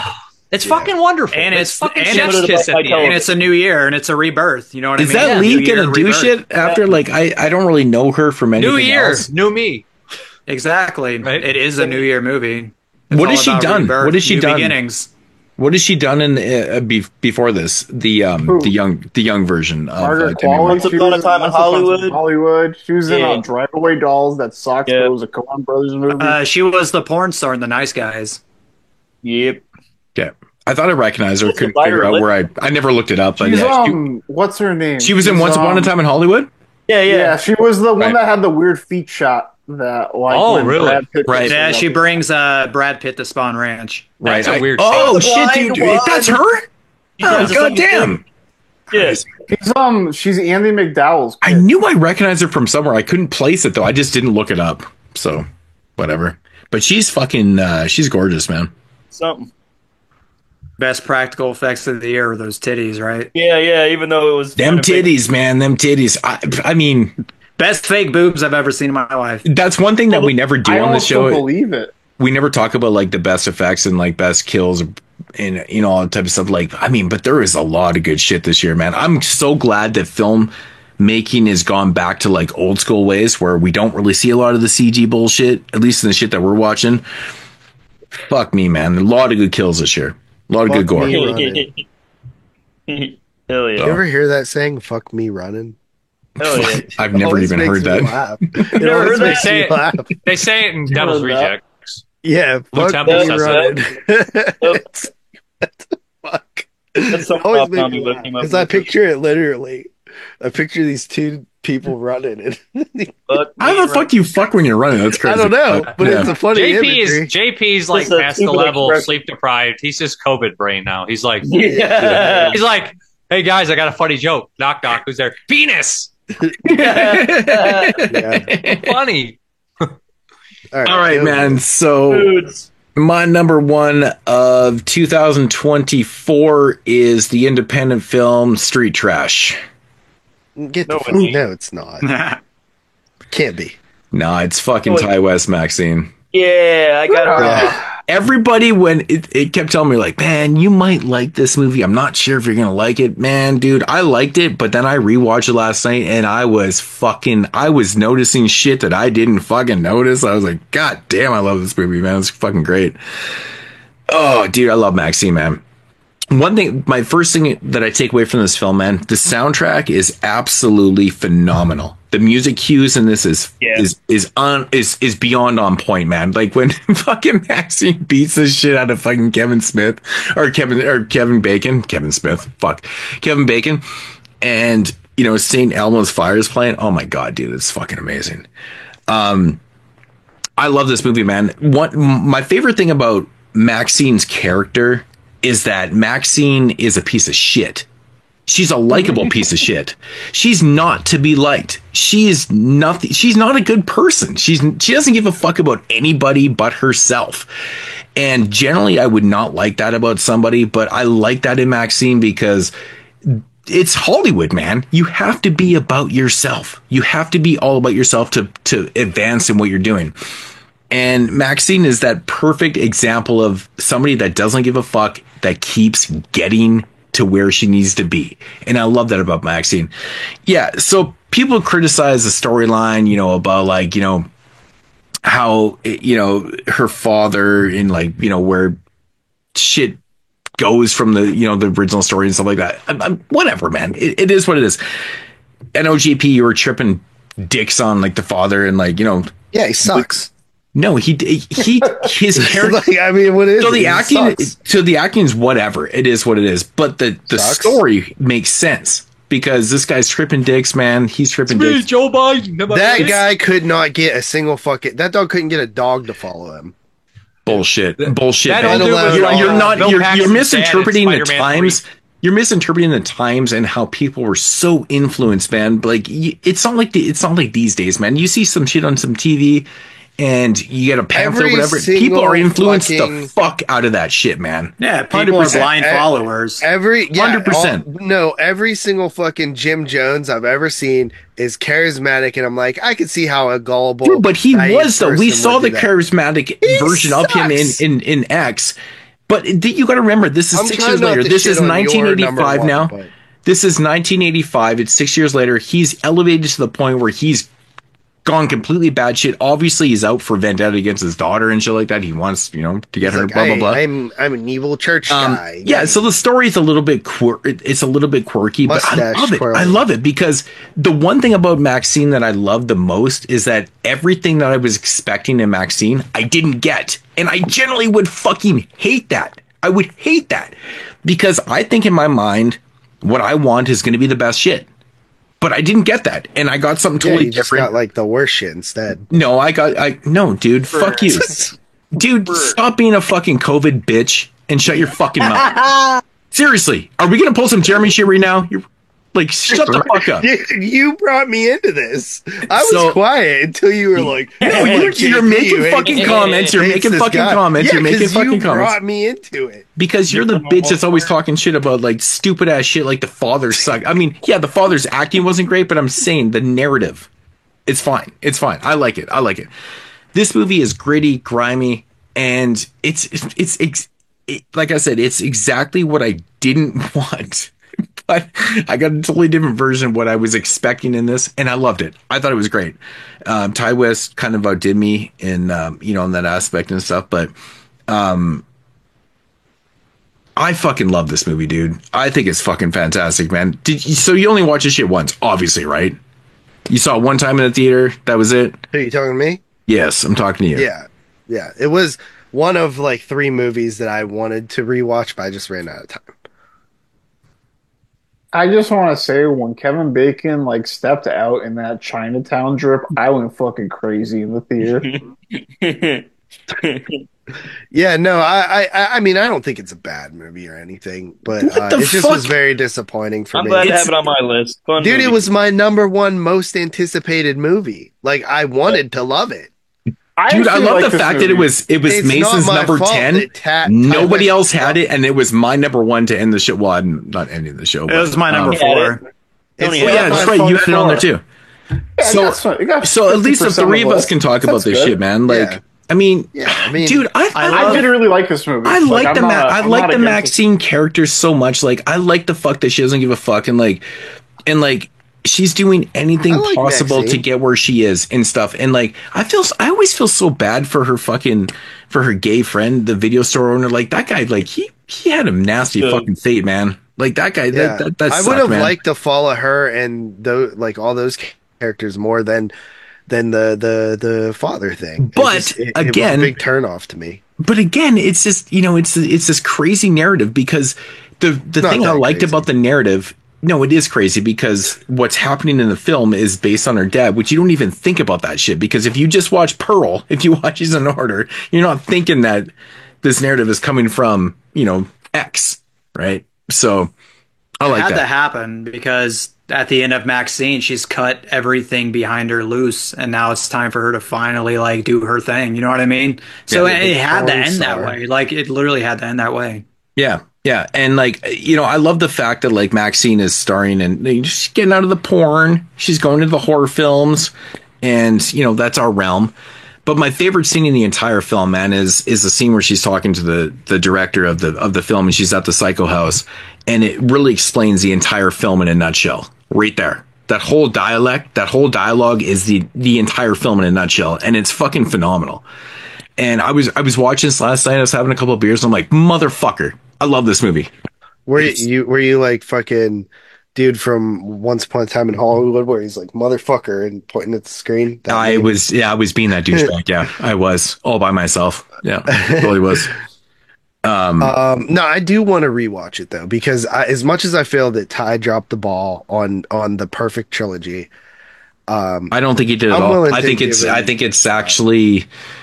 I mean, to be honest, I'm not going to say this is my favorite. I might like Pearl the most I mean, I don't know how anybody couldn't like Pearl the most, or at least X. But I mean that's such a bullshit thing to say. I mean, everyone has different tastes, right? It's like I know a lot of people movies, love you know X. what I mean? I know a lot of people love Pearl. I know a lot of people love Maxine. Like Mason loves Maxine the most. Like, so that's the way it is. But Mason's also not smart. So like, what do you expect? Yeah, but dude, your brain is also quit from COVID, so you have no fucking idea what to talk about. Dude, you guys take me too serious. Come on. Now. I'm cool. I'm just fucking around. No, dude. I know you're fucking around, but I'm fucking around with you too, man. It's like, one scene that I love on a rewatch is like towards the beginning when the killer is watching her dance, like in the peep show. First, I love the way that whole scene was shot, but knowing on a rewatch that that's her dad just like sitting there casually like watching her do her fucking dirty dance, and you're just like watching him slowly react. He's like slowly grabbing his pants. It's like watching it again. I'm like, is he aroused or is he pissed or is he both? And then he like fucking breaks the table like in a fucking fit of either emotional rage or like arousal. Again, another film that, you know, plays off, you know, a fictional narrative with nonfiction too is this film, man, because we obviously have this like fictional narrative with Maxine and stuff, but we have this nonfiction thing with, you know, Richard Ramirez. And I love that contrast too. I love that whole thing throughout the film. I think it plays out super perfectly. It plays into the timeline awesomely. And like, I find myself going like watching the news clips and everything that's throughout the film. Like, I'm looking for mistakes. I'm looking for shit that was released after September, first week in September, because this whole movie takes place within like 2 weeks prior to that and September 8th because of the songs that were coming out.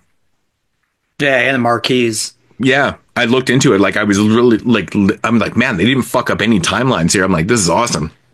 So big up to Ty West for not fucking that shit up, man. I hate that so much when somebody has a song in a film and it's like, oh, it's supposed to be 1987. This song came out in late or early 1987 or 88 or whatever. I'm like, are you fucking serious? Like, that doesn't, I hate that shit, man. It drives me nuts. But there's actually moments in the film where it's specific to those time periods. Amazing. I give this one 9.5 out of 10. I don't think I can give it 10, but I give it 9.5 out of 10. Love the end of the film. Betty Davis' eyes. Come on, bro. Come on. So good. It's so fucking good. The music keeps it again. I'm a music person, man. Dude. Ending on the severed head. Yeah. I just love when she leans in. She goes, damn, it looks so good. And you see it on the screen, you're like, okay. It looks okay. It looks okay. It's, you know, it's 1985, right? Like, I feel like the severed head was made to look not as good on purpose. You know what I mean? Because it is just the cheap, like, Hollywood 80s movie. It's not going to look perfect. And I got to give it up to the stunt actor that fucking played the part, like when Kevin Bacon gets fucking nailed and he falls off the edge there. Dude, whoever fucking did that stunt, man, like that's some good shit, man, because that dude, there's no cut and he hits the ground and like it's face first. I'm like, there's nothing there. I'm like, fucking 80s at its best right there. Like, they tried to duplicate like how you would do effects, right? Like, good shit. Good shit. Absolutely love this movie. Head too. Yes. Oh, dude, when we get that review, oh man, totally good one. Yes. Fuck her dad. The dad sucks.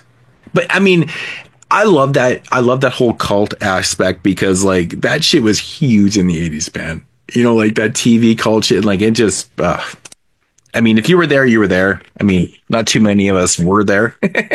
Maybe me and Dave. I was there in spirit. But Dave is a little bit younger. But I mean, I remember the commercials back in the day, like, you know, all those crazy, whatever. 9.5 out of 10 for me for Maxine. 9.5, not a 10, huh? No. So Maxine misses the Hall by half a point. I saw the TV Glow also misses by half a point. Yeah, I know. Oh, that's sad. Dude, Maxine missed by half a point? Both those movies missed by half a point. Give it a 10, brother, if you want it on there. Well, I mean, I can still change, but I mean, I don't even understand why I'm giving it a 9.5 because I don't really have any gripes on it. I think Mia Goth actually, one of the biggest complaints I saw people tripping about was Mia Goth's performance in the film. I'm like, what? No, Mia Goth was I'm like, I don't understand the complaints on her, man. I think there's a great moment in the film when somebody asks her, like, is that your real accent? She's like, yeah. And then when she does it, I'm like, dude, that's so fucking good. It's so good. Like, it's the subtle moments like that I love. So yeah, vaccine 10 out of 10. Yeah. Here we go. Hall of Fame, baby. Quick, someone changed the right can't do that. We haven't moved on. Actually, I saw the TV Glue a 10.5 out of 10. Dude, shut the fuck up. 9, JP. Is it my turn? So fucking rights, I can do that. It's my show. Your show. All right. So,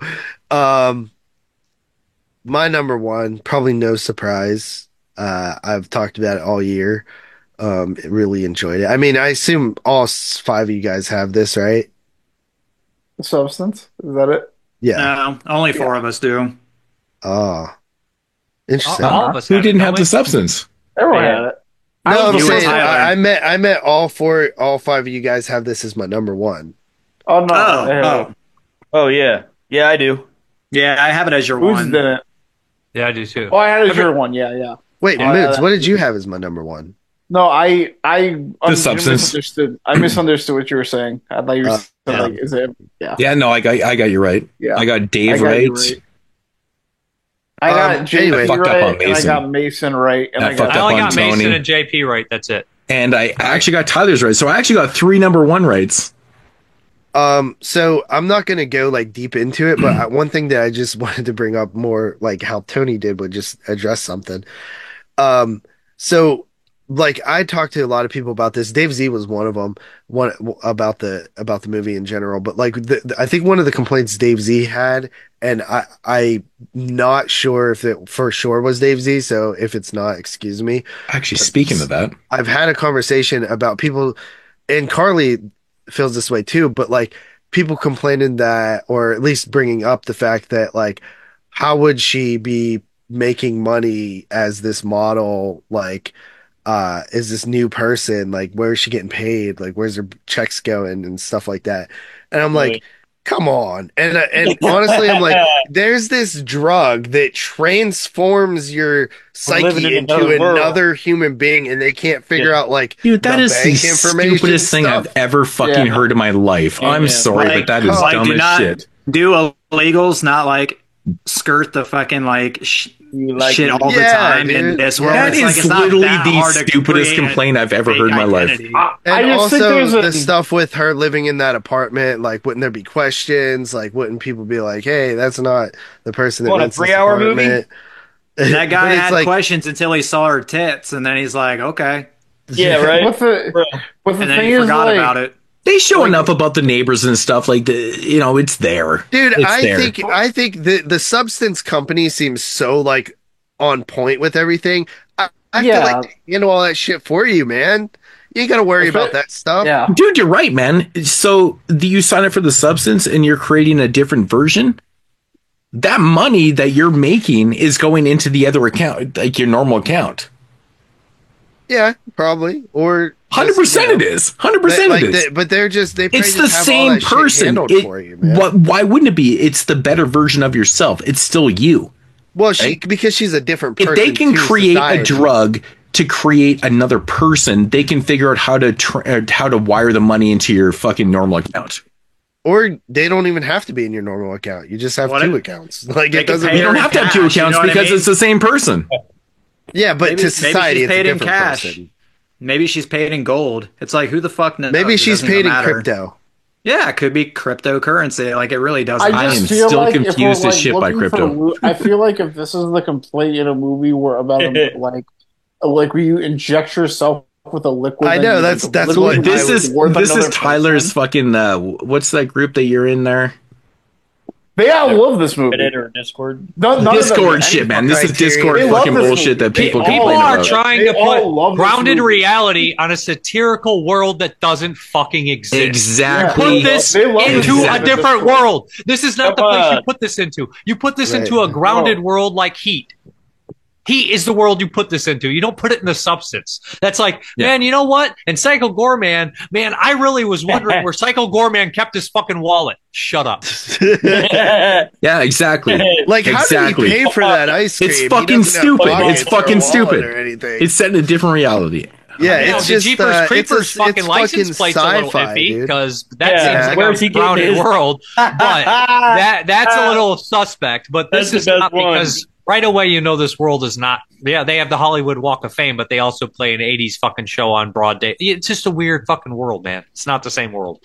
Yeah, and beautiful people do not have the same rules in this world as they and have. rich people do not have the same rules. No, they no, absolutely they don't. Yeah, and pedestal shit, man. Yeah, but I pretty much love the movie. It's definitely one of my. I won't go as far as say it's like my favorite of the last 10 years or anything like that. That's a little crazy to me. It's there for me, man. I mean, I loved it. It's up there.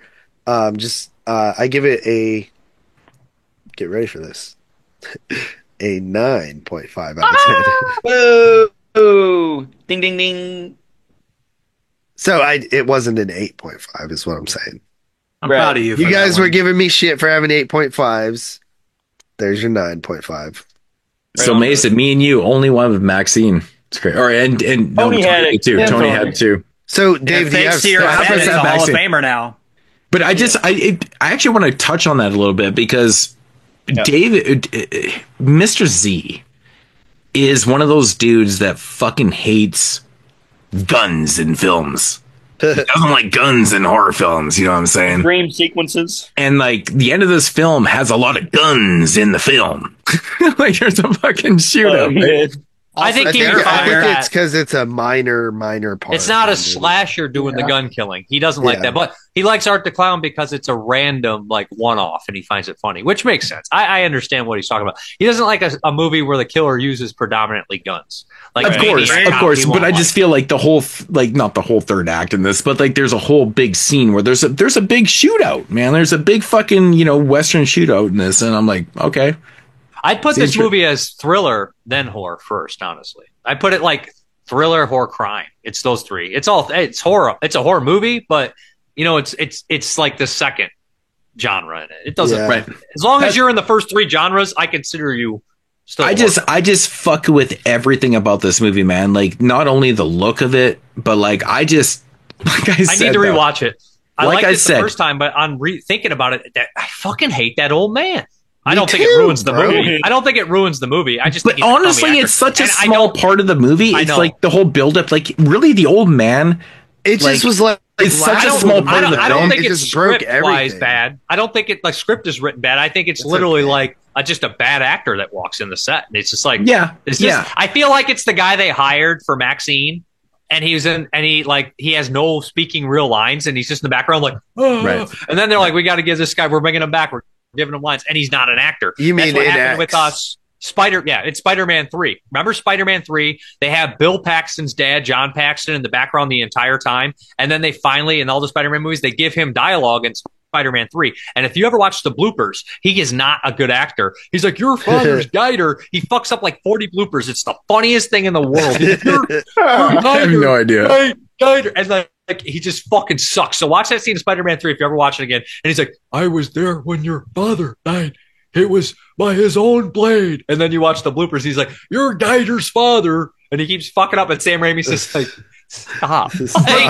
But for me, though, what are you doing? Where the fuck is Bruce Campbell? But for me, it's like I don't really give a fuck about like the father as a character. It's more about what he was doing and like it's not a deal breaker. It's actually kind of a crazy thing. Like this guy's it was a deal breaker. It plays on the whole religion thing annoyed. again. Another film that plays on religion, hardcore, is Maxine. Me so out of it though. Like that was the big. I bumped half a star off. Where I'm like, what the fuck is this? It felt so out of place for what. No, watch it again. I'm telling you, if you watch it now, knowing what you know, it's totally different. Ty West, dog. I went from X to Pearl. Like I was so in it. Like Pearl was my number one, bro. Watch it again. My top 10. All right. Like I was so in it, and then we get and Maxine. I'm like, this is cool. I like this. It's like Tarantino's movie, but Ty West style and a little like tamed down for the budget and stuff like that.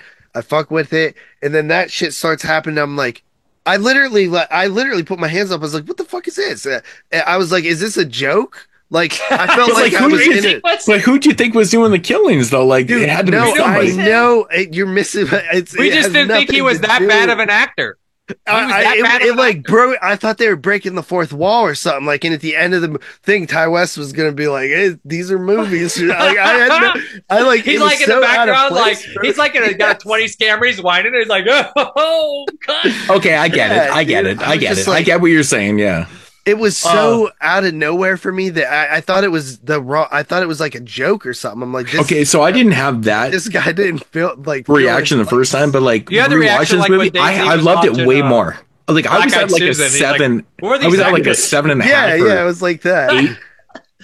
A rewatch was so good for me, man. I was like, holy shit, I still gave it like a 6.5, 7. Like I gave it a 7.5. Yeah, I fucking love it. I think Mia Goth she's so goddamn good in the movie, man. Yeah, I love Mia Goth. Who won the picks? I only got 2 right. I only got 2. Right. I got 2 and 1 second place. I got 3 number ones right. I got Dave's number 1. I got 3. Tony's number 1. And that's it. What'd you get? 4 number ones, Mason?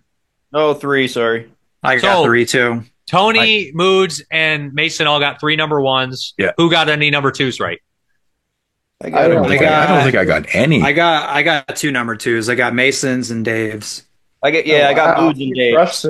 So Tony and Mason are the winners. They tied, right? Where did you win? Yeah, nothing, because we didn't do a prize because Cash you guys Brothers. are a fucking piece of shit. I wanted to do a prize, but you know. Do you guys want to hear the stats? Yes, I want to hear the stats. I was cracking the stats. That's why I wasn't. Wait. Should we do the real quick worst films or no? Because that'll take 4 hours, and I don't care. Okay. No, the worst. We'll save that when we do the extended list. When we do the extended list, we'll talk about fucking obviously worst films. Yeah, we'll do it on next show. Extended. All right. So I'm going to go through who had list in common. Tyler and Tony had 3 the same. Tyler and Mason had 4 the same. Tyler and Dave had 3 the same. Tyler and Moods had 3 the same. Tyler and JP had 4 the same. Tony and Mason had 5 the same. Tony and Dave 3. Tony and Moods 4. Tony and JP 5. Mason and Moods 4. Mason and JP 5.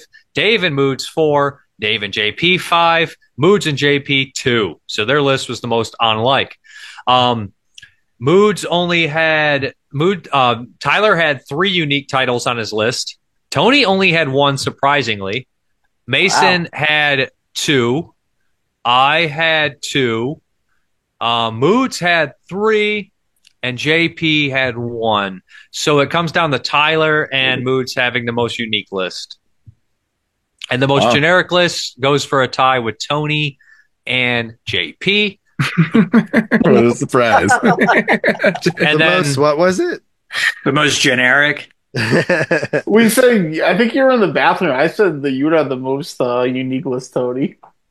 There was a possibility that, I kind of just, my generic bones just came out on the rewatches. Mine usually do. Basic bitch list right here. But some of it's not really fair because fucking Lisa Frankenstein's a mainstream movie and that he had, and then fucking Smile 2 is super mainstream. Fucking the Moods and Immaculate super mainstream. So like literally we just didn't have a lot of mainstream on some of them. I'll go through. We had 28 different movies. I didn't have Immaculate in there in my list.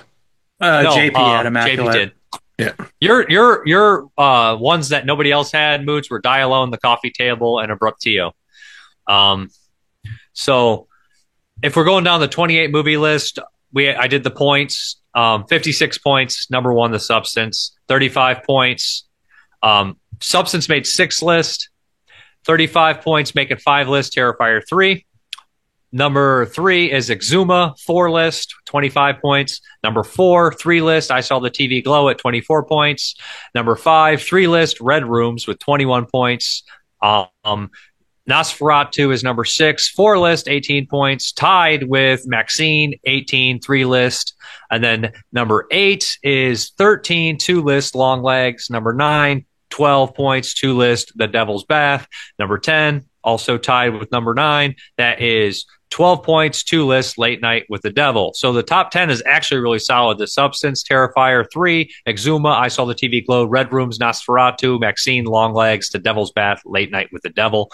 And then I'll name the rest in order. Heretic, Alien Romulus, Strange Darling, Immaculate, Brahmanaganon, whatever the fuck, In a Violent Nature, Humanistic Vampire Seeking Consensual Suicidal Person, Black Eyed Susan, Smile 2, Mononoke, Crazy House of Brooke Teo, The Well, Last Video Store, The Coffee Table, Pandemonium, Lisa Frankenstein, Die Alone.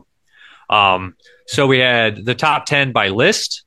There is literally like a fucking like 6-way tie for number 10. But so Substance made all 6 lists, Terrifier made 5 lists, Nosferatu made 4, Exuma made 4, Red Rooms made 3, Maxine made 3, I Saw the TV Glow made 3, Heretic made 3, Alien Romulus made 3, and that's the top 9. And then we get a 6-way tie, maybe a 7-way tie for 2 lists: Devil's Bath, Strange Darling, Longlegs, Late Night with the Devil, In a Violent Nature, Humanistic Vampire Seeking Consensual Suicidal Person, Black Eyed Susan. And then we have the one-offs: The Well, Last Video Store, Coffee Table, Smile 2, Pandemonium, Mononoke, and Lisa Frankenstein, Crazy House, Immaculate, Die Alone, Brahmanaganon, and a Brooke Teo. So that's pretty much the stats.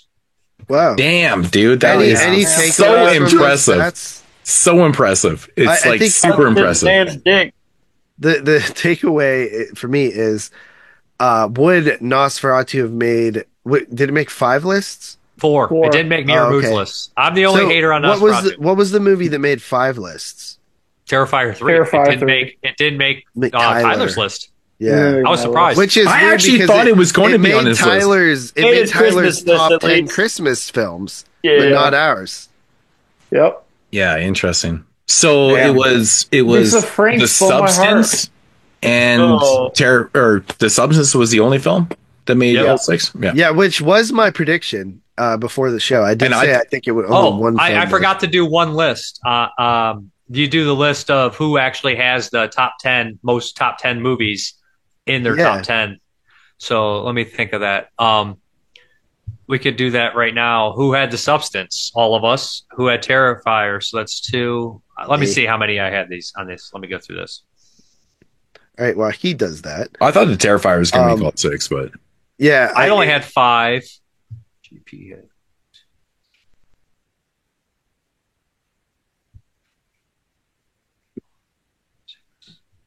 JP had 7. JP had 7. I think that The Substance is like, if we were to do a Film of the Year award, I think we would give it to The Substance just based on where everybody kind of lined up with it. It was on all 6 lists. I feel bad putting it as low as I put it. I mean, if we put it in terms of that, yeah, but Maxine. I can't believe you had it at 4.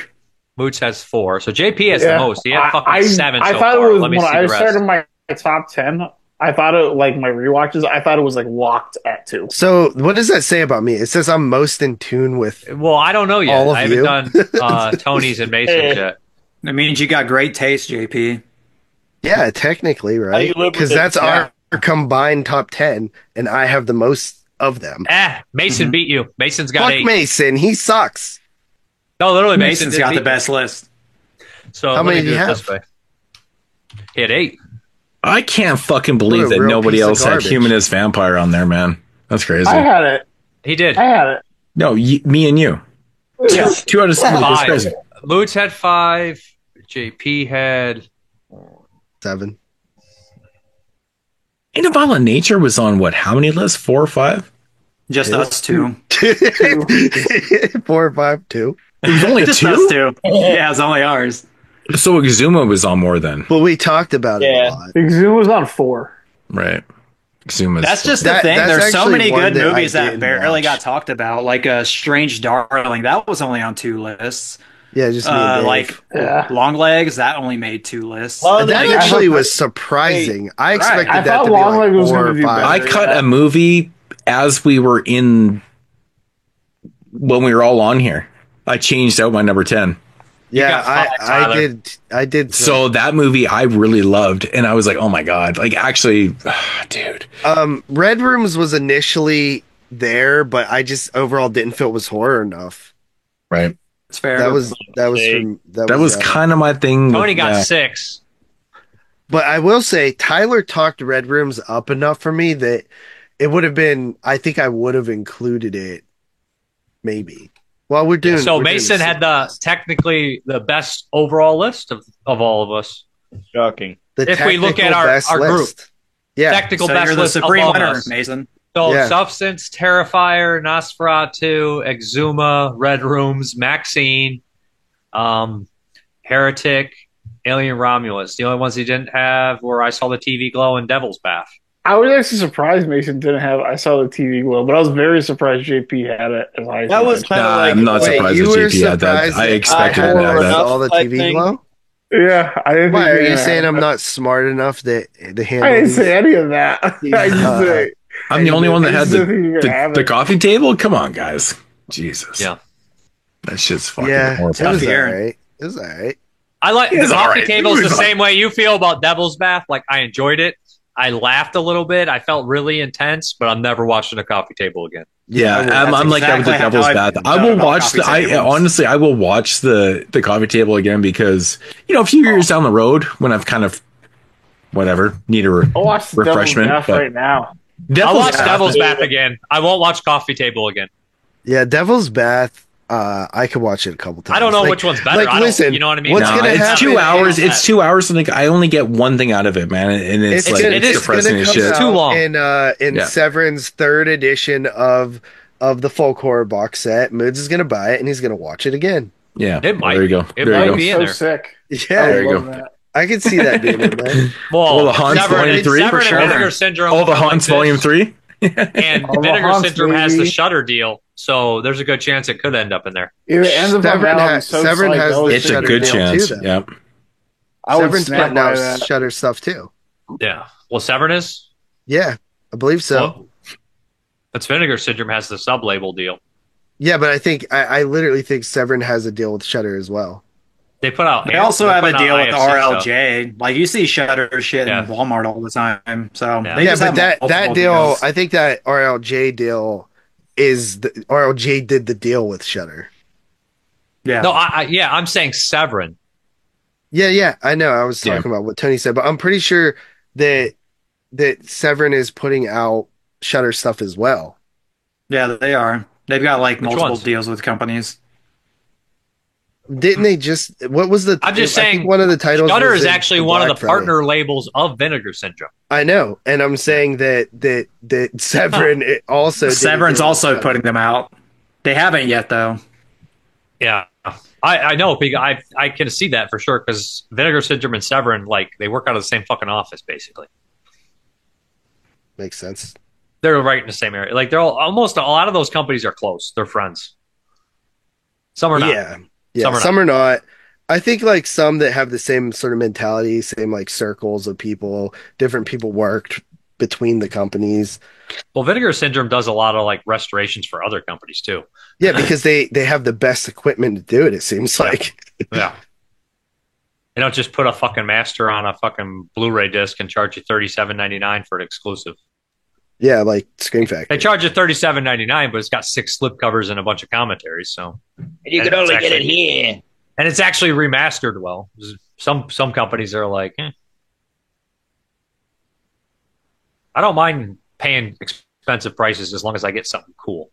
Yeah, as long as it looks like you get what you pay for. That's why I love like TerraVision's like releases that they're putting out, like Rumpelstiltskin and shit like that. Like those deluxe like Blu-rays or 4Ks are like $40. Like, and all the shit that comes like in those deluxe packages, it's like it's easily worth $40. They hunted down frog sounds for the fucking Frogman release. They got me fucking Rumpelstiltskin. They got me on it. I was like, I watched this movie 6 times when it came out. Did I love it? No, but I watched it 6 times, so I have to have it.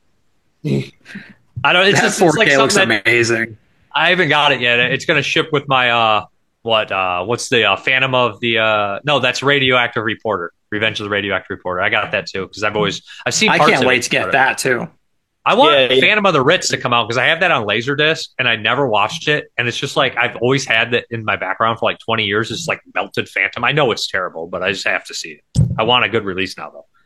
What do you want? Same. That's like a video store cover that's just like ingrained in my brain. Same with the radioactive reporter. Yeah. So sure. just to like circle back to that, what we mentioned, just so I did fact check it. Shudder and Severin partnered in June. None of the films have come out yet though.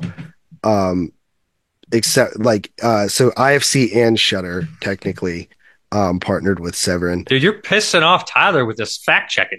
What are we fucking doing? I hate fact so yeah, I think it's one of those things where it's like take my word for they're it. working with both labels essentially, Vinegar Syndrome and getting it on both ends, brother. Moods is muted and he's talking. Oops. So I wonder how that's going to work with Vinegar Syndrome and the Shudder shit though. Like who got what? I mean, there's such a wealth of stuff right now. So I mean, look at my because if they have a deal, Severin has a deal with Shudder, and Vinegar Syndrome has a sister label thing going on. Yeah, who's putting out what? I bet you Shudder, or I bet you Severin is going towards the folk ones.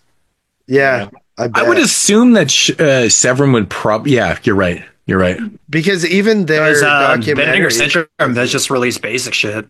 No, like old like folk horror. Right. I bought the it's like Sadness, mostly like, day basic, one, and then a lot the of it I'm not Sadness. buying it.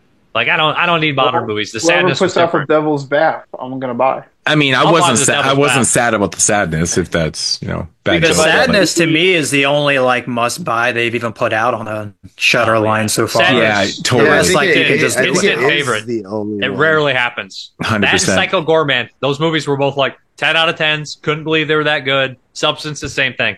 I was just like, I can't believe these are just like I don't have any new favorite movies. I can't believe this is going in the favorites list. Yeah. Are you guys? The Sadness was made for me. Of the for Substance? Sure.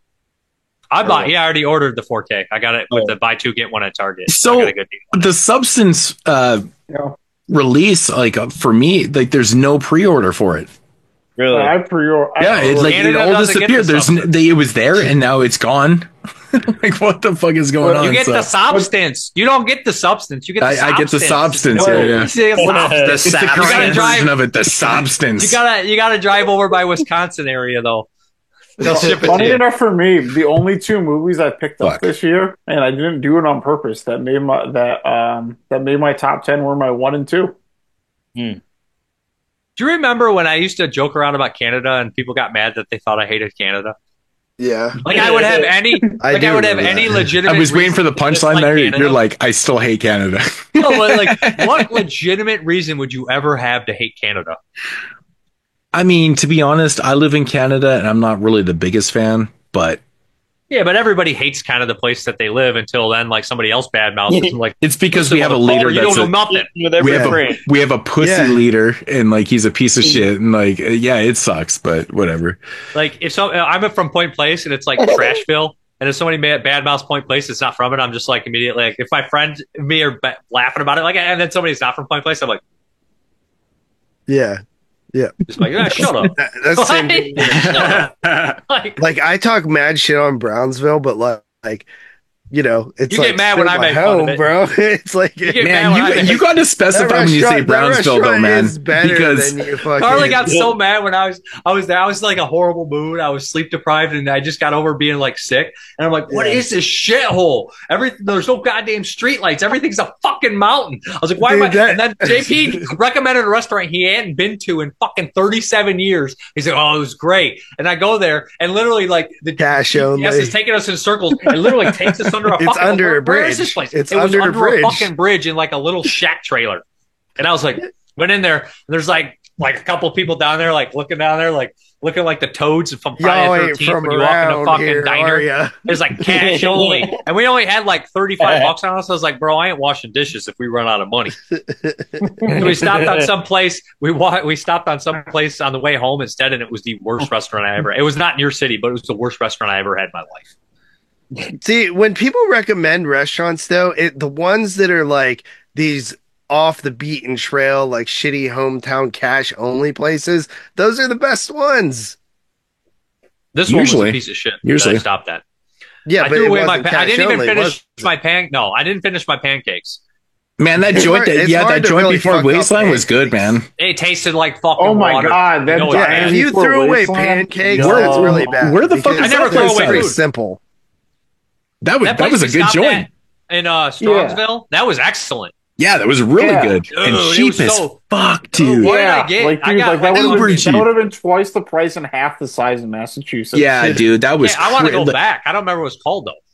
It's like Family Diner or some shit, wasn't it? You Diner in ever the go wall. to some place to eat and like the portions are just so insane where you're like, dude, That's how I does felt in fucking- Ohio. Like every Yeah. place I ate in Ohio was like double what you would get in Massachusetts for half the price. Yeah, it's like We Vegas, fat boys man. in Ohio. Every fucking meal there is just like 3 times what you would normally order. Ohio's food's pretty decent too, where I'm at. Like, except you guys literally went to the worst restaurant in the area. JP, Rudy's Dude. Hot Dogs is one of the worst Dude, restaurants ever. I like hot dogs. It wasn't that Rudy's, good. It was- Rudy's it Hot was- Dogs, 1 star. That was the worst. Dude, I saw that post by Madeline. And like, your New Year's resolution was to shut down the place. I was gonna, listen, Rudy's. I'm just gonna walk in, relax, Dude, eat a that couple shit made hot me dogs. laugh. I didn't mind it. It was It's fucking terrible. It was pretty bad. It was bad. I've but had in a good way. cafeteria food better. It's not bad in a good way. Yeah, it was- Bad in a good way is not like a movie. When you get Bro, bad food, it's listen. just bad. I don't know, bro. I grew up eating bad food, I sometimes I have nostalgia for Like fucking hot shitty dogs and food. macaroni and cheese bad. Yeah, Oh. like prison food. That sounds delicious. Well, hot dogs and macaroni and cheese sucks. Most overrated. But it's gotta be the I Kraft love mac That's and like my favorite. Unless food. you make it homemade, though. What? That's Or different. if No, you're it's gotta from be the Canada where they Kraft call mac it and craft cheese. dinner. If you make mac and With cheese the from milk. homemade, oh, dude, with the man. milk and It's a bunch of I fucking don't- bad carbs and I don't fatty give a ass fuck. cheese and butter. It's Any mac and but it cheese is tastes my good. weakness. I'm here for a good Hate it. time, not a long time. Dude, Yeah. homemade mac and Jeez. cheese. Oh, the bite. I'll Dude, eat it Dave. if it comes with the food, but I don't order it. Dave, what do you think She's of the the meal fucking they cooked boss in of that, Strange man. Darling with all the What? butter. The meal that they Oh. cooked in Strange Darling, dude. Ugh, Those fuck. hippies. Damn. They were That high was as a kite too. delicious. The blueberry preserves on top of it. Oh, shit. Yeah, dude. Bro, you ain't getting no treats. I don't know why you're out here. I think that's about it. That is Yeah. definitely it, man. We should probably wrap this up. It's like 12 o'clock for you guys, 9 for me. I got to get up at like 5. Honestly, it in the was a morning, really long show, but I'm glad we started at 3. I came Yeah, from I behind. would've never and made it if won we didn't both start my at three. both my Yep. fantasy weeks. Yeah, The Chiefs scored Good job, 0. Tyler. I'm 13-0 in both leagues. We're going for 13 it. and 0. in both leagues. I'm a fucking. Well, you're playing fantasy against a bunch of hockey fucking savant. morons. One of the league. One Take it of for all them they is got. like, Good at I winning know that the shit, though. people. Dude, like they're just I don't know. Like one of them, I know all the people, and like more than half of them, like actually take it seriously. I don't understand why they're so. You're bad. getting into like, you just go to like junior high school and like, you guys want to start a fantasy league? You're just beating a bunch of junior high schoolers. Go get $10 But, from like, your mom. So, but like I did enter like an expert like public league. Like I always do like one with my friends, and I do like an expert public league. In the expert public league, somehow let me like draft Connor McDavid 5th. So that says enough. Yeah, you got 4 people that are retarded before you. 'Cause that's stupid. I was like that's actually really flabbergasted. fucked up. Dude, Are you good at cards picks, too? My picks good at were poker? McDavid round 1, Kaprizov round 2. Dude, I was okay, like, how- listen.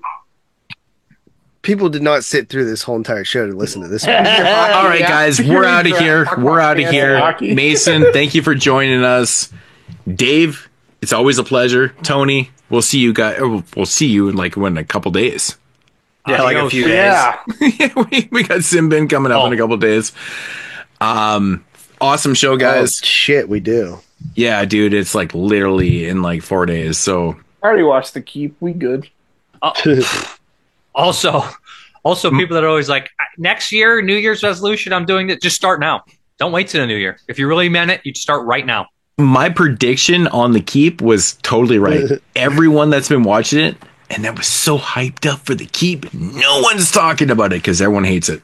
So I was right. It's a beautiful, mediocre movie. It looks beautiful, Exactly. mediocre.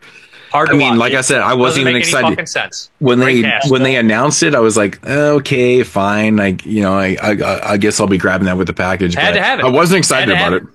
Like, it's a movie that we have to have because it's right in the pinnacle of great films, and it's by a great director. Yeah. And you always think it's going to be good. but it's fucking not. Yeah. I want it to to be like that for the rest we'll talk of our about lives. this. They're always gonna want it to be good. Because it it's starts always off gonna good. disappoint us. You know, like not many movies have like kind of like he's like a golem type creature, and he's so cool, and then it's just so fucking. Yeah. I like how it starts and how it ends, and the inside, not so much. All right, guys, we're out of here. Episode 280 is done. Check you guys next week, 281, with the Apartment Trilogy. Is that what we're doing? Extended list. That's 85 and a half, or 80 and a half. Okay, so whatever. Yeah. After that. Fuck it. We're out of here. Fart sounds. Deuces, dudes. Later.